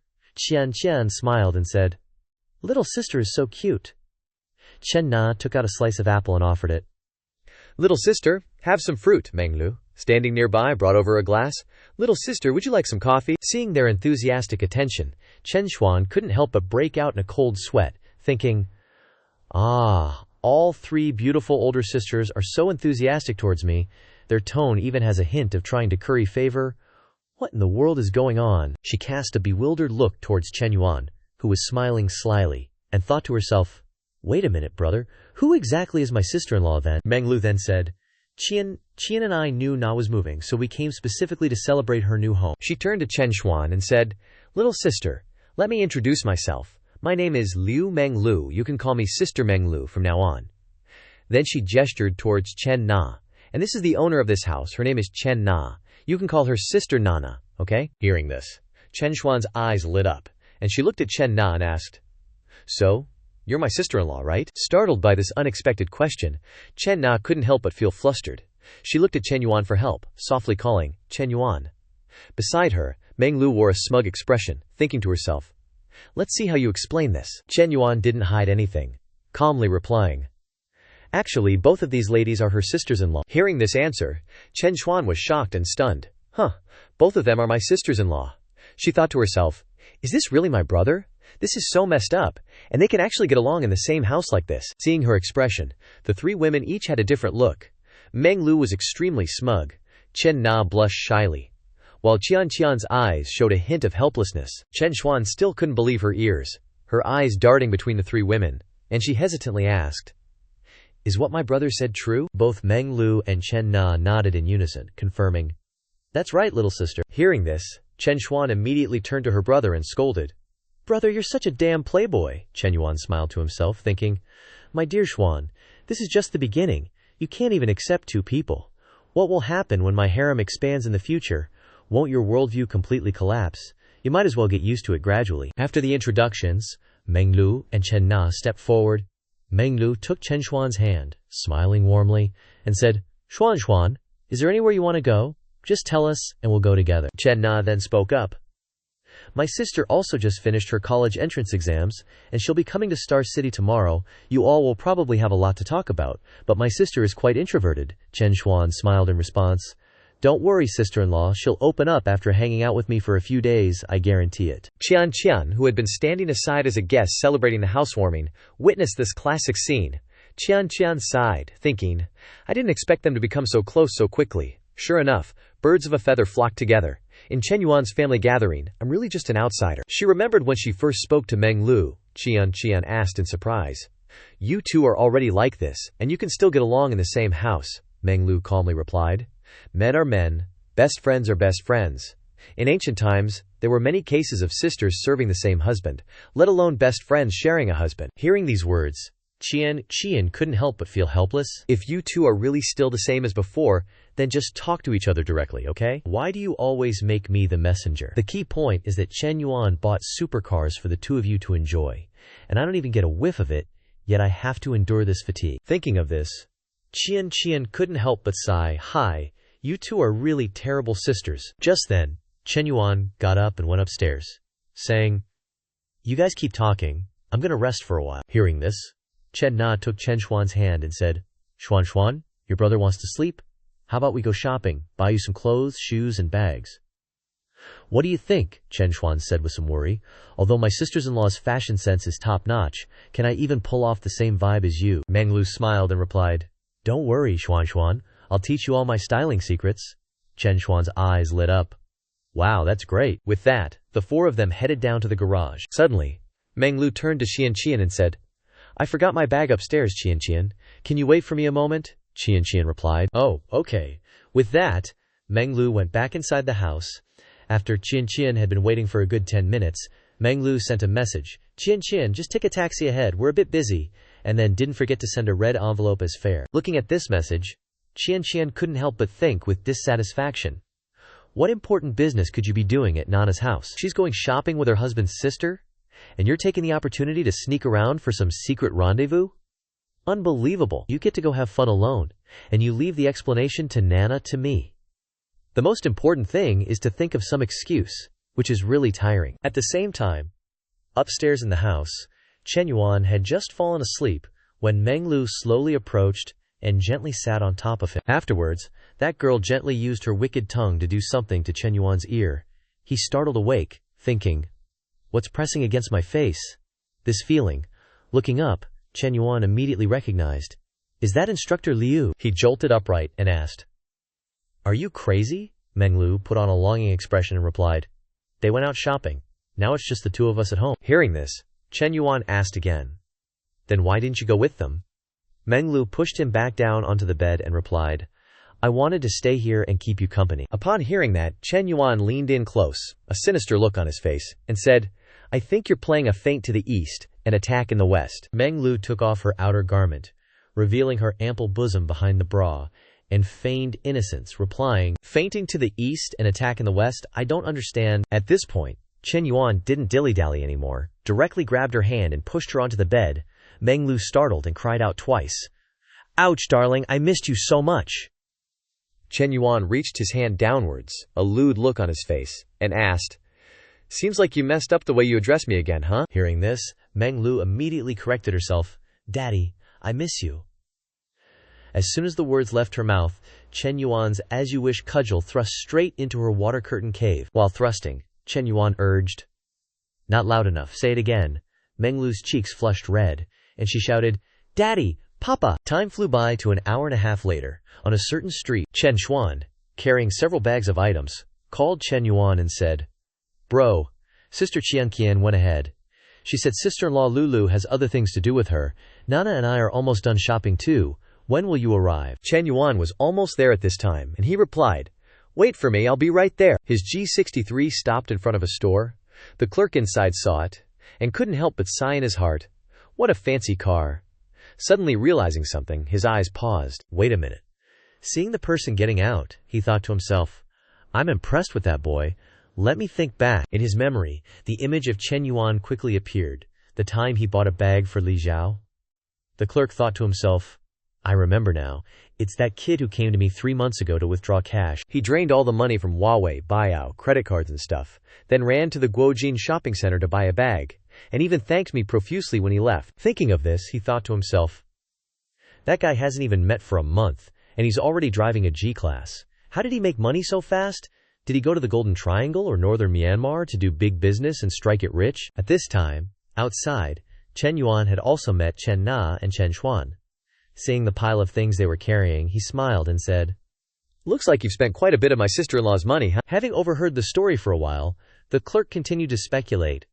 Oh, so he met a rich older woman. Well, being young and handsome is really great. In his head, the classic image from those femdom genres immediately appeared. Chen Yuan knelt on the ground. Chen Na gently lifted his chin with the toe of her high heel. Then it was the scene of Chen Yuan turning into a good dog, licking Chen Na's thick soles, thinking, Find an older sugar mama, serve her well, and you'll have everything. Seeing the pile of things the two sisters brought out, Chen Yuan asked, beads of sweat forming on his forehead. Why did you buy so much? Chen Xuan replied.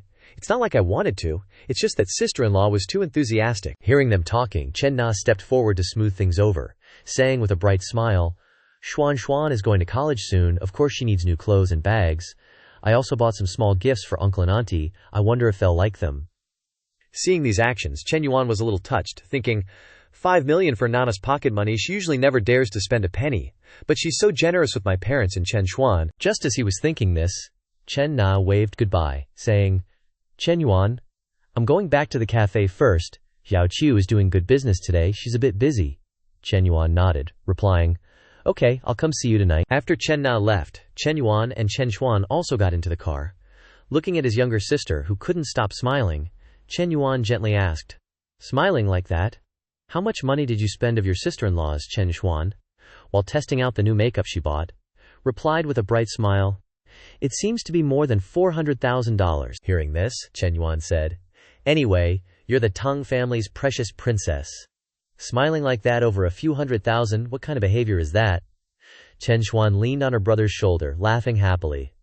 Oh brother, even when our family was well off before, our parents never splurged like this. Not wanting to dwell on this subject any further, Chen Yuan turned and asked, Do you know what to say when we get home? The girl winked playfully, replying, Of course I know. I'll just tell Mom and Dad that you've found me 2 sisters-in-law. Hearing this answer, Chen Yuan slammed on the brakes. He turned to her, frowning, and said, Do you want Mom to break my legs? Don't you know that Mom has always been the strictest when it comes to relationships? Seeing his reaction, Chen Xuan laughed out loud. Haha, I'm just kidding, brother. I know what to say, but how are you going to thank me? Chen Yuan replied. Didn't you just receive a $400,000 gift? Chen Xuan immediately retorted. That was bought by sister-in-law, not you. Hearing this, Chen Yuan's eyes widened as he asked, So you're trying to extort your brother? Chen Xuan giggled, replying, Hey, how could a businessman's deal be called extortion? At this point, Chen Yuan couldn't help but sigh helplessly. All right, just tell me what you want next time. Hearing this, the girl cheered excitedly. Hooray!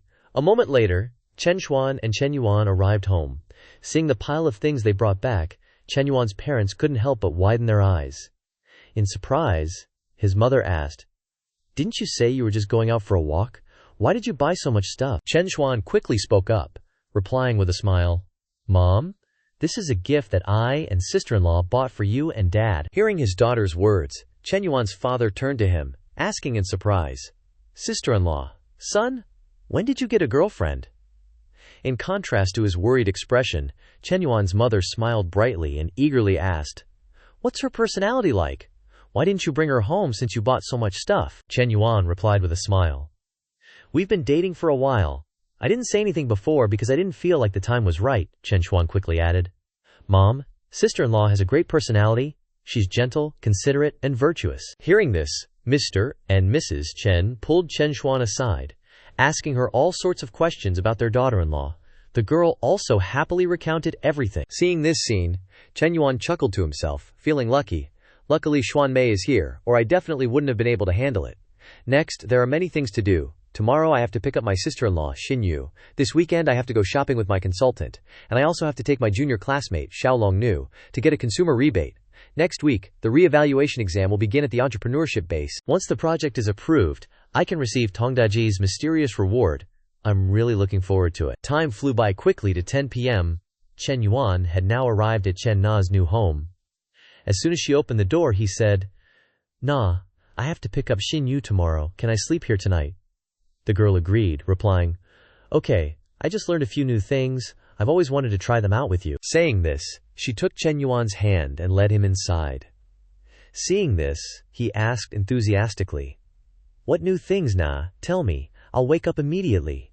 Chen Na smiled, replying, Wait for me a moment. Saying this, she went to the refrigerator, taking out a glass of ice water and a glass of hot water, placing them on the bedside table. Seeing this, Chen Yuan's eyes widened as he asked, Ice water and hot water? Na. Are you planning on not letting me sleep tonight? The girl didn't reply. Drawing herself in, kneeling on the ground, seeing her next actions, Chen Yuan was even more shocked. Wait, this is... Chen Na looked up and asked, Can you feel it? Chen Yuan replied, Na, how could I just feel it? I almost couldn't control myself. Hearing this, Chen Na didn't say anything more. She raised both hands, opening her mouth wide, focusing on what she was enjoying. As for Chen Yuan, he could only close his eyes tightly, enjoying the experience. And so, another night of guerrilla warfare passed. The next morning the two had arrived at Chen Na's house to pick up Xin Yu.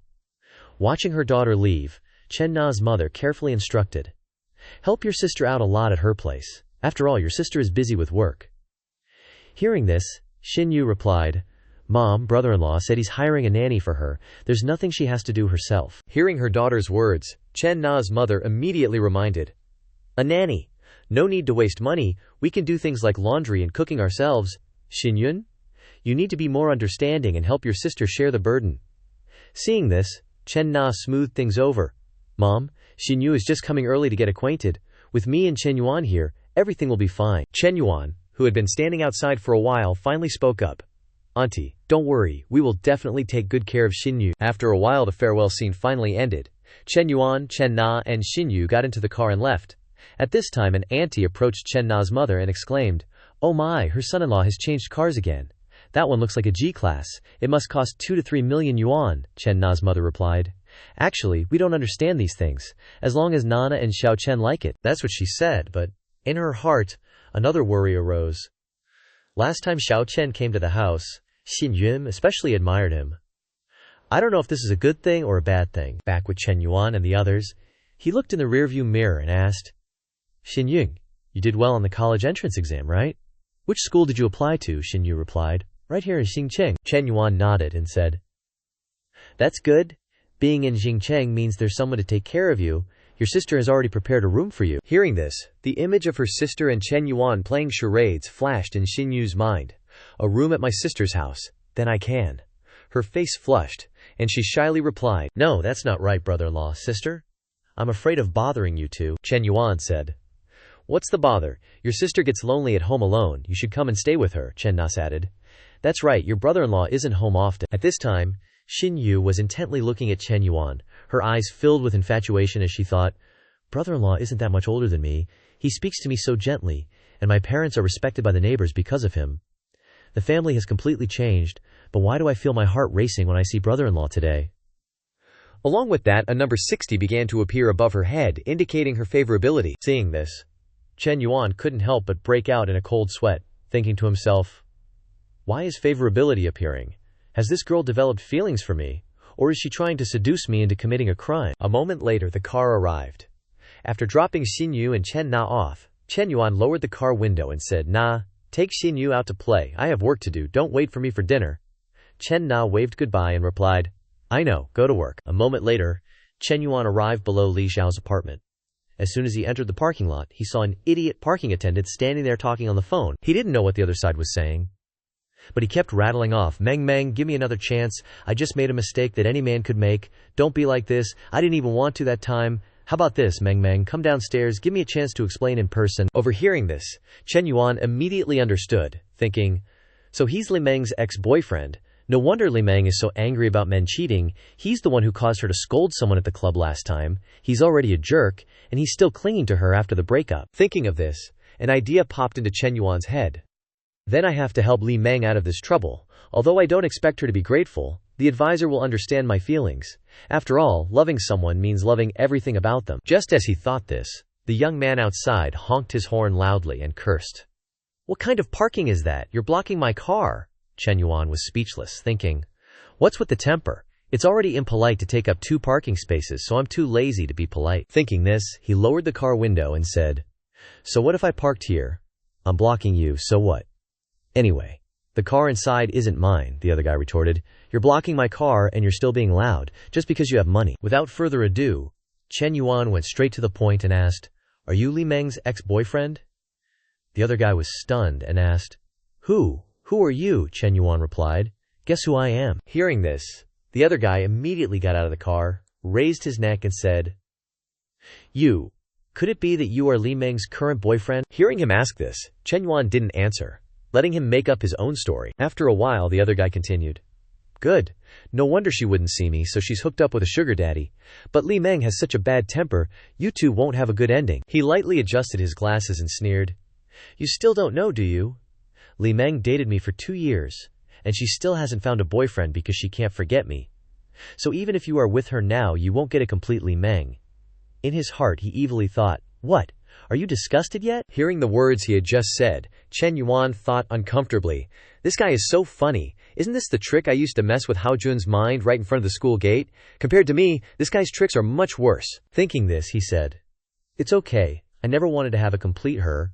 I'm very content. Having her body is enough. He attacked the opponent but was attacked in return. Hearing these words, Li Meng's ex-boyfriend immediately imagined the two of them making love, his face stunned on the spot. What? She and you already? Hearing his ex-girlfriend Li Meng's words, Chen Yuan lightly adjusted his glasses and replied, Isn't that just stating the obvious? Seeing his attitude, Lu Bin became even more resentful.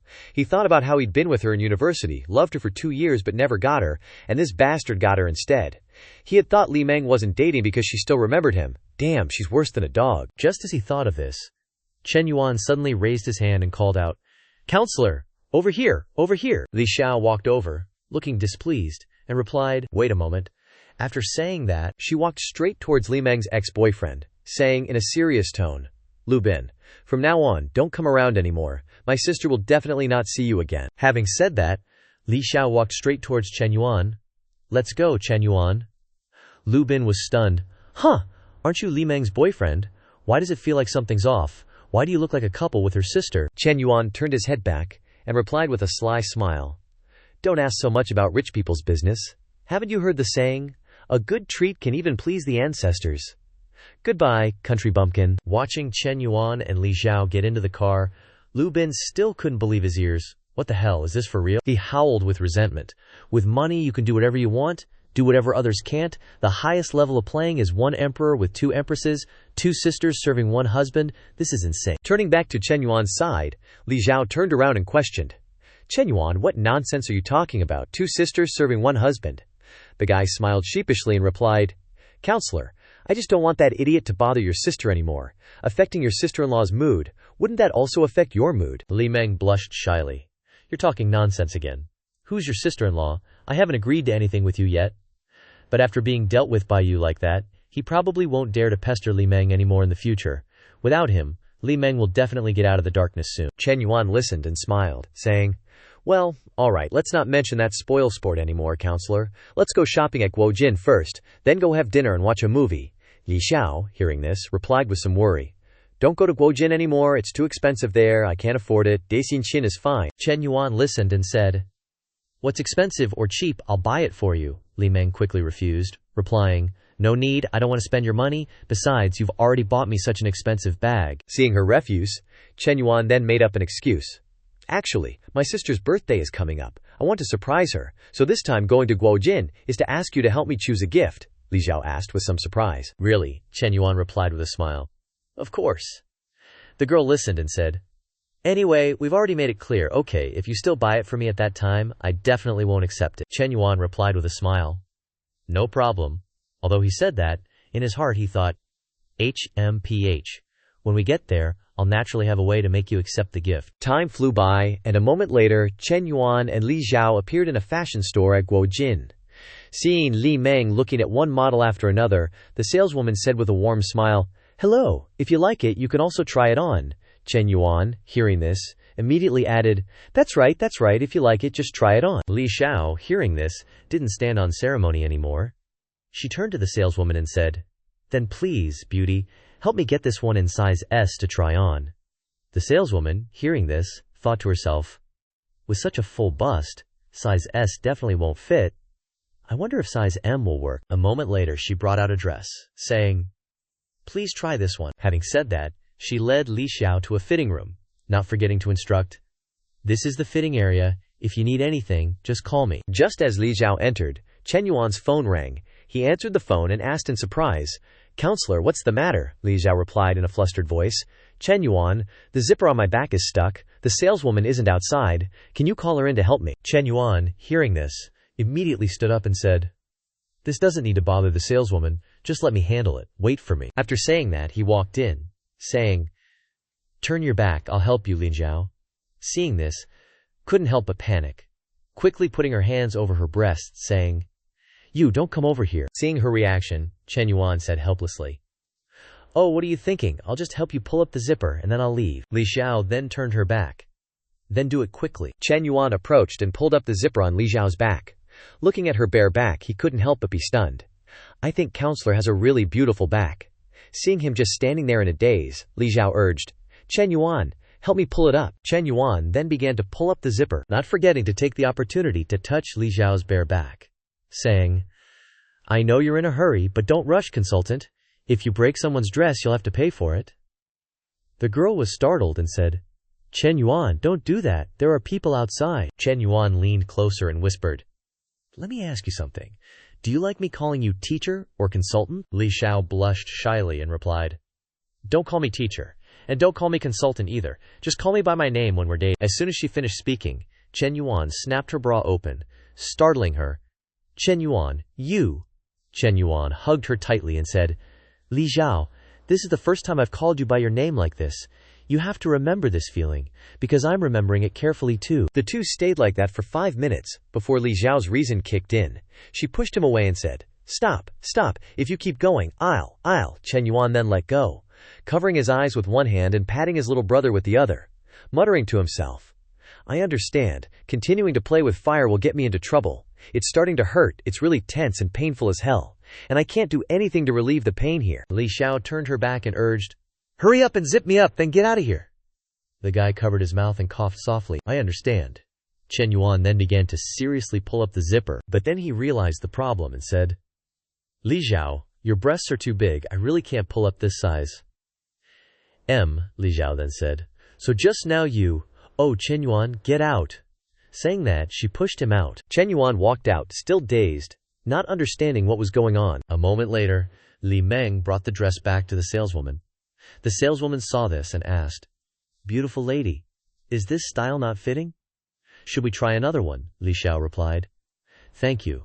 No need to try anymore. With that, the two turned and left, leaving the saleswoman with a head full of question marks, thinking, If you don't want to try, then don't. Why such an expression? Out of the store, Li Xiao said seriously, Chen Yuan, if you do that again in the future, I'll really be angry. Chen Yuan smiled bitterly and replied, Okay. Then he took her hand and said, I promise I'll pay attention next time. I definitely will. This action of his actually increased Li Xiao's affection level to 75 points. Chen Yuan smiled and thought, as expected, doing such shameless things can really increase affection. This scene was just seen by several young ladies in the handbag shop that Chen Yuan and Manhua had previously entered.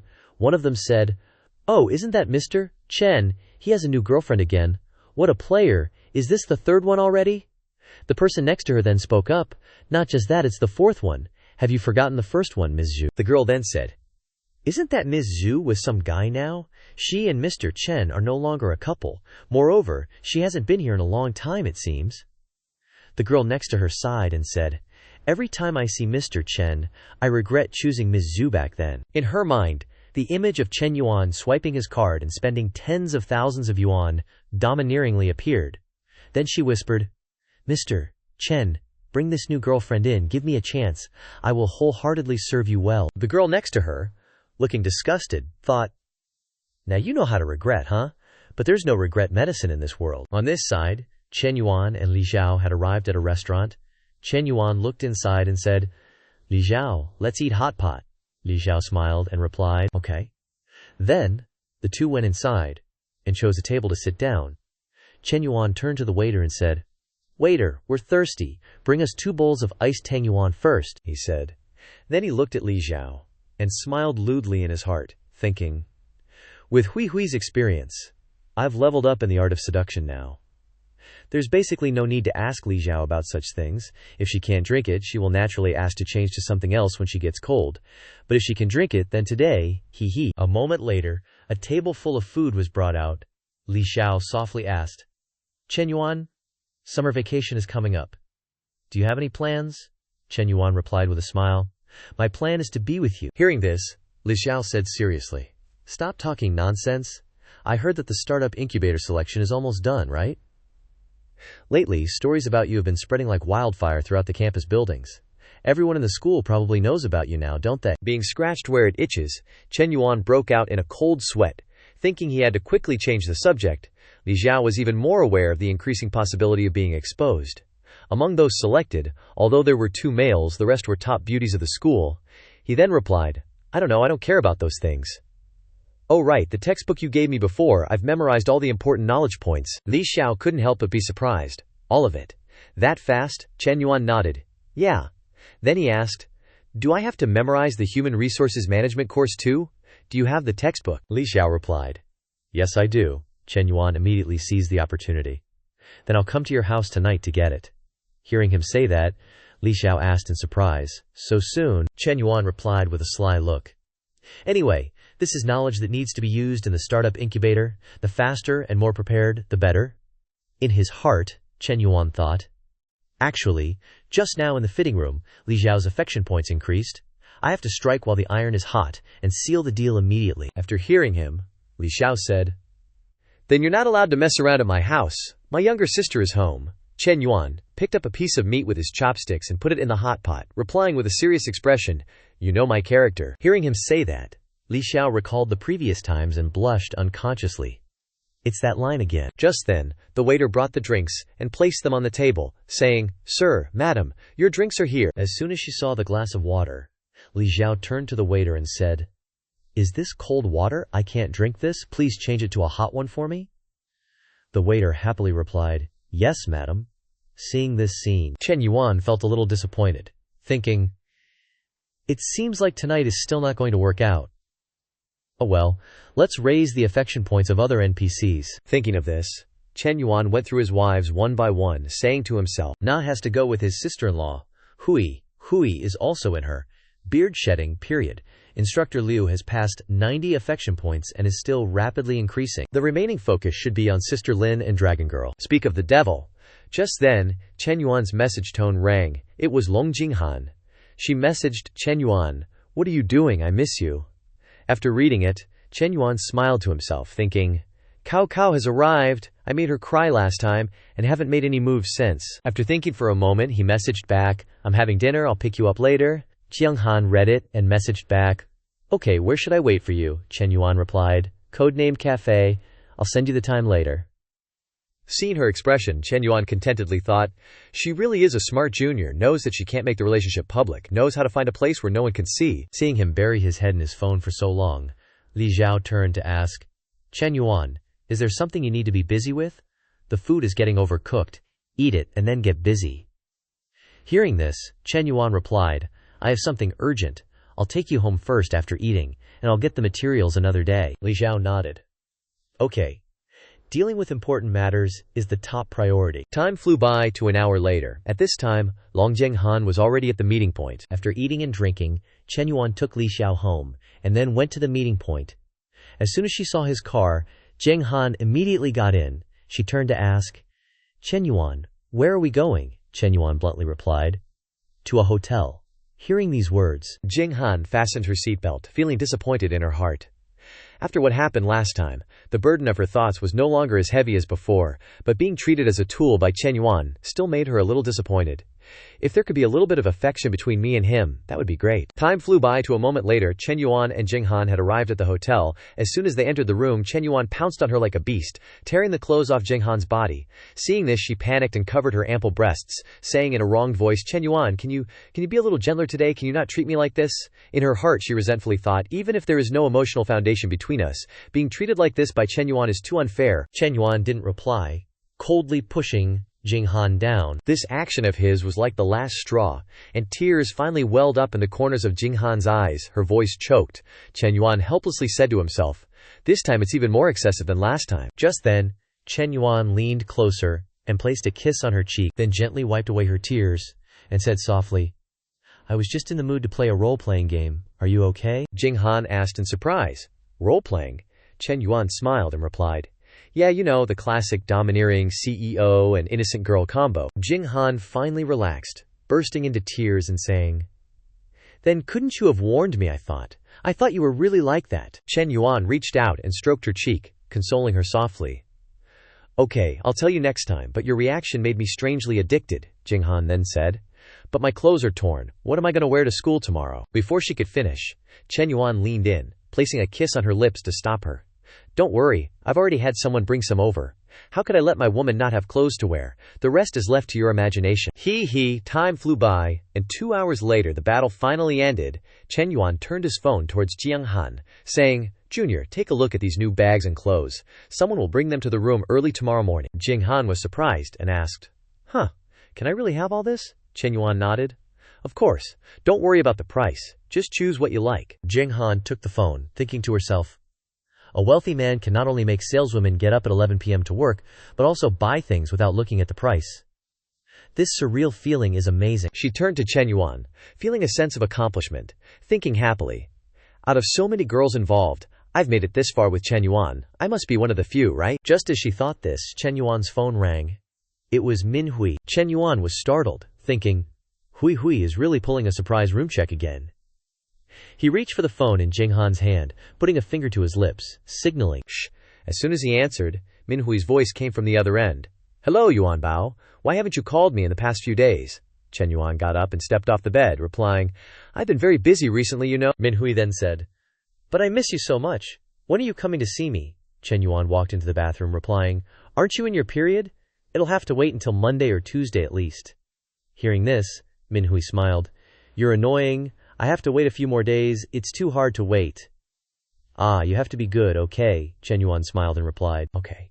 Sitting behind him, listening to this conversation, Jing Han felt a little unhappy, thinking gloomily, Chen Yuan knows how to cater to that woman's emotions so well. Will I ever be treated like that by Chen Yuan? Just as she thought this, Chen Yuan's voice called out from the bathroom.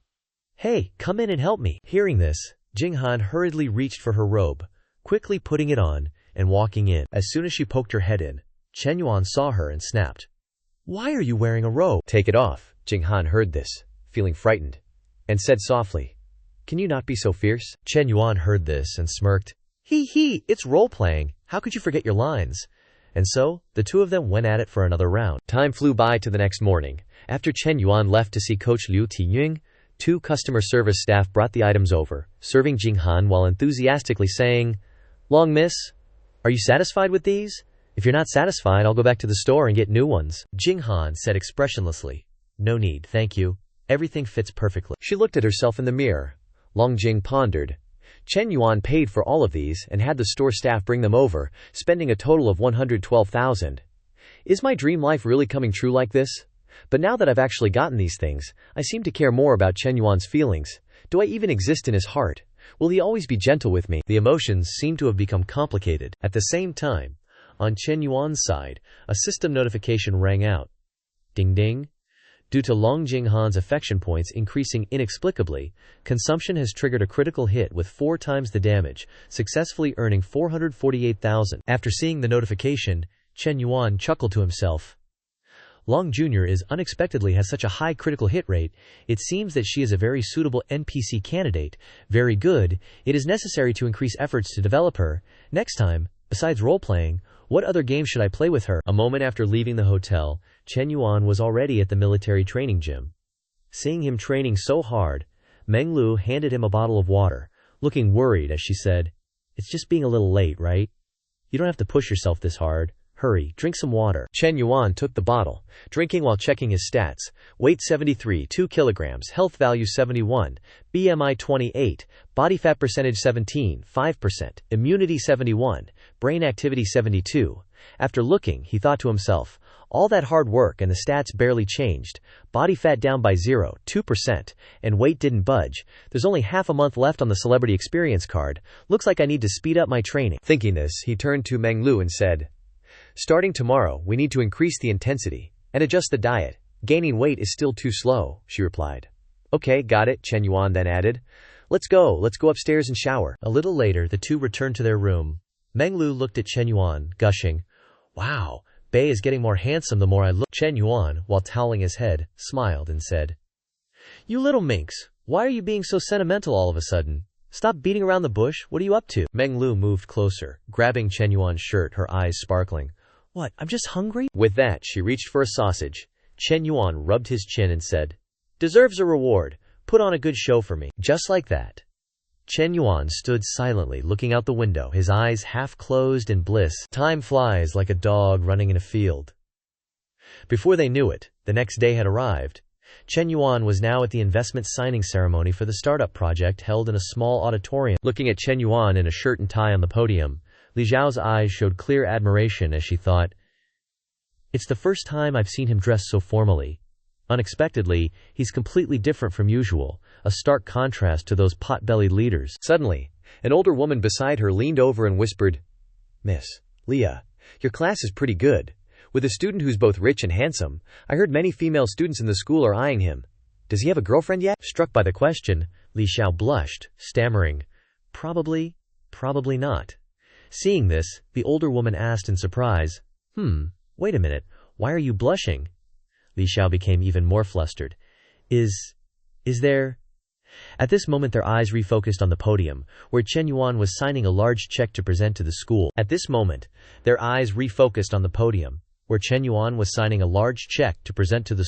older woman glanced at Li Xiao and probed, Still single. Could it be that you're interested in your student? Li Xiao quickly replied, Of course not, don't talk nonsense. Seeing her still denying it, the older woman added a little fuel to the fire. HMPH, just now, the way you were looking at him was like your eyes were glued together. Actually, you two are a match made in heaven. What's wrong with a teacher-student romance? At this time on the podium, Chen Yuan was also presenting a symbolic check for 10 million RMB to the school. The cameras and camcorders were working at full capacity to record this moment. The old headmaster turned to Chen Yuan with a smile and said, Student Chen, thank you for your generous help. Chen Yuan smiled politely and replied, Headmaster Xu, you're too kind. After all, I grew up in the Foreign Affairs School. This is what I should do. After the check presentation, Headmaster Xu shook Chen Yuan's hand enthusiastically and said, Besides this project, the school will still have other projects to promote in the future.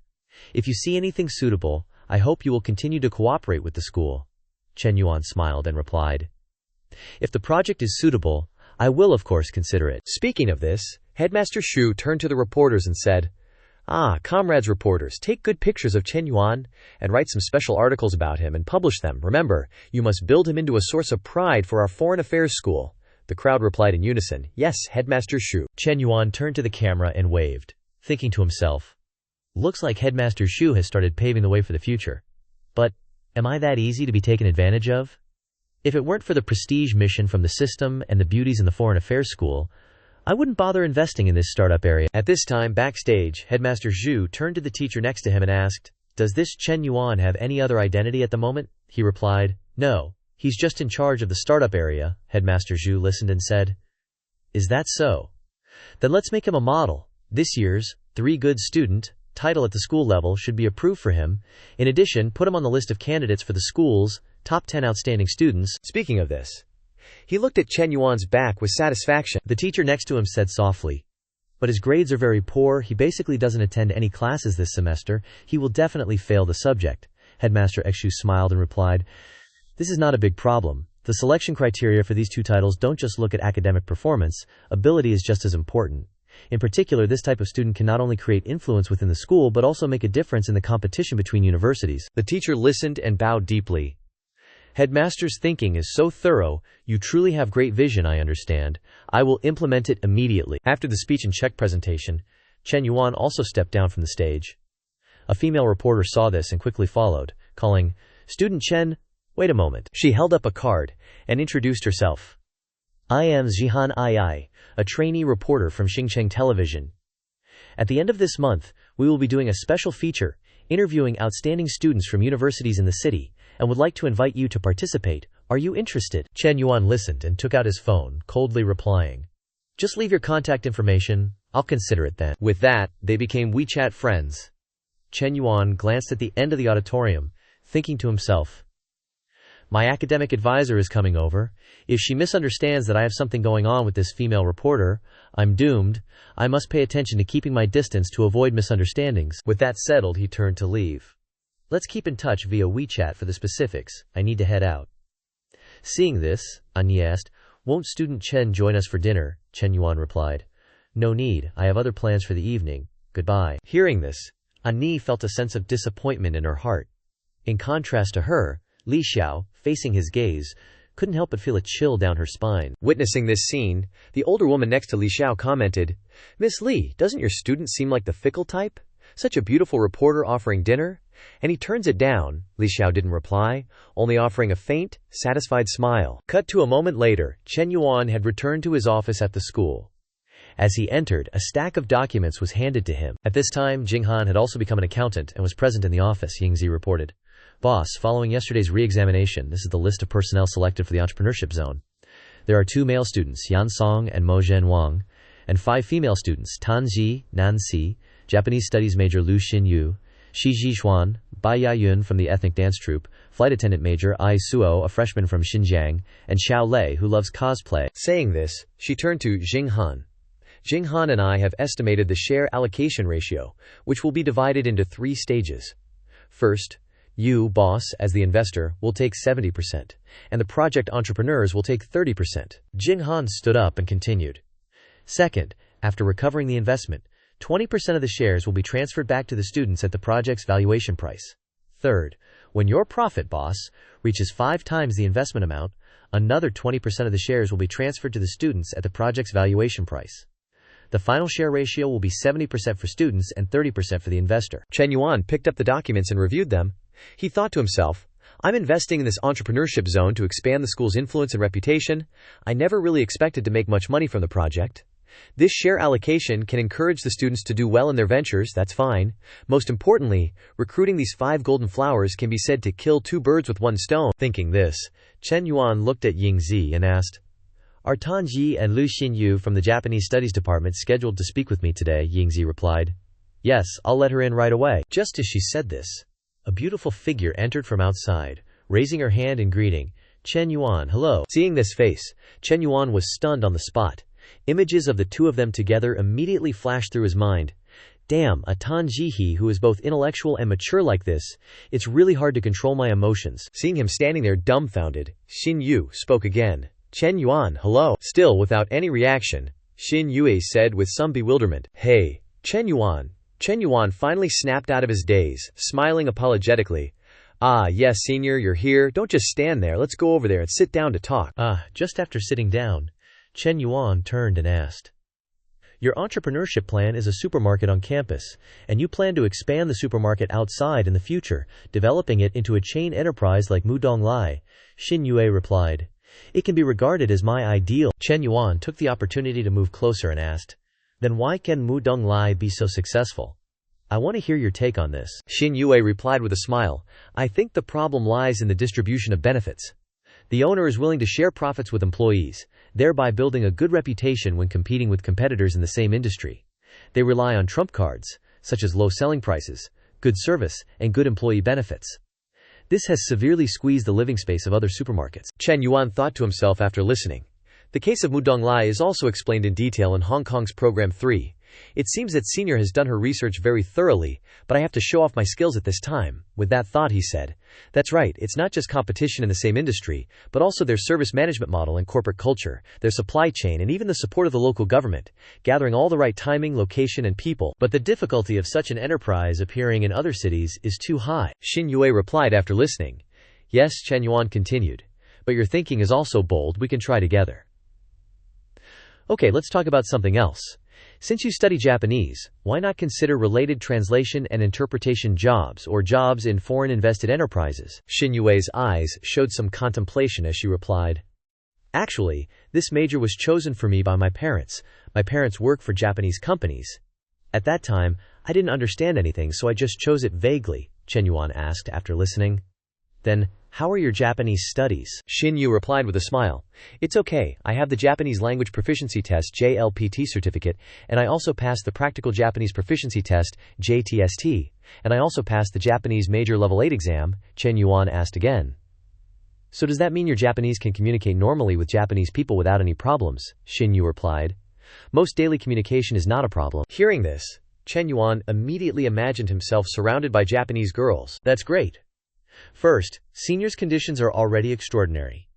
Second, after the relationship is stable, she can be used as a stepping stone to penetrate the commercial map into Japan in the future. At that time, being able to frolic in a world full of cherry blossom girls, that joy is truly unimaginable. At this moment, in Chen Yuan's South Dormitory, a male student rushed in, shouting, Lao Huang, Lao Cao, I still can't figure out why my project was rejected, but Yan Song's project was approved. Lao Huang, sitting with his legs crossed on a chair playing with his computer, asked, What's your project? The male student picked up the file and looked through it, replying, A sexy lingerie shop.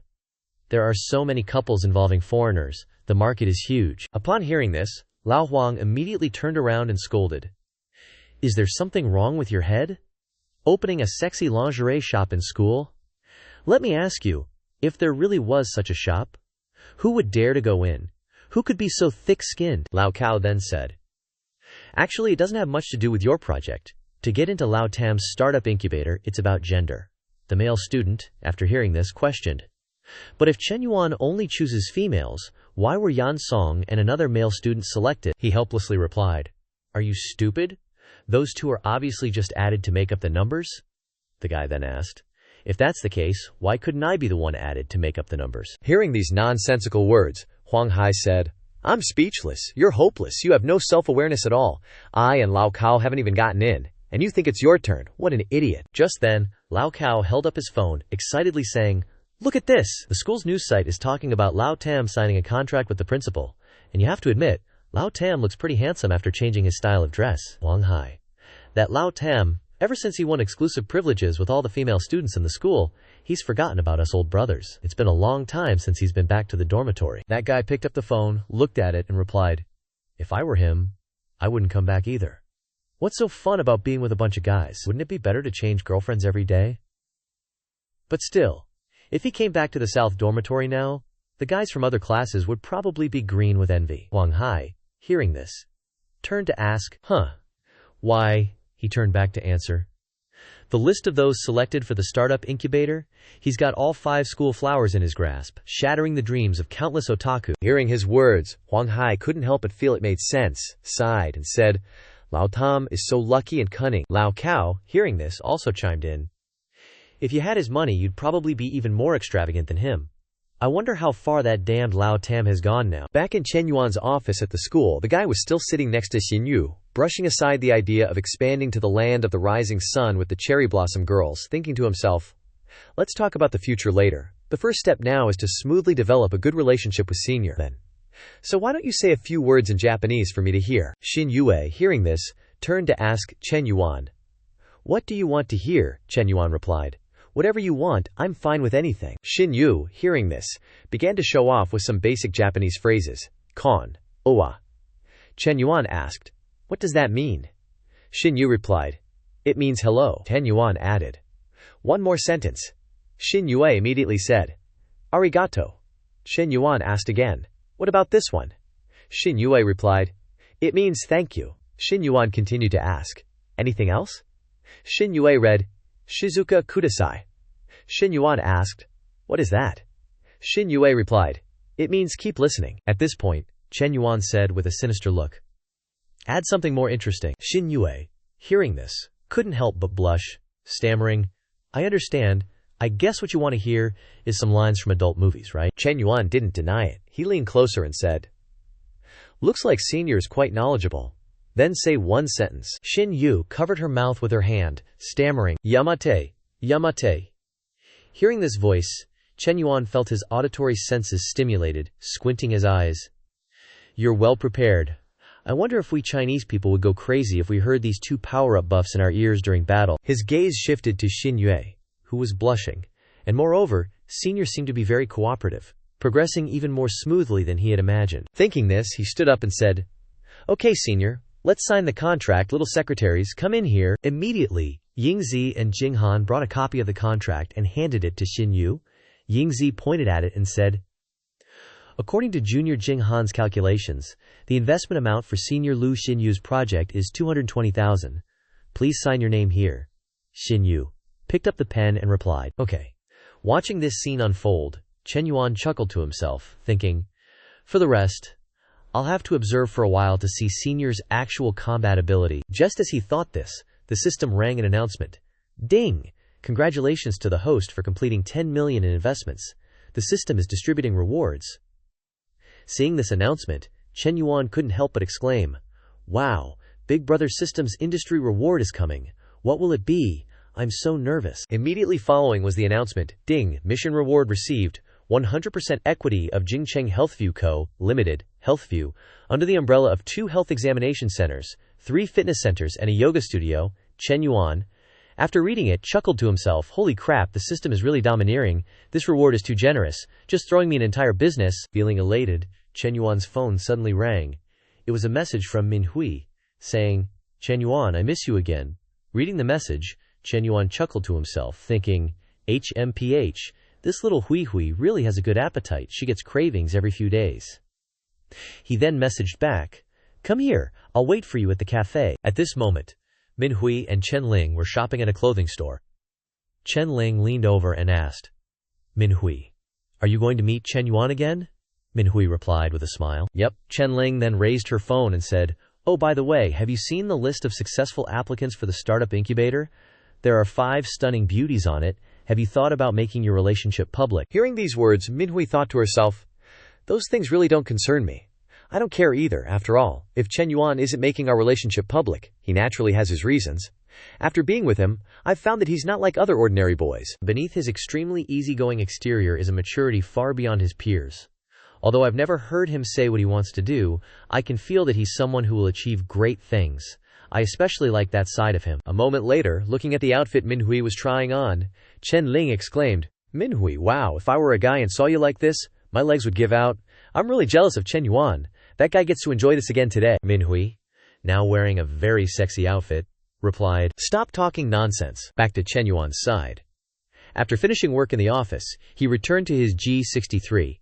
2 figures appeared from behind, saying, "Chen Yuan, where are you going? Can we come with you?" It was Yu Ping and the tomboy girl who had acted chummy before, saying, "We just happen to want to go to Manhua Street. Could you give us a ride for a bit?" Seeing their attitude, Chen Yuan couldn't help but be completely speechless. Seriously, what's wrong with these 2 girls? How can they be so shameless? Once at the cafe, once at the small hall, haven't I been blunt enough? Yet they still manage to harbor fantasies? Looks like I need to make myself even clearer. Having thought that, he got into the car, slammed the door shut, and decisively said, "Sorry, I'm not going past Manhua Street." Seeing Chen Yuan's reaction, the 2 girls' faces clouded over. Yu Ping glumly said, "It's just a ride, and you won't even give us that. Is it that difficult?" The tomboy girl sighed and replied, "Hi, he's a billionaire. He doesn't even spare us a glance." Yu Ping imagined Chen Yuan's back growing further and further away. She mused to herself, "If Chen Yuan is a great mountain, then I can now say I'm standing at its foot, unable to even find a path up. In this entire life, this is the first time I've felt such failure and helplessness." On Chen Yuan's side, he was now driving and thinking to himself, "How can I have the mind to pay attention to these pretty girls right now? After I'm done with my exercise with Hui Hui, I need to plan carefully by myself. What Father Tong gave me just happens to be the health industry business I wanted to do before, and the key is that I have a top talent like Coach Liu by my side. I believe starting up won't be difficult." Speaking of which, he recalled the contract signing with the principal, thinking to himself, "Currently, my influence and reputation within the school have been established, and I've also started receiving interview invitations from Jingcheng Television. It feels like my career is blossoming everywhere, but that's still far from enough. With a foundation of good health and fortune, to navigate the commercial seas and greatly expand my grand enterprise in the future, that's what a true god-tier tycoon should do." Thinking that, but on the other hand, the Kama, God, thought to himself, "However, I can't rush things. Everything must be done step by step. For today, let's slowly resolve Hui Hui's lovesickness first. Hehehehe." A moment later, Chen Yuan's G63 arrived at Chen Ha's cafe. He got out, thinking, "Hui Hui said she'd be a while. I'll just have a coffee and wait for her." As soon as he opened the door and stepped in, he saw Xin Yu gossiping with Xiao Qiu. Chen Yuan immediately stepped in and said, "Xin Yun, can you make me a cappuccino?" Seeing Chen Yuan, Xin Yu's cheeks immediately flushed red and she replied, Yes, coming right up, brother-in-law." She turned to Xiao Qiu, stammering, "Sister Xiao Qiu, please help me keep an eye on things. I'm afraid I'll mess it up."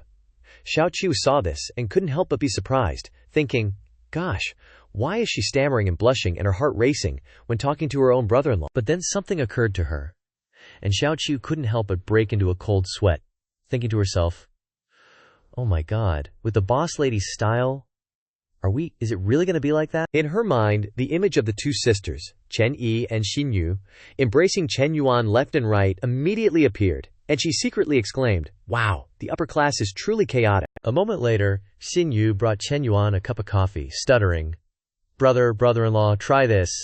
It's my first time making it." Zhuang received it, replying, "Thanks." Then he brought it to his mouth, took a sip and said, "Not bad. It's already great for a first try." Hearing this comment, Xin Yu hesitated, blushing. Then brother-in-law, I also learned how to make Americano. Would you like to try it?" Chen Yuan looked up, smiling. "No need. I won't be able to sleep tonight. Hearing these words, Xin Yu's mind went into a flurry, her face red as she thought, what on earth is brother-in-law saying? Can't sleep, coffee? That's right, it's because of the coffee. Then she stammered, brother-in-law, I'll go back to work now. Seeing her reaction, Chen Yuan couldn't help but reply helplessly. Okay. Time flew by, and by evening, Manhua texted, Chen Yuan, I'm here. Immediately after, the two went to find a room to prepare for battle. As soon as they entered, Manhua snuggled into Chen Yuan's arms, cooing, Yuan Bao, I missed you. Chen Yuan looked at her affectionately, replying, I missed you too. Hearing this, Manhua leaned closer, raising Chen Yuan's face, her eyes hazy with desire. Then I bet you don't miss me as much as I miss you, right? Chen Yuan replied softly.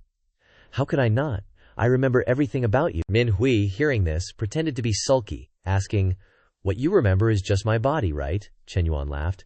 Your body is also a part of you, so it's perfectly fine for me to say I remember everything about you. Manhua blushed, saying, You're terrible, but can you go a little easier on me today? I'm afraid I won't be able to walk tomorrow. Chen Yuan hugged her butt, replying, Don't worry, I'll be gentle. And so, another night of wild passion passed. The next morning, when Chen Yuan opened his eyes, Manhua had already left. She left a note, writing, Yuan baby, sleep a little longer. I have class in the morning, so I'm leaving first, miss you. Chen Yuan finished reading, sat up, thinking, Hui is such a possessive person, yet she didn't mention the startup zone at all. Seems like she's grown up and become more understanding. That's good. First I'll go check out the Jingfu Health Center that Tong Xia showed me. Time flew by to that afternoon. In the conference room of Jingfu Health Company, the executive team had gathered to welcome Old Shi's new chairman. Everyone was extremely nervous. The CFO worried. 2 days ago, old boss Shi Wenkuan sold his shares and withdrew. The new boss is about to bring in his own team. People like us might have to pack up and leave at any time. On the other side, the CEO had the same thought. I wonder who the new boss will make an example of first. Just as he thought this, a person led Chen Yuan in from outside. As soon as they saw him, the group couldn't help but be shocked. The person next to General Shi is the new boss, so young. He looks like he's only in his 20s. He directly bought such a big company just like that. At this time, Shi Wenkuan had led Chen Yuan in. He raised his hand to introduce. Ladies and gentlemen, everyone has received the notice. I'm about to leave this big Jingfu family. Thank you for your support over the years. This is your new director, Chen Yuan. I hope you will continue to work hard under his leadership in the future. I believe that Jingfu will definitely have a better tomorrow. Now Chen Zong will have a meeting with everyone. I still have some things to do, so I'll take my leave first. After speaking, he left, leaving Chen Yuan alone. He began to greet. Nice to meet everyone. My name is Chen Yuan. Today is just a handover meeting. There are no other work arrangements for the time being. Except for the HR director and the CFO, the rest of you can go home first. Hearing the instructions, everyone left, leaving only the two people Chen Yuan had just specified.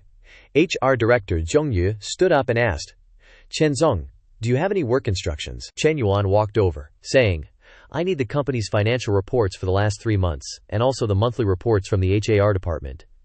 He heard this and replied, Yes, we will go back and send the reports to your mailbox immediately, Chen Zong.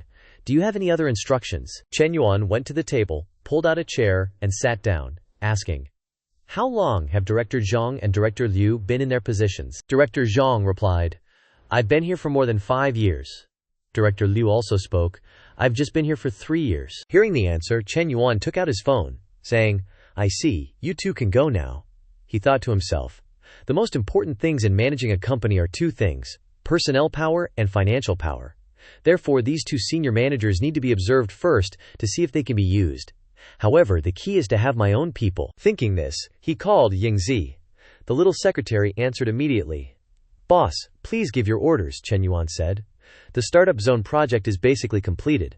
The next work can be handed over to Long Jinghan, who has more suitable expertise. Tomorrow, you come to my Jingfu Health Company to work. Hearing this, Yingzi couldn't help but be shocked. Holy crap, Chen Yuan really has other industries outside. He's been hiding it so well. Then she replied, Wait, boss, I don't get summer vacation for another half month, and I still have to go to class every day. Chen Yuan, hearing this, said, Just don't fail any subjects. Besides, aren't you starting your internship in October of next year? Now you can start challenging higher positions early. Are you planning to be a secretary for the rest of your life? Yingzi eagerly replied. Then I'll go prepare, boss. Send me the company address. I definitely won't be late tomorrow. Just as he said that, a message tone rang. Chen Yuan turned off his phone and thought to himself, The quarterly financial report and the HR monthly report have both been sent. Let me take a look. With that thought, he opened the reports. After reading them, he mused, the profits from both the fitness centers and the yoga studios aren't bad. The health checkup center is the worst, but it can still break even. The company's problem lies in the redundant personnel, too many lazy bones, and the excessively high monthly online promotion and network operation costs. However, these aren't major issues. Before fully grasping the company's situation, there's no need for drastic reforms. After all, the company is still making money right now. Thinking this, he stood up and said to himself, the main thing is to ensure a smooth handover in key positions. Then he walked out the door, chuckling to himself. The company matters are more or less settled. Time to pick up Su Shui from work. It's been over a week since I saw that silly girl. I wonder how she's doing lately. As Chen Yuan walked to his car, he took out his phone and called Shui Wei, but the ringing tone continued endlessly. He wondered in doubt, why isn't anyone answering? What's going on? Unable to reach Shui Wei, Chen Yuan called Fu Zhengmei. Seeing his call, she asked, President Chen, are you looking for Shui Wei? An hour ago she took leave to go home, saying she had urgent family matters. Chen Yuan listened and asked, did she say what urgent matters? Zhengmei replied, no, I called her afterward, but she didn't answer. Upon hearing this, Chen Yuan immediately headed straight to Shui Wei's home. As Chen Yuan walked up the stairs, he saw a crowd gathered in front of Shui Wei's door. Noisy voices echoed from upstairs. Isn't it just a little water leak? What's the big deal? It'll be over in a moment. Why make such a fuss? Zheng Lianfeng. It's one thing to talk rudely normally, but now that you've done something wrong, how can you still argue so confidently? What did I do wrong? Hasn't everyone's home leaked water before? Is a water leak called doing something wrong? Your house leaked water, and you didn't even come down to say hello, nor did you come up to fix it. Little Jai went up to tell you, and you even scolded him. Does anyone behave like you? As he stepped forward, Chen Yuan froze at the scene unfolding before him. In the middle of the crowd, Zhui sat hugging her younger brother, enduring the scolding of an auntie. This kid knocked on the door without a single greeting, no manners at all. I'm just scolding him a few times in place of his dead father. What's wrong with that? Hearing these words, Shui Wei's neighbor couldn't help but feel indignant. Before she could speak, Shui Wei stopped her. Auntie Zhang, just let it go. Auntie Zhang turned back, her anger blazing, and said, if you let this go, she'll be even more outrageous next time. Seeing her concern, Zhu Wei bowed her head and thanked her, saying, just let it go, we really don't want to pursue it. Ignoring her, Auntie Zhang continued her verbal battle. Apologize to the child, he didn't do anything wrong. The auntie heard this and flared up, replying, apologize? Are you kidding me? Chen Yuan responded, why should I apologize? Just as the words finished, Chen Yuan stepped forward from behind, saying with displeasure, apologize to the child. Seeing him appear, Zhu Wei couldn't help but be surprised, and she blurted out, Chen Yuan. Seeing the person appear, the auntie raised her chin and replied, I definitely won't apologize, so what? You haven't even married her yet and you're already enthusiastically helping her like this. Could it be that you two have been husband and wife in reality for a long time? Young people nowadays are really playing around? Chen Yuan turned back, frowned, and said, you scolded the child, so you should apologize to him. Just as he finished speaking, a voice rang out from behind. Who the hell are you acting tough? A small, scrawny man walked over, grinding his teeth as he said, what are you? Telling my mom to apologize. He walked over and patted Chen Yuan's shoulder, saying in a gangster-like voice, you little brat, what are you worth? Before he could finish his words, Chen Yuan threw a punch, knocking the guy's face sideways. Witnessing this scene, Shui Wei and the crowd couldn't help but gape in astonishment. A punch landed, and with utter shock, the young man's face stiffened, his entire being reeling. Immediately afterward, his eyes blazed with anger, and he swung his fist back, grinding his teeth as he roared, I'll get you. Just as his punch was about to connect, Chen Yuan swiftly sidestepped, dodging his attack. And then, quick as lightning, he landed a blow straight into the blondie's chest. Taking Chen Yuan's punch, he immediately recoiled backward, falling to the ground, saliva and snot streaming down his face, clutching his chest as he struggled to speak. You just wait, I'm gonna call some people. No sooner said than done, he immediately pulled out his phone and called someone. As soon as the other end picked up, he said, hello, Brother Long, God damn it, I got beaten up. On this side, Chen Yuan also took out his phone and said, go ahead and call, I'm calling people too. With that, he found a name in his contacts and dialed. The moment the other end answered, Chen Yuan spoke up. Hello, Brother Wei. Time flew by, and 15 minutes later, a 4-seater car drove up below. 4 fierce-looking individuals stepped out of the car, each holding some kind of tool. In a flash, they were standing in front of Zhu Wei's house. One of them walked up to the blondie and asked in a gangster tone, "Liang, who the hell beat you up?" Hearing himself addressed, the blondie was startled and looked up. Seeing who it was, he exclaimed with joy, Brother Long, and then pointed at Chen Yuan, shouting, "It's him, over on this side." Seeing the current situation, Xue Wei said with concern, "Chen Yuan, should we call the police?" Aunt Zhang, next to her, chimed in. "That's right. Fighting won't solve anything. This kind of dispute should be handled by the police." Just then, the one called Brother Long stepped forward, puffing on a cigarette, and asked with a sneer, "Hey, you're the one who beat up my boy." Chen Yuan glanced over, his face devoid of emotion, and calmly said, "Don't rush, the people I called are almost here." As soon as he finished speaking, the sound of police sirens echoed from downstairs. Brother Long's lackey saw this and quickly turned back to say, "Boss, the cops are here."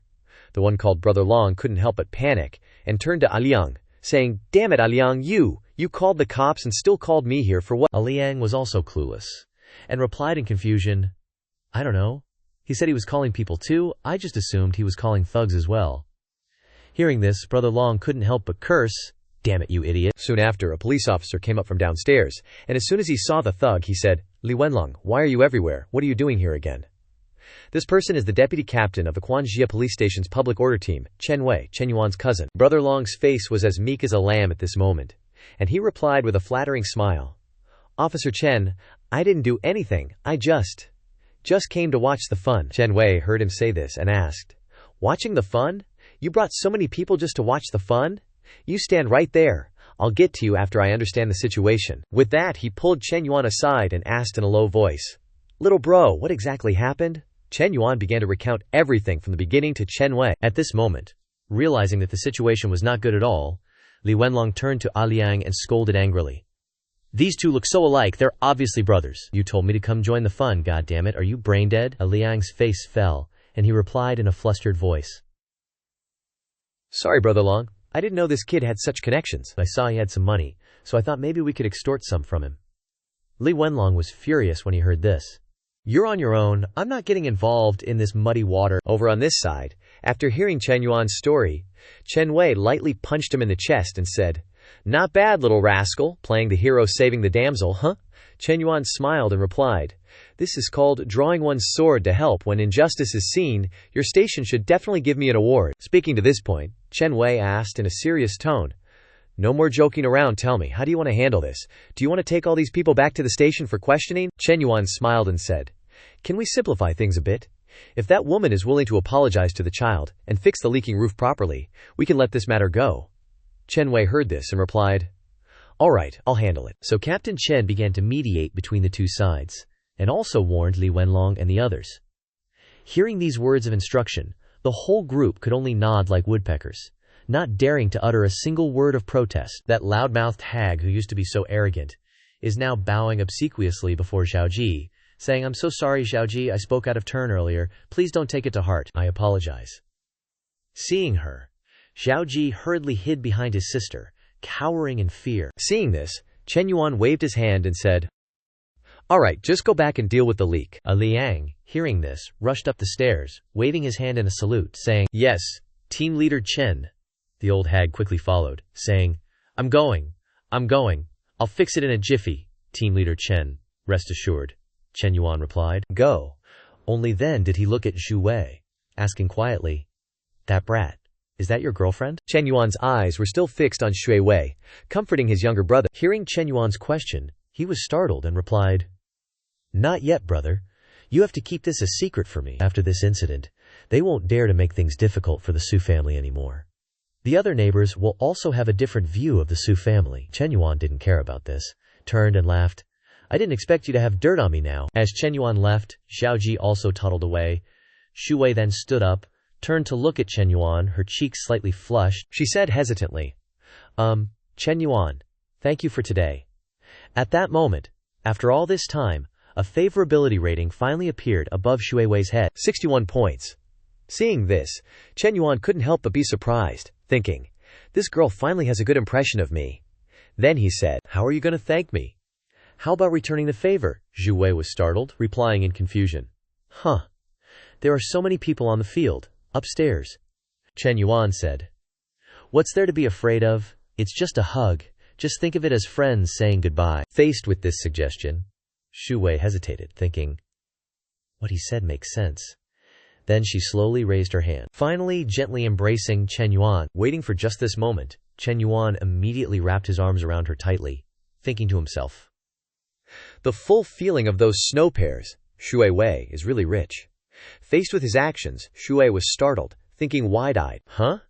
Right at this moment, Zhao Ji came back, holding up a bag of chicken eggs, saying, sister, brother, these are the chicken eggs Mom told me to bring down. She said they're for big brother. Seeing this, Chen Yuan sat down next to the little boy, took the bag of eggs, and asked, if I take all these, won't your family have any left? Zhao Ji replied innocently. There are more. My aunt brought over a lot. Hearing this, Chen Yuan pinched the little boy's cheek, smiling. All right, Zhao Ji, don't call me big brother when you see me in the future. You have to call me brother-in-law. Got it? Zhao Ji, hearing this, turned to his sister, asking in surprise, sister, what does brother-in-law mean? The girl, hearing this, was startled, stuttering, brother-in-law. Immediately, an image of herself marrying Chen Yuan appeared in her mind. Next was the scene of Chen Yuan lifting her wedding veil, saying softly, wife, I'm coming to you. Next was the scene of Chen Yuan untying each knot on her traditional wedding dress, while she whispered, hubby. Thinking of this, Zhu Wei's cheeks flushed red, thinking to herself, he wants to